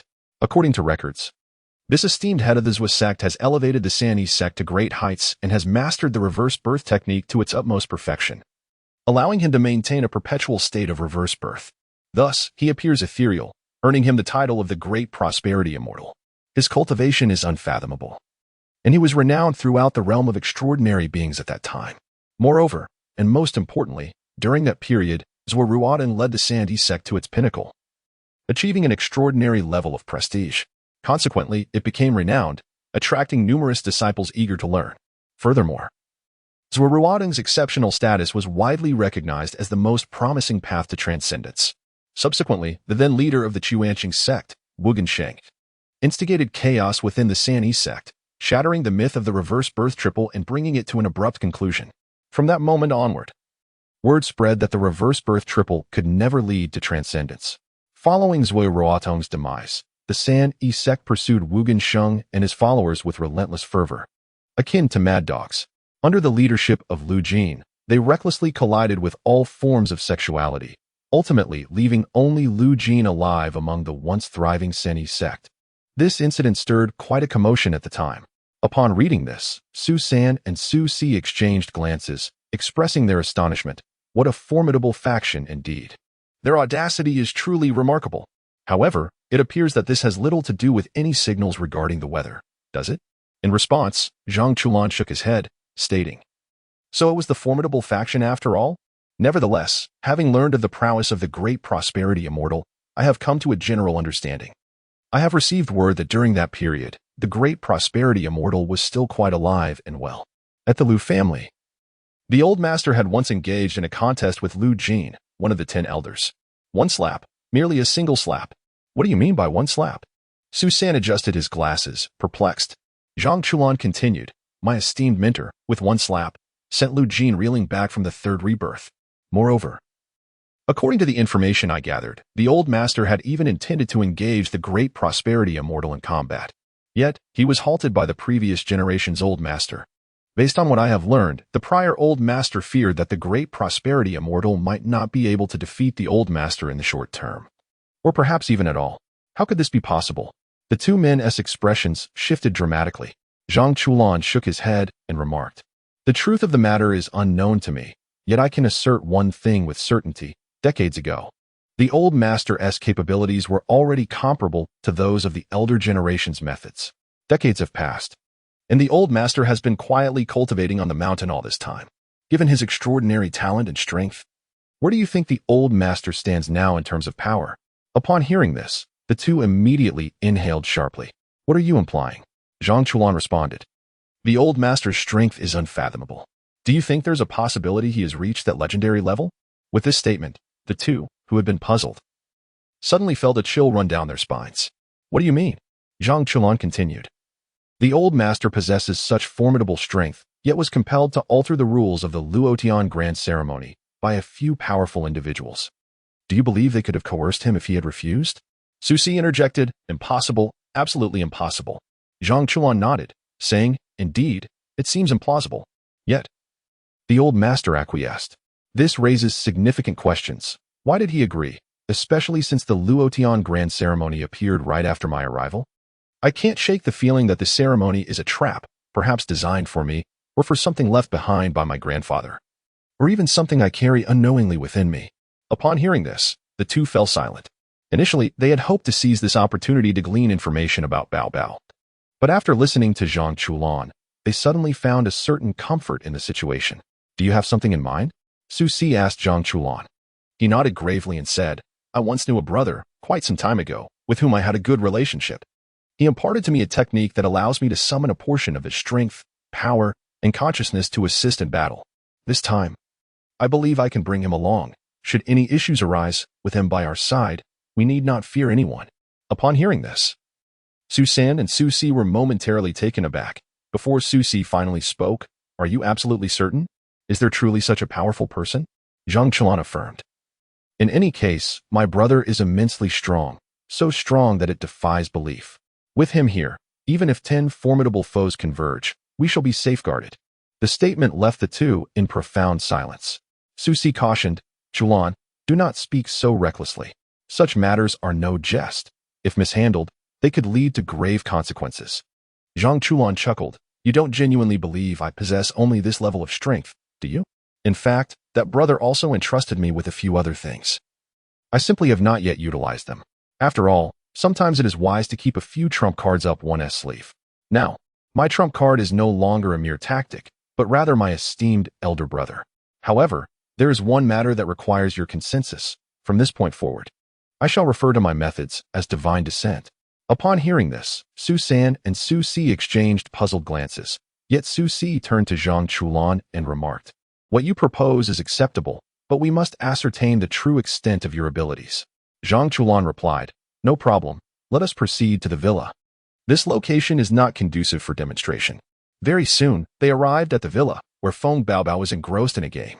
Sanner, seer, you've come, she exclaimed. Baobao ceased her gaming and spar with Jiang Chen. He claims he has powers yet to be revealed. Upon hearing this, Feng Baobao set aside her phone, lifted her gaze to Jiang Chen, and asked, are you truly prepared to unleash your full strength? This question left not only Susan and Susi bewildered, but even Jiang Chen appeared taken aback. Susan then inquired, Baobao, are you aware that Jiang Chen has concealed his strength? Feng Baobao nodded and replied, I can sense that Jiang Chen has not yet tapped into his full potential. In particular, the qi within him is formidable, yet he has not fully harnessed it. Upon hearing this, astonishment flashed in Jiang Chen's eyes. Sister Baobao, you can actually perceive my strength. Feng Baobao affirmed, indeed. Chapter 37, Jiang Chen versus Feng Baobao. At this moment, Susan and Susi were equally astonished as they gazed at Feng Baobao and exclaimed, Baobao, what did you say? You already knew? If so, why did you not mention it sooner? Feng Baobao glanced at the two, scratched her head, and said, I did mention it. I informed you earlier. Sanner, after our encounter with Jiang Chen at the graveyard that night, I told you right away. At this point, Susan, drenched in sweat, protested, no, Baobao. When did you say that? At the time, you merely stated he was not an ordinary person and had hidden his true power. In response, Feng Baobao vigorously nodded, affirming that was indeed what she had said. Observing this exchange, Jiang Chen and Susi fell into silence. After a prolonged moment, Jiang Chen slowly remarked, this is truly characteristic of Sister Baobao. At this moment, Susi laughed heartily, patting Susan on the shoulder, and said, ha ha ha. It seems your comprehension skills are lacking. Susan retorted with annoyance, get lost, Susi. I must admit, I misinterpreted what Bowers said. I took her words to mean that she concealed her abilities, rather than acknowledging her inherent strength. In any case, Bauer, please refrain from speaking carelessly in the future, understood? Feng Baobao nodded in agreement. At this moment, Susi spoke up, saying, enough with the idle chatter, let us go and test our skills against that young rascal, Chulan. We must not find ourselves in a position where we remain oblivious to his true capabilities, only to embarrass ourselves later. Soon, The group arrived at a previously designated training ground. At that moment, Feng Baobao's short dagger slipped from her sleeve and landed firmly in her grasp. On the other side, upon witnessing the scene, Jiang Chen's eyes gleamed with brilliance as he beckoned to Feng Baobao with a subtle gesture. "Come forth, Feng Baobao. Allow me to demonstrate my prowess." Without uttering a word, Feng Baobao swiftly struck with her blade. In an instant, a surge of blade energy surged towards Jiang Chen.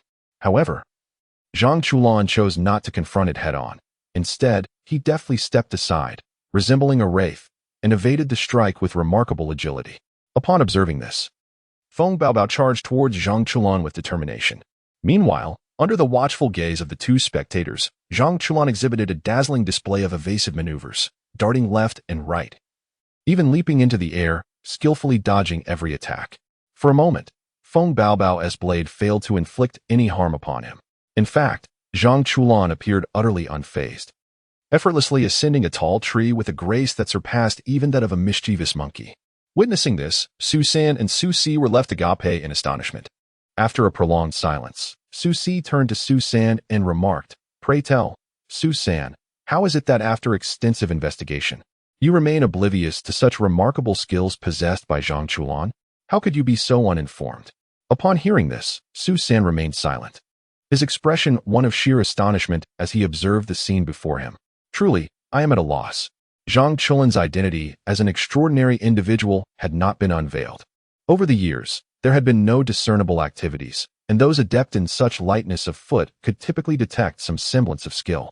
Yet, with Jiang Chen, there was nothing to perceive. Had she not revealed it herself, one would never suspect her proficiency in this art of agility. It was utterly unfathomable.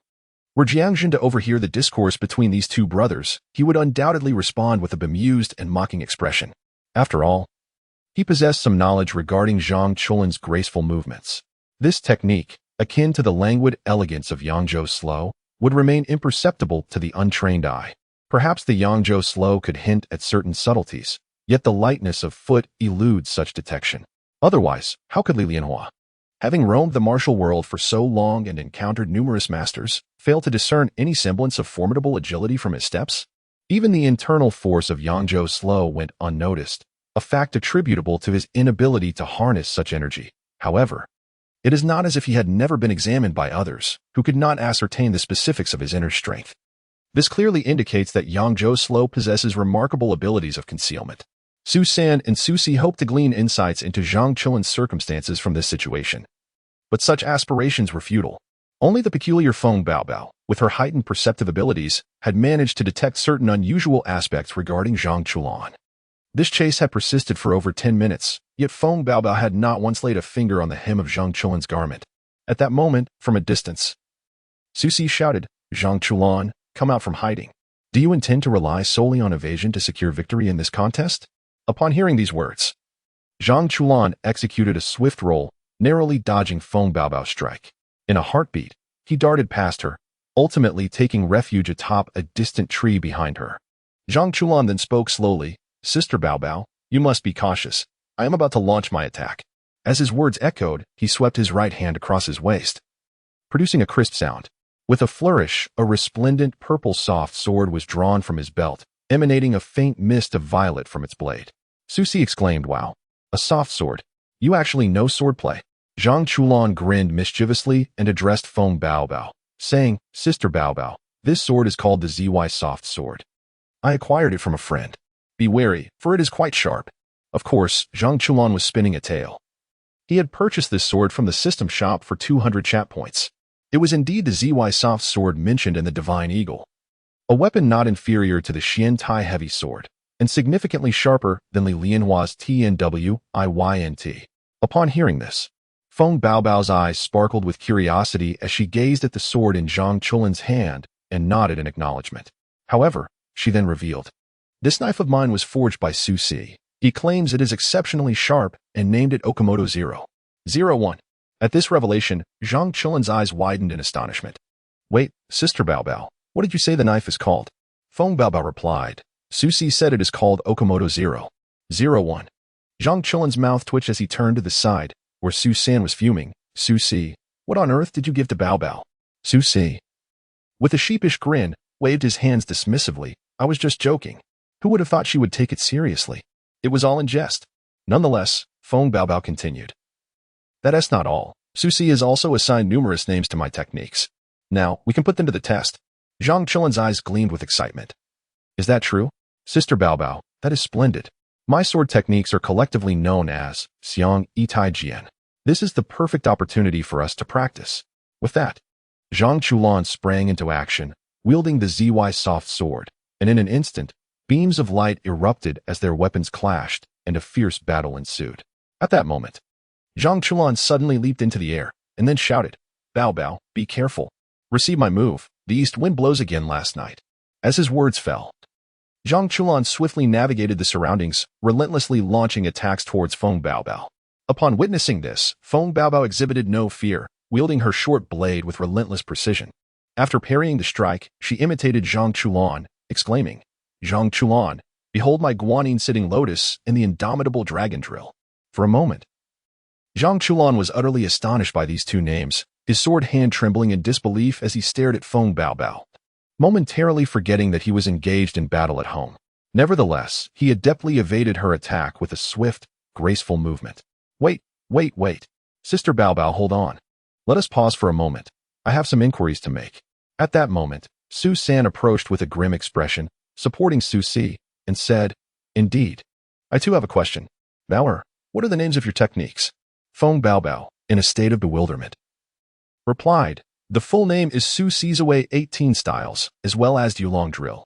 As Su San gazed at Su Si with a fierce intensity reminiscent of a sword ablaze with wrath, he took a deep breath and spoke, "Baoer, after such a prolonged sparring session with Chulan, it would be best for you to return for now. We shall postpone our discussions for another time." Upon hearing this, Zhang Chulan nodded with a smile and, without further ado, took Feng Baobao by the hand and departed.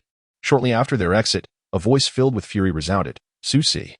Chapter 38, New Feature, Real-Time Streaming of the Luo Tian de Jiao. The following morning, upon rising, Zhang Chulan was greeted by the sight of the bruised Su Si and Su San.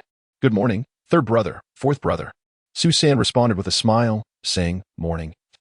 Chulan, come over, we have some matters to discuss with you." Upon hearing this, Zhang Chulan nodded in agreement.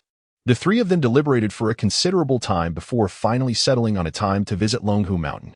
Nevertheless, Zhang Chulan refrained from elaborating on the subject, merely nodding in acknowledgement. Before long, the moment to head towards Longhu Mountain arrived.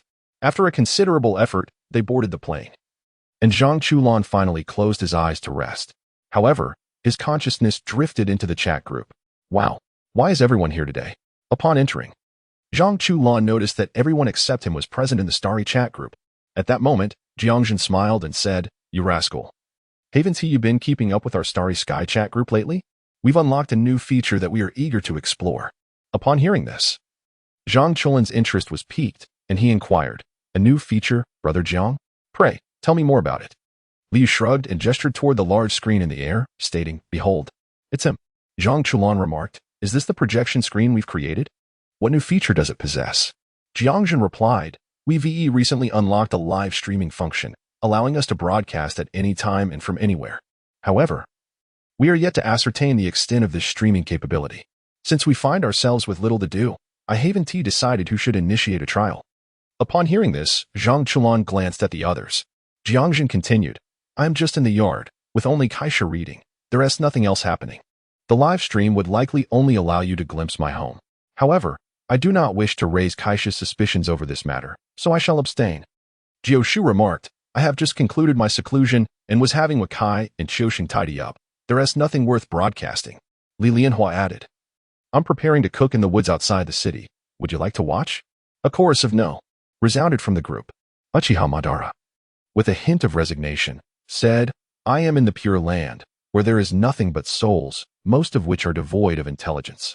Therefore, I have nothing to share. Perhaps next time, when I return to the shinobi world, I will have something to show. I have been urging those fools. It won't be long before I can resurrect. At that point, I shall transform my body into that of a sage. Ha ha ha." Seeing Madara in such a state, the others could only shake their heads in exasperation without uttering a word. They then turned their attention to Tu Shan Hong Hong, who directly stated, "I am on gate patrol and cannot leave. Would you like to watch?" The group, in unison, shook their heads in silence. Finally, all eyes turned to Jiang Chen, who laughed and declared, "Ha ha ha, it seems you will only be able to watch me. I am nearing Longhu Mountain, and our competition is about to commence. When the Luo Tian de Jiao happens, I will broadcast it live for you all. How generous of me, right?" Upon hearing this, Madara's eyes sparkled with excitement. "Ha ha. Splendid. I look forward to witnessing your battles, as I plan to join your world for some combat in the future."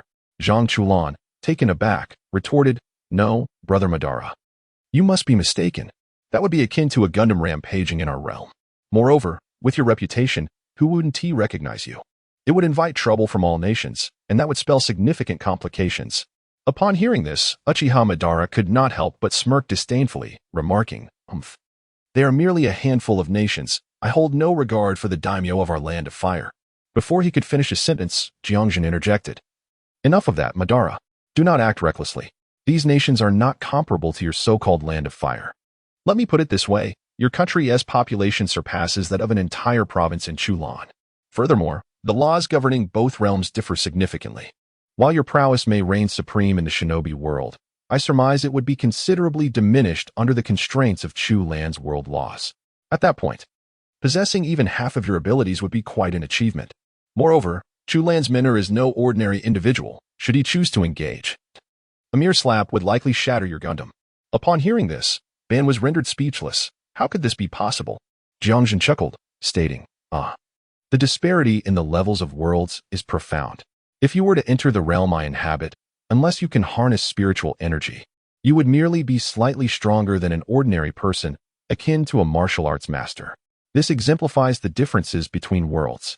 In your ninja universe, the abilities that can obliterate the heavens and the earth in the later stages arise from the inherent weakness of your realm, which belongs to a lower tier of worlds. Otherwise, such phenomena would not manifest. In worlds with even a modicum of power, the constraints on space and time are exceedingly stringent. To manipulate even a fraction is a remarkable feat, requiring immense effort. In the world where Chu Lan resides, there exists a world consciousness, akin to a celestial principle. Thus, their extraordinary abilities may seem modest. However, if one were to venture into your true ninja world, each individual would undoubtedly possess power equivalent to that of an immortal." Upon hearing this, Ban, with a look of disbelief, retorted, "Is my world truly so feeble?" Jiang Zhen shrugged and replied, "I previously mentioned that it was not always weak. In the past, it was actually quite robust. However, due to the Otsutsuki, who absorbed the spiritual energy of your planet and many others, essentially natural energy, the world has come to be as it is now." Uchiha Ban remarked, "A bunch of troublemakers." Time swiftly passed, and soon it was the moment of the Roshianda Grand Ceremony competition. At that moment, Jiang Chen suddenly appeared in the Starlit chat group and addressed everyone, "Ladies and gentlemen, I am preparing to commence a live broadcast, so get ready to tune in." With that, Jiang Chen vanished from sight.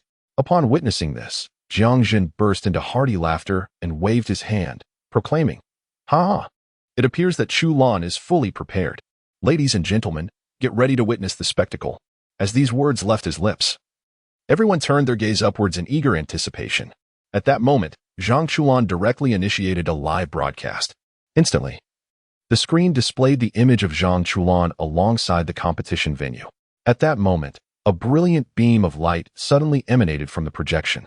Immediately, everyone felt as though they were transported into the scene itself. Goodness, this is extraordinary, virtual reality, and live streaming at that. What a remarkable technique, evoking such an immersive sensation. The others nodded in agreement after listening, and then began to turn their heads in every direction, observing the surrounding circumstances. At that moment, all eyes were filled with curiosity as they gazed at the surrounding crowd. Are these individuals extraordinary beings? Jiang Zhen, do you know them? Upon hearing this, Jiang Zhen's interest was piqued, and he burst into laughter, exclaiming, "Ha! You have truly come to the right person. I indeed recognize some of them. After all, the world I inhabited in my previous life was inspired by this small realm, transformed into an animated series. Look over there, the one clad in a Taoist robe. Pushing a wheelchair is the unparalleled Grandmaster Zhang Jiwei, whose profound strength is unfathomable. He is likely even more formidable than Uncle Gio. As for whether he can rival Hong Hong, that remains uncertain. The individual in the wheelchair is his disciple, Tian Jinzhong. The one beside him is Lu Jin, the head of the Lu family. One of the 10 elders. I believe I mentioned him before. To the other side stands the fearsome elder with a scarred face, the head of the elf family. Also one of the 10 elders, known as the Mad Dog. Next to him is a rather arrogant individual named Wang Ai, who is not of the best character. The younger one over there is Feng Jiafeng from the World Association. And there, in the distance, is Chapter 39. The astonishing revelation of the group listening to Jiang Zhen's introductions. Everyone cast curious glances in their direction. However, they were soon captivated by the battle unfolding before them, each displaying expressions of astonishment. When they saw Zhang Chulan take the stage, their interest was immediately piqued, and they all turned their attention to him. Haha, Chulan has taken the stage. What do you think this young man will do? Upon hearing this, the others displayed looks of confusion, especially Li Lianhua, who seemed particularly perplexed. Wait, in such a competition, could there possibly be other methods of contest? Jiang Zhen smirked slightly and replied, haha. How about we all take a guess at what tactics Chulan will employ to secure victory? And see who makes the most accurate prediction? As this suggestion was made, the others turned their gaze towards him, intrigued. Li Lianhua was the first to speak, stating, swordplay. This lad mastered my Xiangyi sword technique, which is quite impressive. Uncle Jiao, however, shook his head and countered, not quite right. I suspect it will be thunder technique. This young man's mastery of it is quite remarkable. Tu Shan Honglong simply uttered 2 words. Fists? Upon hearing this, Uchiha Madara shook his head and remarked, in battle. Any method can be employed. All tactics are relatively similar. As long as victory is achieved, it matters not. However, given this young man's temperament, it is quite likely he will resort to ambush to avoid drawing too much attention. At this, the others recalled the subtle cunning he often displayed in conversation and turned their gazes towards Jiang Zhen. Yet, Jiang Zhen merely beamed with a radiant smile, declaring, utilizing strength against strength requires little effort, and I shall triumph in this first contest. As these words left his lips, the others collectively turned to observe Zhang Chulan, who, adorned in a tattered cloak and exuding an air of superiority, ascended to the competition arena. Upon entering, he assumed an exceedingly arrogant demeanor, delivering a lengthy lecture before raising his right hand high and proclaiming, "It is the heavens I shall overthrow." With that, he closed his eyes and sat in silence, refusing to utter another word. This scene left the surrounding audience utterly astonished, their hearts racing with fervor. The members of the group stared in disbelief, their eyes wide open. Wow, is Zhang Chulan really this audacious? Ban, having witnessed the spectacle, burst into laughter, exclaiming, "Ha! This kid is impressive, truly impressive. He embodies my spirit. Once I recover, I must challenge him." However, upon hearing this, Jiang Zhen, wearing an expression of utter exasperation, remarked, "Heh, Ban, refrain from speaking too eagerly. Otherwise, you may find yourself swiftly contradicted." Before Ban could respond, the trio on the other side had already engaged in a fierce scuffle. After a tumultuous exchange, a battered youth stood amidst the chaos, pointing at Zhang Chulan and declaring loudly, "Zhang Chulan, I have triumphed. Now, may I experience the essence of your chi body flow?" Upon hearing this, Zhang Chulan opened his eyes and glanced at him, saying, "Sit down. Calm your chi. Once you have recovered, we shall proceed." The youth, upon hearing this, nodded with a beaming smile, then sat down cross-legged without a hint of defense, initiating the circulation of his chi to recuperate swiftly. Just then, Zhang Chulan stood up and, amidst the bewildered gazes of everyone present, approached the youth. Pointing at him, he addressed the referee, "Referee, if I strike him now, it wouldn't be deemed a foul, would it?" Upon hearing this, the referee, with a bemused expression, replied, "Not at all. However, young man, I would like to strike you." Zhang Chulan merely shrugged in response, while the youth, eyes wide with incredulity, exclaimed, "Wait, what about your dignity as a strong warrior?" Zhang Chulan scoffed dismissively, "Dignity of the strong? Huh, what value does that hold?" With that, he hurled his tattered cloak directly onto the youth's face. What followed was a frenzied series of stomps, leaving everyone utterly dumbfounded by the astonishing scene. At that moment, Ban stood there in a daze, completely stunned, before finally uttering, "Please, not Bai Lian." Upon hearing this, Jiao Shu couldn't help but nod in agreement, acknowledging, "Such a character, this young man will undoubtedly prove to be quite formidable in the future." Tu Shan Honghong remarked, "More ruthless than Rong Rong. I must capture this moment to show her." Li Lianhua remained silent for a considerable time, stroking her face, and ultimately expressed, "Remarkable, truly remarkable." As this was happening, Jiang Zhen burst into hearty laughter, exclaiming, "Ha ha ha, just wait and see." This young lad might very well become the most remarkable one among us. With that audacity, what do you all think? Upon hearing these words, everyone fell silent, particularly Jioshu and Li Lianhua, who were aware of Jiang Chen's capabilities. In this arena, though he may not be the pinnacle, he certainly rivals some of the older generation. Yet, under such circumstances, his ability to remain composed speaks volumes about his character, a quality neither of them could match. Indeed, this young man is destined for greatness. Shortly thereafter, following several rounds of competition, all present returned to their respective quarters. Zhang Chulan entered the starry chat group, exclaiming, "Ha! Everyone, wasn't today's match spectacular? How's the live stream working for you?" Jiang Zhen and the others exchanged glances before slowly responding, "It was indeed brilliant, but you, my friend, were even more remarkable." Upon hearing this, Zhang Chulan awkwardly scratched his head and replied, "I was merely concerned about the multitude of hidden adversaries lurking around.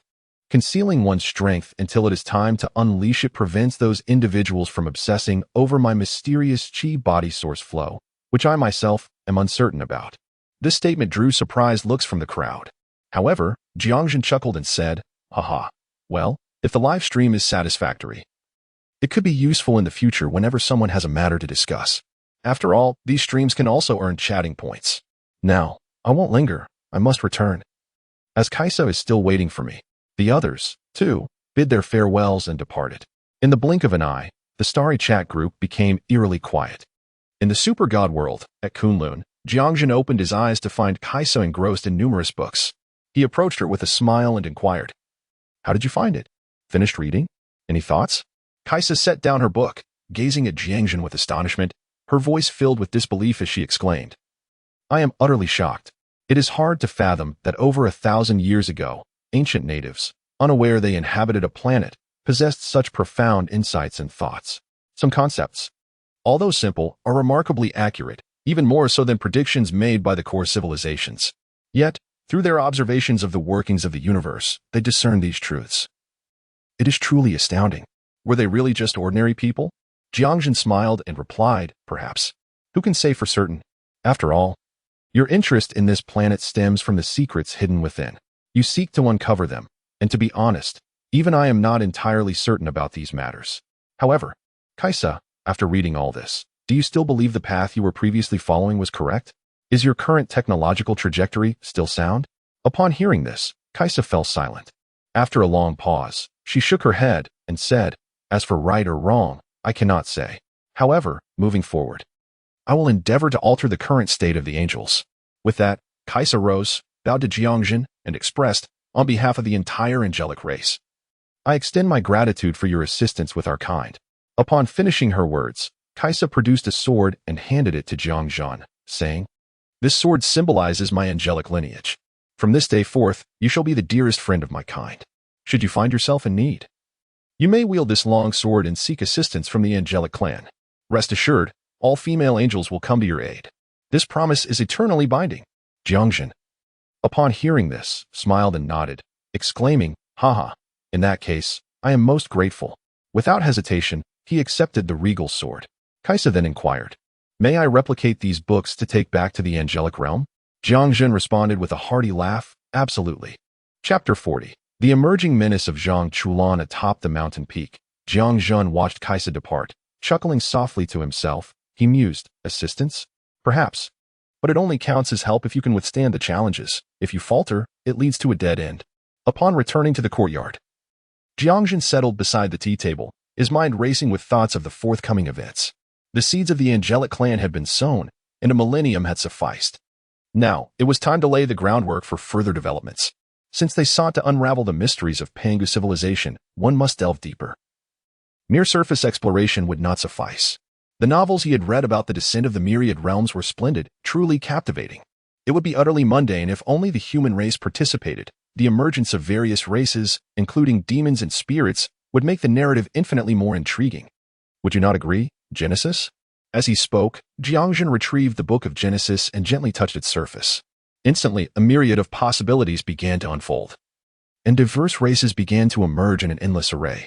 2 full days had elapsed before this method gradually took shape. However, on this day, Jiang Zhen suddenly opened his eyes. Someone was invoking my power through the chat group. Could it be Zhang Chulan? With this thought, Jiang Zhen hesitated no longer and directly conjured an energy avatar. This avatar then traversed worlds through the chat group, entering another realm in the form of energy. At that moment, in a tranquil and deserted area of the back mountain, within a small room, two elderly men sat facing the entrance, gazing at Zhang Chulan with bemused smiles. Kiki, Zhang Chulan, I present you with an opportunity. Surrender the source of your chi body. Upon hearing those words, Zhang Chulan furrowed his brow. In the past, before he had acquired his strength and encountered the chat group, he would have undoubtedly resorted to pretense. However, now his abilities had long since reached a level comparable to that of some formidable figures in the other world. This facade he maintained during the competition was merely a means to facilitate his forthcoming endeavors. Yet, at this moment, he found himself targeted by the two elderly gentlemen before him. It appeared that concealment would prove difficult today. Nevertheless, he was reassured by Brother Jiang's promise. Jiang's intervention would be far more advantageous than his own, and he also required a legitimate backing. Perhaps this was the opportunity he had been waiting for. Fortunately, he had the foresight to place that statue outside in advance. With this thought in mind, Zhang Chulan began to summon Jiang Zhen's power. Upon the response of Jiang Zhen's power, Zhang Chulan finally let out a sigh of relief and turned his gaze towards the two elderly figures, Wang Ai and LCI. With a slight bow, Zhang Chulan remarked, "Hehe, you two esteemed elders jest. I possess no chi body source flow, nor has my grandfather imparted any such teachings to me. Therefore, there is no need for you two esteemed elders to ponder over it." Upon hearing these words, both LCI and Wang Ai furrowed their brows, particularly LCI, who coldly fixed his gaze upon Zhang Chulan and replied, "Hehe, whether what you say is true or false, we shall discern for ourselves." With that, LCI gestured towards a younger member of the elf family, and soon the individual's hands emanated a soft blue glow. Seeing this spectacle, Zhang Chulan felt a flicker of alarm and exclaimed, "This is the technique of the entire El Liang." At this, the previously unperturbed youth suddenly contorted his face in a grimace and demanded, "You know El Liang? Have you met him?" Zhang Chulan merely raised an eyebrow and answered, "Indeed. The entire elf family sought me in pursuit of the chi body source flow, but alas, I possess none." Upon hearing this, Lucii merely chuckled and replied, "Whether or not is irrelevant. Let my grandson give it a try." Observing the situation, Zhang Chulan coldly remarked, "Old Master Lu, you are indeed quite tyrannical. This is Longhu Mountain. Do you not fear the Heavenly Master for such actions?" In response, Lucii shook his head with a dismissive smile, saying, "Young man, there is no need for you to struggle. We certainly cannot provoke the Heavenly Master, but alas, you are not a person of Longhu Mountain. As for the Heavenly Master, we have no intention of harming you." Upon hearing this, Zhang Chulan's expression darkened, and the atmosphere in the room grew noticeably colder.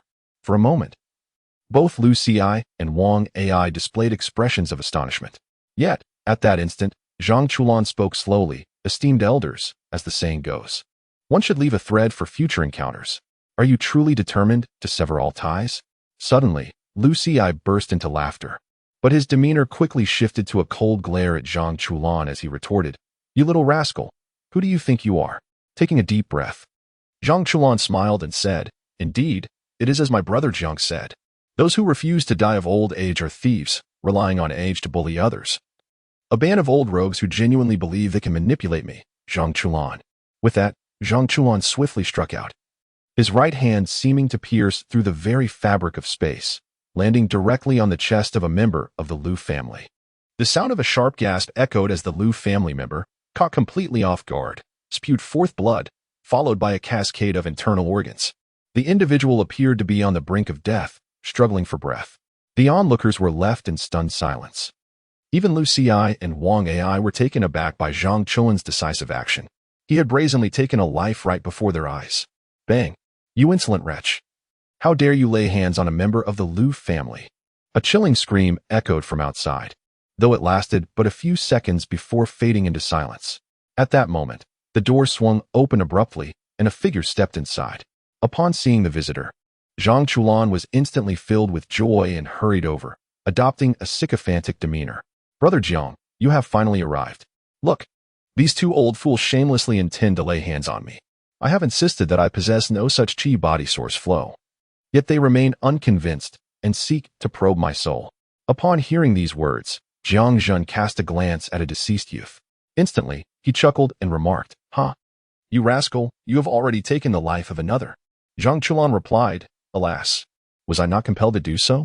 At this moment, Lu Xi and Wang Ai cast a darkened gaze upon Jiang Zhen. Who are you, young man? How dare you act so recklessly in our presence?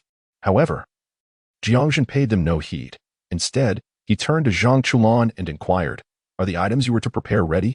Jiang Chen chuckled and gestured towards Lu Xi and Wang Ai, saying, Brother Jiang, are they not right here?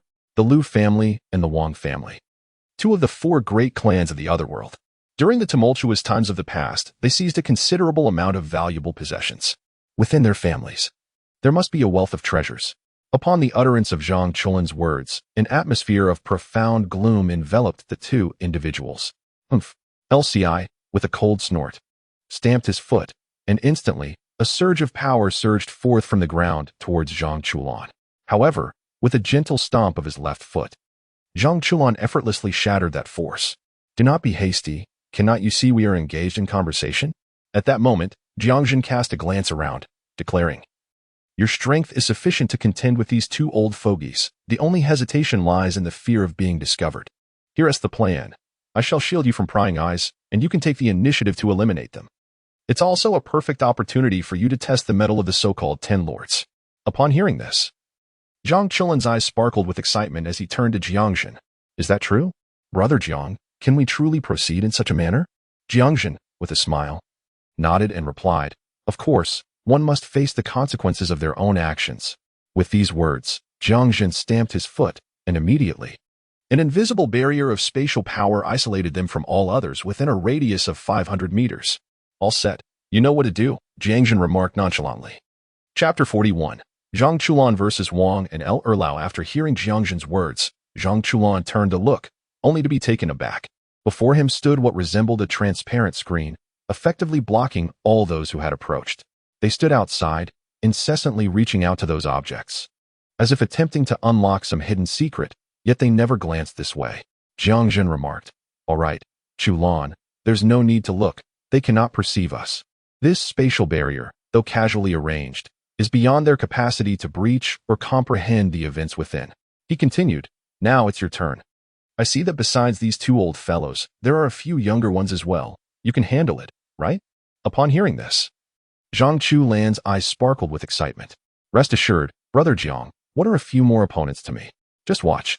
With that, Jiang Chulan turned to the two elderly men and smirked. Heh, weren't you quite arrogant just now? Come at me again. At that moment, the expressions of LCI and Wang Ai darkened ominously as they fixed their steely gazes upon Jiang Zhen. Finally, they spoke slowly. Kid, are you truly seeking an unrelenting confrontation? They were not fools. It was evident that the barriers Jiang Zhen had carelessly established were insurmountable for them. Such prowess could not belong to an ordinary individual. His strength was undoubtedly formidable. Observing the situation, Jiang Zhen cast a dispassionate glance at the two, and then addressed Jiang Chulan. It's in your hands now, Chulan. I shall wait over here. With that, Jiang Zhen stepped aside and, to their astonishment, leapt into the air, sitting as if upon the very fabric of space itself. Seeing this, Jiang Chulan chuckled. Heh. You need not concern yourselves with Brother Jiang. As for you two old men, you aren't worthy of my effort. Upon hearing this, the two men scoffed, their bodies emanating a chilling aura of menace. Humph. If you wish to kill me, you must first prove your worth. Wang Ai commanded, Everyone, attack. Eliminate this brat. Following his words, 6 or 7 figures clad in black, along with several members of the elf family, emerged, their eyes fixed intently on Jiang Chulan. Upon witnessing this, Jiang Chulan offered a gentle smile and remarked, Do you truly believe that what you have observed reflects my true capabilities? As his words lingered in the air, Jiang Chulan vanished from sight. Alarmed, a voice cried out, Be cautious. Suddenly, a melodious sound of a sword resonated, swiftly followed by a streak of violet light. Moments later, when Jiang Chulan reappeared, he had seamlessly returned to his original position. In his hand, a soft sword emanating a purple glow materialized. Bang! Bang! At that moment, everyone turned their heads, only to witness 3 cloaked figures collapsing to the ground, their necks oozing blood, unable to staunch the flow. A collective gasp of shock escaped the onlookers. Even LCI and Wang Ai exhibited wide-eyed disbelief, their pupils contracting in astonishment. Your power, it's astonishing. Upon hearing this, Jiang Chulan chuckled softly, waving his hand dismissively, and remarked, Strong? Huh. What I possess pales in comparison to Brother Jiang's prowess. His abilities are truly celestial, surpassing even the legendary immortals. Among the few individuals accompanying me, it seems that my abilities have become the weakest. Oh, and then there is that fellow, Ban, who is yet to be resurrected. He is no match for me at present. However, once he returns, given his innate talent and lineage, I anticipate he will swiftly catch up to the rest of us. Upon hearing these words, LCI and Wang Ai exchanged perplexed glances, bewildered by the meaning behind them. However, Zhang Chulan remained undeterred. Upon witnessing the shock etched upon their faces, he sprang into action. With a single step forward, he executed a mesmerizing movement, appearing as though he had multiplied into two. In a swift encounter, 3 of his adversaries met their demise at the edge of his sword, their throats severed. At this moment, the toll of death had mounted significantly. The atmosphere in the vicinity shifted dramatically as the gravity of the situation dawned upon everyone present. At that moment, Lucy coldly remarked, "A bunch of useless fools, get out of my way." With that, Lucy stamped his foot, and instantly, the power of his Rui technique erupted, sending a concealed force surging towards Zhang Chulan. However, Zhang Chulan appeared unfazed. Instead, he began to circulate the qi within him according to the flow of Yangzhou's slow. In an instant, Zhang Chulan's pure qi dispersed the force that was attacking him. TSK. Old Master Lu, what a remarkable skill. This must be your family's treasured technique. Rui, indeed impressive.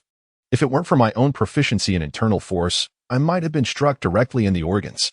The ability to strike from a distance is formidable, truly formidable.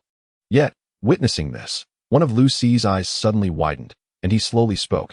Is this the qi body lineage passed down from your grandfather? Upon hearing this, Zhang Chulan gently shook his head and replied, qi body lineage. What I learned since childhood was the golden light spell and the thunder technique. As for the qi body lineage you speak of, my grandfather never mentioned it until his death. Nevertheless, I was fortunate enough to meet Brother Jiang and others. And from a brother named Li Lianhua, I learned 3 martial arts. One is an internal style, Yangzhou Slow, which cultivates qi and nurtures life, resulting in my qi being pure and refined. Another is a hand technique, the Xiangyi sword, which I have trained over this past year, and according to Li Lianhua, I have barely reached a level of proficiency. Lastly, there is a lightness skill, the Posa step. As for that so-called qi body lineage you 2 elders mentioned, my grandfather did not pass it down to me at all. Upon hearing this, Lu Ci and Wang Ai fell silent. After a long moment, they exchanged glances and simultaneously took action. They were not foolish. Having lived so long and experienced so much, they understood perfectly. Zhang Chulan had now reached a point where it was a matter of life and death. It was clear that Zhang Chulan had no need to deceive them. However, given the circumstances, his words indicated that he did not intend to let them leave this place. In an instant, the Rui technique surged towards Zhang Chulan like a tidal wave. On the other side, numerous spiritual entities began to emerge around Wang Ai, all striving to approach Zhang Chulan. In the distance, Jiang Zhen observed the scene before him, his brow furrowing in concern. So many ethereal spirits, and Wang Ai certainly employs ruthless tactics. However, these beings have struggled to reach this stage without taking lives. They cannot be allowed to be consumed so easily. With that thought, Jiang Zhen exclaimed, "Calm." Immediately, he activated his ability to connect with the ethereal realm and capture souls. The spirits, once under Wang Ai's control, swiftly broke free and soared out from within him, landing in Jiang Zhen's grasp.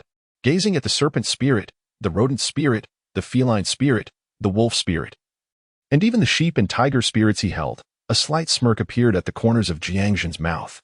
Reflecting on his previous deductions, he remarked, I never anticipated such a bountiful harvest from this venture. The scheming of the demon race spirits has indeed borne fruit. I must admit, Zhang Chulan is quite impressive. Even without any cultivation techniques, possessing these spirits is more than sufficient to justify this journey. With that, Jiang Zhen promptly stored them away. Upon witnessing this scene, Zhang Chulan burst into hearty laughter and exclaimed, "Ha! Wang Ai, you old rascal, do you still wish to use spirit entities against me? With Brother Jiang by my side, a mere group of spirit entities is but a trifling matter, summoned and dismissed at will." As his words echoed, Zhang Chulan unleashed a sword strike, and instantly, the sword aura surged toward LCI. LCI swiftly evaded, preparing to counterattack. However, at that moment, Zhang Chulan's lightning technique was unleashed. In an instant, he transformed into a bolt of thunder, appearing behind LCI in the blink of an eye. This is bad. It's the lightning technique. At that moment, LCI felt a surge of numbing pain coursing through her, and she instinctively attempted to evade it. However, just then, a purple, electrified soft sword sliced through her right shoulder. With a sickening thud, an arm fell to the ground. At that moment, a resounding roar of a tiger echoed, and immediately, a dark-colored tiger charged directly towards Jiang Chen. Upon witnessing this, Jiang Chen leaped into action, drawing his sword in a swift motion, and instantly, the tiger transformed into ink, dissipating into the air. Ink? Jiang Chen gazed in astonishment at the scene before him. Chapter 42, Slaying the King, Ethereal. Feigning ignorance just as Jiang Chen was taken aback, Jiang Zhen's voice resonated. Chen, this is the true essence of the Wang family's techniques. The method of controlling spiritual entities is merely a cunning skill employed by the Wang family. It is also one of the 8 extraordinary techniques, known as the summoning and dispatching of spirits, which possesses considerable power. At the very least, it is remarkably effective against spiritual entities. At present, the method employed against you is one originally wielded by them, known as divine painting. To put it simply, it is akin to the art of drawing. Have you heard of the legendary figure Ma Liang with his magical brush? It is precisely that kind of technique. You must exercise caution for confronting the divine painting head-on, while not as formidable as techniques such as the wishful force, is still considerable in its own right. Be wary, lest you fall into its trap. Upon hearing this, Jiang Chen looked over in astonishment and remarked, the magical brush of Ma Liang. How intriguing. Yet, alas, this remains merely ink painting, not the genuine article. At that moment, Wang AI declared loudly, Old Lu, block this brat for me. I need time to paint. I didn't bring my vital painting scroll this time. Hearing this, Lu Ci helplessly replied, Old Wang, do you truly believe I can still hold this young one off? He chuckled, it seems we both have fallen this time, ensnared by this pretender. The youth of today are remarkably formidable. In the art of feigning ignorance, they surpass us old folks by leaps and bounds. However, my family is composed of resilient individuals, and we shall not beg for mercy. Jiang Chen, come forth and let me witness your true strength. As his words fell, Lu Ci unleashed the full force of his unique techniques, launching an array of diverse and potent energies toward Jiang Chen from all directions.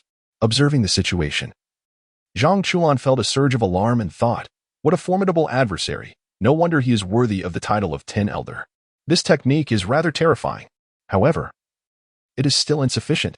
Without the Yangzhou Slow, I could not defeat you. But now, with the Yangzhou Slow, my chi has undergone a profound transformation. As he spoke, Jiang Chen activated the golden light charm. Instantly, the charm transformed into an impenetrable barrier, and the golden light surged forth, shattering the oncoming streams of energy with its overwhelming force. The bright moon sinks in the western sea. As these words echoed, Jiang Chen surged forward, embodying a domineering sword intent that pierced through Lu Ci's form at an astonishing speed. Simultaneously, Wang AI, who had been engrossed in painting, was unceremoniously pierced through the heart by a single stroke of the sword. In an instant, the onlookers surrounding them were left in a state of shock, before erupting in cries of patriarch. However, at that moment, Jiang Chen seemed to transform into a specter, swiftly weaving through the crowd. A torrent of blood erupted as many fell lifelessly, devoid of any vitality. Witnessing this, Jiang Chen took a deep breath and sheathed his Ziwei soft sword. I have emerged victorious. At that moment, Jiang Zhen leaped from the sky, smiling as he remarked, indeed, you've won, my friend. I truly did not expect your strength to have grown so formidable. Has the Yangzhou Slow had such a significant impact on you? Jiang Chen chuckled in response, saying the primary factor was the engaging conversations in our chat group, which expedited my mastery of the Yangzhou Slow. Although my cultivation is not yet sufficient, my understanding has certainly deepened. My practice has become remarkably efficient, and most importantly, the Yangzhou Slow can operate autonomously. It's as if I have cultivated it for 4 or 5 years, and during this time, I have also procured some spiritual herbs for consumption. My power has seen a substantial increase. Otherwise, my grandfather would not have reached this level in merely a year. Upon hearing this, Jiang Zhen nodded and said, all right, since we have dealt with these fellows, let us depart. The crowd outside is growing larger. It is time for us to leave. We shall first seek their techniques at the 2 establishments, and later, I will escort you home. If they inquire about anything, simply claim ignorance. They have no evidence and cannot hold you accountable, right? Jiang Chen seemed to recall something and said, Oh, by the way, do Su-san and Su-si know that I am proficient in swordsmanship? Jiang Zhen replied. Are they aware of your true strength? Zhang Chulan shook his head, stating, I merely exchanged a few moves with Feng Baobao last time. It hardly counted as a competition. At most, they know I can hold my own against Feng Baobao. But they could never deduce that we later defeated the 10 elders. Hearing this, Jiang Zhen nodded and said, that is fine. If they inquire, simply deny it outright. However, for the time being, refrain from using your sword. We shall address that after the storm is past. By then, it is likely no one will ask anything. After all, the deceased do not warrant our concern. Upon hearing this, Zhang Chulan also nodded. All right, once prepared, let us embark. With that, Jiang Zhen grasped Zhang Chulan's hand, and together, they vanished from the spot. After the two vanished, the invisible barrier surrounding them swiftly dissipated. At that moment, a potent scent of blood began to permeate the air. This is bad, the stench of blood. Zhang Chulan. Without hesitation, Feng Baobao dashed forward, heading straight for the source of the odor. Upon witnessing this, the others' expressions shifted dramatically, and they promptly followed suit. At this moment, the venerable elder masters also arrived at the scene. Upon detecting the pungent scent of blood, they hastened their pace towards it.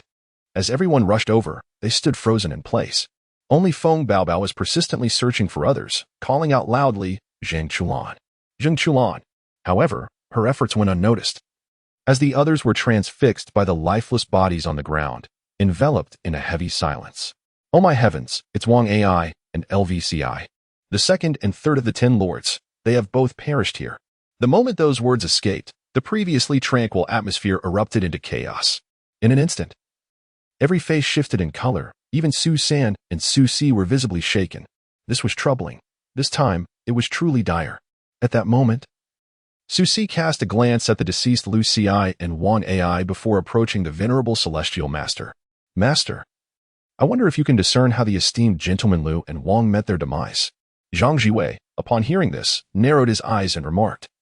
These two engaged in a fierce battle, and in the end, Lu Ci had his right hand severed by a sword.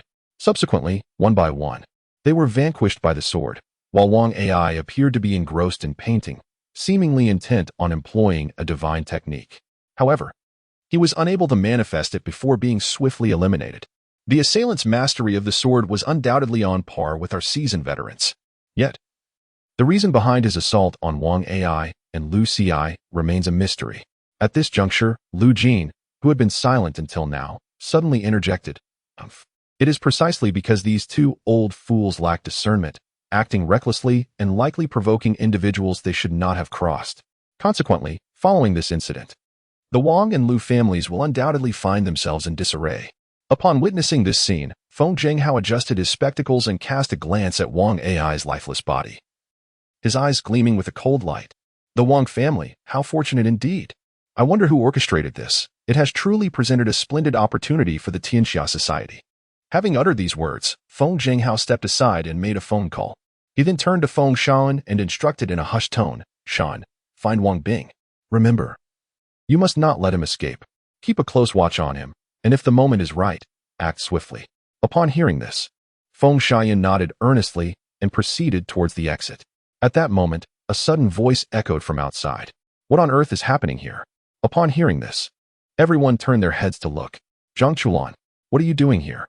Hearing this, Zhang Chulan rubbed his nose and replied, I encountered Brother Jiang on the way, so I didn't come directly. But what exactly has transpired here? At this moment, Su-si approached, gazing at Zhang Chulan, and slowly uttered, Shilao, Wang Ai, and LCI have been murdered. Upon hearing this, Zhang Chulan appeared utterly shocked. What? Shilao has been killed. Chapter 43, The Causes of Death of the Two Elders. At this moment, Su-si suddenly cast his gaze towards Zhang Chulan's waist, and then, with a somewhat peculiar tone, inquired, Are you truly unaware? Zhang Chulan replied, How could that possibly be false? I was indeed invited by these two esteemed gentlemen.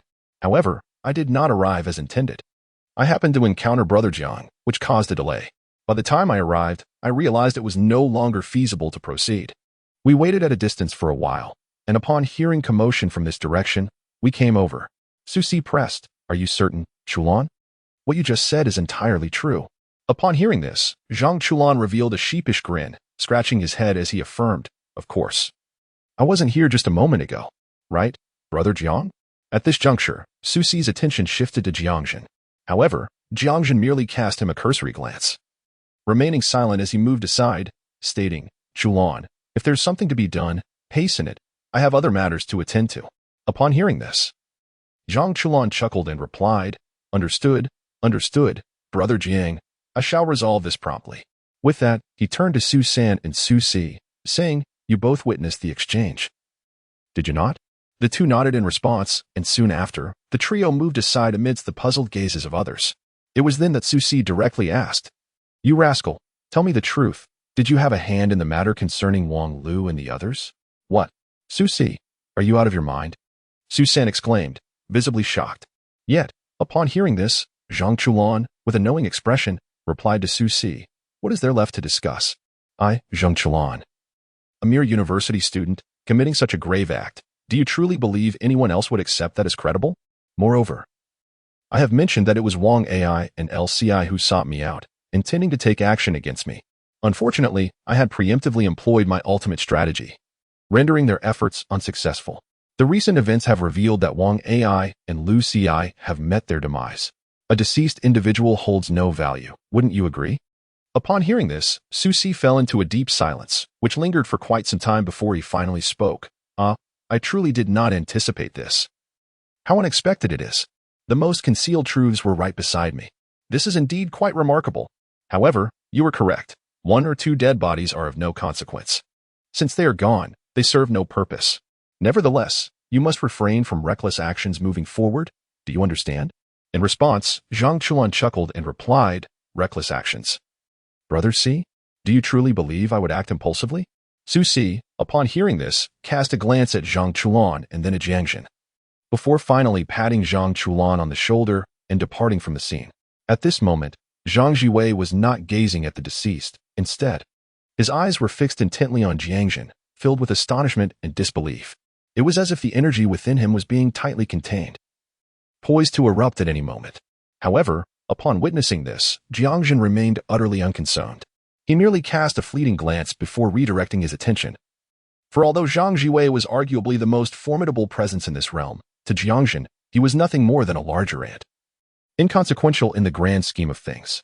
Meanwhile, Zhang Chulan, having arrived with Su San and Su Si, exchanged greetings with the Grand Master before approaching Jiang Zhen with a smile, saying, "All right, Brother Jiang, shall we depart?"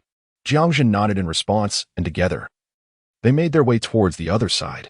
After Jiang Zhen departed, the old master, who had been gathering his strength, finally let out a sigh of relief. What a terrifying individual, so young. One can only wonder who he truly is. How could Chulan possibly be acquainted with such a formidable presence? At that moment, Lu Jin felt a sense of relief as the aura of the old master dissipated. "Old master, what has happened to you?" Zhang Jiwei shook his head and replied, "Old Lu, your cultivation is still insufficient. You cannot perceive it." That young man was truly terrifying, profoundly so. Upon hearing this, Lu Jin was momentarily stunned, a look of disbelief crossing his face. "Old master, you must be jesting. He is merely a young man. How could he be so fearsome?" Zhang Jiwei fell silent for a moment before finally uttering words that caused Lu Jin's expression to change dramatically. "Do you recall the grand celebration of Lord Lu's birthday in those days?" As soon as Lu Jin heard this, his face flushed with embarrassment, and he retorted, "You old rascal, what nonsense are you spouting?" The old master, with a weary sigh, responded, "Will you allow me to finish? What I wish to convey is that the power of this youth, when directed against us, would be akin to my current self facing you in your prime. In fact, it would be even more daunting, formidable, and fearsome." At this revelation, Lu Jin was rendered speechless, and after a long pause, he finally stammered, "No, you cannot be joking with me. How could this be possible? He is but a young man." The old master remained silent for a time before finally saying, "A young man, you say? Whether he is truly young is indeed debatable." Lu Jin, upon hearing this, appeared utterly astonished, as if he had encountered a ghost. "Well, it matters not. Since he has not taken action against us or Chulan, there is no cause for concern. The real trouble lies with the Wang and Lu families. The heads of these clans have perished here at Longhu Mountain. Alas, this is truly a predicament." With that, the old master shook his head in resignation. As Su Si and Su San approached, they spoke, "Esteemed master, Elder Lu, and President Feng, we require your assistance with this matter." We must ascertain the circumstances surrounding the deaths of elders LCI and Wang AI. Although we have determined they succumbed to a blade, it raises the question of the strength required to fell such formidable individuals in a single strike. Despite my youth, I have heard of Elder L's formidable reputation, which is undoubtedly well-earned. It is beyond my imagination to conceive of a sword capable of delivering such a fatal blow. Upon hearing this, the master nodded gravely, stating, "In that case, I shall investigate thoroughly to uncover the identity of the one possessing such extraordinary prowess." Subsequently, the master ventured inside, commencing a meticulous examination. He first entered a dilapidated room, where the scene was one of utter disarray, and several bodies lay lifeless within. It was then that the master encountered the corpse of the first L family member. Such overwhelming force, he exclaimed, noting how a single strike had crushed the young man's chest, pulverizing his internal organs. "Look here." Remnants of internal organs and blood clots suggest he was struck down in this very spot. The expression of shock on his face indicates he was taken by surprise by his assailant.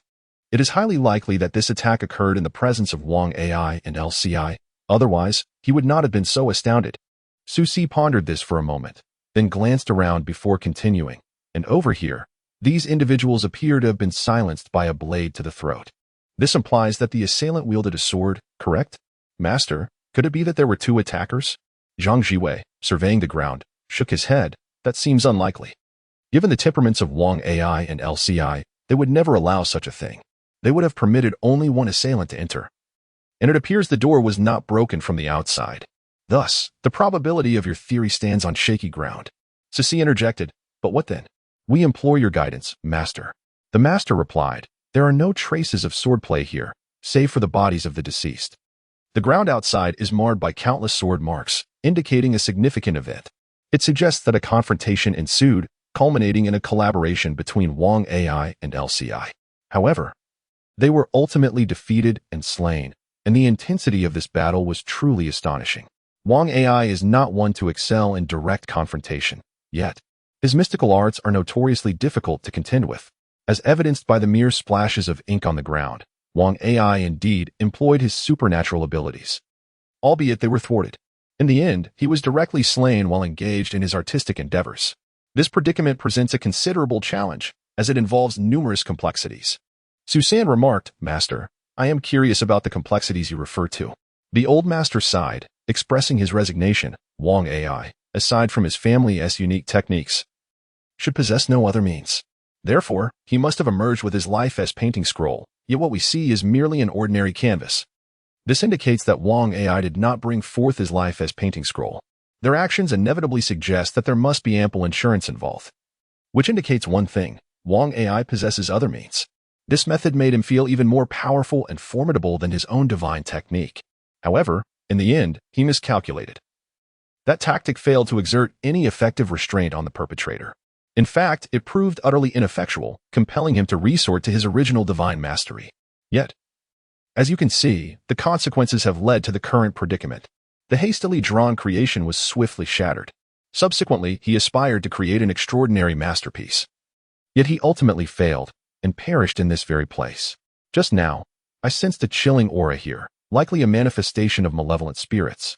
At this juncture, the venerable master turned his gaze towards Feng Zhenghao and remarked, "Feng, your ancestral skill, the binding of spirits, is particularly effective against such entities, is it not?" Upon hearing this, Feng Zhenghao adjusted his glasses and replied, "Master, you jest. This matter is beyond the capabilities of our association, and certainly beyond my family's purview. We were just kept at bay, were we not?"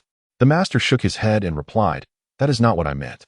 I wish to inquire whether you can employ the binding of spirits to locate their souls. This would enable us to question them more effectively." Upon hearing this, Feng Zhenghao chuckled heartily. "Ah, so that is the matter at hand. It is a trivial task, Master. Please wait a moment." With that, Feng Zhenghao activated his binding of spirits technique, and in an instant, his eyes turned an ominous shade of black. However, just moments later, he wore an expression of perplexity and said, "Master, there are no spiritual entities present here."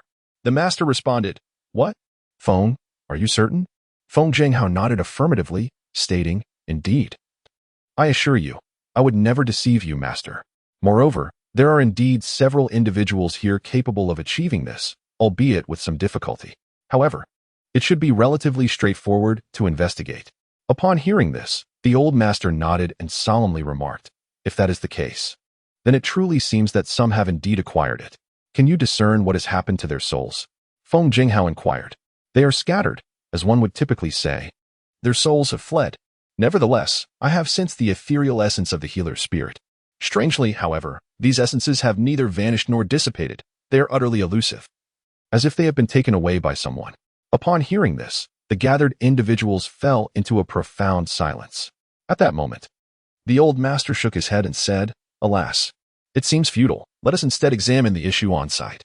I previously mentioned that Wang Ai's demise was likely a consequence of his excessive arrogance and an over-reliance on the means he had acquired. However, LCI stands apart.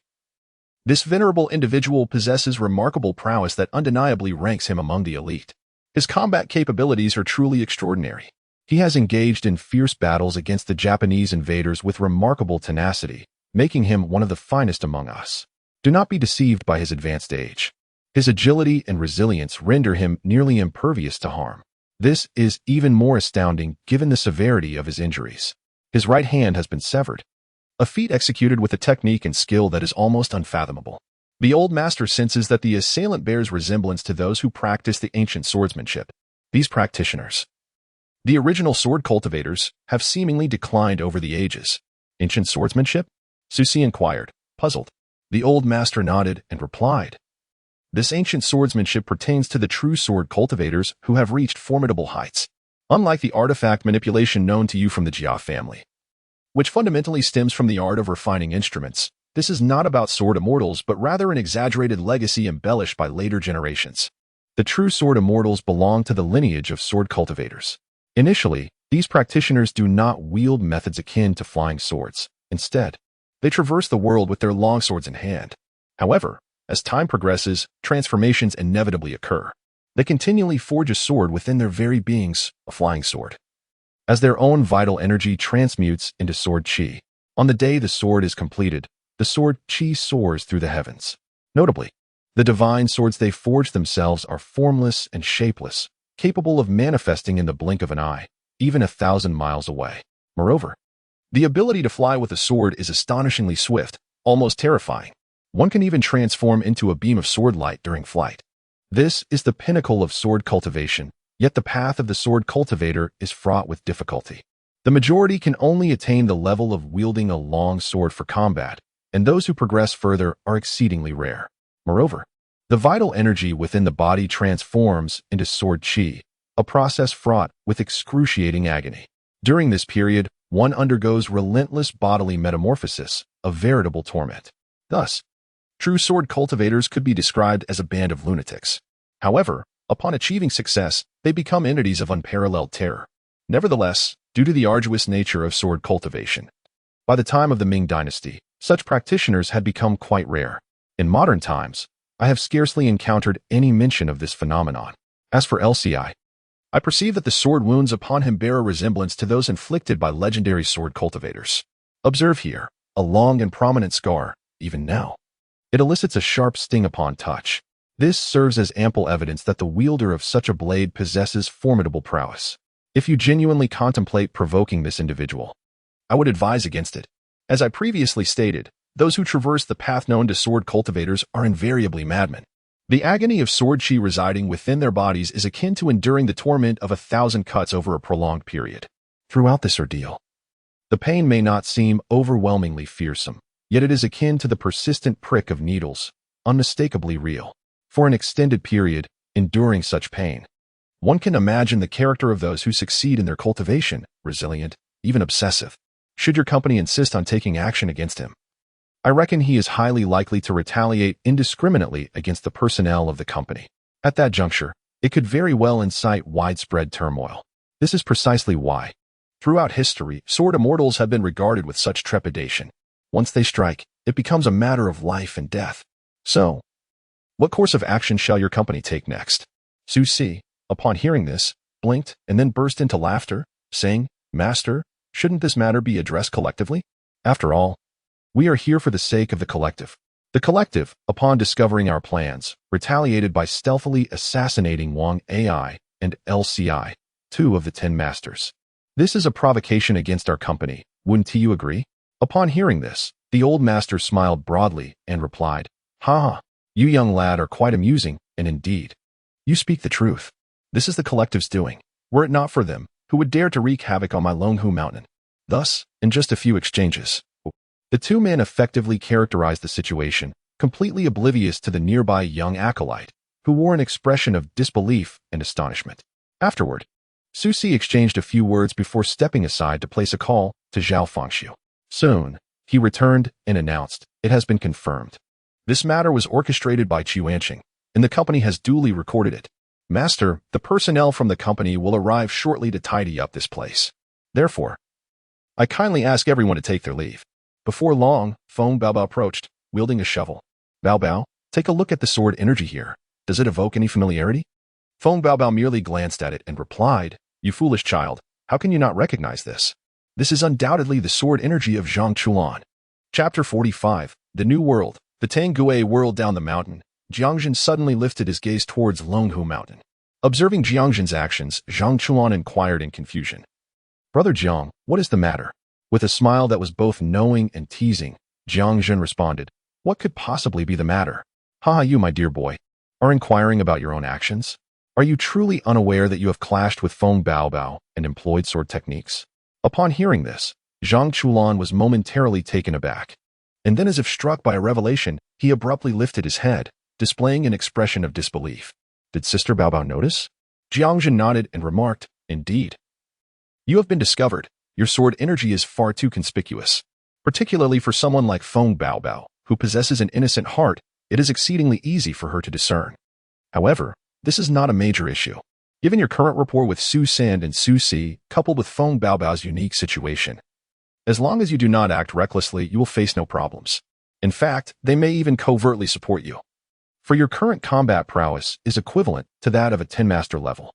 In their eyes, your assistance will undoubtedly facilitate their path ahead. Well, I shall refrain from saying more. I am preparing to leave. If you require anything, do not hesitate to contact me." Zhang Chulan responded, "Brother Jiang, are you not going to stay a while longer? After all, you have just arrived, and I have yet to show you around or let you enjoy yourself."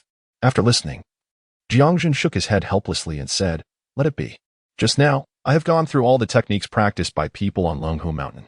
It has reluctantly sparked a bit of inspiration in me, and I am preparing to return. Oh, by the way, allow me to remind you. Since you have already made up your mind to assist that Feng Baobao, you will inevitably have dealings with the 8 extraordinary techniques. If I am not mistaken, there will be quite a few practitioners of these techniques on Longhu Mountain this time. As for the summoning spirits and dispatching generals, I need not elaborate. You witnessed it just now. There is also the wind after Strange Gate, which that young Taoist from Wudong possesses. As for the other one, it is the 6 libraries of celestial thieves, but the practitioner of this technique is a foreigner. Whether or not you can recognize him will depend on your own capabilities.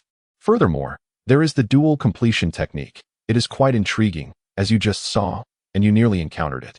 Upon hearing this, Zhang Chulan's expression changed, and he said, "Wait, Brother Jiang, the dual completion technique you mentioned, could it be the Ming Un technique of the elf family?" Jiang Zhen nodded and replied, "The dual completion technique. What does it signify? It means to preserve both life and spirit. Life refers to the physical body and the soul, and the dual completion technique exists in the manipulation of these two. However, the practitioners of the L family are not particularly strong. They can only utilize the simplest form of the Ming Hun technique and are incapable of manipulating souls. Nonetheless, it undoubtedly pertains to the dual completion technique." Upon hearing this, Zhang Chulan appeared somewhat dazed. "Oh, and there is also the divine machine of refinement. That young man is also keeping an eye on this place, although he is not present here. In summary, this time's Luotian Grand Ceremony has attracted quite a number of onlookers. You might take this opportunity to investigate. Perhaps you can uncover a great deal, or even seek alliances for yourself." Zhang Chulan nodded thoughtfully at this. "Thank you, Brother Jiang. I understand." Jiang Zhen patted his shoulder and smiled. "Ha ha ha. As long as you remember that, it's good. I shall take my leave now." With that, Jiang Zhen vanished from the spot. Upon the disappearance of Jiang Zhen, Zhang Chulan was poised to return to the mountains when suddenly he heard a peculiar sound near his ear. "Ding! Congratulations to the disciple of D. Renjia. You have joined the chat group." At the utterance of these words, Zhang Chulan's eyes sparkled with intrigue, and in an instant, He found himself within the celestial chat group. At that moment, amidst the vastness of the cosmos, a figure adorned with a small mustache appeared in one of the seats. As soon as this figure manifested, he rose to his feet and performed a respectful gesture towards the others, proclaiming, "Su Wuming pays homage to the immortal." Upon hearing this declaration, the newly arrived individuals exchanged glances and erupted into hearty laughter. Ha ha ha ha ha. We are by no means immortals. You must not have seen the introduction. Take a moment to review it, for we are certainly not celestial beings. Upon hearing this, the man began to sift through the memories within his mind. A few minutes later, a contemplative expression emerged in his eyes. At that moment, Jiang Chen suddenly spoke, saying, "You are a disciple of Dirinjia, that chubby D." Upon hearing this, the man's lips twitched, and he replied, "Young brother, please refrain from making such remarks. My master is not at all what you describe." Instantly embarrassed, Jiang Chen scratched his head and responded, I sincerely apologize. It is merely a habit formed from watching television dramas in the past. When you mentioned being a disciple of Dirinjia, the image of that actor portraying him involuntarily surfaced in my mind." With that, Jiang Chen proceeded to play a clip from the detective drama he had watched. "Behold, this is the very series we enjoyed, which once dominated the charts and became a sensational hit. Subsequently, everyone affectionately dubbed him Chubby D. We certainly meant no offense, it was simply." Upon hearing this, the man chuckled and remarked, "There is no need for that. This must be something akin to a theatrical performance, is it not?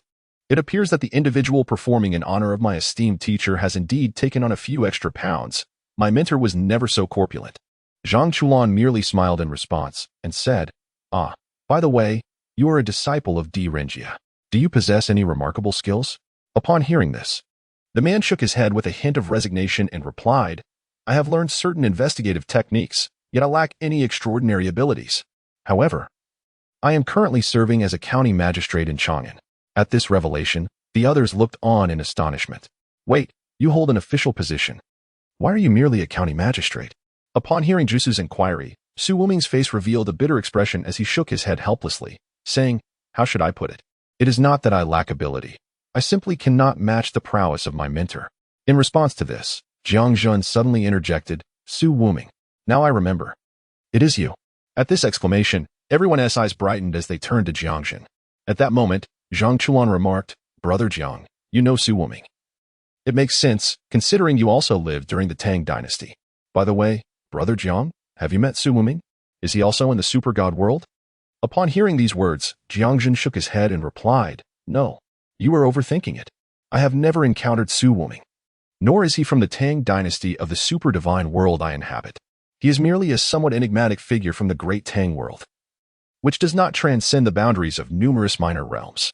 As these words resonated, all present turned their gaze towards Su Wuming. At that moment, Su Wuming turned his gaze towards Jiang Zhen and inquired, "Might I ask, are you also from the Tang dynasty?" Jiang Zhen smiled and nodded, responding, "Indeed. The world I inhabit is currently in the Tang dynasty. However, a significant portion of the Tang era has already elapsed, and I estimate that it has but a century left before it meets its demise. Nevertheless, I find your world quite intriguing. I possess some knowledge of it, as well as a few insights into your circumstances. It's a rather fascinating realm. Su Wuming, I would advise you to acquire some martial skills from here. It would be prudent to seek rapid mastery to establish effective combat capabilities. If my memory serves me right, you may soon find yourself entangled in the royal power struggle between the prince and princess. At that juncture, should you lack sufficient means, you could find yourself in dire straits. As for your current abilities, well, how shall I put this? Navigating your path is akin to walking on a tightrope. Were it not for your fortunate encounters with a few like-minded individuals, coupled with your slight renown as Dirinjia, I dare say you would have perished long ago on your journey." Upon hearing this, Tu Shan Honghong interjected, "Is he also a character from literature?" Jiang Zhen replied, "More or less, he is one of the protagonists from a television drama, a rather engaging detective series. However, this fellow lacks considerable martial prowess. Otherwise, his situation might be more favorable." Su Wuming then asked, "Would you be interested in glimpsing your future?" Upon uttering this phrase, he looked at Jiang Zhen and inquired, "Can you truly allow me to see my destiny?" Jiang Zhen chuckled and said, "Roughly speaking, are you interested?" Su Wuming responded eagerly, "Is that genuinely possible?" With a wave of his hand, a screen materialized before them, revealing an image. Chapter 46. Trouble Arises. Host, a major incident has occurred. Everyone was engaged in a conversation within the starlit chat group, their eyes fixated on the screen before them. After reviewing the Chang and Black Tea case, the Shichao case, the Zhouxing Hall case, the Gunning Post Station case, the Toad God case, and the Flower of Human Faces case, the onlookers turned their gazes towards Su Wuming, ultimately exhibiting expressions of speechlessness. At this moment, Su Wuming awkwardly scratched his head and remarked, "Are you truly not celestial beings?" Li Lianhua replied, "How intriguing. Each of your cases is comparable to mine. However, I dwell in the realm of the Jianghu, while you are amidst the officials. Yet, you possess no martial prowess and still dare to act recklessly, even venturing into perilous situations. I am at a loss whether to call you foolish or impetuous. By the way, have you reached that case yet?" Hearing this, Su Wuming glanced at Li Lianhua, clasped his fists, and replied, "Brotherly, according to the trajectory of fate. I have merely embarked on my first case." "Chang and Black Tea?" Su Wuming nodded helplessly. At this juncture, Jisoo interjected, "What do you plan to do next? After all, you are already aware that Yuan Lai is the true culprit behind the scenes." Upon hearing this, Su Wuming stated, "I intend to draw the snake from its hole, devising a way to lure the Jinwei into action, allowing that brat to capture Yuan Lai." Upon uttering these words, Uchiha Madara immediately furrowed his brow and remarked, "Su Wuming, this seems overly complicated. Instead of drawing the snake from its hole, why not simply seize him directly? This convoluted approach is a waste of time." Su Wuming, wearing a helpless smile, replied, "Lord Uchiha Madara." Madara, waving his hand dismissively, responded, "Lord? Just call me Madara. Since you've joined the group, feel free to address me by my name." Upon hearing this, Su Wuming nodded and finally spoke, "Madara, it's not that I do not wish to act. But the issue is that Yuan Lai is technically my superior. If I were to capture him directly, the consequences would be beyond my capacity to bear. Moreover, should subordinates ensnare their superiors, it is all too easy for one to be implicated. At that juncture, my outcomes may prove even more dismal than before. It could even incite jealousy among colleagues, leading to suppression. After all, if I am capable of achieving this once, I can certainly do so again. At that point, I may find myself truly constrained. Moreover, regarding the Chang and Black Tea case, it is rather amusing. The elements revealed within are not exhaustive. There are undoubtedly aspects that remain unspoken. Behind this fade, there must be individuals whose influence extends beyond my reach." At this point, Su Wuming wore a bitter smile, his expression a blend of helplessness and sorrow. Observing this, Zhang Chulan narrowed his eyes and remarked, "The contest between the crown prince and the princess." Su Wuming nodded, a look of resignation crossing his face. Indeed, he had no desire to become embroiled in their conflict. At that moment, Ban unexpectedly spoke up, "Your strength is simply too feeble. Among us, possessing even the prowess of any one of our ranks would suffice for you to roam freely in that world. In fact, even those so-called princes and princesses would seek to ally with you." Upon hearing these words, Su Wuming's expression was one of utter disbelief. How could this be possible?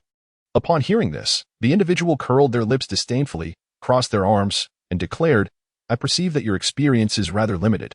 Observe closely. This is the extent of my original prowess." As the words left their mouth, the screen illuminated with a vivid scene. A formidable figure clad in blue armor engaged in fierce combat, the cataclysmic aftermath of the battle radiating an almost apocalyptic force. Particularly during the clash with the legendary Senja Hashirama, where the colossal wooden Buddha and the fully realized Susanoo unleashed their might. This spectacle left Su Wuming in a state of astonishment for quite some time. "Ha ha ha, Su Wuming, behold the prowess that my brother Chulan and I possess." With that proclamation, a brilliant light emerged, and the image materialized. The scene unfolds with Zhang Chulan and Li Lianhua joining forces to confront the flying corpse. Observing this, Tu Shan Honghong also revealed a glimpse of her own battle prowess. The image of her delivering a single punch that obliterated a mountain left Su Wuming utterly astounded. At that moment, Jiang Zhen waved his hand, and before him appeared a vivid scene. Subsequently, he addressed the gathered crowd. This is the moment when the inhabitants of the Sunfire Star descended upon Earth, following their fierce battle with that monkey. After devastating 7 cities in the Eastern Sea, they were driven away by my emergence, leaving behind 9 spacecraft beyond the planet. The onlookers then witnessed an astonishing spectacle, as Jiang Zhen's presence directly repelled the Sunfire Star beings. In the blink of an eye, the scene shifted, revealing the vastness of the starry sky. There, 9 colossal warships hovered just outside the planet. At that moment, Jiang Zhen stood atop the mountain, drawing his bow to release an arrow. In an instant, 9 beams of light pierced the sky, illuminating the expanse above the entire planet with 9 orbs of brilliance akin to the sun. This was the scene of 9 battleships being obliterated by Jiang Zhen's arrows. This scene not only astonished Su Wuming, but even Zhang Chulan, Ban, Tushan Honghong, and Jiao Shu were equally taken aback. They discerned that the colossal warship they had just witnessed was undeniably terrifying. Merely observing its size indicated it was an extraordinary entity. Yet, such a formidable presence was effortlessly obliterated by Jiang Zhen's 9 arrows. This spectacle unequivocally revealed Jiang Zhen's strength, which was undeniably fearsome. Do you see, Su Wuming? This is our prowess. If you possess such power, what would you have to fear? As long as you display your strength, if they cannot kill you.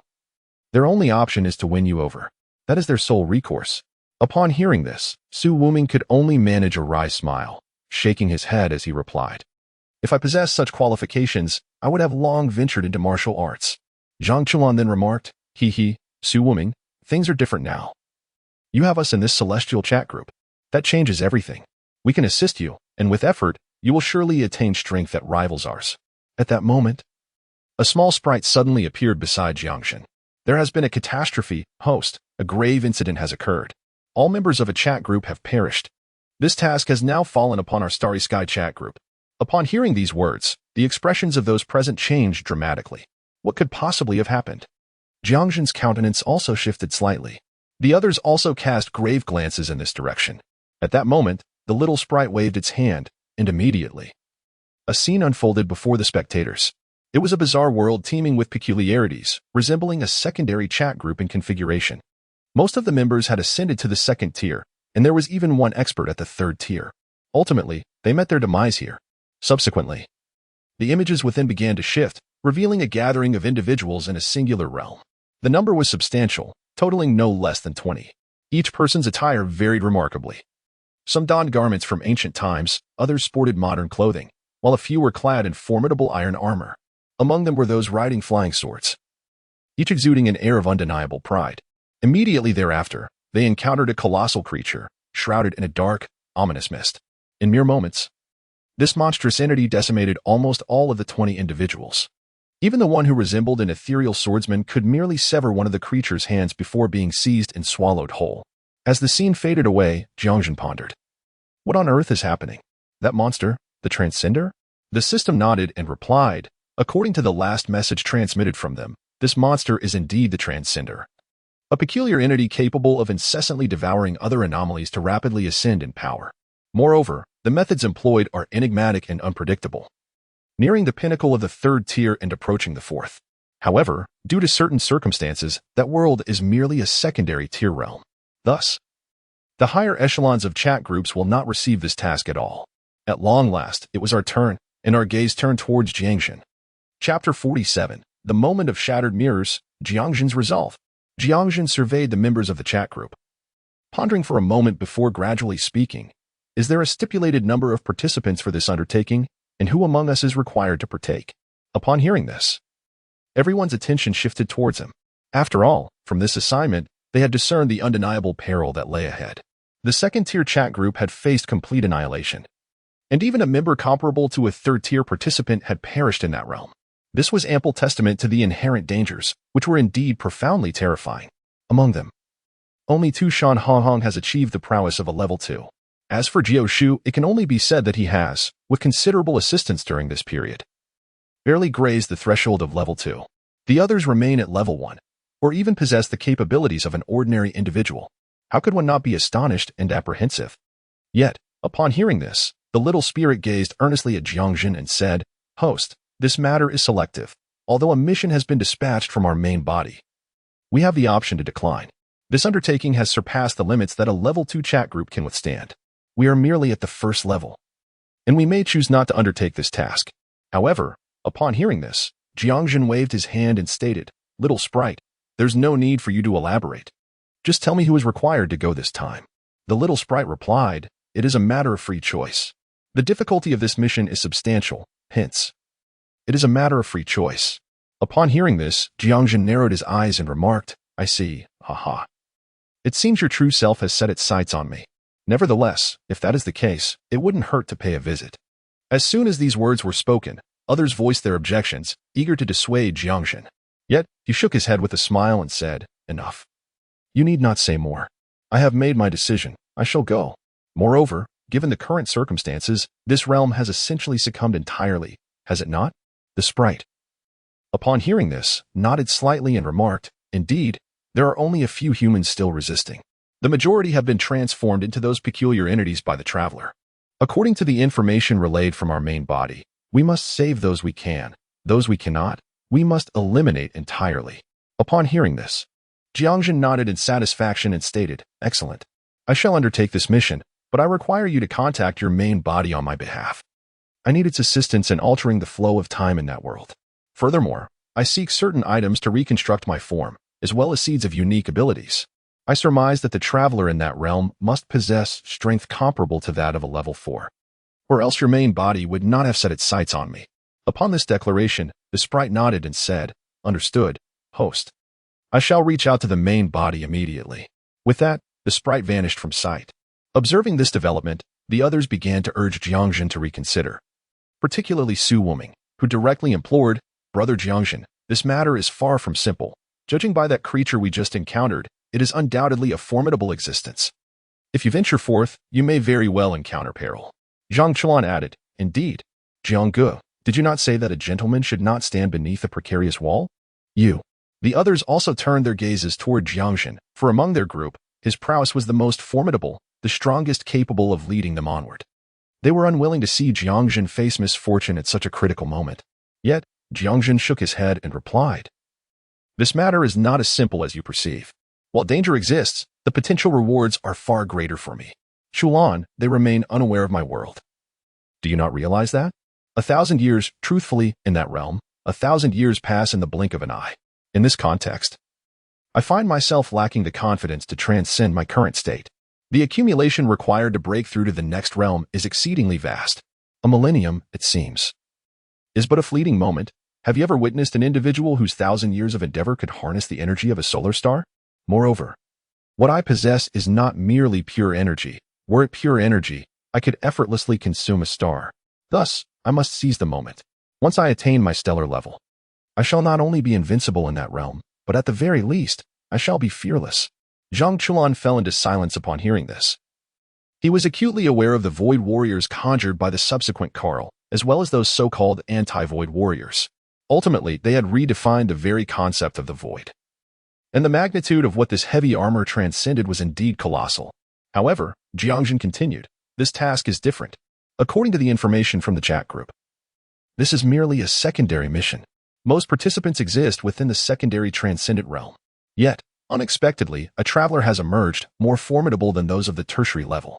This indicates that this traveler possesses capabilities akin to those of the quaternary level, and consequently, the resources at their disposal, as well as those from their world, must be considerable. Once I arrive there, I can directly leverage the resources of these individuals to compensate for my deficiencies. I will request the chat group's essence to assist me in altering the flow of time within that world. In doing so, I could swiftly ascend to the next level. This is the most prudent strategy one have conceived. Thus, I am resolutely determined to venture into this world. Yet you all should refrain from venturing forth. During this interval, strive diligently to cultivate your skills, aiming to reach a higher realm. I look forward to the day, a millennium hence, when circumstances arise on my end. And I shall call upon you all to lend your support." Upon hearing these words, the crowd exchanged glances and then chuckled, nodding in agreement. "Ha. We shall heed your words. When the time comes, we will stand by you. However, you must ensure your safe return." Jiang Zhen replied with laughter, Rest assured. A mere band of enigmas does not intimidate me. Besides, I am not devoid of treasures. The bow and arrow you witnessed earlier were crafted using the entirety of the Pangu clan's techniques, resulting in the sun-shooting divine bow, coupled with the sun-shooting divine arrows, which have transformed into my innate treasures. Even battles beyond my level are not beyond my reach. Moreover, let us not forget, I possess the power of time and space. Should I find myself unable to prevail, escaping shall be an unimpeded endeavor. Upon hearing this, the crowd finally revealed their smiles. At that moment, the little sprite returned. Host, the main body has given its consent, but you must resolve this matter first. Since this is a secondary world, it is indeed inconvenient for us to dispatch chatting groups of Tier 3 or above. The opposing system possesses certain unique abilities, thus it is imperative that you resolve it. Upon hearing this, Jiang Zhen smiled and nodded, exclaiming, "Ha ha ha. No problem. This is merely a trifling matter. However, before embarking on this journey, I must return to my world to attend to some affairs." The little sprite responded, "That's no issue. You simply need to set off within 7 days."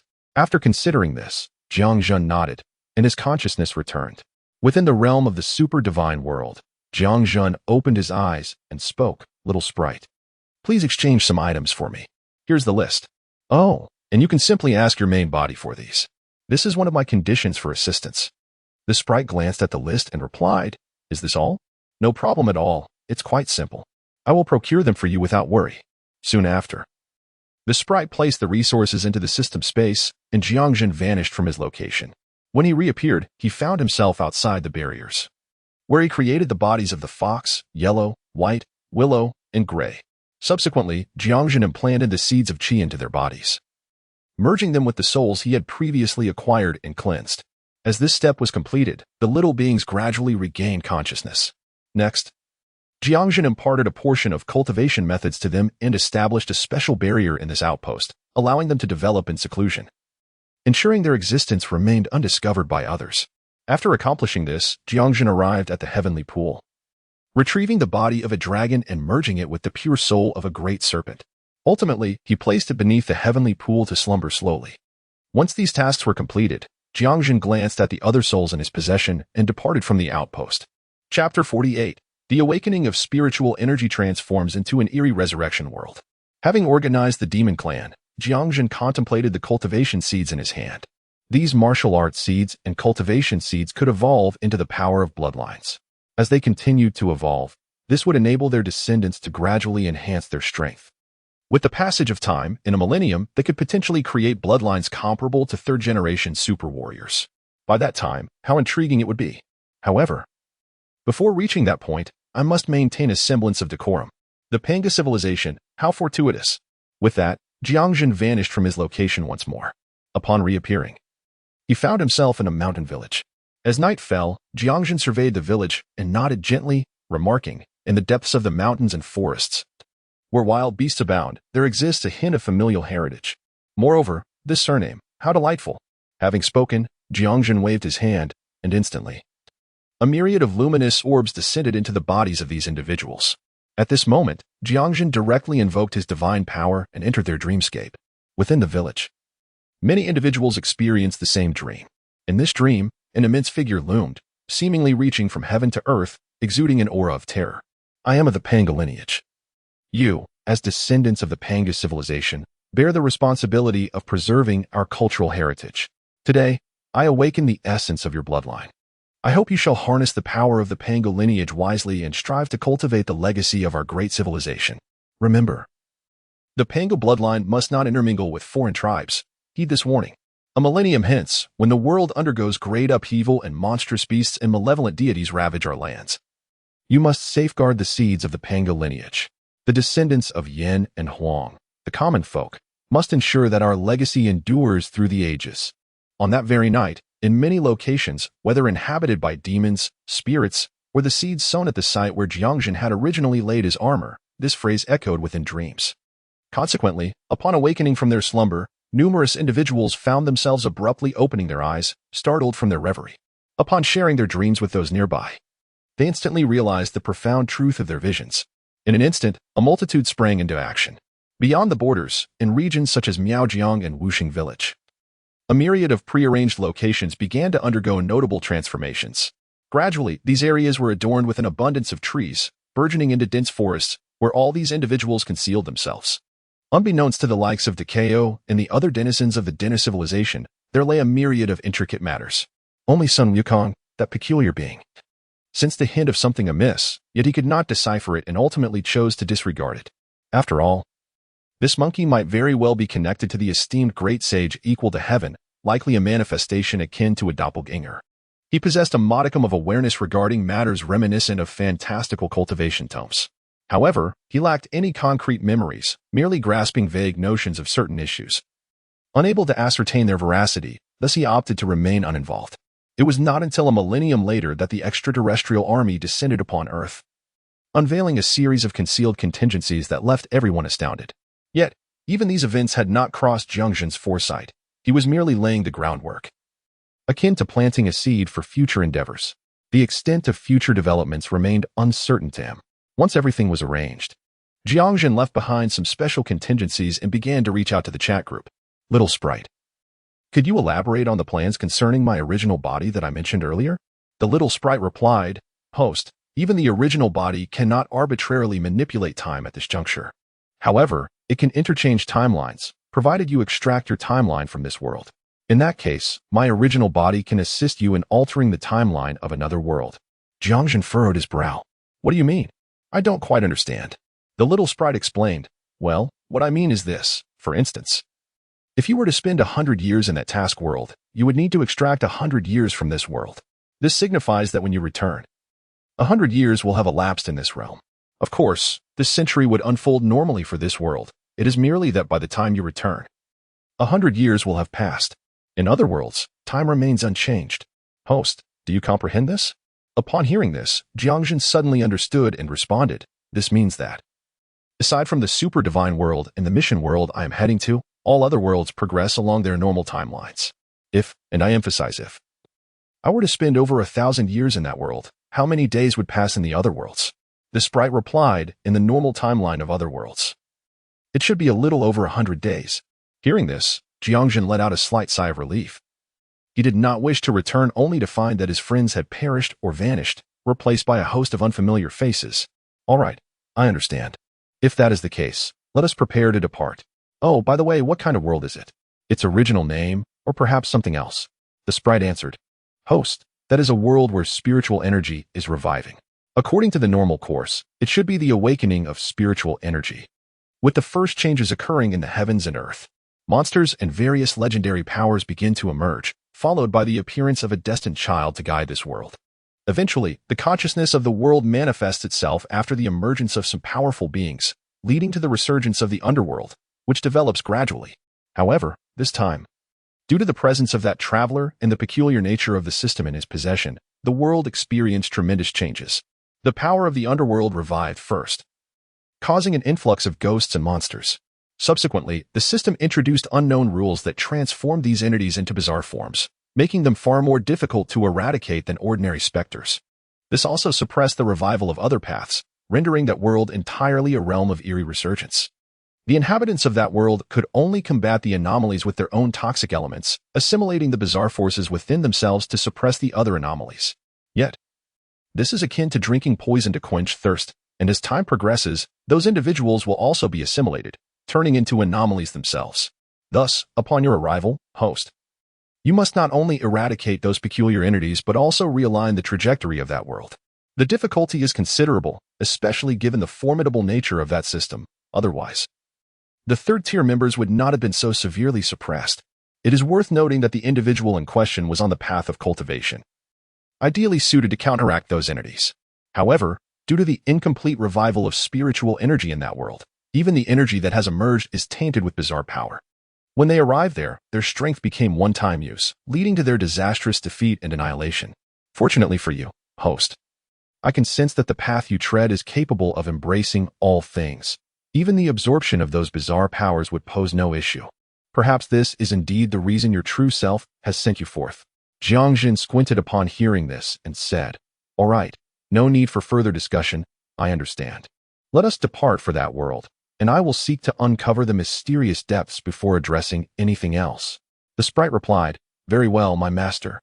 I shall transport you there immediately. As the words left its lips, the sprite waved its hand, and a radiant light enveloped a multitude of individuals. Without hesitation, Jiang Zhen stepped into the brilliance. In an instant, he found himself amidst the vast expanse of the cosmic starry sky. Upon arriving, Jiang Zhen's gaze was drawn directly towards the planet of this alternate world. Is this the Earth of another realm? It appears that the enigmatic force shrouding the entire planet is indeed a peculiar power. Chapter 49. Jiang Zhen activates live stream mode at that moment. Jiang Zhen seemed to recollect something suddenly and promptly contacted the chat group, activating live stream mode. As his declaration resonated, a voice echoed within the starry chat group. Group members, Jiang Zhen has initiated live stream mode. Other members may choose to observe. In the realm of the extraordinary, Zhang Chuan, engaged in a fierce battle with Zhang Lingyu using lightning techniques, suddenly paused. At that instant, Zhang Lingyu's eyes gleamed with realization, thinking to himself, an opportunity.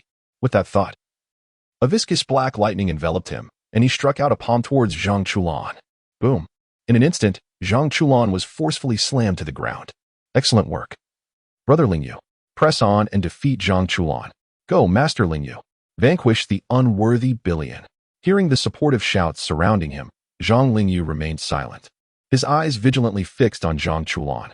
At this moment, Zhang Lingyu gazed earnestly at Zhang Chulan, for he alone understood that his seemingly ferocious and powerful strike had, in truth, wielded little effect.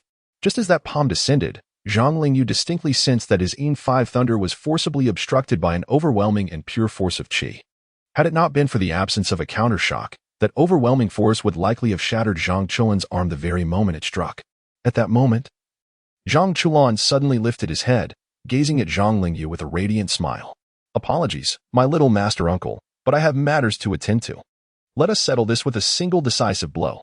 Upon hearing this, Zhang Lingyu nodded solemnly and responded, very well, let it be determined with one strike. As their voices fell, both of them unleashed their powers simultaneously. In an instant, black and white lightning clashed together. However, the ensuing spectacle left everyone in utter astonishment.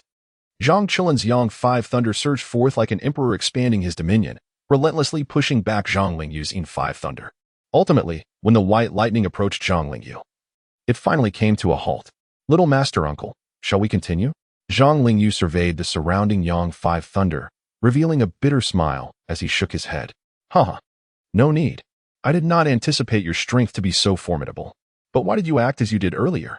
Hearing this, Zhang Chulan retracted his Yang 5 thunder, placing his hands behind his head and shaking it with a sense of resignation. Little master uncle, I am different from you. You have Long Hushan and the old celestial master behind you, while I have nothing. If I had displayed overwhelming strength from the outset, what do you think they would have thought? Would they believe in the might of the Qi body source or my innate talent? I certainly do not wish to become a thorn in their side. Otherwise, I would not find peace. Zhang Lingyu was taken aback upon hearing this. And after a long moment, he finally spoke. Indeed, you possess a profound understanding, Master Zhang Chulan. You have triumphed, I concede. Upon hearing this, Zhang Chulan burst into laughter, exclaiming, ha ha ha. In that case, I shall graciously accept. In the realm of shinobi, within the Pure Land, Uchiha Madara gazed upon his soul, now solidified under the influence of natural energy, resembling that of a living being. He erupted into hearty laughter, saying, ha ha, at last, I have succeeded. Next, I shall return to the shinobi world and forge my body anew. I, Uchiha Madara, am on the verge of reclaiming my peak. Yet, at that moment, a voice emerged, causing Uchiha Madara's eyes to brighten. Jiang Zhen is about to commence a live broadcast. What a fortuitous event. I can observe the peculiarities and discern the differences between my current soul and theirs. Perhaps I could draw some inspiration as well. However, it is not prudent to linger here. I must find another location. With that, Madara vanished from the spot. Shortly after his departure, a figure appeared in his stead. It was the Sage of Six Paths, who frowned upon his arrival. Strange. Quite strange indeed. There was clearly a powerful soul presence here just moments ago. Could I have misperceived it?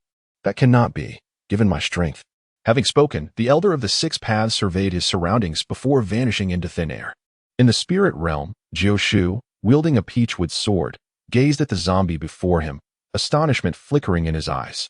A flying zombie. How peculiar it is that yet another has emerged. What could be the cause of this recent occurrence? Jiao Shu, scratching his head in disbelief, reluctantly drew forth his lightning-striking peachwood sword. When Kai, Qiusheng, prepare the thunder-calling formation. Today, I shall test the might of this newly acquired formation. Upon hearing this, when Kai and Qiusheng immediately complied, busily gathering the necessary items to set it up. Yet, Master Jiao wielded a peachwood sword, embroiled in a fierce struggle with the flying corpse. The thunder-striking peachwood sword resembled a divine weapon, each strike forcing the creature to retreat incessantly. Even its copper skin and iron bones became weak and unyielding under the relentless onslaught. Observing this, Master Jiao let out a hearty laugh and proclaimed, ha ha ha. My cultivation has reached the realm of refining the spirit and returning to the void, coupled with the myriad secret arts I have recently acquired. How could a mere fledgling flying corpse dare to contend with me? It is truly a foolhardy endeavor. Were it not for my desire to test this thunder-calling great formation, I would have already reduced you to mere fragments with a single bolt of lightning. However, Scarcely had Master Jiao's words faded when a message resonated from the celestial chat group. Upon hearing that voice, Master Jiao's expression brightened with surprise. Wenkai, Jiusheng. There is no need for further arrangements. We shall forego testing the flying corpse for now. I have matters to attend to, so let us eliminate this creature first. With those words, Master Jiao stepped forward, invoking the steps of the celestial dance, muttering incantations. He then pointed toward the heavens and called out, "Lightning, come forth." In an instant, divine thunder descended, striking the flying corpse directly upon its crown. The overwhelming corpse chi dissipated, leaving behind an ordinary cadaver before the onlookers. "It is dead," Master Jiao remarked, casting a glance at Qiusheng. "Need I say more? Being struck by my heavenly thunder, it is a wonder it survived at all. Now, go fetch some firewood with Wakai and ignite it. We must prevent any unforeseen occurrences. Do you understand?" Qiusheng nodded promptly, indicating his comprehension. Observing this scene, Master Jiao nodded in satisfaction, inwardly reflecting, "Indeed, it is as my friend Jiang has said, discipline breeds filial piety. This adage holds true for disciples as well. Otherwise, these two would surely drive me to exasperation once more." Having concluded his thoughts, Uncle Jiao settled himself cross-legged to first delve into the celestial chat group and assess the situation. Meanwhile, within the realm of the Lotus Flower Pavilion, Li Lianhua was diligently investigating the circumstances surrounding the Wanxing path. After extensive and unwavering exploration, he finally uncovered some crucial information. He discovered that his senior brother was highly likely to be within the confines of this very Wanxing path. Furthermore, Li Lianhua stumbled upon even more sinister revelations, suggesting that his senior brother was, with a high degree of certainty, contemplating treachery. At this moment, Li Lianhua was devising strategies to gather evidence, intent on capturing all involved and thwarting their nefarious plans. During his investigation, he also came across messages emanating from the chat group. Promptly, he withdrew, preparing to explore the circumstances of the task world where Jiang Zhen resided. After all, he recognized that this world was immensely powerful, replete with numerous extraordinary elements that piqued his interest. Regarding the survival of his senior brother, he had long since come to terms with it and harbored no excessive thoughts. He merely wished to present his senior brother before his master to offer his apologies once they were reunited. In the Fox Demon Realm, within the city of Tushan, Honghong was patrolling the city walls. Suddenly, a vessel appeared on the horizon, gliding slowly toward her. Chapter 50. Jiang Zhen's arrival in the eerie world. As she gazed at the approaching ship, Tushan Honghong's eyes instantaneously transformed to a vivid red. Then, her voice resonated softly. "Heaven and earth, a sword, the royal family." At that moment, two figures were rapidly approaching the city wall. Sister. A blue and a green silhouette appeared beside her. "This is the Wangquan family. Why have they come to our Tushan? Do they wish to declare war upon us?" Tushan Honghong shook her head and replied, "I do not know, but since they have arrived, we must extend a proper welcome to Zhang Zibu. Inform the Tushan Dark Moon Guards to protect the ordinary fox spirits. I shall meet with them." With that, Tushan Honghong gracefully departed. Seeing this, Tushan Yaya immediately called out, "Sister, be careful." Before long, Tushan Honghong stood before the warship. The fox spirits, in a state of panic, began to voice their concerns, followed by a series of coughs. Cough. Cough. "There is no need to panic." As the words fell, a frail figure emerged from within, its complexion somewhat pale. Upon seeing this figure, Tushan Honghong furrowed her brow and said, "It is you, the current head of the Tian Dejian. What brings you to my Tushan?" Wangquan Shouju, upon hearing this, clasped his hands in apology and said, "I apologize. The Wangquan family has not come to wage war against Tushan. Rather, we have matters to discuss with the king of Tushan." Hearing this, Tushan Honghong felt a sense of relief, albeit still perplexed. After all, she was not at her peak strength at the moment. Although she had significantly enhanced her abilities through the chat group recently, her power had yet to be fully restored due to the issue with the Black Fox. At that moment, Tushan Honghong received a message from the chat group. Her eyes brightened as she exclaimed, "If you have something to say, speak quickly. I have matters of my own to attend to." Upon hearing this, Wangquan Shouju nodded promptly and recounted his situation. Tushan Honghong replied, "I am unable to assist with this matter, but Rong should have a solution. Please wait a moment while I inquire on your behalf." Wangquan Shouju expressed his gratitude, saying, "Thank you." After hearing Tushan Honghong's words, he let out a long sigh of relief. After Tushan Honghong departed, a plump figure emerged. "Young master, do you truly believe in the credibility of the Tushan Fox spirit?" Wang Quanshouhua, upon hearing this, shook his head in resignation and replied, "We have no alternative, do we? Moreover, if we do not proceed with this course of action, my time is running short. This is the best option available. If it proves effective, I can endure until the heir reaches maturity and assumes the role of family head. If it fails, then we are left with but one solution."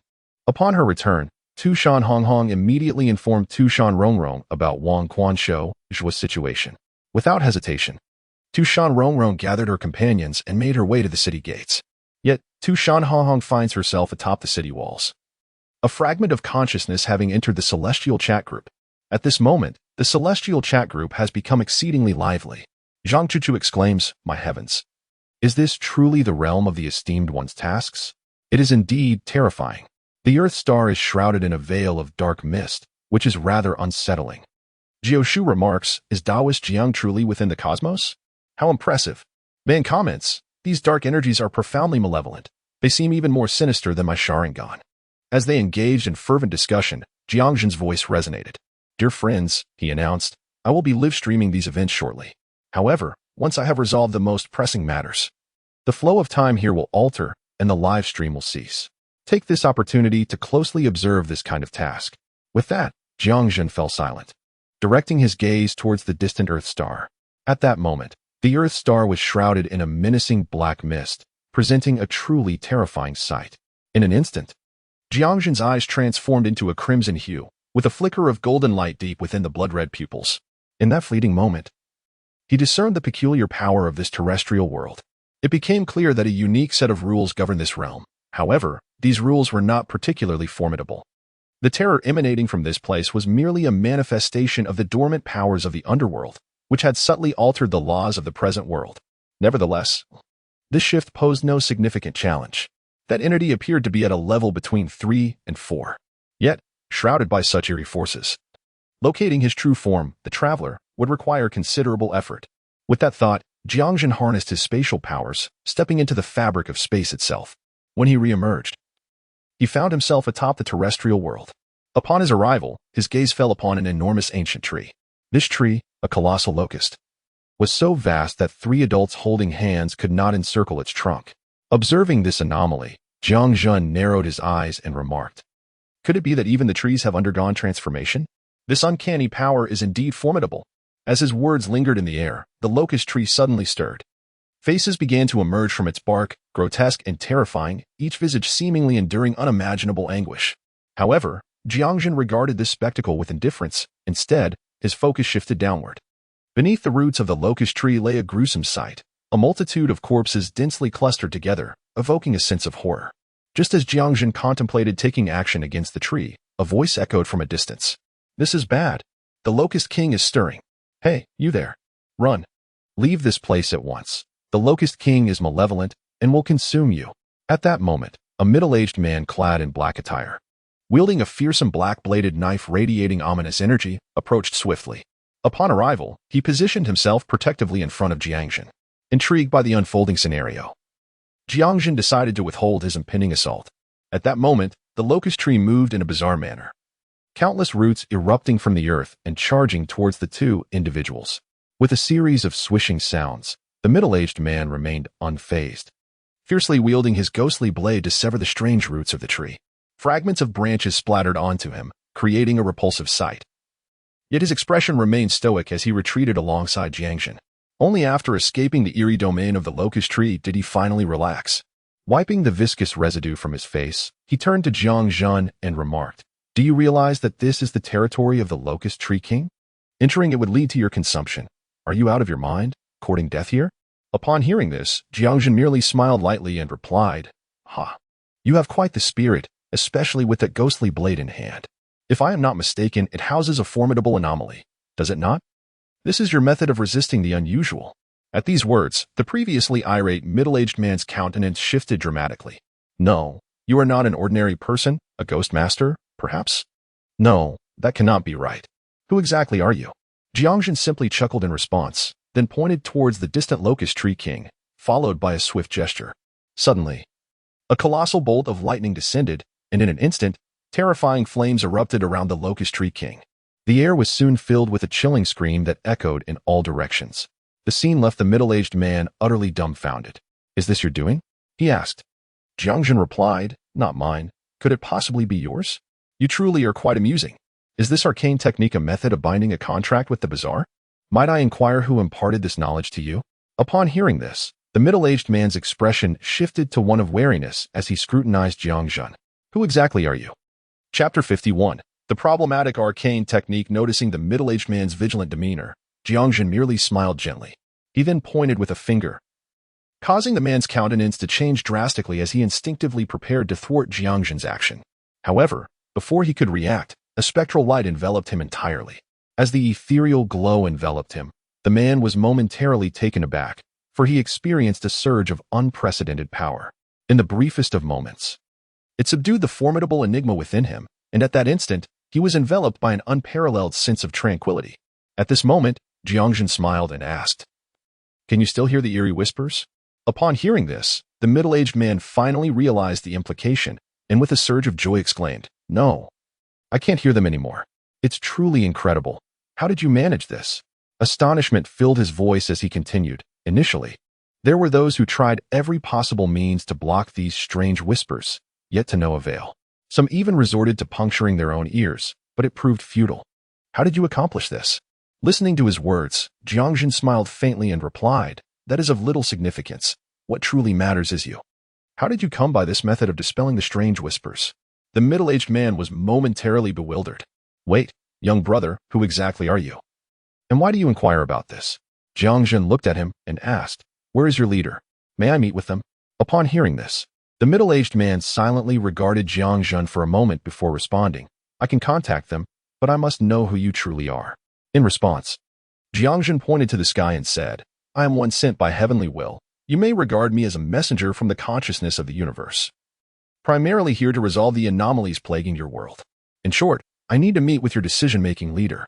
The middle-aged man fell silent for a while before finally stating, "I can only inquire on your behalf." Jiang Zhen nodded in agreement, adding, "Also, do not harbor any resentment towards your ghost head knife. As long as you refrain from activating it, that strange power will not intrude upon your body again." The middle-aged man acknowledged this with a nod.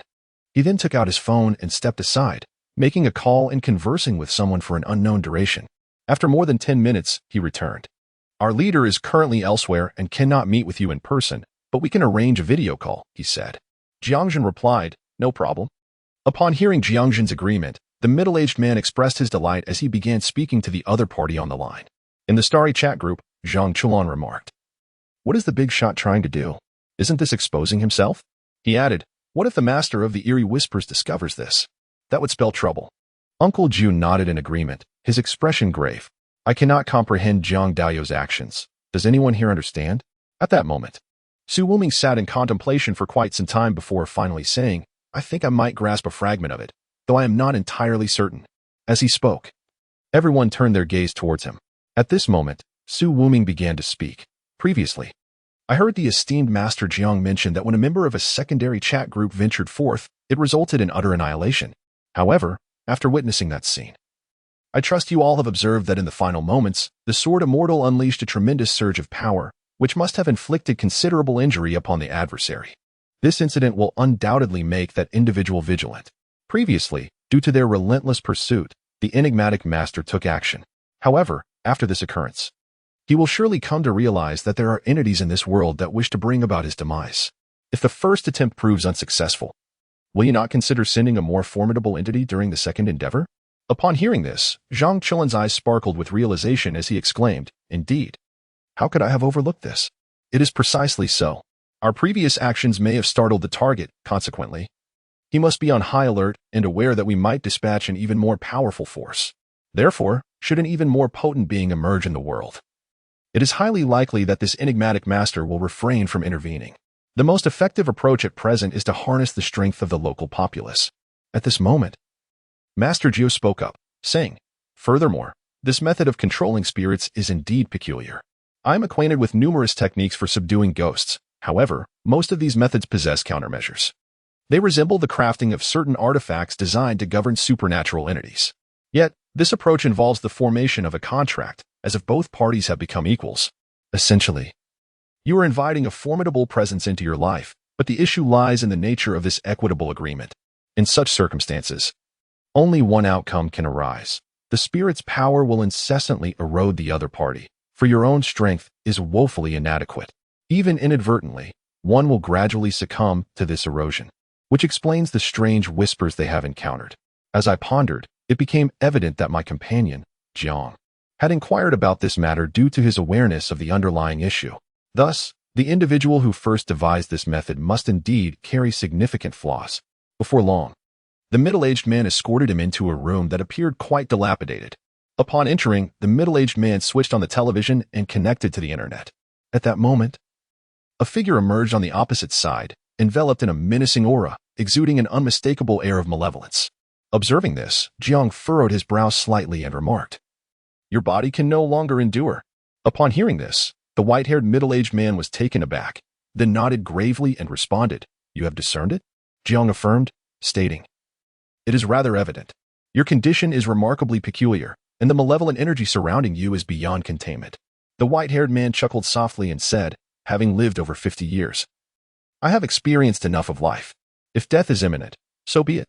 However, might I inquire as to your true identity?" Jiang regarded him and replied, "As I have mentioned, I am an external aid summoned to this realm, for it is on the brink of collapse. Should we fail to resolve this issue swiftly, the consciousness of this world will be completely eroded, altered, and assimilated by an enigmatic force. Oh, if you doubt my words, you may recall a recent event. A group of individuals appeared suddenly, engaging in the ruthless hunt of the supernatural, employing various methods. They even managed to force those aberrations into retreat." At this, astonishment flickered in the eyes of the white-haired man. "You are aware of this occurrence?" Jiang nodded. "I hail from the same origin as they. Yet, they ultimately faltered due to insufficient strength and were vanquished by the Lord of the Aberrations. Therefore, I have arrived here with a singular purpose, to eliminate that malevolent entity. However, presently, the Lord of the Aberrations has been startled and will not emerge easily. In my quest to locate him, I am faced with not only the incessant and peculiar urge to kill, but also an alternative approach. The relentless desire for bloodshed proves to be exceedingly time-consuming and laborious, given the sheer multitude of anomalies. However, the second method appears to be most suitable." "What method do you speak of?" inquired the silver-haired middle-aged man. Jiang Zhen responded, "What precisely is the technique of your anomaly manipulation that has been imparted to you? Is there an issue with this method?" Upon hearing this, the silver-haired man could not help but exclaim, "This is impossible, absolutely impossible. We have employed the technique of anomaly manipulation for decades. It is precisely through these methods that we have persevered, little by little. Were it not for these techniques, we would have long succumbed to the strange tides."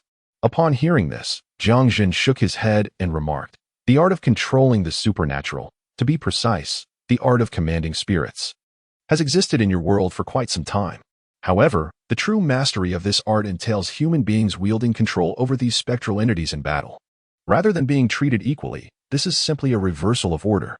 Among you, the ultimate outcome is likely to be that you are eroded by the enigmatic forces, ultimately transforming into an immensely powerful anomaly, only to vanish without a trace." The silver-haired middle-aged man inquired, "How do you know what is happening?" Jiang Zhen nodded. "This is intentional. The one who imparted this technique to you did so with purpose. You are but cattle and sheep raised by the enigmatic masters. When the moment of transformation arrives, it signifies the time for liberation." Chapter 52. If we cannot traverse the celestial and earthly paths, then we shall embark upon the human path. What do you mean by that? Jiang Zhen chuckled softly and replied, What does it mean? It is simply the literal interpretation. You, my dear companions, are merely the livestock nurtured by the masters of the uncanny. When you become uncanny, it marks the moment of your demise and departure from this realm. Reflect upon it. Thus far, has anyone truly escaped the peril of being assimilated by the uncanny? Upon hearing these words, the silver-haired middle-aged man fell silent, ultimately nodding in agreement. Indeed, no one has evaded the inevitable fate that awaits us all, to be transformed into the uncanny. Jiang Zhen continued, So, the uncanny beings you become, are they not all immensely powerful, ones you cannot defeat? Yet, when you are on the brink of collapse, do you not suddenly flee in a frenzy, ultimately vanishing without a trace? The silver-haired man inhaled deeply and replied, Indeed, that is so. Jiang Zhen nodded. Exactly, there is someone orchestrating this. Presumably the master of the uncanny. However, this individual seeks further advancement, which is why such actions are undertaken. The silver-haired man, perplexed, inquired why. According to your assertion, we are merely the livestock raised by him. Why would the master of the uncanny engage in such actions? Jiang Zhen lifted his gaze to the heavens and spoke in a calm tone, to seek further advancement, to ascend within the realm of the uncanny. Do you know how they accomplish this? The silver-haired man replied, by devouring the power of the uncanny or the essence of spiritual energy. Jiang Zhen nodded in acknowledgement then. Where is the abundance of uncanny power? Or rather, ask yourselves how your contracted uncanny beings would act. Upon these words, the silver-haired man stood frozen in place, murmuring to himself, how can this be? It is impossible, it cannot be true, it must be false, all of it. However, as their disbelief lingered, Jiang Zhen smiled and remarked, it seems you have come to an understanding. Indeed, it is a mutual devouring. This is their swiftest means of advancement. The Lord of Anomalies seeks to transcend his limitations, and the only path to do so lies in the consumption of even more formidable entities. However, the Lord of Anomalies is arguably the most powerful anomaly in this realm. The prospect of locating a being of equivalent stature proves futile, leaving but one recourse, to cultivate one's own. Yet, the ascension of an anomaly is a protracted endeavor. If, however, collaboration with you were to ensue, the dynamics would shift dramatically. Your primary objective is the eradication of anomalies, and through the relentless slaying of these entities, the anomalies within you would concurrently bolster their own potency. When you reach the point of no return, it will be different. The peculiarities within you will burst forth, transforming you into true anomalies, merging with the aberrations of your former self. At this moment, one's strength would undergo a significant transformation, which elucidates the occurrence of such events. This is the cultivation method of the Lord of the Aberrations, and the individual who imparted this technique to you is, I suspect, the Lord of the Aberrations himself or someone under his manipulation. The method you employ to control aberrations is, in essence, a form of ghostly contract, a technique utilized by spirits when deceiving others. It has merely been distorted into a more formidable version. Upon hearing these words, the silver-haired middle-aged man closed his eyes and questioned, how can I trust you? This notion is too preposterous. In response, Jiang Zhen merely smiled softly and replied, if you truly did not believe, you would not have uttered those words, would you? As this statement left his lips, the silver-haired man promptly declared, let us meet. Jiang Zhen nodded and said, very well, I shall seek you out. The silver-haired man, astonished, exclaimed, you will come to find me? How could you possibly locate me? Jiang Zhen confidently asserted, once I ascertain that you are the one in charge, finding you will be a trivial endeavor. As soon as he spoke, Jiang Zhen appeared directly before the silver-haired man. The instant Jiang Zhen manifested, the silver-haired man was taken aback, and soon after, an uncontrollable surge of black energy erupted from within him. Observing this, Jiang Zhen let out a cold laugh and remarked, sensing danger, you wish to emerge prematurely. However, before me, you are simply unworthy. With a single command from Jiang Zhen, the silver-haired man's transformation vanished in an instant, and ultimately, the dark energy surrounding him dissipated entirely. At that moment, Jiang Zhen conjured a mystical talisman, which swiftly merged into his being. Instantly, the previously arrogant and bizarre entity transformed into a meek and obedient child. Witnessing this astonishing transformation, the silver-haired middle-aged man gaped in disbelief, his eyes wide with incredulity. You are truly remarkable, he exclaimed. Jiang Zhen chuckled heartily in response, saying, it is merely a trivial feat now. I have suppressed the entity within you. Next, we must discuss your circumstances. I have previously mentioned that I am a manifestation of your world's innate plea for aid, summoned to assist you. However, due to earlier disturbances caused by others, I was unable to employ suitable methods. Henceforth, I intend to allow the entity to emerge on its own. Upon hearing this, the others stared at Jiang Zhen in astonishment, their expressions laden with disbelief. Allow the master of the bazaar to manifest? Jiang Zhen replied with a gentle smile, indeed, that is precisely my intention. To be frank, the issue of the master of the bazaar is quite manageable. Once he emerges, I am confident I can eliminate him completely. The real concern lies with another entity lurking behind him, which is the true culprit behind the state of your world. Originally, according to the natural progression of your realm, there was to be a surge of spiritual energy, heralding the awakening of your powers, paving the way for your extraordinary journey. However, this entity, through its manipulation of peculiar rules, has intertwined itself with the laws of the underworld, precipitating its emergence prematurely, compounded by the strange powers at play. Ultimately, the bazaar has evolved into the form you now witness. With that strange devouring, the tides were set in motion, and thus your world began to be incessantly eroded.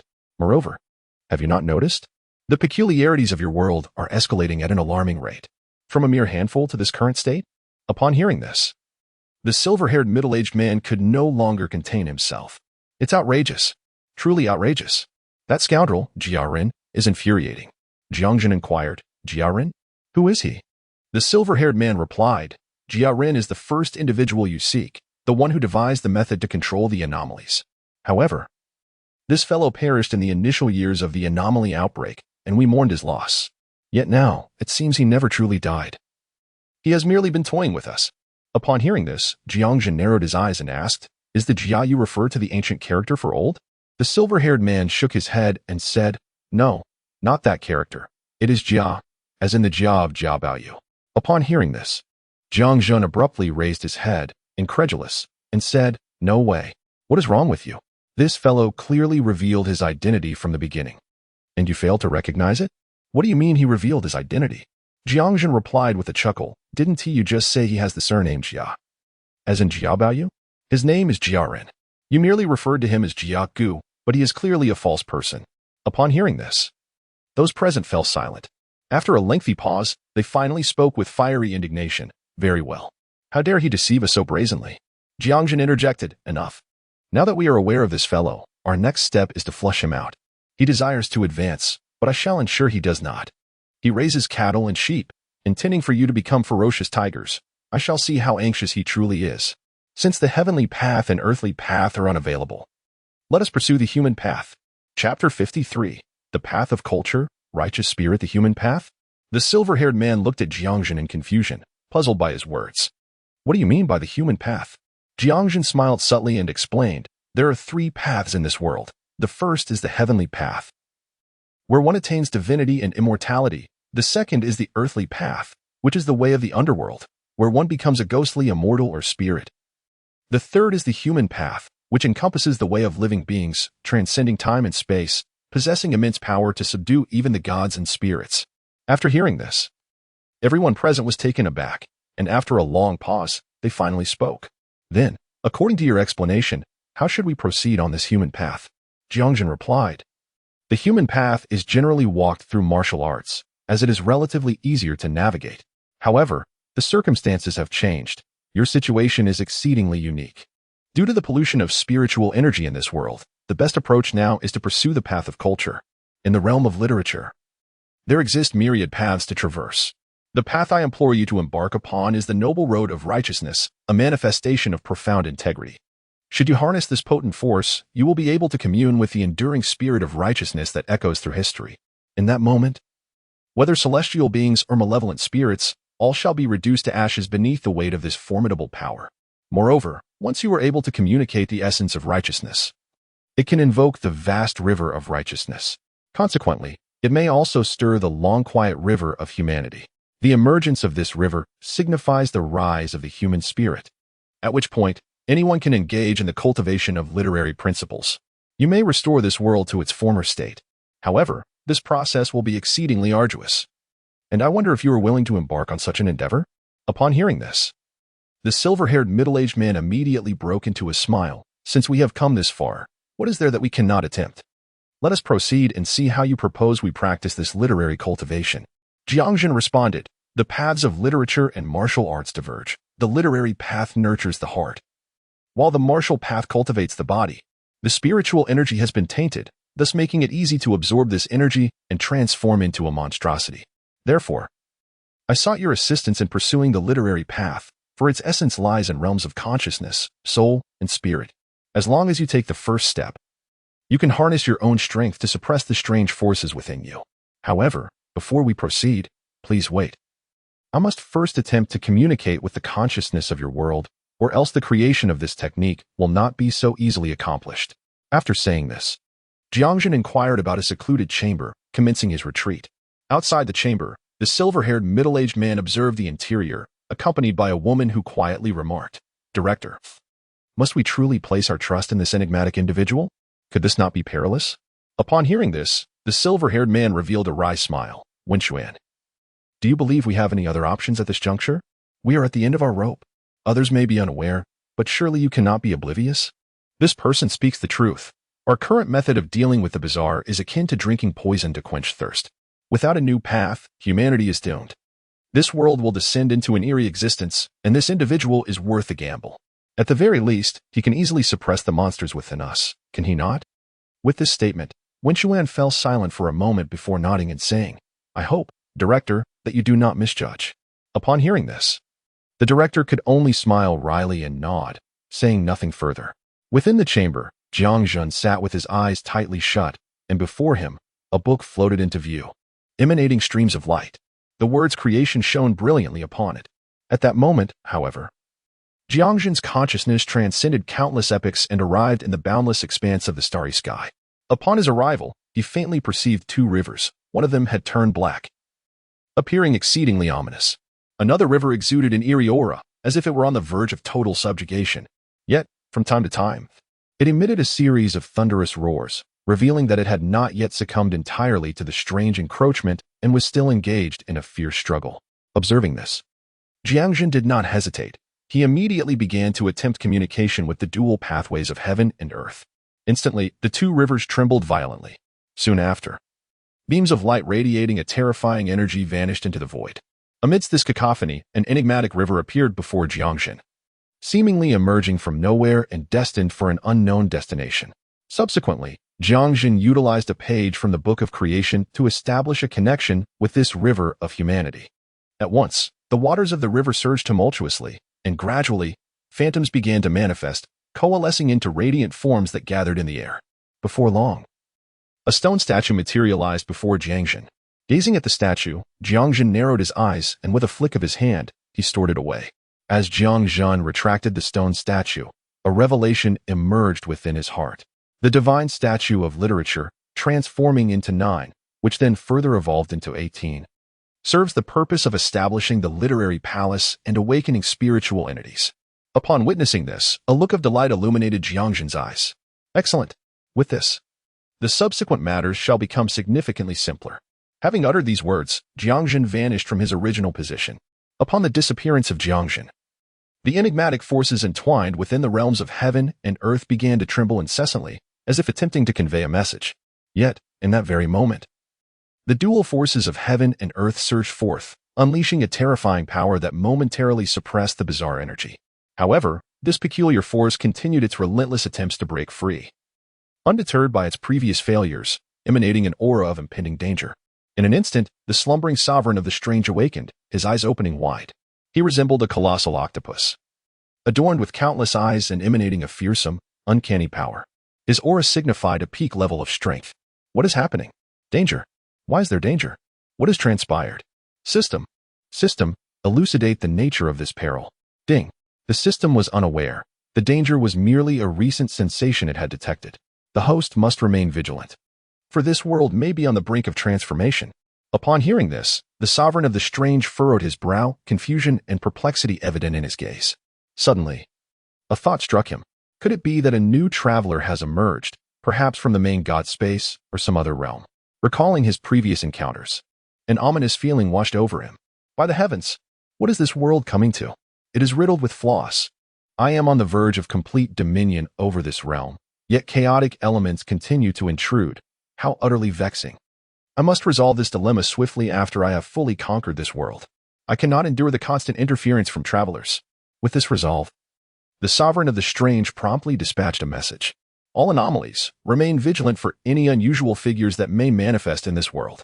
What he remained unaware of, however, was that upon Jiang Zhen's emergence, any encountered oddities were either vanquished or subdued. Thus, even if he instructed all anomalies to be alert, it would serve little purpose. At that moment, within the confines of the secret chamber, Jiang Zhen opened his eyes, and before him, the Book of Creation transformed into a radiant beam of light. Entering Jiang Zhen's very being, another statue floated gently in the void. Observing this, Jiang Zhen smiled faintly and remarked, "At last, it is time. Let us depart." With that, he cradled the statue and stepped outside. Upon emerging, he was greeted by numerous Yujishi, who stood at the entrance, awaiting his arrival. Noticing them, Jiang Zhen's expression brightened as he declared, "I have fulfilled my promise. It is complete." Turning to the silver-haired figure, he requested, "I require a spacious and relatively secure room." The silver-haired individual replied, Follow me. We possess a vast underground chamber that is exceedingly safe. Jiang Zhen responded, excellent. Chapter 54. The Inheritance of Literary Tao. Upon reaching the underground chamber, Jiang Zhen addressed the statues, saying, this is the essence of the inheritance of literary Tao. With this artifact, you shall be able to establish the literary palace and commence the awakening of spirits. Moreover, this object can assist you in obtaining your own legacy. Once acquired, you will understand the path to cultivation. Moreover, for the first time, one can reap immense benefits. The subsequent exploration of the literary palace will require gradual cultivation on one's own. Upon hearing this, the white-haired figure cast a glance at the crowd and declared, I shall do it. With that, the white-haired individual stepped forward, standing before Jiang Zhen, and inquired, what must I do? Jiang Zhen promptly tossed the statue in his hand. And in an instant, the statue expanded in the breeze, transforming into an exceedingly colossal figure. At that moment, the crowd finally beheld the statue. It depicted a kindly elder, exuding an aura of scholarly grace, cradling a scroll in his hands. Observing this, Jiang Zhen glanced at the white-haired individual and remarked, approach the statue, and you shall naturally receive your own legacy. The white-haired man nodded in acknowledgement and directly made his way to stand before the statue. He then knelt down, and instantly, the statue emitted a soft, creamy light. In that very moment, anguished cries of pain erupted from within the bodies of everyone present, followed by a continuous stream of dark smoke being evaporated from their forms. All those present, rather than experiencing any form of anguish, felt an overwhelming sense of comfort, as if enveloped by an exquisitely soothing aura. Upon sensing this ethereal presence, everyone in attendance gently closed their eyes, surrendering to the tranquility. Even Jiang Zhen experienced a wave of warmth enveloping him. Is there a path to the way of literature? Perhaps upon returning, he could embark upon the journey of literary enlightenment in the realm of the super-divine world. In doing so, a millennium hence, the atmosphere would be even more vibrant and lively. With this thought, a radiant smile blossomed on Jiang Zhen's face. Observing the individuals around him, he noted how the peculiarities within them were effortlessly dissolved by the righteous aura, transforming into mere nothingness, and the corners of his mouth curled into a subtle smirk. He then moved to a nearby spot, seated himself, and patiently awaited the completion of their inheritance. As time gradually slipped by, 3 days later, the silver-haired one was the first to awaken. Instantly, a formidable surge of psychic energy erupted, sending ripples through the sky, where a warm and powerful force began to coalesce. The righteous aura had triumphed. At that moment, the silver-haired figure radiated an energy vastly different from before, suffused with a gentle yet potent strength. At that moment, the silver-haired figure opened his eyes, which shimmered like jade. He then reverently bowed to Jiang Zhen and said, thank you, fellow cultivator, for your assistance. Jiang Zhen, upon hearing this, casually waved his hand and replied, no need for such formality. It is but a trifling matter, nothing of consequence. You should soon complete the transmission of the entire legacy. He continued, next, you must take the other incarnations of the literary sage statue to different realms. Once there, you may continue the transmission to the people of those regions. When the path of literature is fully established, it will spark a conflagration that can engulf the world. At that point, even if that individual refrains from appearing, he will inevitably be compelled to show himself. We shall unite our strengths to draw out the master of anomalies. However, prior to that, I shall refrain from intervening, for my involvement would surely alarm him. Therefore, Director Bai, the responsibility lies with you to lure him out. The source of everything rests in his hands. Hearing this, the silver-haired director took a deep breath and assured, I understand. You can rest easy. We shall handle this. Jiang Zhen nodded and said, very well. I shall take my leave now. When that individual reveals himself, I will be there. The opportunity has been granted to you. Whether you seize it depends on your own capabilities. The silver-haired director patted his chest and smiled. We will not let hope slip from our grasp. With that, Jiang Zhen nodded and vanished from sight. As he gazed in the direction where Jiang Zhen had vanished, the silver-haired figure broke into a smile. We have seized the opportunity firmly in our grasp, and we shall not allow it to slip away. As he spoke, his right hand seemed to clutch something intangible. In the void, Jiang Zhen sat cross-legged, his eyes emanating a faint glow. However, his consciousness had arrived in the starlit chat group. Brother Jiang, you have finally arrived. Upon his appearance, he was greeted by Zhang Chulan, whose face radiated excitement. Noticing this, Jiang Zhen smiled gently and replied, Chulan, and everyone else, you are all still here. Upon hearing this, Zhang Chulan patted his chest and declared, This matter is monumental. We could never let it pass, especially not you, Brother Jiang. You are undoubtedly the strongest among us. We are eager to witness how you engage in battle." At this moment, Ben also spoke up, saying, "Jiang Zhen, your prowess surpasses us all. My grandfather wishes to see just how formidable your strength truly is. I am curious to discover how vast the distance between us really is. Moreover, I am on the verge of resurrection. It will not be long before I can inhabit a corporeal form. At that time, I shall be able to cultivate normally. And we must certainly engage in a friendly competition." Jiang Zhen, upon hearing this, smiled and nodded, exclaiming, "Haha, no problem. This is but a trivial matter." Tu Shan Hong Hong also interjected, "The strange phenomenon you mentioned bears a striking resemblance to the entities from the outer realms of my world. Thus I am eager to observe it. Perhaps we could discover a means to counteract these outer beings. However, Jiang Zhen, concerning the method of literary cultivation, I wonder if it is applicable in our realm?" Jiang Zhen shook his head and replied, "I truly do not know, as my understanding of this matter is derived from certain texts I have encountered here. Moreover, that power, to be precise, should be the force composed of the noble spirit and righteous energy of the formidable beings among humanity. As for your demon clan, I cannot ascertain whether you can cultivate this power. However, I believe there remains a possibility of success, for this force possesses an inherent inclusiveness. Nevertheless, it is likely that certain conditions must be met. The specifics elude my understanding." Upon hearing this, Tu Shan Hong Hong nodded thoughtfully. At that moment, Su Wuming suddenly spoke up, inquiring whether he might be able to study the art of literature from Jiang Zhen. Although Su Wuming did not possess great fame, he considered himself to have a modicum of literary talent. Moreover, this path should undoubtedly be far less arduous than my journey on the martial arts road and more fitting. Upon hearing this, Jiang Zhen stroked his chin and remarked, "Well, this is indeed feasible, but the system I developed in that world seems somewhat incompatible. This is because the literary path in this world is derived from the human principles of this realm. It inherently possesses the characteristics of that world. If you wish to cultivate the literary path, the most advantageous approach would be to acquire this power from the system marketplace as a seed. In this manner, it would be considerably more suitable than what I had previously arranged for you." Upon hearing this, the others nodded in agreement, stating, "In that case, it is indeed a plausible option." Su Wuming pondered for a moment and said, "If that is the case, I extend my gratitude to you, Taoist Jiang Zhen." Jiang Zhen, upon hearing this, chuckled and shook his head, saying, "I merely offered a suggestion. It is hardly anything significant. By the way, Su Wuming, how is your investigation into the Chang'an black tea case progressing?" Su Wuming sighed and shook his head, replying, "If all goes as expected. My appointment to the position of Sima in Nanzhou mirrors precisely what you have mentioned. This truly is a subtle demotion. The princess and the crown prince, such clever maneuvers." Jiang Zhen responded, "Otherwise, how could those two possibly assist the current emperor to ascend to the throne? However, you are fortunate to be departing from the center of this vortex. You can focus on your cultivation for a while, and when you achieve progress, at the very least, your return will be considerably more stable, will it not?" Hearing this, Su Wuming nodded in agreement, stating, "You speak the truth." Chapter 55. Yearning to stain the sky with azure blood time swiftly passed, and a month had elapsed.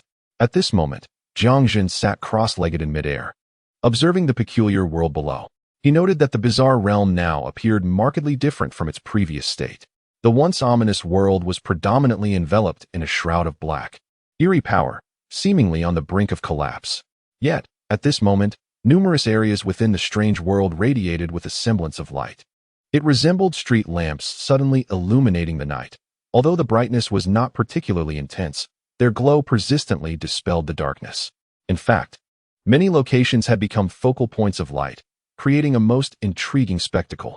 It was akin to a myriad of flickering flames emerging from within the shadows, reminiscent of countless homes aglow in the night. Observing this scene, Jiang Zhen's lips curled into a slight smile, and his face radiated with a brilliant grin. "Ha ha ha, splendid. Unforeseen. Indeed, it is astonishing how, within a mere month, it has swept across the entirety of the Central Plains. If this continues, it is likely that in just a few days, the enigmatic master lurking behind will reveal himself. At that moment, it shall be a matter of great consequence. I cannot fathom that the master of the uncanny will remain passive when he discovers that his sustenance has transformed into piercing blades." However, as Jiang Zhen contemplated the course of action to take next, a voice suddenly resonated within his mind. Senior, I implore you to grant me an audience. Upon hearing this, a look of perplexity crossed Jiang Zhen's face. It is that white-haired individual. What could he possibly want from me now? With this thought, Jiang Zhen's eyes gleamed with intensity as he scanned the expanse of the central plains. In an instant, he perceived everything around him. There stood the white-haired figure before the initial statue of the scholar, continually murmuring to himself. Observing this, Jiang Zhen narrowed his eyes, and then, with a surge of energy, he unleashed his aura. In that fleeting moment, space rippled, and Jiang Zhen vanished from his original position. At this moment, Jiang Zhen stepped out from the void, appearing before the white-haired figure. Do you seek my counsel? The white-haired figure, upon seeing Jiang Zhen, immediately bowed respectfully and said, Senior, I have summoned you to discuss matters of great importance. Jiang Zhen furrowed his brow and inquired, What do you mean by matters of great importance? The white-haired figure responded, We wish to initiate a counteroffensive. Upon hearing this, Jiang Zhen was momentarily taken aback, then frowned and asked, Why pursue such a course? Given your circumstances, a gradual approach would suffice, ensuring no complications arise. Why the haste? Such actions could easily extinguish the flicker of hope that has just emerged. The white-haired figure displayed a look of helplessness. Senior, we have reached a point where inaction is no longer an option. You may not be aware, but while ordinary people are cognizant of these occurrences for various reasons, the anomalies refrain from indiscriminately taking lives. To be precise, these anomalies do not actively seek to kill ordinary individuals. However, recently we have observed a disturbing shift. These anomalies have begun to relentlessly pursue certain ordinary people. It appears that a fundamental change has occurred, and I suspect that the master of the anomalies has become aware of the underlying issues. Hearing this, Jiang Zhen inhaled deeply, casting a scrutinizing glance at the white-haired figure, stating, Are you certain? This matter is no jest. If you could remain concealed for approximately half a year, leveraging your enduring heritage alongside your prior knowledge, you would not only advance significantly but could potentially become formidable scholars. At the very least, you would be equipped to confront the majority of anomalies beneath the master. However, if you act now, many lives may be lost. Even with my intervention, it would merely address the master and the entity behind him. Should something go awry, I might not be able to safeguard you, and you could face total annihilation. Have you truly considered this? The white-haired figure shook his head solemnly and replied, We cannot afford to wait any longer. Further delay will result in countless fatalities. Even if we manage to eradicate these anomalies and their master, only a handful of us may remain, making it exceedingly difficult to restore our former glory. After all, while we seem to be progressing rapidly, particularly in terms of population, do not forget that this observation is macrocosmic. We are assessing probabilities at large and do not specifically track daily mortal losses. To restore the population to its original state, even if every one of us were to bear a child now, as that child matures, it will take at least 18 years, and to bear offspring, one must be around 20. Furthermore, not everyone can navigate life safely. During this period, we must also account for certain casualties. In essence, restoration will require no less than a century. However, this century must be devoid of any bizarre stability. Yet, you have previously mentioned that our world is destined to experience a revival of spiritual energy. This implies that once we eliminate those anomalies, it is highly likely that we will welcome such a resurgence. At that juncture, we will still have to endure various conflicts. Time is not on our side, as we cannot expedite the transition of children into adulthood. Thus, we must entirely eradicate these dangers before significant losses occur, allowing us a relatively stable period. Subsequently, we must swiftly organize everyone to engage in the cultivation of cultural and spiritual practices and even forge a new path. Only in this manner can we adequately prepare for the unfolding events. Therefore, esteemed elder, our time is indeed limited. We aspire to strive for a brighter future. At the very least, all of our anomaly tamers have now inherited the cultural legacy. In the past, we safeguarded a region with the art of anomaly taming. Now, with the formal cultural inheritance, we are poised to protect it even sooner. This matter is imperative for us to address. Please, I implore you. Upon hearing this, Jiang Zhen fell into silence, and after a long pause, he finally spoke. You may decide as you see fit. Such matters are beyond my purview. Moreover, once you have made your decision, I can assist you in confronting the Lord of Anomalies. As for the other peculiarities, you must exercise caution. Upon hearing this, the silver-haired individual revealed a radiant smile and respectfully bowed to Jiang Zhen, expressing, Senior, on behalf of all the inhabitants of our world, I extend my heartfelt gratitude to you. After this, the silver-haired figure performed a deep bow to Jiang Zhen and subsequently departed to contact others. Witnessing this, Jiang Zhen felt the ebb and flow of temporal power within his gaze, as if he could peer directly into the tapestry of the future. Within his sight, he glimpsed a fragment of what was to come.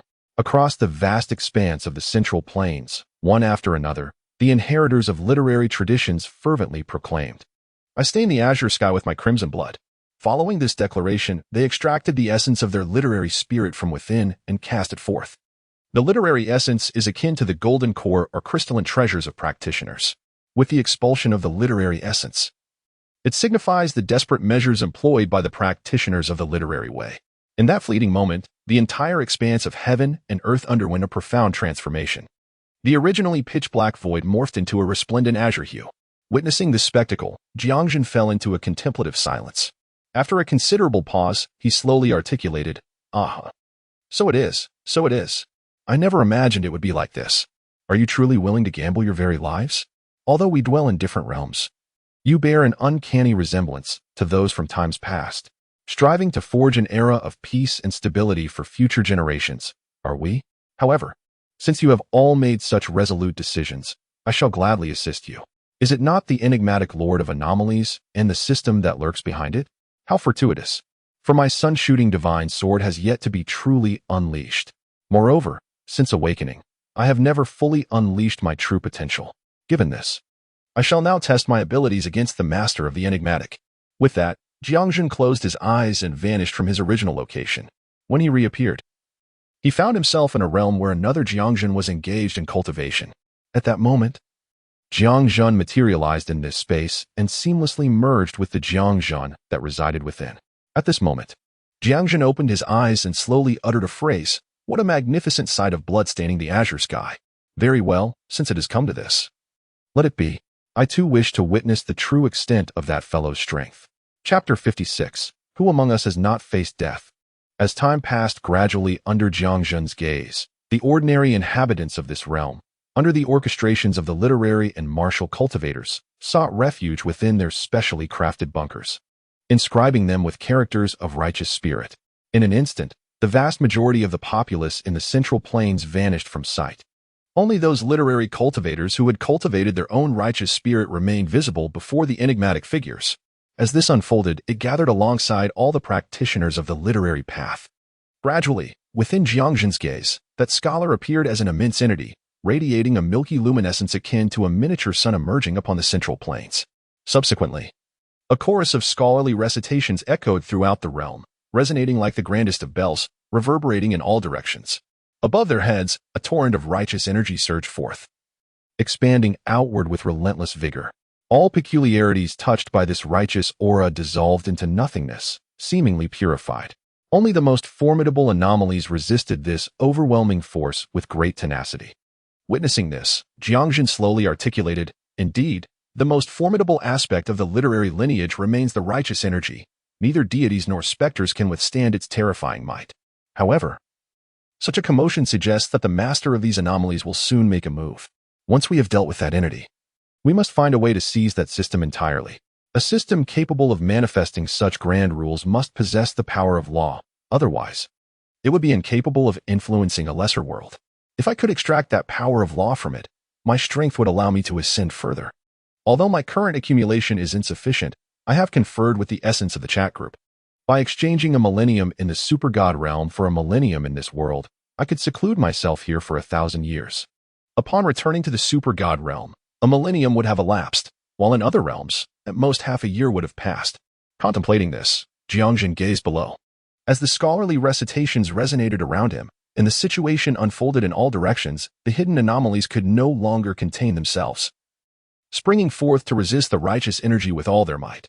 Observing the scene of the literary practitioners continuously invoking righteous energy to combat the anomalies, a phrase suddenly echoed in his mind. Subsequently, Jiang Zhen conveyed his words directly into the ears of the gathered scholars. Confucius said, "The master does not speak of strange forces or chaotic spirits."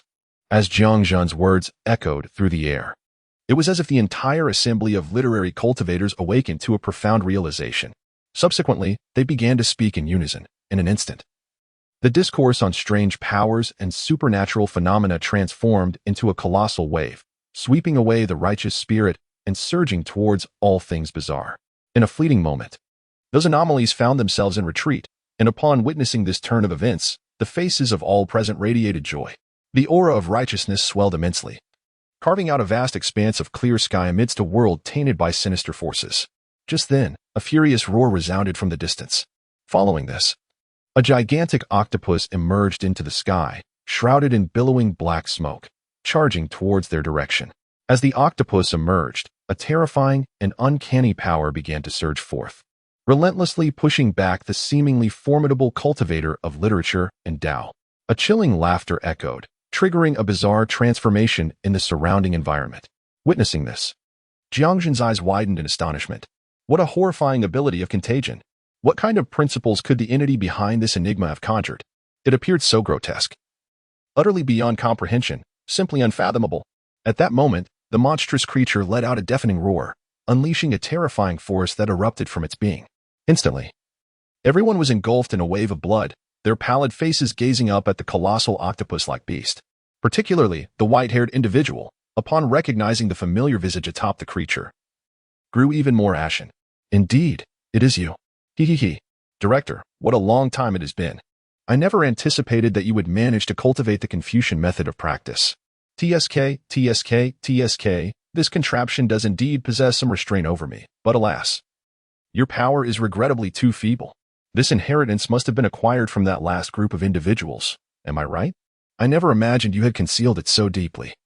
It matters not if it is unstable. From this day forth, the Confucian path shall cease to exist.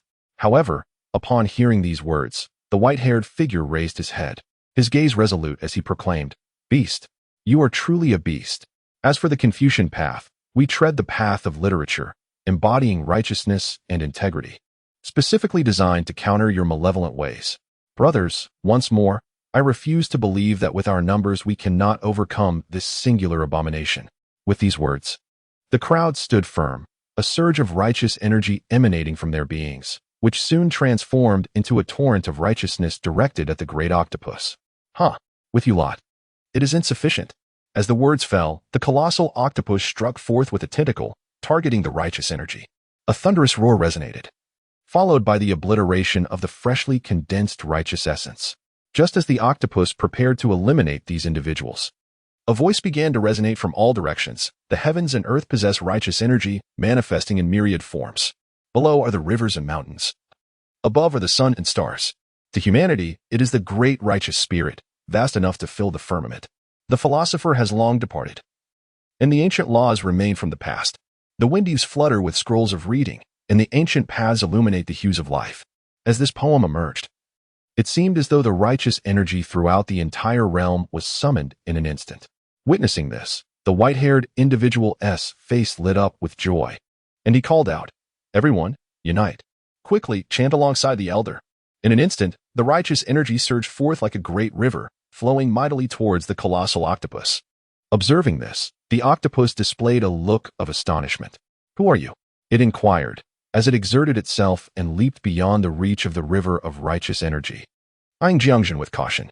However, upon hearing this, Jiang Zhen merely smiled gently and replied, Who am I? Shouldn't you already be aware? If not, perhaps you should inquire within yourself about what I am. I believe that entities should be quite knowledgeable indeed.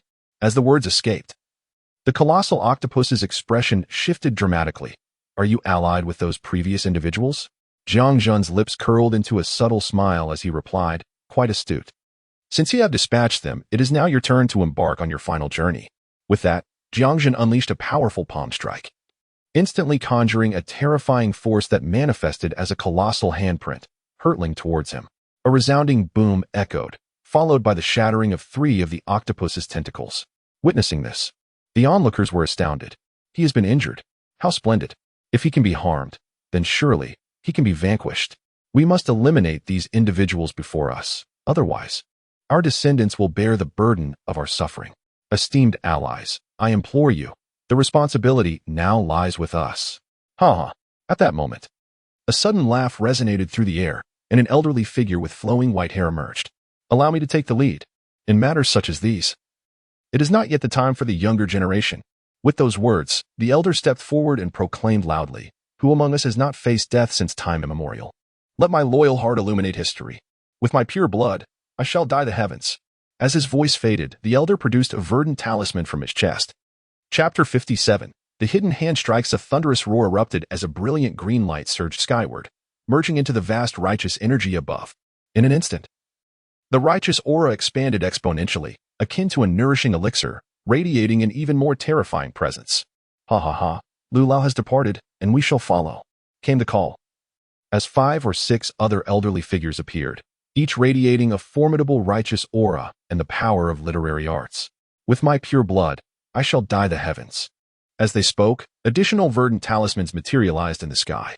In that moment, the river of righteous energy re-emerged. Observing this, the white-haired elder trembled.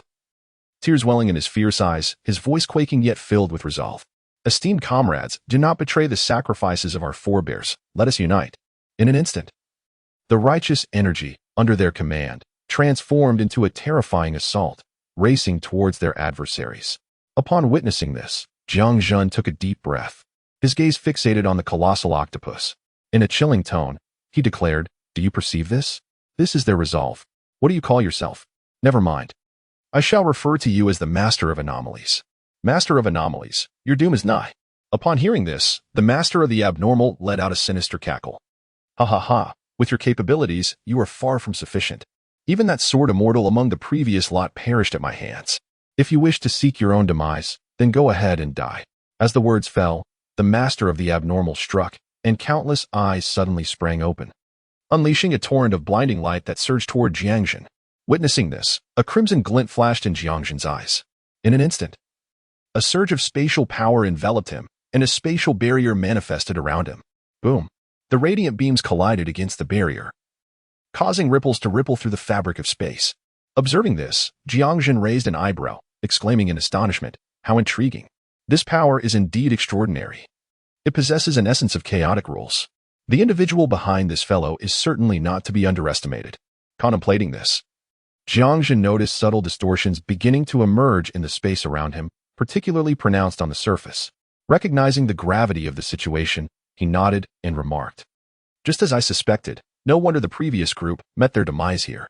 After all this commotion, it turns out to be due to this chaotic force. However, before proceeding further, I shall put it to the test." As his words echoed, a silver brilliance flickered around Jiang Zhen, and he emerged from the onslaught of light. "What? So swift?" exclaimed the Master of the Abnormal, astonished. Yet, almost immediately, the chaotic light emanating from him surged forth once more, racing toward Jiang Zhen. In response, Jiang Zhen showed no inclination to evade. Instead, he thrust out his palm. Instantly, a colossal energy imprint surged towards the Master of the Abnormal. Roar! At that moment, the enigmatic sovereign suddenly opened its mouth, unleashing a chaotic beam of light. The terrifying column of light collided with Jiang Zhen's formidable energy imprint. A thunderous roar echoed, followed by the beam piercing through the energy seal Jiang Zhen had conjured. Observing this, Jiang Zhen narrowed his eyes, pondering quietly. "Indeed, this is no trifling matter. My energy imprint has been shattered. No, it was not merely broken. Rather, it seems my strike's power was distorted. The formerly stable energy imprint has transformed into chaotic energy, leading to its penetration. Truly, the innate abilities possessed by this enigmatic sovereign are extraordinary. However, it appears that my initial attack has not been thwarted. Could it be due to this spatial force? No, that cannot be right. My spatial barrier was disrupted just moments ago, though merely a superficial layer. It has indeed been thrown into chaos. Is it the power of the laws?" At this juncture, Jiang Zhen furrowed his brow as if an idea had struck him, his eyes glimmering with insight. "Perhaps I should test my time-space innate ability, which encompasses the laws of time and space. Could it be that this creature's power cannot yet disrupt the laws? That would make sense. Its strength is insufficient to reach such a level of chaos." With this thought, Jiang Zhen unleashed a powerful palm strike, and instantly, a terrifying spatial force surged forth. The void great palm print emerged abruptly above the enigmatic sovereign, then came crashing down with tremendous force. Boom! The sound of a colossal impact resounded, and the void great palm print shattered a significant portion of the enigmatic sovereign's body. Witnessing this, Jiang Zhen's eyes sparkled with intensity. "Indeed, your condition is peculiar. Your strength can induce chaos and energy and even alter certain things. However, it cannot disrupt the laws. As soon as he finished speaking, Jiang Zhen condensed several void great palm prints and charged towards the enigmatic sovereign. In that instant, the sovereign's spirit faltered, and it screamed in a frenzy. System, are you there? System, come out and save me. Ding. Danger detected for the host. System intervention activated. The enigmatic sovereign stared in disbelief at the large red words that appeared above, momentarily taken aback. However, the unfolding situation soon transformed its expression into one of sheer horror. No, this can't be happening. However, as the words fell, the master of the bazaar felt a terrifying force engulfing his entire being. Subsequently, he began to tremble uncontrollably, resembling a victim of epilepsy, shaking incessantly, leaving Jiang Zhen utterly perplexed. What is happening? I have shattered half of his body. Is something amiss? Yet, at that moment, the master of the bazaar abruptly ceased his trembling, and his blood-red eyes snapped open. Instantly, a terrifying aura, comparable to a level 5 force, surged forth. And even more alarmingly, an essence of chaotic rules began to radiate outward in all directions. In an instant, Jiang Zhen's hair stood on end as he soared into the sky, swiftly distancing himself from this monstrous entity. What is going on? What just happened to this creature? Why does it feel as though death is imminent here? At that moment, the creature's gaze fell upon Jiang Zhen, sending a chilling shiver down his spine. This feels wrong. Something is amiss. Could this be her hidden trump card? The puppet master behind the scenes has made their move. Host, please exercise caution. The system behind this being has taken control of its body. Thus, you must remain vigilant. Upon hearing this, Jiang Zhen inhaled deeply, nodding as he spoke. I understand.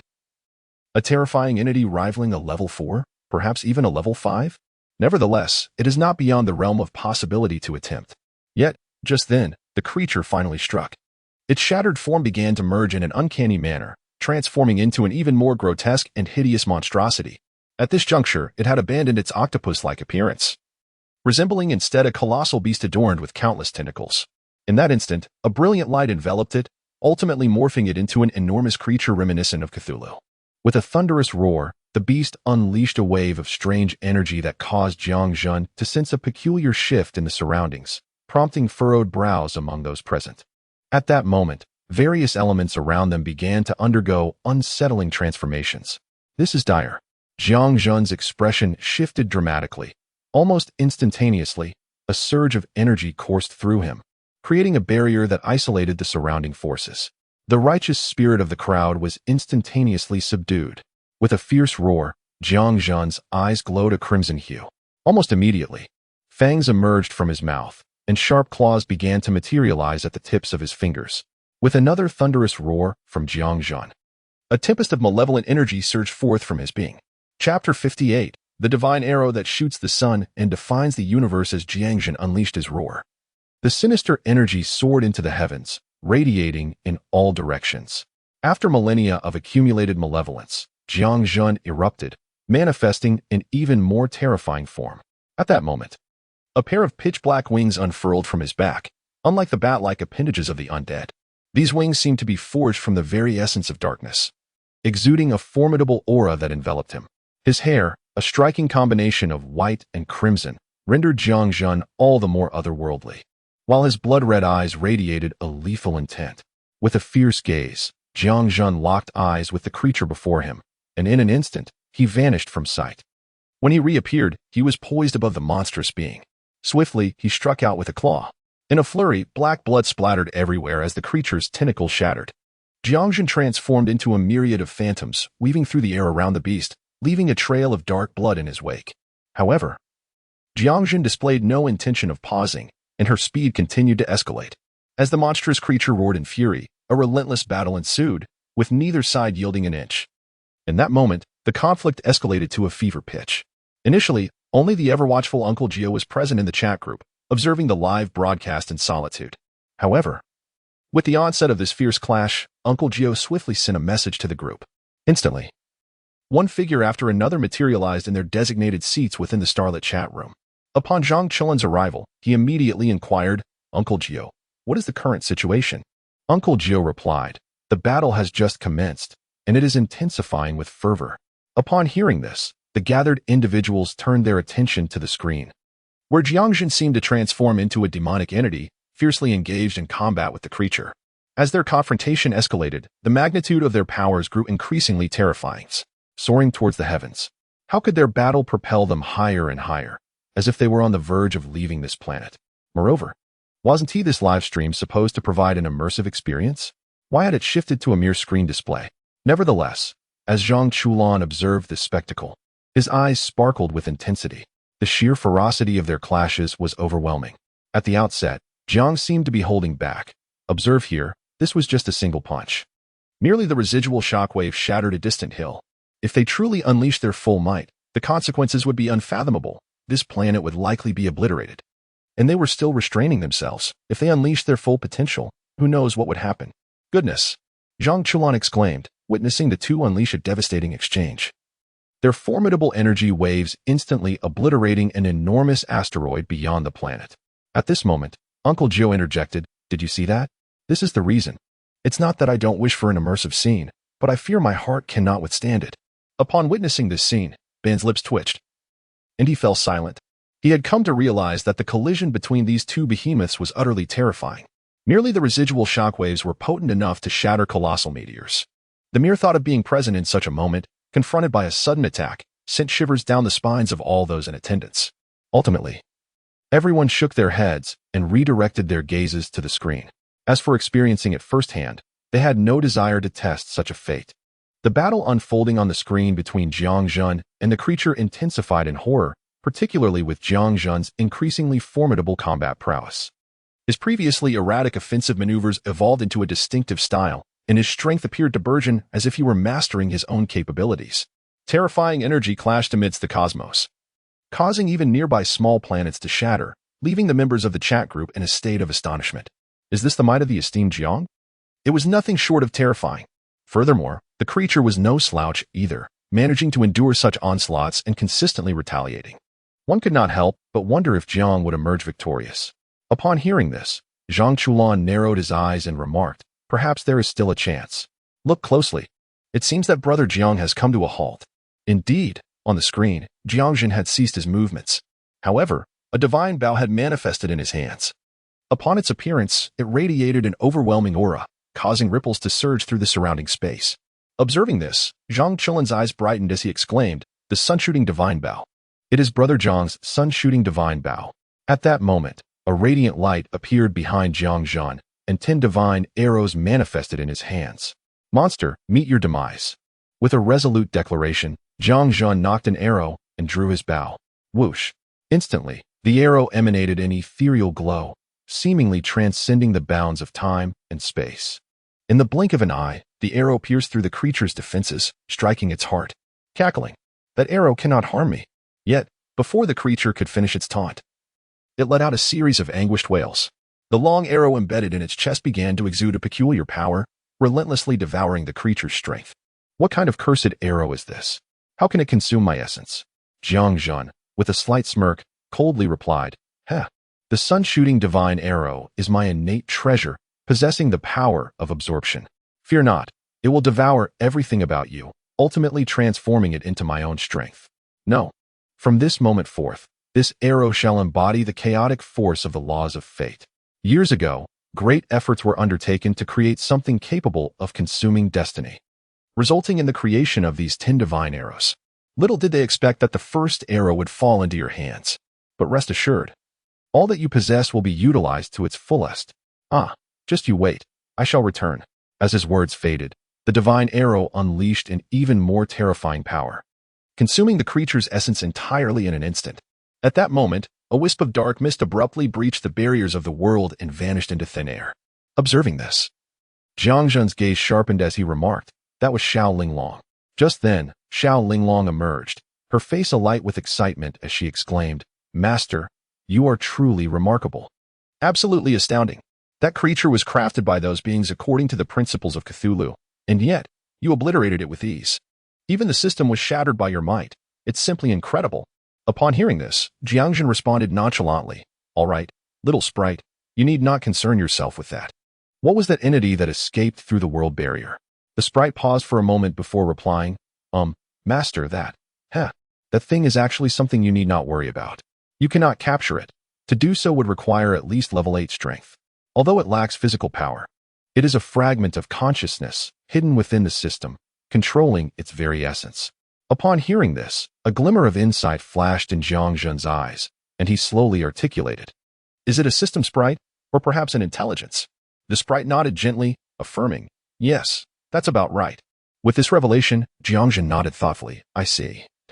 So it's like that, a chat group, a system. After a brief silence, he continued, all right, little sprite, I have dealt with that entity. Now, I need you to assist me in contacting your true form. Our pact can commence. I shall enter seclusion here. The sprite replied eagerly, no problem at all, master. Chapter 59. A millennial seclusion. After receiving the sprite's affirmation, Jiang Zhen turned his gaze towards Earthstar. His eyes shimmered with the passage of time as he pierced through the barriers of space, witnessing the scene unfolding on Earthstar. There, the people were filled with uncontainable excitement, their faces alight with joy as they beheld the vanishing anomaly. Some were shouting in jubilation, while others were bowing in gratitude. However, only the few hundred surviving cultivators of the literary path understood who was responsible for this event. Indeed, it was merely a few hundred, less than 1,000, from what had once been a multitude of thousands. After this battle, the vast majority had perished, having self-destructed in their fury, leaving a ground strewn with corpses. Yet, those who remained stood resolute, their eyes wide with fury, seemingly intent on witnessing the eradication of all anomalies.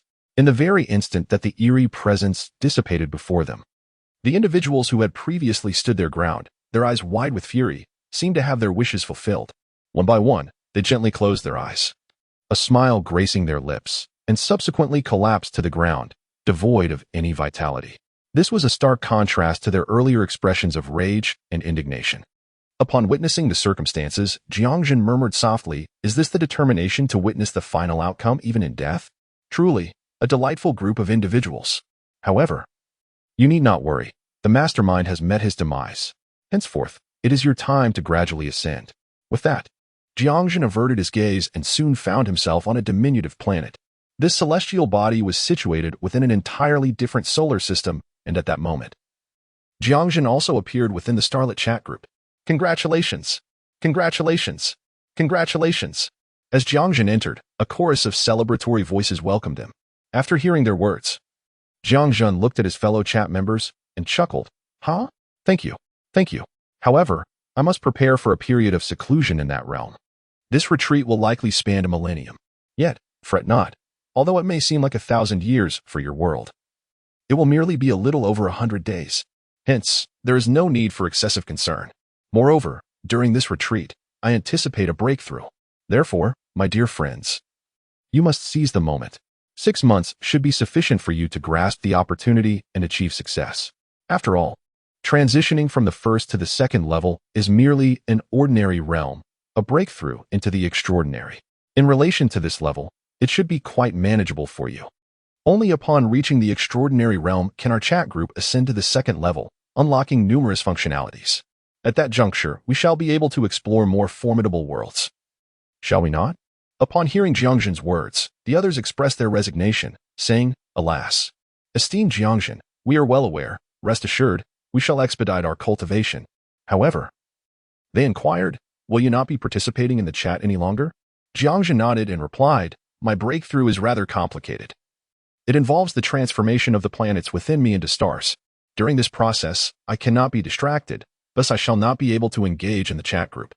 You must exercise caution, and during this period, it will be quite difficult for you to draw upon my power. Remember, unless absolutely necessary, do not utilize it. If you must use it, first find a suitable place to test it. Should I respond, then proceed. If I do not respond, do not use it, lest you find yourselves in dire straits. Upon hearing this, the members exchanged glances, particularly Zhang Chulan, who was taken aback. He then remarked, it is fortunate that you mentioned this, or we might have inadvertently caused some unfortunate occurrences. However, now that we are informed, we will certainly refrain from acting recklessly. By the way, esteemed one, do you possess any means to assist us further? We seek reassurance. In the event that you find yourselves in a predicament, facing adversity once more, what shall we do? Jiang Zhen pondered for a moment upon hearing this, and then an idea struck him. Before the group, a red envelope materialized.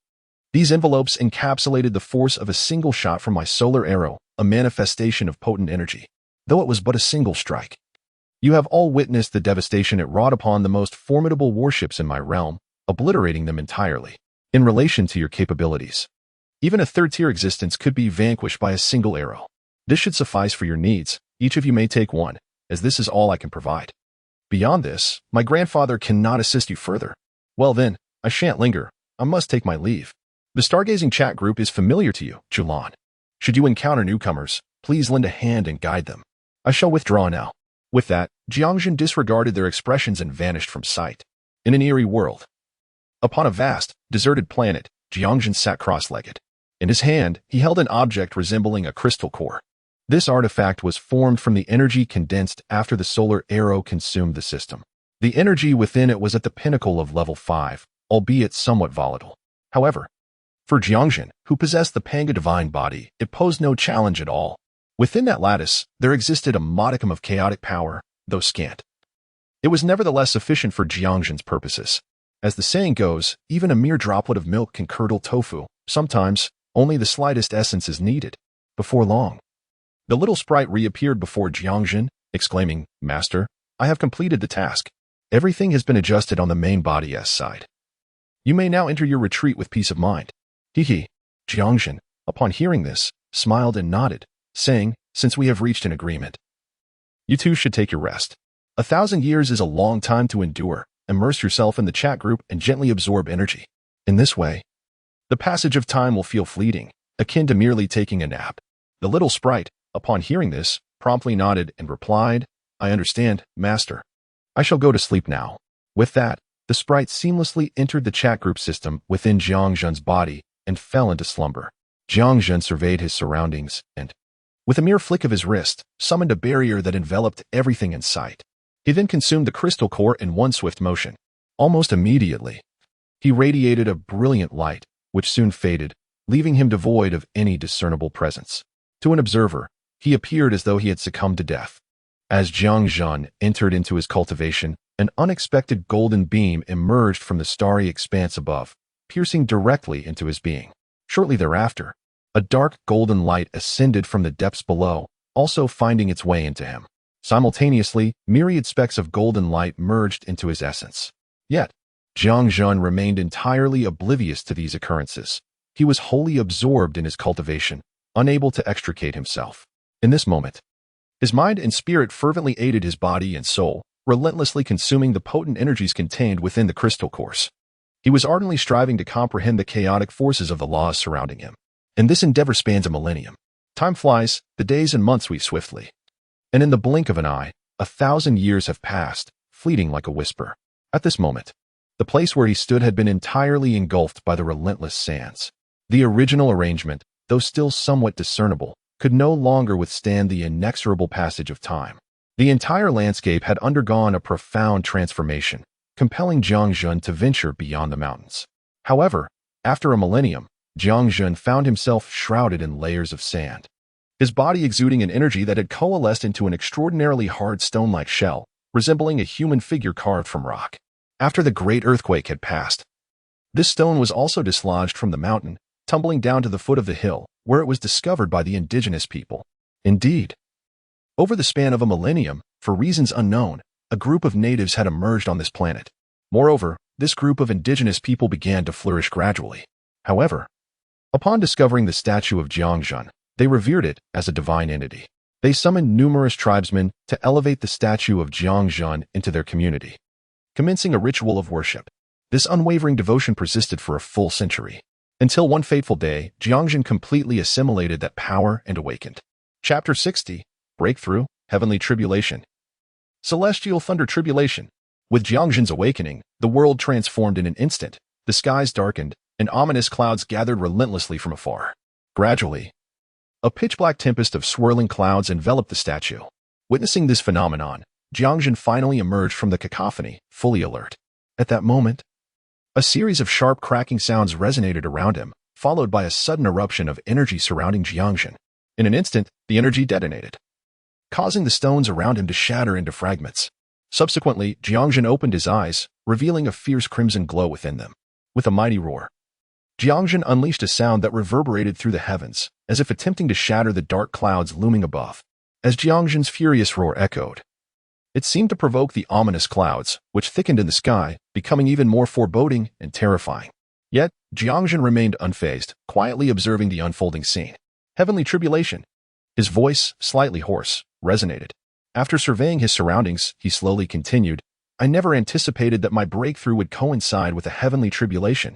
How intriguing, truly fascinating. However, what on earth is happening? Have I been raised by someone? Frowning at his predicament, Jiang Zhen mused, heavenly tribulation?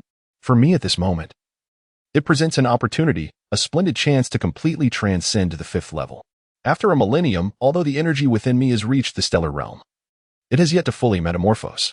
The power of the laws has not entirely integrated into my internal stars. Perhaps I can harness the force of the tribulation to experiment. With this thought, Jiang Zhen lifted his gaze to the sky. Thunder rumbled ominously as lightning illuminated the heavens, as if a tempest was on the verge of striking. After a moment of contemplation, he declared, troublesome. It seems I cannot undergo my breakthrough here. If I do, these natives will undoubtedly perish.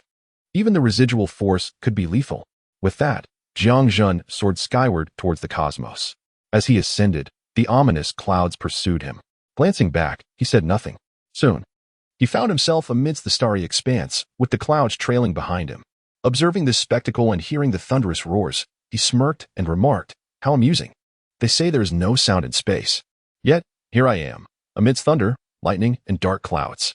Indeed, the laws of cultivation are utterly irrational. Turning his attention to the clouds that threatened to obscure the entire planet, he sighed, I am merely attempting to break through to the stellar realm. And you create such a commotion. What a nuisance. In an instant, thunder erupted, and a bolt of lightning surged towards Jiang Zhen. However, he stood resolute, allowing the lightning to strike him. A tingling sensation coursed through his body, yet he smiled, realizing, indeed, this is beneficial. The power contained within the tribulation is continually aiding the fusion of my stars with the law's essence. At this rate, I shall likely succeed in my breakthrough after this tribulation. After a bolt of thunder passed, Jiang Zhen remained seated cross-legged, allowing the lightning to strike him repeatedly. In the vast expanse of the starry sky, bolts of lightning incessantly descended upon him, reducing his garments to ashes, yet his body remained unscathed. Not a single hair on his head was even slightly singed. Instead, he appeared quite invigorated. Observing this, Jiang Zhen let out a hearty laugh and gazed upward at the heavens. With a thunderous roar, another bolt of lightning struck him directly, igniting sparks that danced from his form. In the blink of an eye, after 36 strikes, his body began to show signs of charring. However, the damage was minimal. With Jiang Zhen's formidable strength, he swiftly recovered. Nonetheless, the ominous clouds above continued to gather, as if they intended to converge all forces into one. Suddenly, a wave of even more terrifying energy emanated from the sky. Noticing this, Jiang Zhen furrowed his brow. This aura of the 5 elements, could it be that a 5-element heavenly tribulation was imminent? As soon as the thought crossed his mind, a fiery red lightning, imbued with both thunder and flame, surged towards him. With a crack and a resounding boom, Jiang Zhen's expression shifted slightly. He swiftly waved his hand, summoning a colossal handprint from the void to collide with the divine fire lightning. Instantly, the handprint shattered, yet the divine fire lightning was significantly weakened in the process. In an instant, the divine fire lightning struck him, but Jiang Zhen effortlessly absorbed the blow. Although he felt a tingling, scorching sensation coursing through him, it also accelerated the fusion of the laws within him. However, just after Jiang Zhen withstood this strike, an even more terrifying bolt of lightning manifested in the sky, followed by a torrent of earthen-colored lightning. Before Jiang Zhen could fully react, the lightning descended upon him. With a crack, it felt as though his body had been struck with immense force. Cracks appeared across his form, creating a rather fearsome and intimidating sight. Coughing, he exclaimed, "This 5-element divine lightning shows no mercy. How could it descend so swiftly?" At that moment, Jiang Zhen immediately set about mending his body. However, before the restoration could be completed, another blinding bolt of thunder descended. This thunder was suffused with an exceptionally sharp aura, as if it were poised to rend a person to shreds at any moment. Observing this, Jiang Zhen furrowed his brow. Dingjin divine thunder, what is this calamity? Is it truly meant to obliterate one so thoroughly? As soon as the thought crossed his mind, Jiang Zhen focused his intent, and forthwith, the sun-shooting divine arrow manifested. Instantly, 10 arrows clashed against the Dingjin divine thunder. In that fleeting moment, Those 10 arrows voraciously consumed the power of the thunder. Nevertheless, a portion of its force continually surged into Jiang Zhen's body, invigorating the fusion of his stellar and law powers. Noticing this, Jiang Zhen took a deep breath and exclaimed, "Fortunately, I possess this innate treasure. Otherwise, I would surely be grievously wounded beneath this thunderous tribulation." Yet, what precisely was this tribulation? Why did it feel so peculiar? Unlike any thunderstorm he had encountered before, once the sun-shooting divine arrows had successfully warded off the tribulation, Jiang Zhen felt a sense of relief wash over him. However, just then, a voice resonated. "Master, Master, this is the heavenly Tao Thunder Tribulation. Little sprite, you are awake." "What did you just say?" "Heavenly Tao Thunder Tribulation. What is that?" The little sprite replied, "Master, the heavenly Tao Thunder Tribulation is a legendary calamity, unleashed by the heavenly Tao itself. Only those of extraordinary talent can endure this tribulation. As the adage goes, from the heavens, 4 and 9, one must evade one. Thus, there are a total of 49 bolts in this heavenly Tao Thunder Tribulation. The first 36 are not particularly formidable. They merely increase in strength incrementally. However, the subsequent bolts are markedly different, beginning to manifest various transformations. They may resemble the 5 elements thunder, yin-yang thunder, or the legendary 3 purities divine thunder, star thunder, and purple cloud divine thunder, among others. Master, you must exercise caution, or calamity will surely befall you." Chapter 61, Strength Amplified, Treasures Transformed with a Resounding Roar. Countless bolts of thunder streaked across the sky, as if an ocean of lightning had descended. Amidst the tempestuous sea of thunder, there existed a solitary figure. Seated in the depths, its form shrouded in an ebony hue. It resembled a piece of charred coal, yet an overwhelming aura of power radiated from it, permeating the surroundings. Time seemed to lose its meaning as the thunderous sea gradually receded, leaving behind only a silhouette, as dark as the void itself, akin to a humanoid meteorite, now suspended in the cosmos. Suddenly, a thunderous sound erupted, and in that instant, another figure materialized amidst the vast expanse of space. The individual in question is Jiang Zhen. At this moment, however, he exudes an aura that is utterly terrifying, his strength having ascended to the stellar realm. Particularly striking are his eyes, which have transformed from a verdant hue to a delicate golden shade, with his pupils now a deep violet. He embodies an essence of nobility. With a long exhale, Jiang Zhen remarked, "I have finally succeeded in overcoming this tribulation. I never anticipated that this lightning tribulation would be so formidable. Even in my condition, I nearly faltered. Fortunately, I had the Genesis book and the Sun Arrow Divine Bow. Otherwise, I would certainly have met my end. Nonetheless, having survived this tribulation, I can distinctly perceive a monumental transformation within my body. Previously, while I could wield the power of time and space, it felt ephemeral, like a flower in a mirror or the moon on the water. Yet now, I can palpably sense that I have come into contact with these 2 profound laws." As he spoke, Jiang Zhen extended his right hand and gently sliced through the void, instantaneously cleaving a rift in the fabric of space. With a swift motion, Jiang Zhen effortlessly closed the rift in space, rendering it utterly non-existent. Observing this outcome, he nodded in satisfaction. Subsequently, he summoned his sun-shooting divine bow and its accompanying arrows.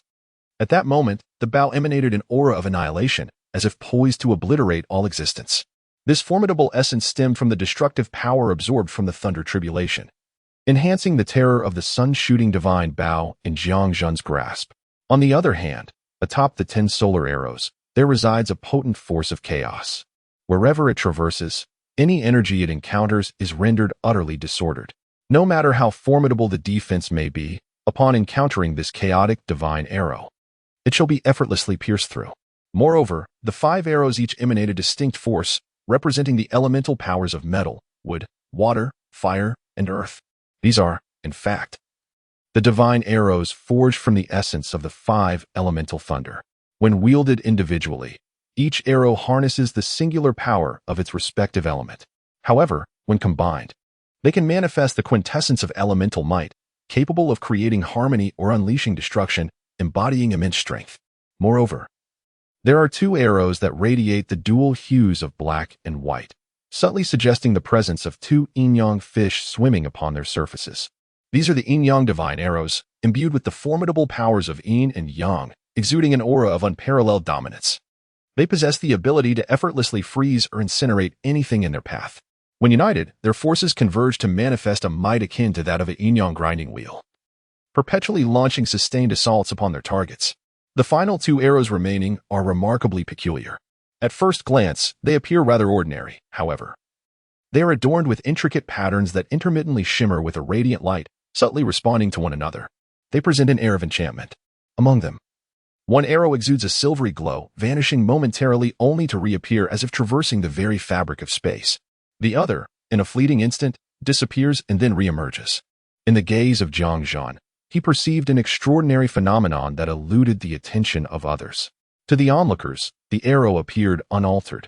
However, Jiang Zhen was acutely aware of the profound truth. The arrow was imbued with an unparalleled force of time. Thus, it manifested this remarkable power. In the Genesis book of Jiang Zhen, the original 3 pages have now transformed into 9. The realms of heaven, earth, and humanity each manifest 3 pages. Their might becoming even more formidable. What was once merely auxiliary has now acquired a modicum of control.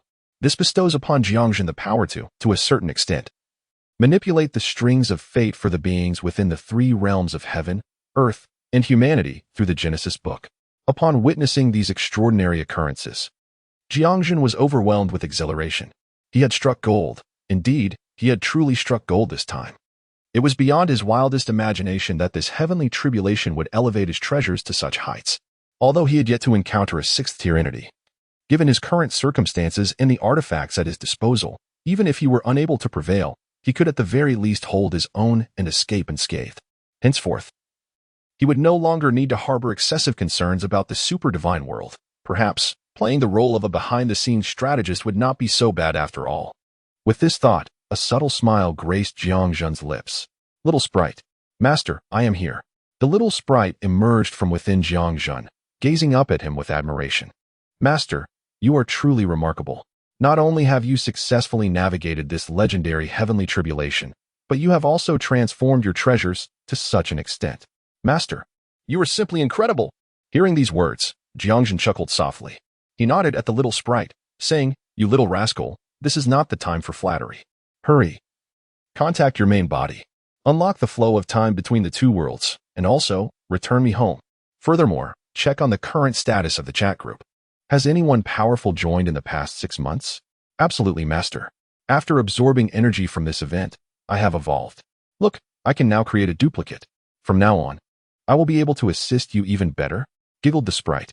With that, the little sprite swiftly entered the chat group to communicate with its main body. On the other hand, another individual entered the chat group to begin observing the ongoing discussions. A few minutes later, the ethereal sprite, responsible for communication, returned first. Smiling as it spoke, Master, all is well now. We may return at once. Once you do, the flow of time here will revert to its normal pace. The world of the Master had also returned to its former glory. Upon hearing this, Jiang Zhen nodded and remarked, In that case, let us return. Following his words, the little sprite nodded in agreement, and a radiant light enveloped Jiang Zhen. In an instant, he vanished from his location. However, unbeknownst to Jiang Zhen, at the very moment of his disappearance, a statue on the planet of the strange realm emanated a brilliant glow. This spectacle drew the attention of many, who began to kneel and bow in reverence. Had Jiang Zhen been present, he would have recognized that the statue bore his likeness. Years ago, Jiang Zhen had departed with that monstrous entity, engaging in a fierce battle among the stars. Ultimately, he vanquished the creature but did not return, leading those who survived to believe that he had perished along with the monster. Thus, they erected a statue in his honor, continually offering their worship as a gesture of gratitude for his aid. Moreover, after enduring a millennium of time, many things have vanished into oblivion. The legend of Jiang Zhen gradually transformed, elevating him to the status of a divine being within the lore of this realm, a savior of the world. According to their tales, a millennium ago, the world was shrouded in darkness, and all living beings endured unimaginable suffering. At that moment, Jiang Zhen emerged, imparting the teachings of the literary path, guiding them to shatter the darkness and forge a new kingdom. Subsequently, Jiang Zhen battled the monstrous forces of darkness, traversing from the earth to the vastness of the cosmos. Ultimately, he vanished into the starry expanse, and shortly thereafter, the creatures on earth inexplicably perished. They understood that the beast had met its demise. However, their savior did not return. In time, the bearers of his legacy enshrined Jiang Zhen within the pages of a book, perpetuating his story. After a millennium, Jiang Zhen became the revered deity who brought forth creation amidst the world's darkness. What Jiang Zhen was unaware of was that it was precisely due to the worship of the Earth Star's human race that his circumstances underwent a significant transformation. He even began to possess the power of authority, though at that moment, Jiang Zhen remained oblivious to it. This very factor led Jiang Zhen to experience the rumored heavenly tribulation. However, at that time, he had already returned to the super god world. Chapter 62. The bustling chat group in the super god world, atop the Kunlun mountain range, on an unnamed peak, a flash of light flickered and then vanished. Immediately thereafter, a figure materialized upon the snowy mountain, gazing at the familiar scenery and the comforting aura surrounding him. Jiang Zhen understood that he had finally returned. Subsequently, a radiant glow enveloped Jiang Zhen, and he vanished from his original spot. When he reappeared, it was within a quaint courtyard that seemed eternally spring-like. Observing his little abode, although it had endured a millennium of neglect, giving it a somewhat overgrown appearance, it still radiated vitality. Especially the fruit trees, which thrived due to Jiang Zhen's meticulous care. Unless Jiang Zhen himself planted the seeds, nothing could flourish in this place. Even if fruits fell, they would merge with the earth, transforming into nourishment for the trees. After 1,000 years, these trees had matured into ancient specimens, their fruits brimming with nutrients, comparable to those of rare herbal medicines. Witnessing this, Jiang Zhen felt immense joy. With a casual gesture, a sizable apple, reminiscent of a small football, appeared in his hand. Ah, this apple is remarkable, indeed. It seems that these years have allowed you to accumulate a wealth of nutrients. Such splendid fruit, truly impressive, he exclaimed, savoring the apple in one bite. Feeling a warm current radiate from his stomach outward. Not overly concerned, Jiang Zhen devoured the apple in a few swift bites and sampled other fruits, nodding with satisfaction. After surveying his surroundings, he focused his thoughts. In an instant, the dense weeds, accompanied by dust, were uprooted and cast away, rejuvenating the entire courtyard. Witnessing this transformation, Jiang Zhen nodded in contentment. Excellent. Everything seems just fine. Thankfully, there are no ants or the like. Otherwise, these wooden structures would have surely collapsed by now. In the ensuing time, Jiang Zhen tidied up the area, nodding with satisfaction once more. He then returned to the lounge chair beneath his grapevine arbor, reclining comfortably. Now, I shall indulge in a restful slumber. Little sprites, ensure I am not disturbed. After speaking, Jiang Zhen closed his eyes and succumbed to slumber. Observing this, the little sprite nodded vigorously, taking up a watchful position nearby. Unbeknownst to Jiang Zhen, however, chaos had erupted within the celestial chat group. Members, both familiar and unfamiliar, had gathered to discuss Jiang Zhen's matters with fervor. Jiang Chen exclaimed, "Wow, the esteemed Jiang Zhen has finally returned. This is truly wonderful. It has been over half a year, and the wait has been excruciating. In the absence of Brother Jiang, I had to tread cautiously in every endeavor." Jiao Shu chimed in, "The return of Daoist Jiang is indeed a cause for celebration. It appears that he has successfully achieved a breakthrough." Li Lianhua remarked, "That seems likely. Jiang Zhen's strength has undoubtedly increased. I feel that I have barely reached level 2 in the past 6 months, and now it seems insignificant." Tu Shan Hahong added, "Indeed. I have only just managed to reach the pinnacle of the Great Demon Emperor realm, which is merely the peak of level 2. I am still a step away from level 3, yet he has already attained level 5. The disparity is staggering." Ben interjected, "Level 5. I have only just regained my physical form and reached level 2, even evolving into the Tsutsuki bloodline. To think that I am still at such a lowly level." Jiang Zhen was right. My system is far too weak to advance further. I must delve into the realm of spiritual energy. Su Wuming lamented, "You all are doing well. I, on the other hand, have fared poorly. After half a year, I have finally reached level 1, only to be beset by a succession of troublesome cases. Thankfully, I had previously learned the method of literary cultivation, which has allowed me to develop some abilities. Otherwise, I would have been utterly exhausted during this period. No more distractions. I must diligently practice and study." At this proclamation, a youth with faint freckles and a hat resembling a cowboy's burst into laughter. "Ha ha ha, Wuming. I have seen your exploits in the group. It seems you are destined for Woyang next. Do you have any time to spare?" Upon hearing this, Su Wuming's expression turned sour as he looked at the youth with a mournful gaze. "AC, if you refrain from speaking, we can still be good friends." AC chuckled, "Ha ha ha. Have we not always been friends?" Ace, Port SD, Ace, indeed the very one from the world of One Piece, has encountered several individuals during this period. Among them is Ace, who, due to the matters concerning Blackbeard, has set sail. Moreover, owing to Zhang Qilin's influence, certain details regarding Ace have already been divulged to him. At this moment, Ace is aware that the legendary secrets may not render him a match for the current Blackbeard, yet he remains resolute in his desire to confront him. However, Ace has grown increasingly vigilant. Jiang Chen inquires, Ace, what is the situation? Have you located Blackbeard yet? Ace shakes his head and replies, not yet. Although I've received news about Blackbeard during this time, I have yet to find him. At that moment, a voice suddenly interjects, Ace, should you find the Blackbeard, do not forget to call for me. I shall come to assist you. Those who do not cherish family and comrades deserve a taste of my fist as well. Upon hearing this, Bent scoffs, TCH, Natsu, with your fear of transportation, are you certain that you can engage in battle aboard the ship when you arrive? Ace. When the time comes, remember to summon me. It has been far too long since I have faced a formidable opponent. Hearing these words, Ace looks at the two and nods with a smile, saying, no problem. When the time comes, you shall stand by my side. At that moment, another voice resonated. Imbued with the essence of a resounding sword's cry, I approached with curiosity, having heard that there were numerous sword masters in your realm. And I was eager to witness the swordsmanship from another world.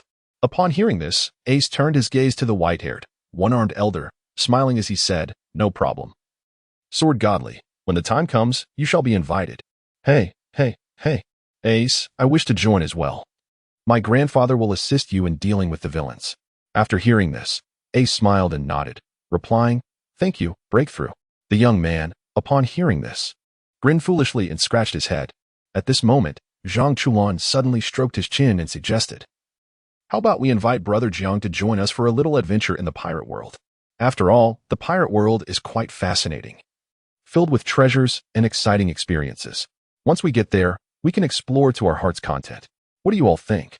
Upon hearing this, the crowd's eyes brightened, and they exclaimed in unison, absolutely. I agree. I'm on board. The secondary chat group had already acquired the ability for its members to traverse realms. Spending 500 chat points, as long as everyone consents, it would be a breeze for us to venture there. At that moment, Su Wuming interjected. Shouldn't we also invite Daegu? After all, he is one of our members. However, I wonder if he is available? Hearing this, Jiang Chen chuckled and replied, why not just ask him? I don't foresee any issues, especially since Daegu should have some free time as long as there aren't any monsters around.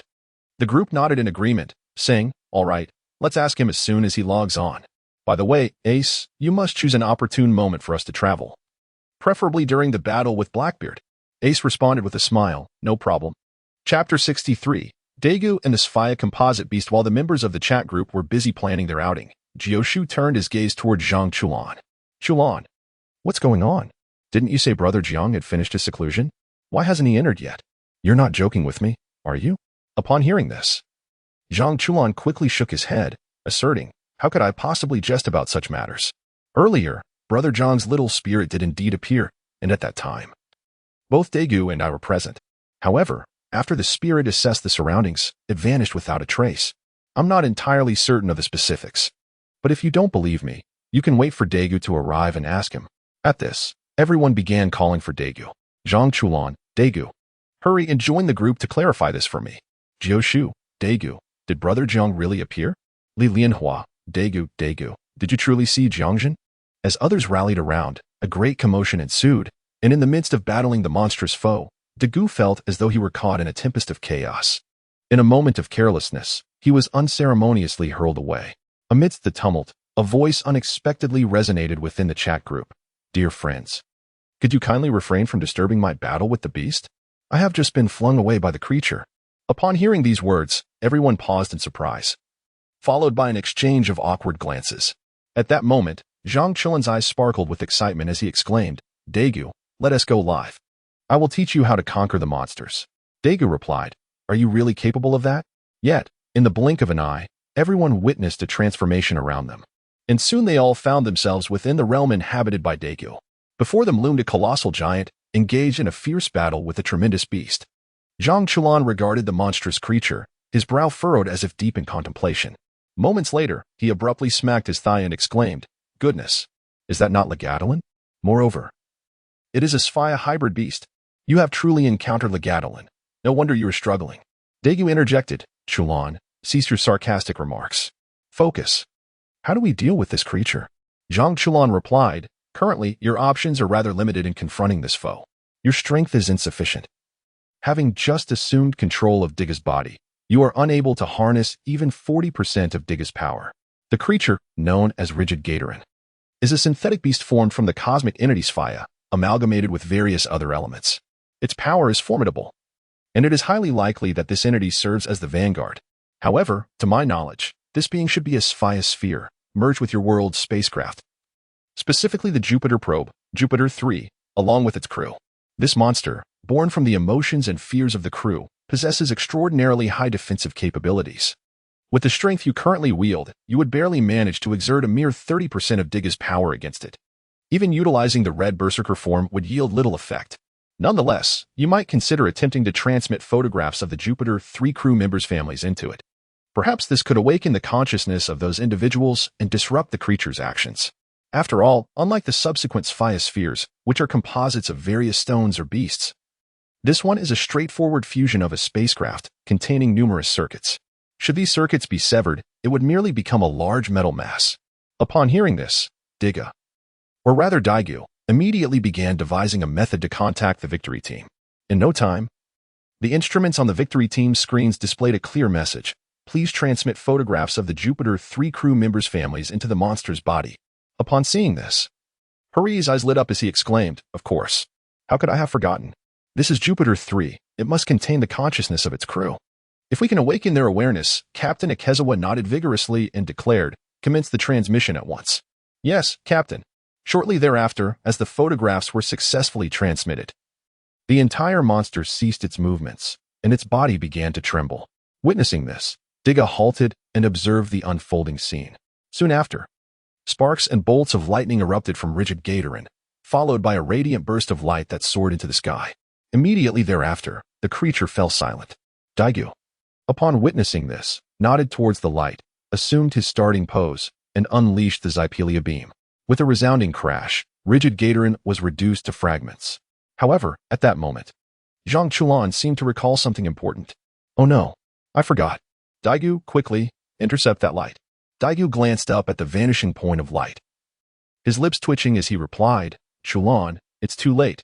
It's already out of sight. With my speed, I can't catch up." Hearing this, Zhang Chulan slumped back in his seat, exclaiming, "Darn it. I was so caught up in the spectacle that I completely forgot about this. It seems your junior is in for some serious trouble." Daigu retorted, "What do you mean by that?" Zhang Chulan waved his hand and said, "Let's discuss it once you arrive. In any case, it's rather troublesome." Daigu responded, all right." Shortly thereafter, after Daigu had finished his tasks, he promptly entered the Starlit chat group. Upon entering, Daigu immediately complained, "I must say, everyone, could you refrain from overwhelming me? If it weren't for my good fortune this time, I might have been in serious trouble." Upon hearing this, the others exchanged awkward smiles and replied, "Apologies. We certainly didn't mean to overlook your predicament, Daigu. We promise to be more mindful next time. But for now, let us discuss the purpose of our gathering." Daigu then inquired, "Oh, right. Just what is it that you all are so fervently seeking me for?" Zhang Chulan explained, "They wish to know if you, like me, have witnessed that Brother Jiang Zhen has concluded his retreat." Daigu, stroking his chin, replied, I don't believe so. We merely encountered a system sprite, which indicated that Senior Jiang Zhen has indeed finished his retreat. However, we did not actually see him." At this revelation, the group turned their gazes towards Zhang Chulan. Zhang Chulan quickly interjected, "What are you all staring at? I was only referring to the system sprite. I never claimed to have seen Brother Jiang." The others, unable to contain themselves, rolled their eyes. Yet, Daigu turned to Zhang Chulan and inquired, "Chulan, what exactly did you mean when you suggested I intercept those individuals' consciousness?" Upon hearing this, Zhang Chulan immediately adopted a serious expression and replied, "This matter, if one were to delve into it, is indeed related to the monsters of your world. Do you recall when I previously mentioned that Lijiao Delong is a Sphaya hybrid beast?" Daigu responded, "You did mention it briefly, but what exactly is a Sphaya hybrid beast?" Zhang Chulan elaborated, "In your world, there exists a formidable monster, one that rivals the malevolent deity I previously spoke of. Sphaya is a terrifying creature, and the Sphaya orbs it produces can forcibly merge with other objects, creating biological weapons capable of annihilating human technology. Therefore, what you see in Lijiao Delong is a manifestation of this, and it is highly likely that it serves as a vanguard or something of that nature conjured by its true form. However, while this creature is indeed fearsome, it is not the most powerful of its kind. Moreover, the reason I urged you to intercept it is my apprehension that this entity might return to its original form and report the circumstances here. As far as I am aware, in the era of your successors, the ultimate adversary will be Sphaya. That battle escalated to such an extent that even black holes emerged. And it was only when Dana, your descendant, plunged into the fray that the black hole was quelled. If that luminescence indeed embodies the consciousness of a Sphaya sphere, then amidst the cosmos, the awareness of those three astronauts would scarcely endure before being overwhelmed. At that juncture, it is highly probable that this being will return to its original form and inform Sphaya of your planet's existence. The subsequent arrival of Sphaya could very well be the trouble brought forth by your leniency towards this entity. Upon hearing these words, Dega felt utterly bewildered. Chapter 64. The Divine of Fairy Tale and the Flaw of the Flame Fruit. Is it truly this dire? Dega gazed at the crowd, astonished. At that moment, a voice resonated. It is quite possible, Degu. As the words faded, a figure emerged, taking position in the foremost chair. As the crowd beheld the figure, their faces lit up with unparalleled excitement. Jiang Chen exclaimed, Jiang Gu, you have finally returned. Jiao Shu added, Friend Jiang, it's been a long time. Ben joyfully remarked, ha ha ha. Jiang Zhen, you are back at last. I have regained my physical form. Once I reach your level, let us engage in a duel. Jiang Zhen replied with a hearty laugh, Congratulations. As for the duel, I am more than willing, Ben. Subsequently, the others began to greet Jiang Zhen in turn, all appearing exceedingly delighted. After the greetings, Jiang Zhen turned his gaze towards the newcomers and cheerfully stated, You must be our new friends.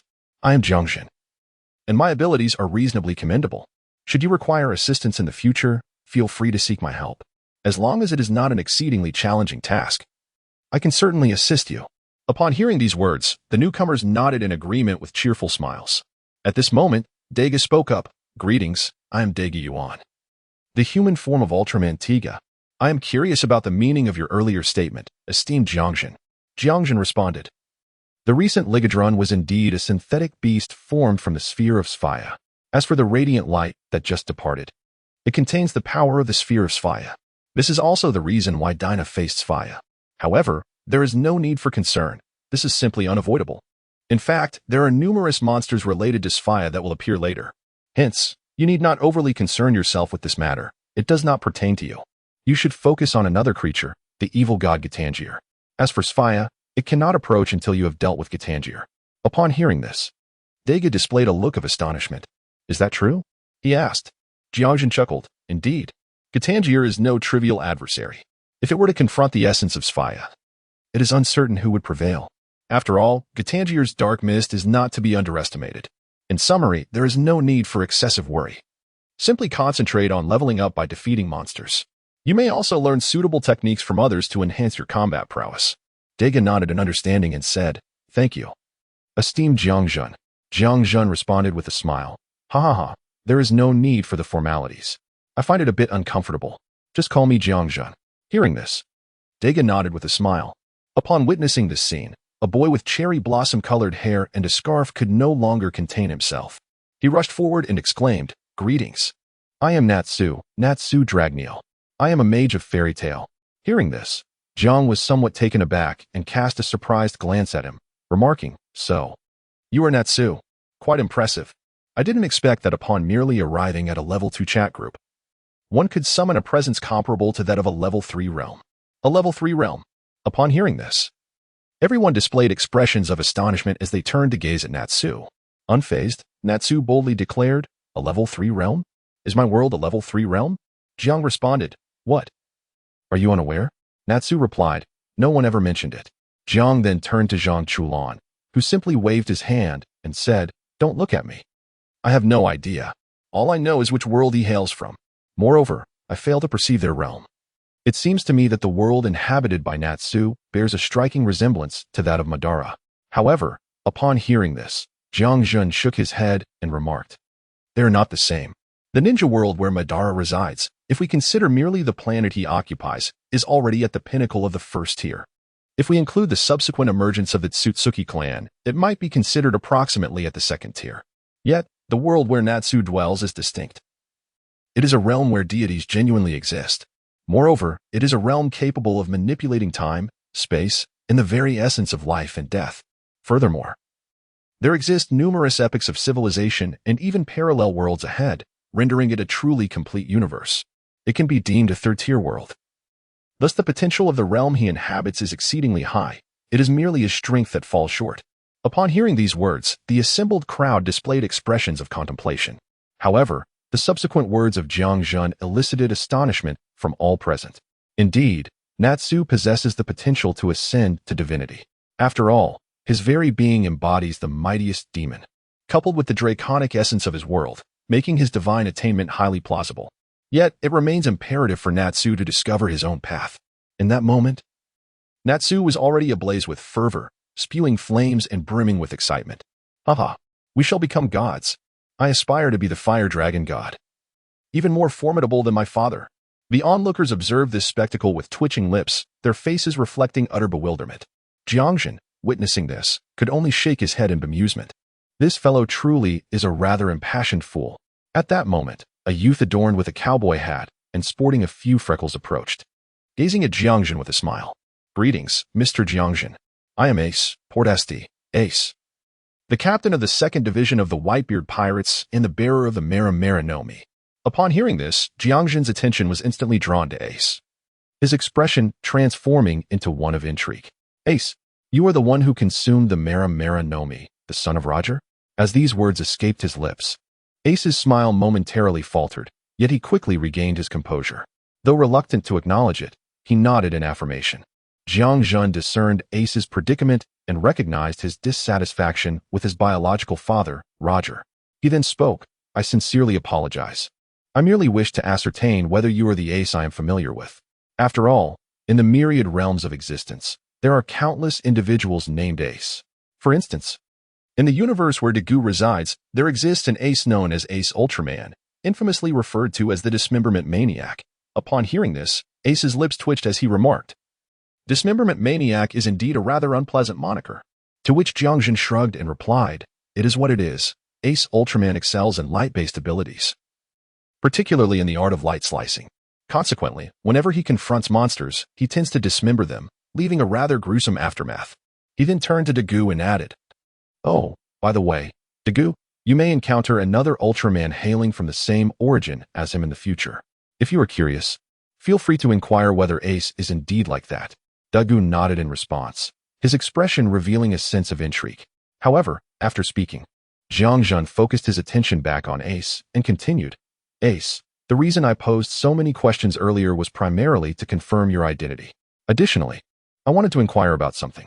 You see, after your demise, many have circulated a saying, the flame fruit is not fit for even dogs to consume. Ace's face twitched in disbelief as he reacted, Wait, is this a joke? When did the natural fruit become something that even dogs would refuse? Jiang Zhen shrugged once more and explained, the main issue lies in your performance later on, which was rather lackluster, especially when it kinda stated that your flame fruit is merely a subordinate fruit to the magma fruit. This piqued my curiosity. Could that possibly be true? Upon hearing these words, Ace fell into an uncommon silence. The others, noticing this, turned to look at him. Could it be true, Ace? With a wry smile, Ace replied, I possess the flame fruit, not the fire fruit. The temperature of fire indeed has its limits. Chapter 65. Fragment of Flame Rules. Observing Ace's expression of bitter amusement, Jiang displayed a look of astonishment and confusion. Wait, are you saying the flame fruit has restrictions? Ace nodded helplessly, stating, Indeed. The flame fruit is characterized by the essence of burning. However, the issue lies in the fact that this is not the fire fruit. Had it been the fire fruit, perhaps the temperature could be infinitely elevated. At present, it is not feasible. Otherwise, I would not have developed such an array of techniques. In fact, when I first acquired the chat group, Chu Lan mentioned the matter of the burn fruit to me. He informed me that this burn fruit is an inferior variant of the magma fruit. Subsequently, I delved into the intricacies of this fruit and discovered some peculiar aspects. I realized that my burn fruit imparted a sense of incompleteness. Initially, I perceived the essence of the burn fruit to be fire. However, after conducting extensive research, I came to understand that its true essence lies in combustion. That is to say, the temperature of the flame is determined by how many substances the chi ignites. Nevertheless, the maximum temperature I can achieve is my current level, and my ultimate technique, the Flame Emperor, is already nearing its pinnacle. Ascending further is quite challenging. I have attempted to compress the power of the flames, but alas, it is futile. Thus, Brother Jiang Zhen, I truly find myself at an impasse. After hearing this, Jiang Zhen pondered for a moment, stroked his chin, and remarked, I have indeed contemplated the matter of the devil fruits in your world. However, their origins remain shrouded in mystery. Nonetheless, these fruits share a common characteristic. They are vulnerable to seawater and possess a myriad of abilities, often capable of continuous transformation. Moreover, upon consuming this peculiar item, one can swiftly cultivate formidable prowess, provided it possesses commendable abilities. However, I have encountered numerous intriguing fruits, some of which appear to have sliced through a singular rule, resulting in an array of distinct capabilities. For instance, take your Maranomi, which grants the power to conjure flames and incite combustion. In your world, there exists a fruit known as the heat fruit, which seems to be possessed by a member of the Big Mom Pirates. This extraordinary fruit grants its wielder the ability to transfer heat to any object they touch, allowing them not only to instantaneously heat the objects but also to inflict burns on anyone in contact with them, potentially even causing the sea to boil. Moreover, there is also the magma fruit wielded by Akainu, which reaches exceedingly high temperatures. Thus, I am led to believe that these devil fruits in your world may have emerged due to previous grand battles or unique technologies. It is highly plausible that they are intertwined with the power of your world's rules. Ultimately, the fruits likely absorbed fragments of these world rules, resulting in what you refer to as devil fruits. While I have heard that these fruits may arise from intense desires, I remain skeptical, as mere desires or dreams could hardly account for the multitude of devil fruits in existence. Therefore, the most credible explanation seems to be that these devil fruits are formed from fragments of your world's rules. The mystery remains, however, as to who or what ultimately crafted these so-called devil fruits. Nevertheless, since they are merely fragments, it is quite possible that what you possess is merely a sliver of the rules governing fire. Fire symbolizes light, heat, combustion, and many nuanced aspects, suggesting that your flame fruit may represent only a singular facet of combustion. Upon hearing this, Ace's eyes sparkled with understanding. During his days in the chat group, he had come to grasp the concept of rules, or laws. However, upon hearing these words, he quickly realized that this devil fruit indeed harbors significant potential. Brother Jiang Zhen, he inquired, is it possible for the devil fruit to evolve into a more complete power? In response, Jiang Zhen gave Ace a thumbs up and remarked, You are quite clever. My thoughts align with yours. The key lies in seizing the abilities of other fruits, but this cannot be done indiscriminately. You must select powers that resonate with or are similar to your own. The heat fruit I mentioned earlier is the most suitable option. If you can obtain it, you could leverage the strength of the chat group to eliminate any restrictions on fruit consumption. In doing so, you should be able to absorb the power of the heat fruit smoothly. At that point, your flame fruit should no longer be bound by its current temperature limits. Perhaps, with the addition of Akainu's magma fruit, you could even restore some of the abilities associated with the fire laws. After hearing this, Ace nodded thoughtfully.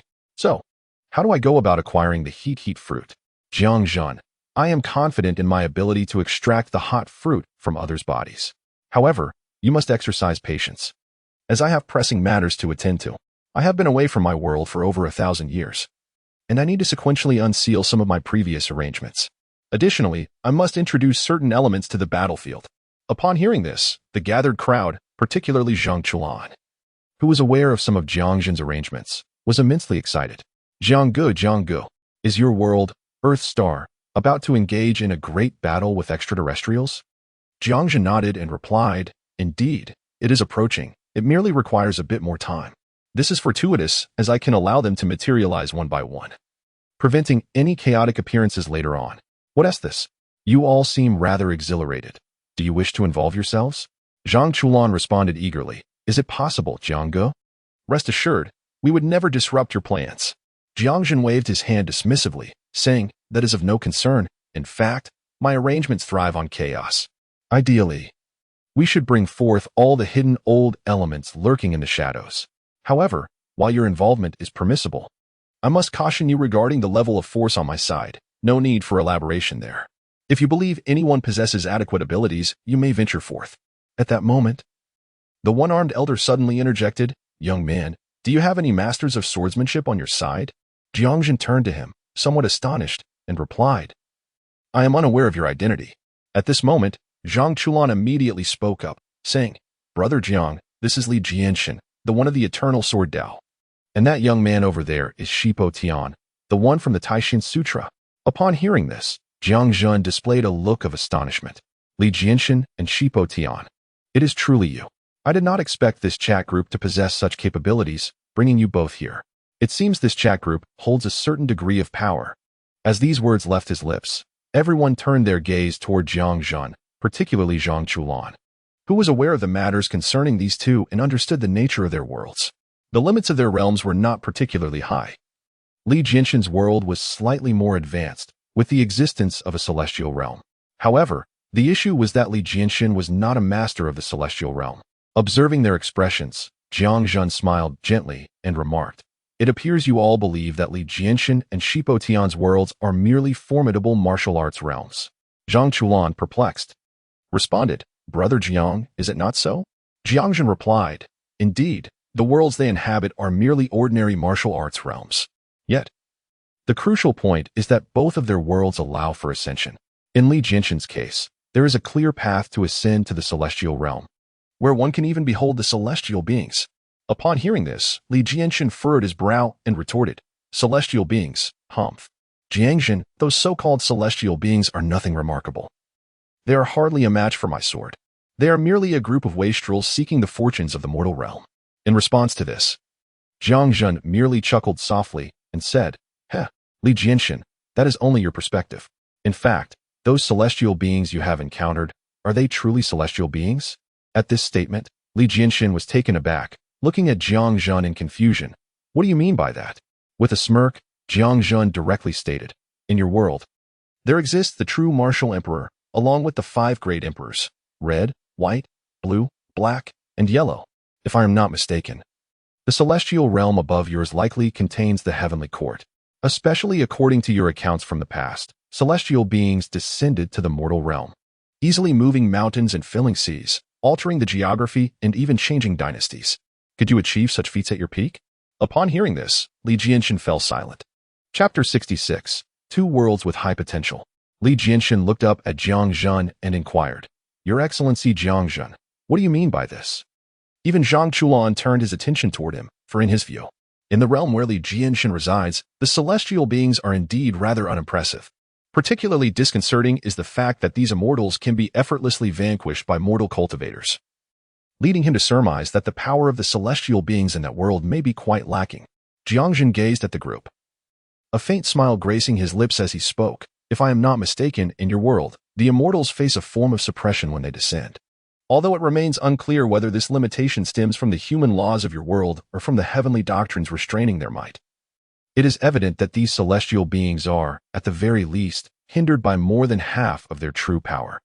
Those celestial beings who spend their days observing the fortunes of the mortal realm are merely insignificant deities, if one can even call them divine.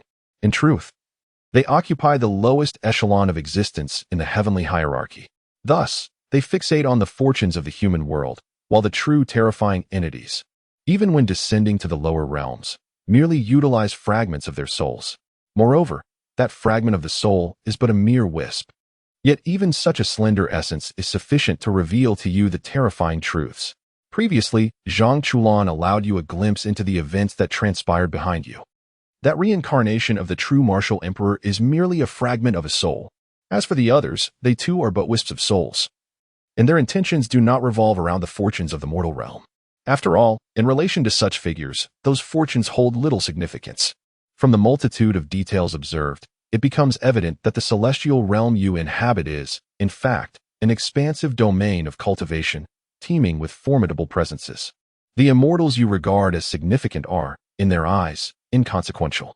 Their attempts to seize fortune from you stem, not from an abundance of strength to claim greater resources, but rather from their inability to do so. Thus, they extend their grasp towards your weaker existence. Hence, Li Jianshan, your endeavors merely address the symptoms rather than the root cause. Unless one day you can achieve absolute communication with the heavens and the earth, it is only then that a complete cessation of this matter might be possible. However, should you fail to attain this, you might contemplate another course of action, the celestial dynasties upon the earth. Ultimately, a counteroffensive may be mounted. Old Master, I can unequivocally inform you that the celestial realm you dismiss is a world as vast as your own. Should you manage to step into that realm, You may find yourself advancing further, perhaps even ascending to greater heights. After all, there is a saying that goes, one cannot cultivate a dragon from the depths. At this juncture, Jiang Zhen paused, casting a profound glance at Li Jianshan. He then shifted his gaze to Shirpatian, smiling as he remarked, "The world in which Shirpatian resides is indeed intriguing, particularly his study of the Tai Xian Jing. To speak candidly, the Tai Xian Jing is captivating. Setting aside other matters, its final principles seem to encompass the integration of all.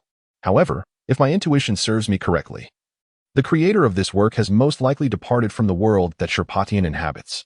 Moreover, that individual must have been a person from the period following the Tang dynasty. Otherwise, the existence of the Tai Xian Jing would be inexplicable. Most importantly, the intriguing aspect of the tadpole script enables Shirpatian to become acutely aware of his own corporeal form. It even imparts to him the path of cultivation, akin to a clandestine spiritual transmission. To reach such a level requires no further elaboration, does it? Uncle Gio, should you manage to create a stone wall like this, utilizing your own spiritual power, how long could your energy sustain it? A century, 2 centuries, or perhaps 5 centuries? Upon hearing this, Uncle Gio let out a wry smile, shaking his head as he replied, if it were something like a jade tablet, it could certainly endure for a century or 2 without issue. However, this necessitates the presence of restrictions and must be within an environment rich in spiritual energy. Yet, judging by the scenes we have observed, the world inhabited by young Shirpatian lacks abundant spiritual energy for many years, and yet that individual managed to preserve his legacy until that time. I suspect that the one who acted must at least possess the cultivation level of Lian Suhi Dao, akin to the current prowess of Miss Hong Hong, which allows for such longevity. Hearing this, Jiang Zhen smiled and glanced at the others, saying, "Did you hear that? This is the reason. Such formidable beings can easily live for a millennium. As the spiritual energy wanes, they inevitably seek other realms. Thus, I suspect that the world he inhabits possesses the ability to shatter the void. This information is of paramount importance. Should we discover the path to transcend the void, or perhaps even uncover a 3rd, 4th, or even 5th-tier world, the resources therein need not be elaborated upon." Upon hearing these words, the assembly inhaled deeply, grasping the gravity of the revelation.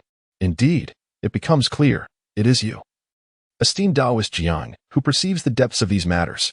In response, Jiang Zhen smiled and shook his head, saying, "Li Jianshan, I am somewhat aware of your circumstances. In any case, I can assure you that the one you hold dear has already reincarnated. You might endeavor to extend your life a little longer. When she matures and attains a certain level of cultivation, it is possible that her memories may return. By that time, she had already transformed into a completely new being. At the very least, the previous enmity between you had dissipated, allowing you to coexist peacefully. Would it not?"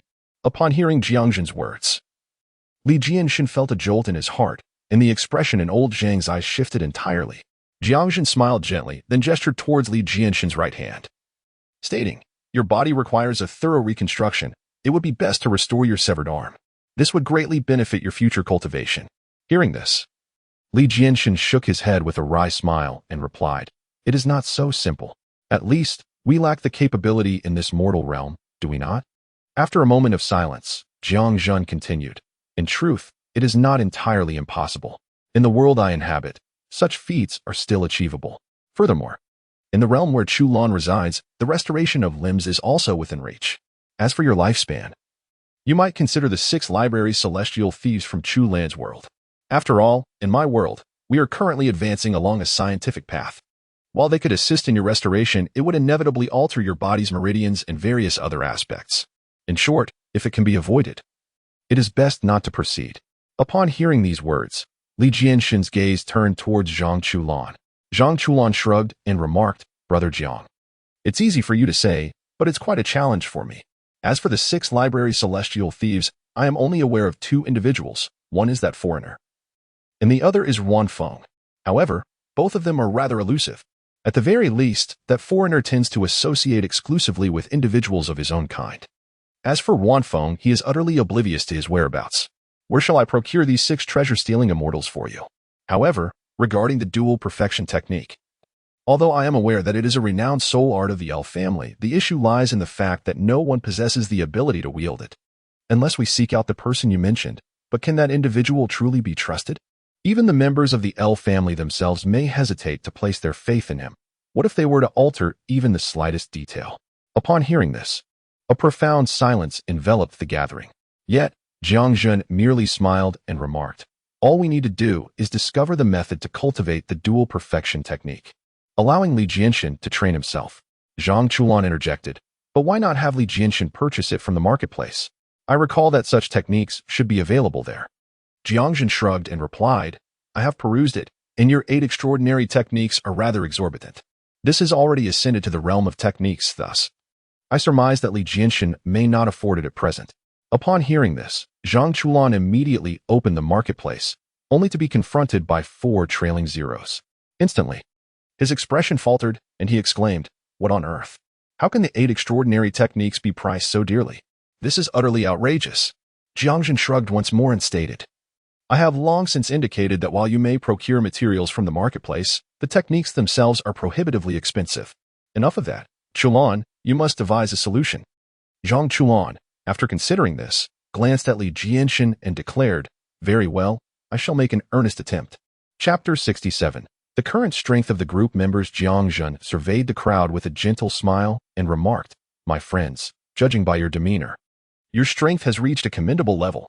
If you are interested in joining me, you may do so at your own expense. However, you must first attend to your own matters." He then inquired, "By the way, what were you discussing earlier?" At this, everyone exchanged glances before bursting into laughter, responding, "Of course, we were planning an outing. Brother Jiang, Ace is currently pursuing Blackbeard. We intend to lend a hand once he catches up to him." Upon hearing this, Jiang Zhen raised an eyebrow and replied, "As for Ace, his strength has undoubtedly reached the pinnacle of level 1, poised to ascend to level 2 at any moment. However, his prowess in that context can only be considered as upper-tier strength, not that of the elite warriors. Moreover, there are numerous individuals whose strength surpasses that of Ace, indicating the presence of formidable beings at the secondary level in that realm. As for you, your current prowess surpasses the past, and aside from myself, the only one capable of clashing with those of the general rank over there is the present-day Tu Shan Hong Hong, who can engage in direct confrontations and even emerge victorious. It is said that even the so-called 4 emperors could be bested. Moreover, Jiu Shu's cultivation has also progressed significantly. He is likely equipped with the means to contend with the general." Upon hearing this, Jiu Shu beamed, exclaiming, "Haha, after my breakthrough, I visited the esteemed guest at the mountain gate and learned a great deal, including the formidable lightning thunder fist. Although I have yet to encounter the generals you speak of in person, based on the techniques depicted in those images, I believe I can handle them with relative ease." At this, Jiang Zhen nodded with a smile, turning his gaze towards Li Lianhua. She shrugged and remarked, "Thanks to you and Zhang Chuan. After the poison was purged and with my mastery of the Golden Light spell and Yang 5 Thunder, I have fully integrated into my Yangzhou Slow. I am now acutely aware of the level of the new version of Yangzhou Slow. However, I feel it surpasses those so-called 8 extraordinary skills, at the very least. The qi within me has completely transformed. It is not only pure and pristine but also infused with masculine vigor and accompanied by the might of thunder. Most importantly, it also supports physical training. My body has become extraordinarily robust. I even sense that I can now stand unscathed without the toxins that once plagued me. Having recently broken through to the 2nd level, I have yet to exert my full strength or even utilize my qi." Upon hearing this, Jiang Zhen pondered aloud, "If that is the case, upon reaching there, your strength must be at least on par with that of Eagle Eye. Though I cannot ascertain if you can surpass him." He then turned to Uchiha Madara, smiling as he inquired, "Madara, you possess numerous techniques, and I have heard you have ascended to the level of the 6 paths and acquired the complete Otsutsuki bloodline?" Madara nodded in affirmation, stating, "Indeed. Ever since I learned of the matters you mentioned, I have begun to endeavor in the cultivation of the soul. Moreover, I have also discovered my brother in this pure land. Unfortunately, he is unwilling to be resurrected and prefers to remain in this sanctified realm. Thus, after my own resurrection, I lost interest in pursuing other matters, and, leveraging the power of my lineage, I successfully ascended to the level of the 6 paths. Moreover, I have absorbed the spiritual energy present in the universe, and my strength continues to progress steadily. Henceforth, I intend to embark on a journey to outer space. After all, the Otsutsuki clan originates from the cosmos. I wish to seek them out, as they may provide me with invaluable assistance." Upon hearing this, Jiang Zhen immediately gave a thumbs up to Ban, exclaiming, "You are truly remarkable. Your speed is astonishing. I have yet to set foot in the cosmos, and you are already on the verge of entering it." At this, Ban could not help but roll his eyes and replied, "Oh, come on. We recently watched a presentation by Zhang Chulan about your world, and it was indeed quite terrifying. The sheer scale of destruction was staggering, with the capacity to obliterate entire planets. Under such circumstances, who would dare to venture into outer space? Furthermore, the later abilities involving the concept of the void seemed to challenge the very limits of others. If I were in your world, I would certainly hesitate to enter it without caution."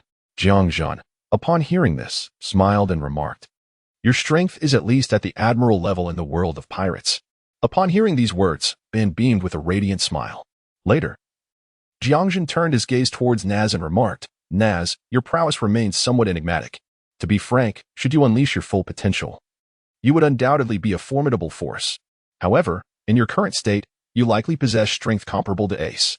As for you, Sword Godly, if not for the limitations imposed by your physical condition, you would likely exhibit late-stage Tier 2 capabilities. Regrettably, you are constrained by your own body, akin to a lamp that has nearly run out of oil. At present, your strength is merely at the initial stage of Tier 2. As for you, Sherpatian, having recently acquired the Taishin Sutra, you have yet to fully comprehend its depths and have not yet taken that crucial step. Thus, your strength only recently ascends to the initial stage of Tier 2. Nevertheless, it appears that our stargazing chat group may well be feasible." At this moment, Dagu spoke up, saying, "Well, Brother Jiang, why haven't you commented on me?" Jiang Zhen turned his gaze towards Dagu and, after a moment of contemplation, replied with a hint of exasperation, "Your situation, how shall I put it? It is somewhat uncertain as you transition from an ordinary individual to the third or even the fourth level. Presently, you are undoubtedly an ordinary person. However, upon transformation, you undeniably possess the strength of a late-stage second level. If we were to entertain a touch of idealism, it is conceivable that in the next moment, you could attain third-level combat power. Should you fully harness the might of Diga, one might even speculate that you could reach the fourth level. Thus, I find myself in a quandary when it comes to evaluation. It would be prudent for you to swiftly merge with Diga's essence, achieving a seamless unity, ensuring that even in your ordinary state, you consistently exhibit second-level prowess. In summary, your perspective is rather overly idealistic, leaving me quite perplexed." Dagu, upon hearing this, wore an awkward expression and scratched his head, muttering, "Actually, it's not that idealistic." Jiang Zhen shook his head in resignation and said, "Ace, there is no rush in seeking Blackbeard. That fellow possesses formidable strength and an unusual physique. Engaging him directly would yield no favorable outcome. Instead, let us head to the Big Mom Pirates. Once there, seek out the user of the Heat fruit, and we shall assist you in acquiring that power. Only then should you continue your pursuit of Blackbeard. Rest assured, Blackbeard is singularly focused on scheming for Whitebeard's Tremor fruit, so his attention is solely directed towards the members of your Whitebeard Pirates. At this moment, the most suitable individual for this task is none other than you, the solitary member with the white beard. Coupled with your unique identity, it is highly probable that Blackbeard will seek you out on his own, thus alleviating the need for you to actively pursue him. Moreover, you surely do not wish to witness the catastrophic events of the final war, where the Whitebeard pirates were utterly shattered." Upon hearing this, a fleeting pain flickered in Ace's eyes. After a moment of contemplation, he nodded in agreement. "I understand. I will proceed as you, Brother Jiang Zhen, have suggested. Upon my return, I will seek out members of the Big Mom Pirates. However, if I were to confront him and ultimately acquire his powers, is it possible to do so without resorting to murder? For now, I wish to avoid a clash between the Whitebeard Pirates and the Big Mom Pirates." Jiang Zhen nodded in response, stating, "At that time, inform me, and I shall come to assist you with any issues." Ace, upon hearing this, broke into a smile and replied, "Thank you, Brother Jiang Zhen. When you require assistance, I will certainly bring the Whitebeard Pirates to aid you." In response to this, Jiang Zhen laughed heartily, saying, "Ha ha, very well, I shall await your call. Now, I shall not detain you with further conversation. I have come merely to greet you all. My own affairs remain unfinished, and I must return to ensure that my arrangements are nearing completion. If all is in order, they should soon make their grand entrance." Chapter 68. Arrangements from 1,000 years ago, the terror of today in the transcendent realm of Super God. Within the humble courtyard of Kunlun, Jiang Zhen opened his eyes. A glimmer of brilliance flashed within them as he began to absorb information regarding recent events occurring outside. After a few moments, he narrowed his eyes, and a spark of insight ignited within him. "Ah, it is unexpected that Decao possesses some thoughts realizing the necessity for caution. This unknown deity has remained hidden all these years. However, it is astonishing that he has established the city of Juxia, gathering all the super genes within its confines. In contrast, the other cities exhibited no inclination to intervene, not even the new Dinos, who would typically harbor thoughts regarding the Earth Star. It seems that Dukao has divulged my information. Otherwise, this group of Dinos would not be so unusually placid. Very well. Since you are all quietly minding your own affairs without instigating trouble, I shall leave you be. However, there are certain matters that must not shatter your intentions. Having said this, Jiang Zhen was about to depart the small courtyard when, just as he rose, the voice of the little sprite echoed in his ears. Upon hearing the sprite's words, Jiang Zhen's expression shifted to one of astonishment. What is happening? Why is Zhang Chulan suddenly coming over? Does he have nothing better to do? Never mind. I had already promised before. If he wishes to come, then let him come.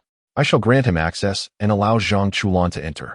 In no time, a radiant light appeared, and shortly thereafter, the figure of Zhang Chulan materialized before him.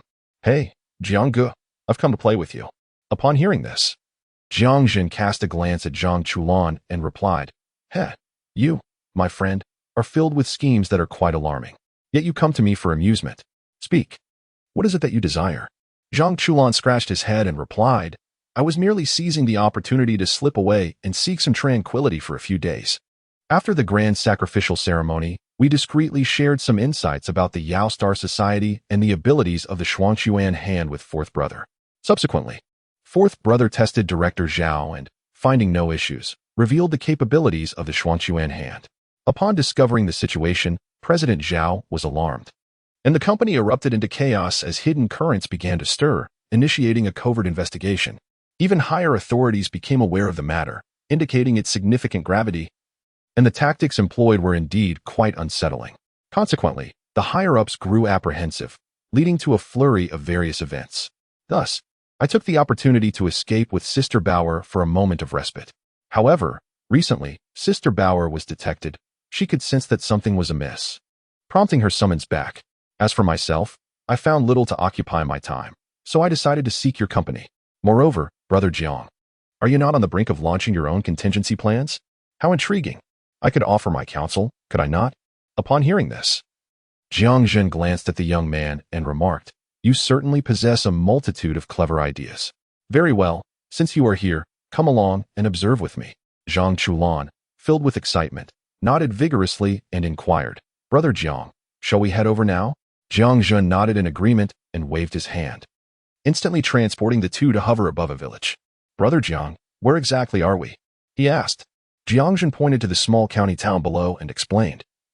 This was once the site where I buried the Fire Shadow Stone, a village capable of summoning the Flame Dragon armor through the fire lineage. However, judging by their appearance, they seem to be faring well, having also cultivated the Fire Fist technique that I specifically passed down. Each individual possesses commendable strength, and with a millennium of bloodline enhancement. The populace of this county boasts considerable prowess. Although their physical attributes may not rival those of the first-generation super soldiers, their methods and offensive capabilities are not significantly inferior. Furthermore, their numbers are substantial. According to the Fire Shadow Stones we left behind, they should still be able to summon 9 individuals. This means that in addition to the main armor, there are 9 others capable of summoning auxiliary armors, resulting in a force comparable to the 3rd generation of gods. Alongside 9 third-generation super soldiers, coupled with thousands of individuals whose attack power rivals that of the 1st generation, how thrilling this spectacle promises to be. As Jiang Zhen spoke, Zhang Chulan beside him widened his eyes in disbelief. Well, Brother Jiang, your methods are truly terrifying. Jiang Zhen chuckled and replied, They have undergone a millennium of development. If you had experienced 1,000 years as well, you might very well surpass me. He then added, All right. I will pass on the technique for summoning the armor to them. Zhang Chulan immediately stopped Jiang Zhen, exclaiming, Wait, Brother Jiang, are you really planning to convey it to them just like that? Upon hearing this, Jiang Zhen looked at him with confusion and asked, What? Is that not acceptable? Zhang Chulan shook his head helplessly, saying, No, Brother Jiang, you must understand that conveying it to them in such a manner lacks sophistication. I recall you mentioning that you would inform them due to the impending calamity. Therefore, giving them the means before the disaster arrives is rather inappropriate.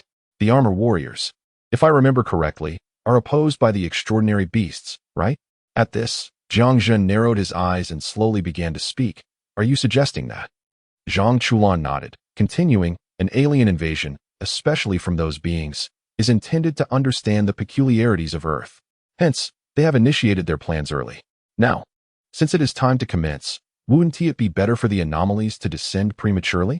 When chaos ensues, it will certainly be lively. Jiang Zhen responded directly. When it comes to cunning and creating upheaval, you truly excel. Upon hearing this, Zhang Chulan immediately wore a mournful expression and said, Brother Jiang, we shouldn't put it that way. However, do you have any means? Those extraordinary beasts are not easy to handle. Jiang Zhen chuckled and replied, how fortunate. If it were a millennium ago, I would have indeed been helpless. However, I now possess a method. Do not forget the previous anomalous world. After I subdued that entity, I unraveled the chaotic power within it. With a slight modification, those monsters can be sealed by the armor warriors.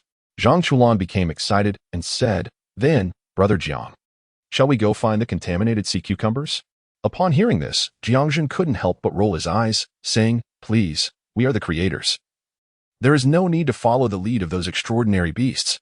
We can handle it ourselves. And I intend for those extraordinary beasts to start as at least second-generation super warriors. Only then will these monsters not appear too shabby. After all, everyone here possesses strength comparable to first-generation super warriors. If things go awry, these monsters might very well be beaten to death by ordinary people. If such a scenario were to occur, it would surely be amusing.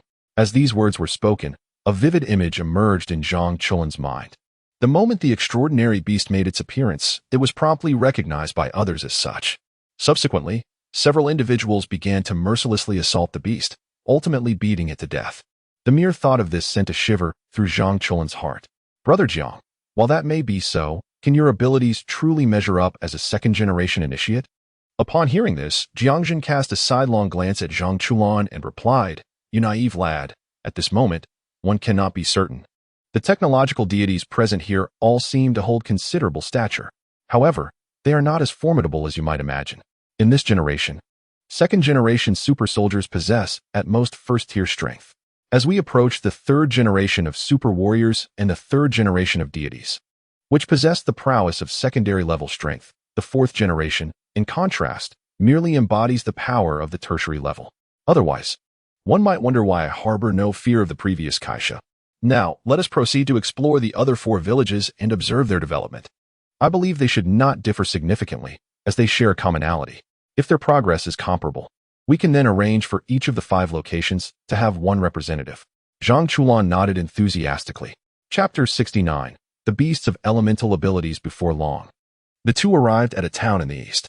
Upon their arrival, Jiang Zhen immediately sensed a profound vitality emanating from the essence of wood.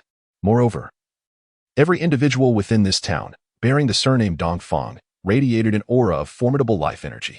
Moreover, there are numerous elderly individuals here who appear to be over a century old. Upon witnessing this, Jiang Zhen raised an eyebrow, realizing that this was the village originally designated for the wooden shadow stone. It has now evolved into a large town, rivaling even the lineage of the firewalker Nangwa in terms of prosperity. As Zhang Chulan sensed the formidable aura emanating from the crowd below, he nodded gently and remarked, indeed. As you have stated, their strongest must possess the prowess of a generation of super warriors, correct? Jiang Zhen nodded in affirmation, saying, approximately, they may even be slightly stronger. However, this situation is quite similar to that of the Nangong lineage. Let us proceed to other locations. With that, Jiang Zhen concentrated his thoughts, and in an instant, the two vanished from their original position. Through spatial displacement, when they reappeared, they found themselves atop a large town situated near the grasslands in the west. Upon their arrival, a look of astonishment flickered in Jiang Zhen's eyes. What a remarkable display from the Shiman lineage. Such a sharp and potent aura.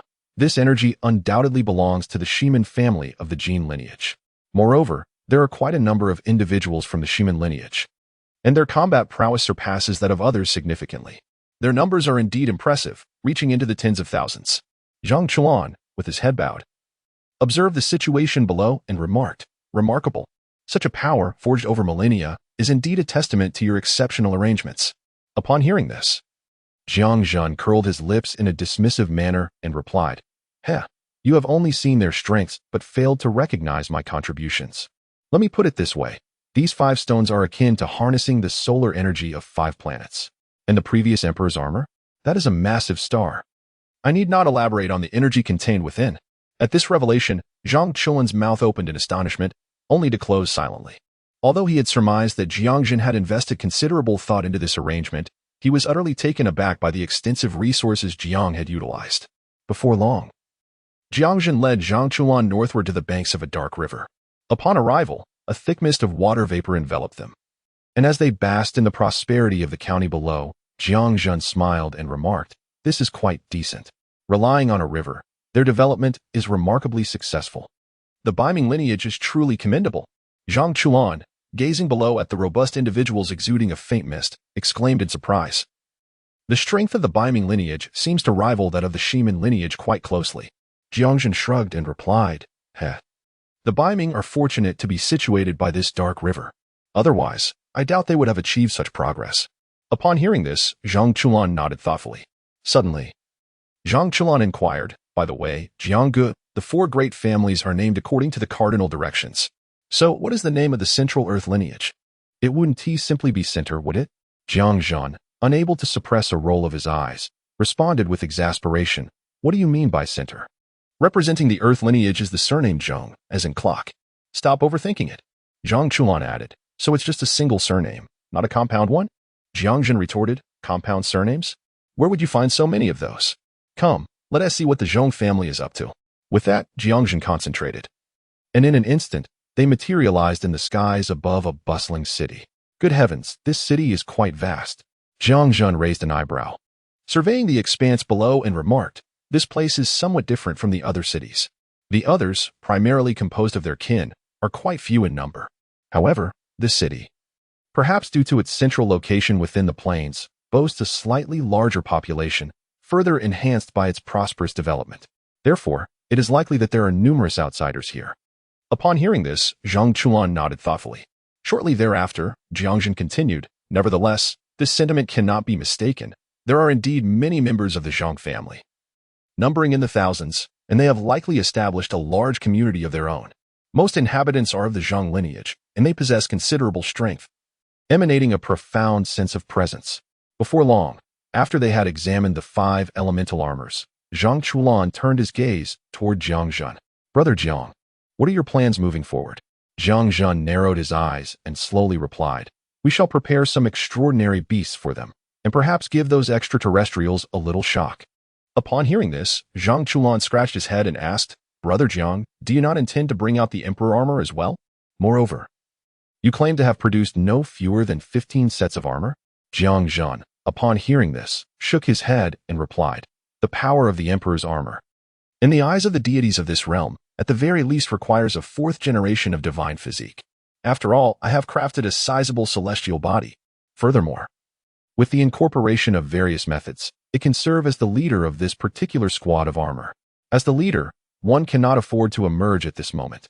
After all, as a chief of a civilization that is a fragment of the Pangu civilization, one must maintain their dignity.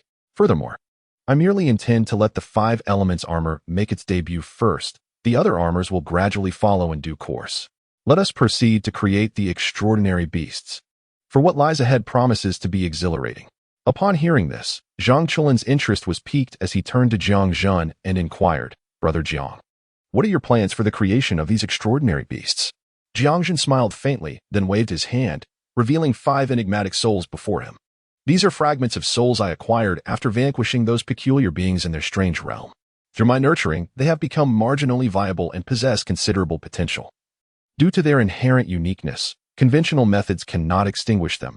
Only sealing them will suffice. At the very least, the super warriors of this world lack the capability to do so. Next, we simply need to find vessels for them and gather some energy." He paused, then asked, "What thoughts do you have?" Jiang Chen gazed at the souls in Jiang Zhen's hand, contemplating for a moment before responding, "Brother Jiang, since you possess the 5 elements armor, the approach should indeed center around the 5 elements. Why not follow this path? After all, the legends in this world also encompass concepts of yin and yang within the 5 elements. Adhering to this framework should prove to be quite intriguing." Upon hearing this, Jiang Zhen squinted his eyes and remarked, "You, my friend, possess a commendable idea. Very good indeed. Let us seek out suitable vessels.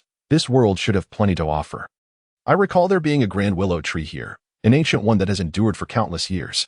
It would be most fitting to serve as the vessel for the wood element extraordinary beast.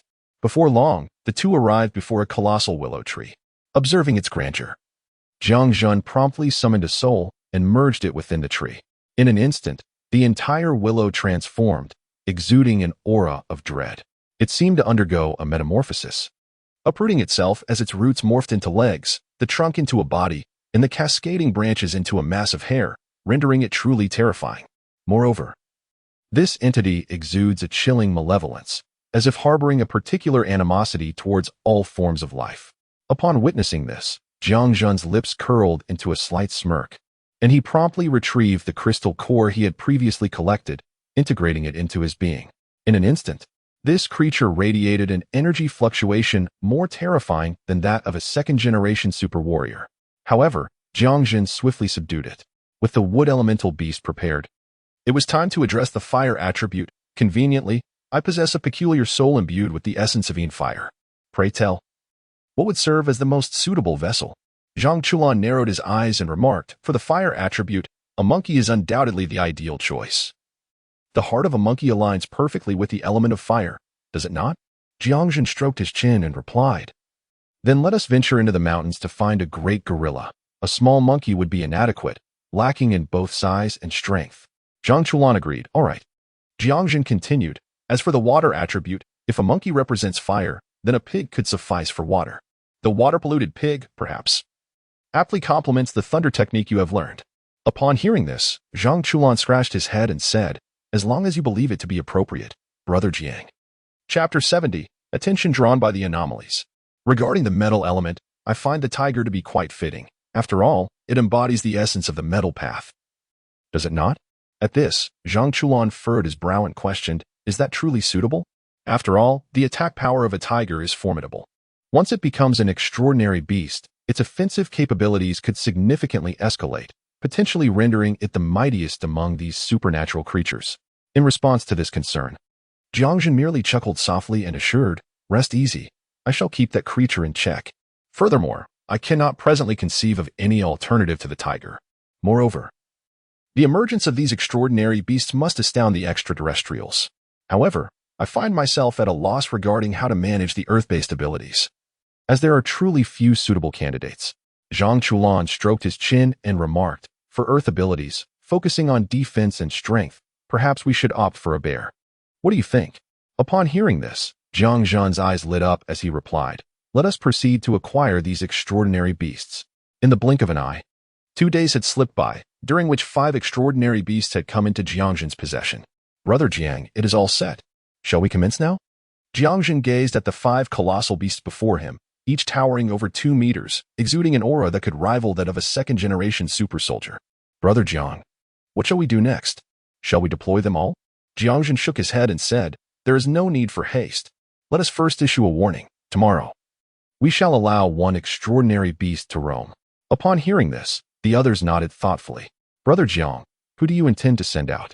Jiang Zhen replied, I plan to let those of the fire lineage take the lead. Let the pig-head monster go first, while the others will have to wait a bit longer. We will allow the situation with the armored warriors and the extraordinary beasts to develop, for that will be the opportune moment. At that time, the dragon kingdom of this world will inevitably engage with those of the fire lineage. We shall let them spread the word, ensuring that all in the dragon kingdom understand they are descendants of the Pangu civilization. Then, it will truly become lively. As night fell, Jiang Zhen employed the dream technique, entering the dreams of all those he had previously arranged for contingencies. Suddenly, a terrifying vision emerged within everyone's dreams. An immensely fearsome and gigantic figure appeared, followed by a flash of light, revealing an enormous world before their eyes. Countless beings thrived within that realm. Gradually, a massive void appeared from the heavens, and a figure reached out to mend the sky. Subsequently, countless beings broke through the void, some traversing in flesh, others clad in armor, and some resembling great demons. Countless figures emerged one after another, vanishing from this world. The once prosperous realm now descended into desolation. At that moment, a voice gradually resonated in their ears. The cataclysm had arrived. The gods pierced through the void and battled in the celestial realm. By the following day, as everyone awakened, They were all drenched in sweat, as if they had witnessed something profoundly shocking. However, as these individuals emerged in pairs, they were suddenly confronted with a revelation that left them astounded. They had all experienced the same dream, with numerous inquiries circulating among them. This news swiftly spread among the families. The heads of these clans seemed to recall something significant and promptly returned to the ancestral hall. There, they discovered the words left behind by their forebears. In an instant, the expressions of these individuals turned to one of astonishment. Consequently, they began to seek out the most exceptional members within their families. Accompanying the upheaval within these families has drawn the attention of certain individuals within the Dragon Nation. After all, their numbers are exceedingly vast, and their formidable prowess is matched only by their steadfast presence within their respective cities. Such matters have long lingered in the minds of many within the Dragon Nation. However, the moment these individuals stirred, they instantly captured the attention of the populace. Even figures like Dikeo displayed expressions of astonishment. Indeed, Dikeo and his companions had sensed the presence of these individuals, albeit failing to discern the existence of formidable martial and magical practitioners, as well as other extraordinary beings among them. The vast multitude of armored bloodline inheritors each possessed strength that nearly approaches that of a generation of super warriors. How could they not take notice? They even attempted to recruit these individuals, employing both inducements and threats, yet to no avail. In fact, when they contemplated taking decisive action, they were met with an overwhelming sense of lethal threat that enveloped Dikeo and the Super Divine Academy on Earth. This realization hinted at the existence of some terrifying force behind these individuals. What remained perplexing to them was the absence of any super genes among these individuals. Yet they could wield their ancestral techniques with an offensive power comparable to that of certain super warriors from a bygone era. They had secretly conducted research, which proved to be of no significance. They even acquired their genetic material, ultimately concluding that they were merely ordinary earthlings. This left Du Cao and Lian Feng in a state of perplexity. In the end, they could only leave the matter unresolved, intending to observe their circumstances. However, for centuries, they had discerned nothing. In the county where the Nangong family resided, the clan leader gazed at the 10 young men before him. Clan leader, is your urgent summons related to last night's dream? The clan leader nodded, his expression grave as he replied, indeed, it is precisely due to this matter. Following last night's dream, I trust you have come to understand certain truths. We, the Nangong lineage, are the descendants of the Pangu civilization, inheritors of the fire element. It can be said that we bear a sacred mission, which is why we have remained in the city all along, refraining from venturing beyond its borders. Moreover, in order to preserve the purity of our bloodline, intermarriage with foreign clans is exceedingly rare. Last night, through a vivid dream, I ventured to the ancestral hall and beheld certain relics left to us by our forebears, unveiling some profound truths. A great calamity is imminent, and extraterrestrial beings are poised to invade our earthly domain. However, these matters, while significant, pale in comparison to the revelation that some individuals have established contact with those otherworldly monstrosities.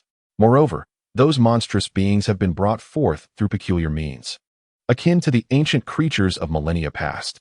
Only we, the bearers of the armored warrior's lineage, possess the ability to seal them using our armor. According to the wisdom bequeathed by our ancestors, our fire armor, like the other 4 sets, comprises 1 principal armor and 9 auxiliary armors. The principal armor, known as the Flame Dragon armor, represents the zenith of the fire element, with legends suggesting it has the potential to evolve into an even more formidable armor. The auxiliary armor, however, lacks the capability for enhancement. Nonetheless, its formidable power is extraordinary, capable of reaching the zenith of strength that the main armor possessed prior to its upgrade. You 10 are the most formidable disciples of our Nangong lineage. Thus, I wish for you to summon these armors. However, there exists a peril in this endeavor. In battling those monstrous beings, the likelihood of death is substantial. Therefore, consider your decision wisely. Upon hearing this, the 10 exchanged glances and, with smiles, replied, Patriarch, we feel it is our duty to undertake this task. Rest assured, we shall harness our fire element armors to vanquish those creatures. The Patriarch nodded gravely, then retrieved 10 boxes. These are the spirit stones required for summoning the armors. You must each draw a drop of your own blood upon them. The crystals will merge with your being, and guided by your thoughts, you will be able to call forth the armors of our fire lineage. He then turned to the composed young man, saying, Sinan, you are the most steadfast and powerful among them. You shall summon the Flame Dragon armor. Understood, Patriarch. Sinan responded earnestly as he accepted the crystal. Chapter 71. Water Element. The emergence of the pig head monster. The other 9, witnessing Sinan receive the privilege of summoning the flame dragon armor, displayed no signs of reluctance. Instead, they presented an air of compliance. Observing this, the Patriarch smiled gently and addressed the remaining 9. Although the armors you possess are secondary, they are nonetheless of the highest caliber. Moreover, there exists a rumor that the convergence of the 5 elements armor can summon an unprecedented Imperial armor. This legendary armor is said to possess boundless power, yet, regrettably, no one has ever witnessed it. The 9 sets of secondary armor, it is rumored, possess the ability to unite into one, transforming into the legendary upgraded Flame Dragon armor. However, by that time, it would no longer be referred to as the Flame Dragon armor. The name is not explicitly mentioned in the records. Yet it is noted that the upgraded Flame Dragon armor surpasses even the pinnacle of the original in power. It is merely a hair's breadth inferior to the Emperor armor. Thus, it is imperative that you all strive diligently. Do you understand? Upon hearing these words, the other 9 individuals brightened with realization, nodding earnestly in response. We understand, Chief. At that moment, a cacophony of startled cries erupted from outside, accompanied by the wails of children. Monsters have appeared. This is bad. There are monsters. Upon hearing this, the chief's expression shifted slightly. This is dire. Quickly, the rumored anomalous beasts may have manifested. You must hurry. Although our strength is commendable, confronting these anomalous beasts requires leveraging our numerical advantage to subdue them temporarily. However, our methods cannot eradicate them. Only the sealing techniques within the armor can truly activate and contain them. Moreover, these malevolent beings possess the ability to devour fear, thereby exponentially augmenting their strength. We must not allow them to gain excessive power. Upon hearing these words, everyone turned their gaze towards the speaker. Sinan's expression shifted dramatically. He immediately raised his hand and declared, "Let us go forth, for it is now our duty to protect the world." With that, Sinan was the first to dash outside. And without hesitation, the others followed suit. Upon emerging, they navigated through the chaotic throngs of people and arrived at a square. Nearby, a supermarket attracted a multitude of individuals, contributing to the already substantial crowd, which included not only the clansmen of Nangong, but also many others striving to make a living. At that moment, in the square, a group of young individuals clad in security uniforms confronted a grotesque creature with the head of a pig, armed only with their bare hands. This monstrous being, although possessing a swine-like visage, revealed menacing fangs and emanated an aura of terror. Wherever it ventured, a viscous black liquid spread ominously around it. Those unfortunate enough to come into contact with this dark substance met their demise at the hands of the creature. Be cautious. This monster possesses overwhelming strength, and the rake it wields is exceedingly sharp. Any encounter with it will lead to our downfall. We must avoid a direct confrontation, or we are surely doomed. Upon hearing this, the others nodded gravely in agreement. At that moment, the captain of the security team shouted, "I will take the lead and draw the creature's attention. You all attack its lower body." "Yes, Captain." They responded in unison. With a fierce cry, the captain unleashed a wave of intense heat from his hands, reaching temperatures exceeding 100 degrees. "Fire Fist," he proclaimed, launching himself at the creature while the others fixated intently on it.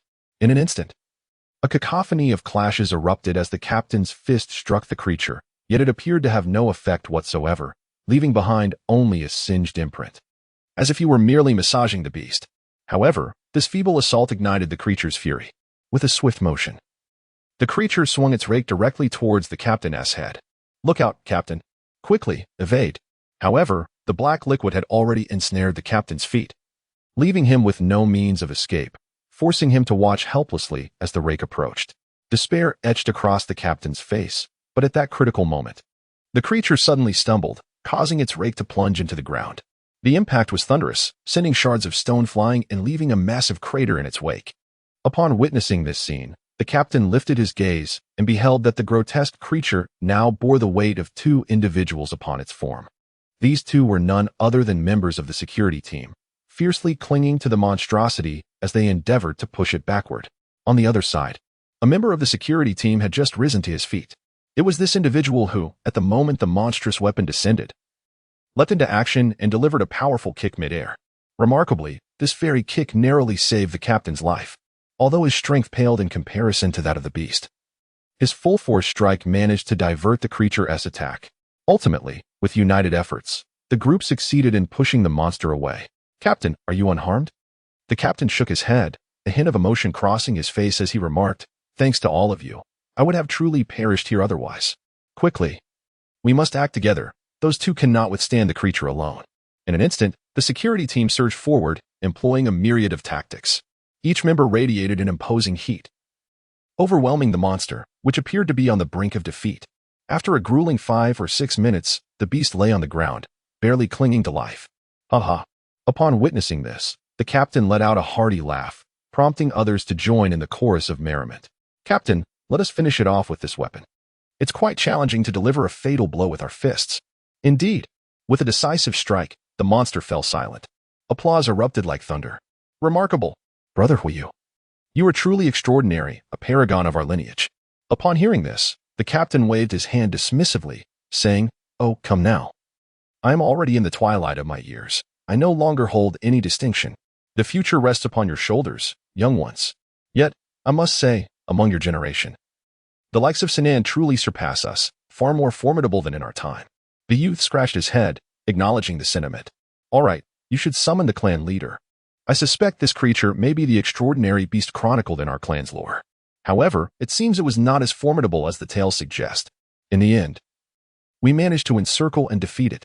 Just as he reveled in their triumph, the youth's eyes widened in disbelief. "Wait, this creature, it's not over yet. Huiyu, you all must flee." Upon hearing these words, Huiyu and his companions felt a sudden chill creep down their spines, their expressions transforming in an instant. Without hesitation, they dropped to the ground. A gust of frigid wind swept over them, tousling their hair wildly. Alarmed by the unsettling turn of events, they glanced back, only to be met with a shocking sight. The creature they had believed to be vanquished not only remained alive, but its aura had become even more formidable. An ominous black liquid enveloped its body, swirling like serpents of darkness, advancing towards them. Upon separating from the creature, these black serpents astonishingly morphed into 9 identical pig-headed monsters, albeit significantly weaker in essence. Faced with this dire predicament, despair flickered in their eyes. It was already a challenge to confront one monster, and now there were 10. Hopelessness enveloped them. Yet, at that moment, voices rang out. "Huiyu, we're here to assist. There are more capable fighters than just you." With that, numerous members of the Nangong clan emerged, gathering before Huiyu. In an instant, dozens of individuals stood united, emanating a terrifying heat that forced onlookers to retreat, pulling out their phones to capture the spectacle. Just as they prepared to strike, a resounding voice echoed. "Flame palm." Boom. A colossal fiery handprint descended from above, crashing down and toppling the pig-headed creature to the ground. As the echoes of voices resonated, a fervent cry resounded. "Crimson Flame Fist." The subsequent cacophony of impacts reverberated as 9 monstrous entities were struck by 9 vivid red imprints, sending them careening backward. Chapter 72, The Fiery Dragon's Initial Battle. A sweeping victory. Who is it? Just as the crowd stood in astonishment, a striking crimson figure descended from the heavens, landing gracefully upon the earth. Following closely behind this crimson silhouette were 9 additional red figures. Once they touched the ground, they aligned themselves in a formation that exuded an undeniable charisma, accompanied by a terrifying wave of heat that radiated outward in all directions. Witnessing this spectacle, Huiyu and his companions exchanged glances, their expressions shifting as they prepared to speak. Suddenly, a familiar voice rang out. "Brother Huiyu, leave this to us." At the sound of this voice, the crowd's demeanor transformed, their gazes turning toward the source. Are you Xian?" The figure in the center pivoted to reveal a resplendent suit of fiery red armor adorned with the distinct markings of a 5-clawed dragon, complemented by a belt featuring the emblematic 5-clawed true dragon claws at his waist. In that moment, a legendary tale surged into Huiyu's mind, an astonishing legend that left him utterly astounded. Could this be, indeed, the legendary flame dragon armor of our Nangong clan? Xian nodded affirmatively, igniting a wave of exhilaration among Huiyu and his compatriots. They had grown up hearing tales of the flame dragon armor and its counterpart, the flame flood dragon armor, battling the extraordinary beast of the realm. Then, what about our flame flood dragon armor? Others chimed in, laughter bubbling forth. "Haha, Brother Huiyu. We are indeed formidable." Upon hearing these words, expressions of envy emerged across the faces of the onlookers. However, Xian interjected, enough of the jesting. This is not the time for games. You all handle those 9 doppelgangers. I shall take care of this formidable foe. Ha ha. No problem.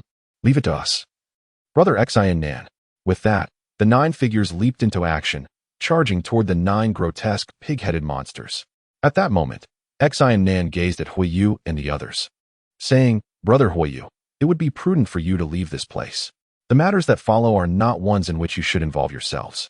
This creature can only be sealed, and the power to do so lies solely within the armor. Even if you manage to slay it, it would only be a temporary victory. Without sealing it, this fiend will continuously resurrect. Upon hearing this, Huiyu and the others grasped the gravity of the situation. They nodded in understanding and turned to depart, while Xian's attention shifted towards the grotesque pig-headed monster. At that moment, the creature emitted a series of furious roars directed at Xian, followed by an aggressive charge. Undeterred, Xian stood his ground, watching as the monstrous weapon came hurtling towards him. With a resounding clang, the weapon struck the Inferno dragon armor, sending sparks flying.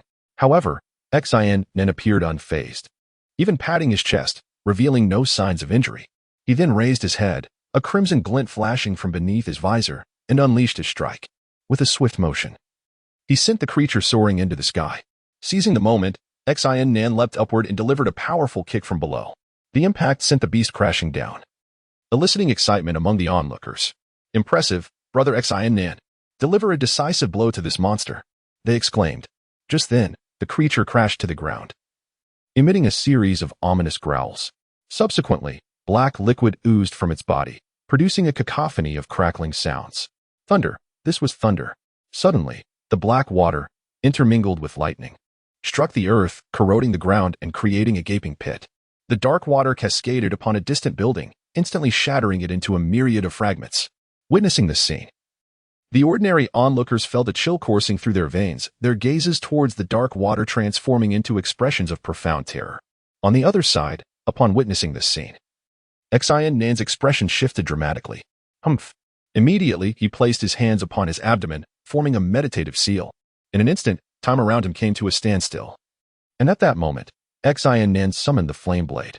Swiftly, it transformed into a brilliant scarlet light, piercing through the monster's body in the blink of an eye. With a thunderous roar, the creature was obliterated into fragments. Subsequently, Xian sheathed the flame blade, and with a gesture at his waist, those remnants of the monster were seamlessly absorbed into his armor belt. At that moment, the others had already vanquished the monstrous beings. Suddenly, the flow of time around them returned to its original state. Sinan, where have the monsters gone? Huiyu and the others expressed their confusion upon witnessing the abrupt disappearance of the creatures. Sinan replied, Brother Huiyu, we have sealed the monsters. We should return now. And you all should hurry back as well. I heard from the clan leader that our Nangong clan is seemingly preparing for impending doom. The emergence of that pig-headed anomalous beast signifies the commencement of a great calamity. Therefore, this evening, the clan leader will present some items to bolster our strength. You all should return swiftly. Upon hearing this, Huiyu and the others nodded excitedly in agreement. Observing the slain pig-headed monster, Jiang Zhen in the sky nodded in satisfaction. Quite impressive. The one who summoned the flame dragon armor has, upon donning it, attained the prowess of a pinnacle third-generation super warrior. In certain respects, even some ordinary deities might find themselves outmatched. The other fiery armors have endowed them with the prowess of peak second-generation super warriors. Now, I can commence my plan. However, at this moment, Zhang Chulan gazed at the departing armored warriors in silence for a considerable time before expressing his envy. My goodness, time stands still. Brother Jiang, could it be that you have infused your time-stopping ability into these 5 elemental armors? Upon hearing this, Jiang Zhen nodded and replied, It's a creation inspired by the Zen seal. What do you think? Quite impressive. ISNT it. However, mine has limitations. It resembles a domain. When they activate it, the domain unfolds, creating a suspension of time. Only they can move within it, which significantly enhances their strength. Yet, Zhang Chulan shook his head and remarked, Brother Jiang, your technique is extraordinary, such power over time. If those extraterrestrials were to witness this, they would either be struck with fear or consumed by greed. Jiang Zhen chuckled. My armor is not something that can be summoned by aliens. As I mentioned before, the Pangu bloodline is no jest. While I am uncertain about the circumstances of the Earthlings in this world, I can sense that they appear to be true descendants of the Pangu civilization. It seems, however, that their bloodline has grown exceedingly thin, hence their current state. Only individuals of such caliber, coupled with the prolonged baptism of the Hokage stone, can summon the armor. As for those extraterrestrials, they should not even dare to entertain the thought. Moreover, even if their bloodline has been tainted, it remains untenable. Otherwise, one might ponder why. For millennia, only those within the clan have been able to assimilate. This is solely to preserve the purity of the bloodline, with the only restriction being that those within the 5 garments refrain from marriage. However, after enduring a millennium, many have already transcended the confines of the 5 garments. Moreover, the summoning of the armor comes with a minor restriction. I have made a slight adjustment. In any case, they are unable to seize the armor. Not even the concept of the void can accomplish that. Upon hearing this, Zhang Chulan directly gave Jiang Zhen a thumbs up. Let us proceed and prepare for other matters, allowing this situation to develop. After listening, Zhang Chulan nodded. Meanwhile, in the city of Juxia, within the Super God Academy, Du Cao gazed at the images on the screen, his face displaying a look of astonishment. Which civilization is this? Lingfeng, have you managed to investigate? Upon hearing these words, a peculiar expression adorned the face of Du Cao. Chapter 73, Du Cao Sensed Trouble. Lian Feng, with a strange look on his face, gazed at the screen before turning to Du Cao and saying, General, I have uncovered the truth. I have discerned the origins of these individuals, and they belong to the Nangong clan. Moreover, they are not an extraterrestrial civilization, but rather a native civilization existing on Earth. In fact, their lineage is remarkably pure. They engage solely in interclan marriages, far surpassing the purity observed in many of the citizens of the Dragon Kingdom today. Upon hearing this, a long-forgotten memory resurfaced in Du Cao's mind. Could it be that the Nangong clan, which, despite their shorter lifespan, possessed strength rivaling that of the legendary super warriors, was being referenced? At this juncture, Lianfeng nodded in affirmation, stating, Indeed, it is the Nangong clan. You have previously attempted to recruit them, though ultimately without success. Even higher authorities have sought to win them over. Yet, they remain steadfast, claiming allegiance to the traditions handed down by their ancestors. However, previous scans conducted by the Nuwa 3 in their vicinity yielded no useful information, nor did they detect any anomalies. Those individuals had previously undertaken surveys to unravel the mysteries surrounding the Nangong lineage, yet the results were inconclusive. Consequently, we ceased our inquiries into clans of comparable stature to the Nangong. Upon hearing this, Du Cao fell into silence for a prolonged period before finally speaking. Let us not concern ourselves with the physical condition of the Nangong clan for now. Is it possible to ascertain the nature of the armor they utilize? Additionally, what can we deduce about the creature they are battling? Are they all super warriors? Lianfeng shook his head and replied. The Nuwa 3 did not detect any super warrior genes within them. However, the energy emanating from their armor could indeed be measured. While the data is not entirely precise, it provides a general overview. According to the analysis transmitted by the Nuwa 3, the central red armor radiates energy imbued with searing heat, capable of unleashing the peak power of a third-generation super warrior, potentially even possessing more formidable strength. At the very least, it corresponds to the pinnacle of third-generation capability. The remaining 9 armors exhibit energy levels indicative of peak second-generation super warriors. Thus, this group consists of 1 third-generation and 9 second-generation super warriors. Such power is undeniably terrifying. However, upon hearing this, Du Cao gently shook his head, remarking, It is not merely that. You appear to have overlooked the fact that each member of the Nangong clan possesses extraordinary attack power, rivaling that of certain first-generation super warriors. Should they wield specialized weaponry, they could contend with super warriors in a life-or-death struggle. Such an entity exists in numbers exceeding 10,000. Upon hearing this statement, Lianfeng couldn't help but gasp in astonishment, his gaze toward the screen shifting dramatically. As for the other creature, the grotesque beast, what is its nature, Lianfeng? After a moment of contemplation, Lianfeng shook his head and replied, I am unable to ascertain its essence. All I can detect are chaotic energy fluctuations. However, this energy exhibits the prowess of a second-generation super warrior. Furthermore, the creature's final strike possesses a power comparable to that of a third-generation super warrior. Yet, this monster is peculiar. It seems to be a product of chaos, exuding an aura of strangeness. It imparts a sense of malevolence, as if it were born solely for the purposes of slaughter and destruction. Moreover, there lies another concern. The creature in question is likely immortal. Immortal? Du Cao furrowed his brow. Seeing this, Lingfeng nodded and then tapped the screen, revealing an image. Look. This depicts a previous incident where the monster was brutally slain at the hands of the Nangong clan. Its skull was pierced by their rake. A wound so severe that even a second-generation super warrior could not have survived it, unless it possessed an invincible physique akin to the power of the galaxy. Such a being should not have been penetrated. This situation indicates that the creature does not possess such capabilities. Thus, during that time frame, the monster was indeed dead, overwhelmed and beaten to death by them. However, observe this. Immediately, Ling Feng brought up another image, showcasing the resurrection of the pig-headed monster. Upon witnessing this, Duke Ao's brow furrowed even more deeply. How could this be? Has it truly come back to life? Ling Feng nodded and replied, "It is highly probable, although I do not comprehend the reasons behind it. However, judging by their exhibited actions, along with the subsequent image of the armored figure collecting the monster's remains, it is likely that the creature could not be killed but was instead sealed away by them." Upon hearing this, Duke Ao suddenly recalled something and spoke up. "Wait. Ling Feng, do you remember a certain event?" "What event?" Ling Feng inquired, puzzled. Duke Ao continued. "Not long after the establishment of the Dragon Kingdom, the authorities sought allegiance from powerful families like the Nangong and Dongfang. Yet, they vehemently resisted the government's policies, their strength too formidable to confront directly. The authorities could only allow them to develop independently. The sole reason they remained was their claim of guarding something passed down by their ancestors. Thus, might we deduce that they are suppressing the very creature we just witnessed? The specifics remain unclear to us, but Ling Feng, please find a way to notify Wukong and relay the entire situation. Moreover, since the Nangong lineage is tasked with guarding and suppressing such entities, could it be that the Dongfang, Shimin, Baiming, and the Zhong family are also engaged in the suppression of these things? Upon uttering this thought, Yanfeng's eyes widened in disbelief, a look of incredulity washing over her. Could it be? Surely you jest.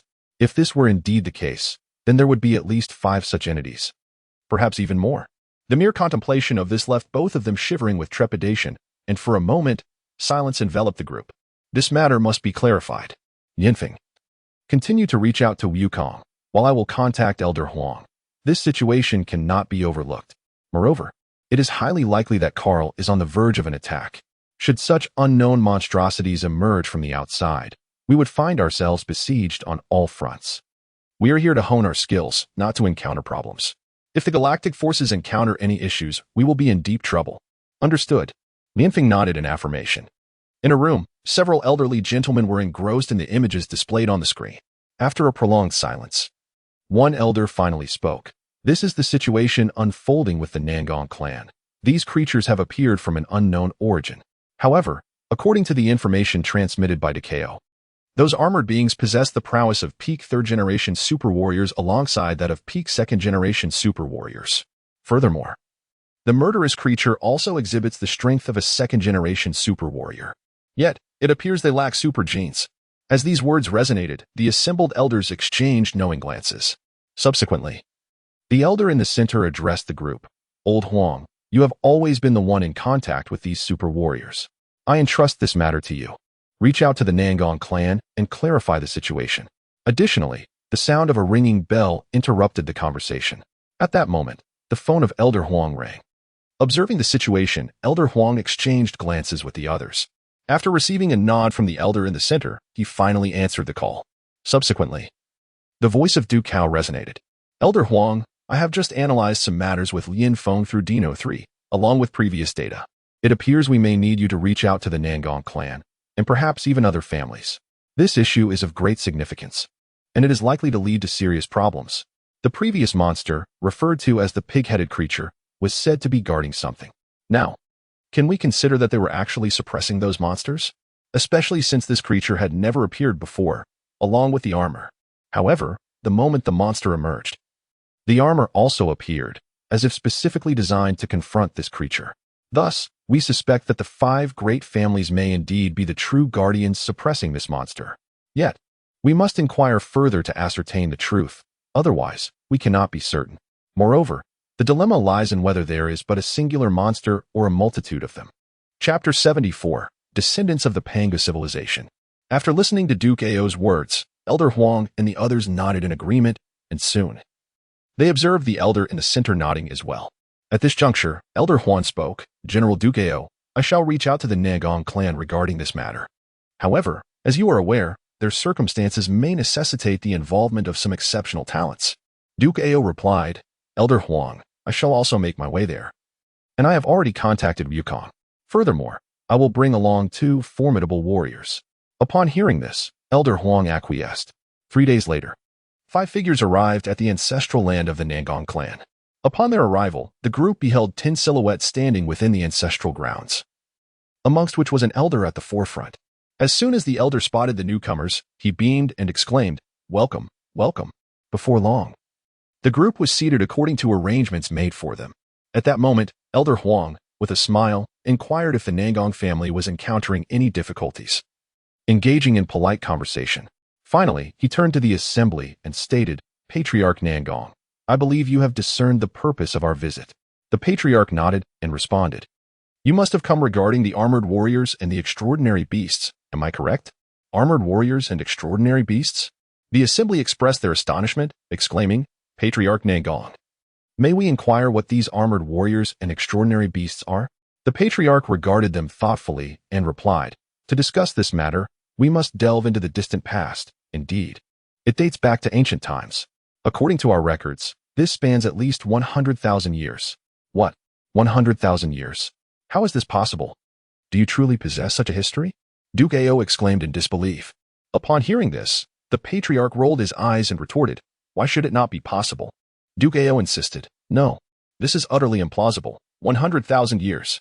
If such a span has indeed transpired, your earthlings should have ascended to the level of celestial beings. How could you still be in this state? Pre-civilization, this cannot be. You must have been deceived.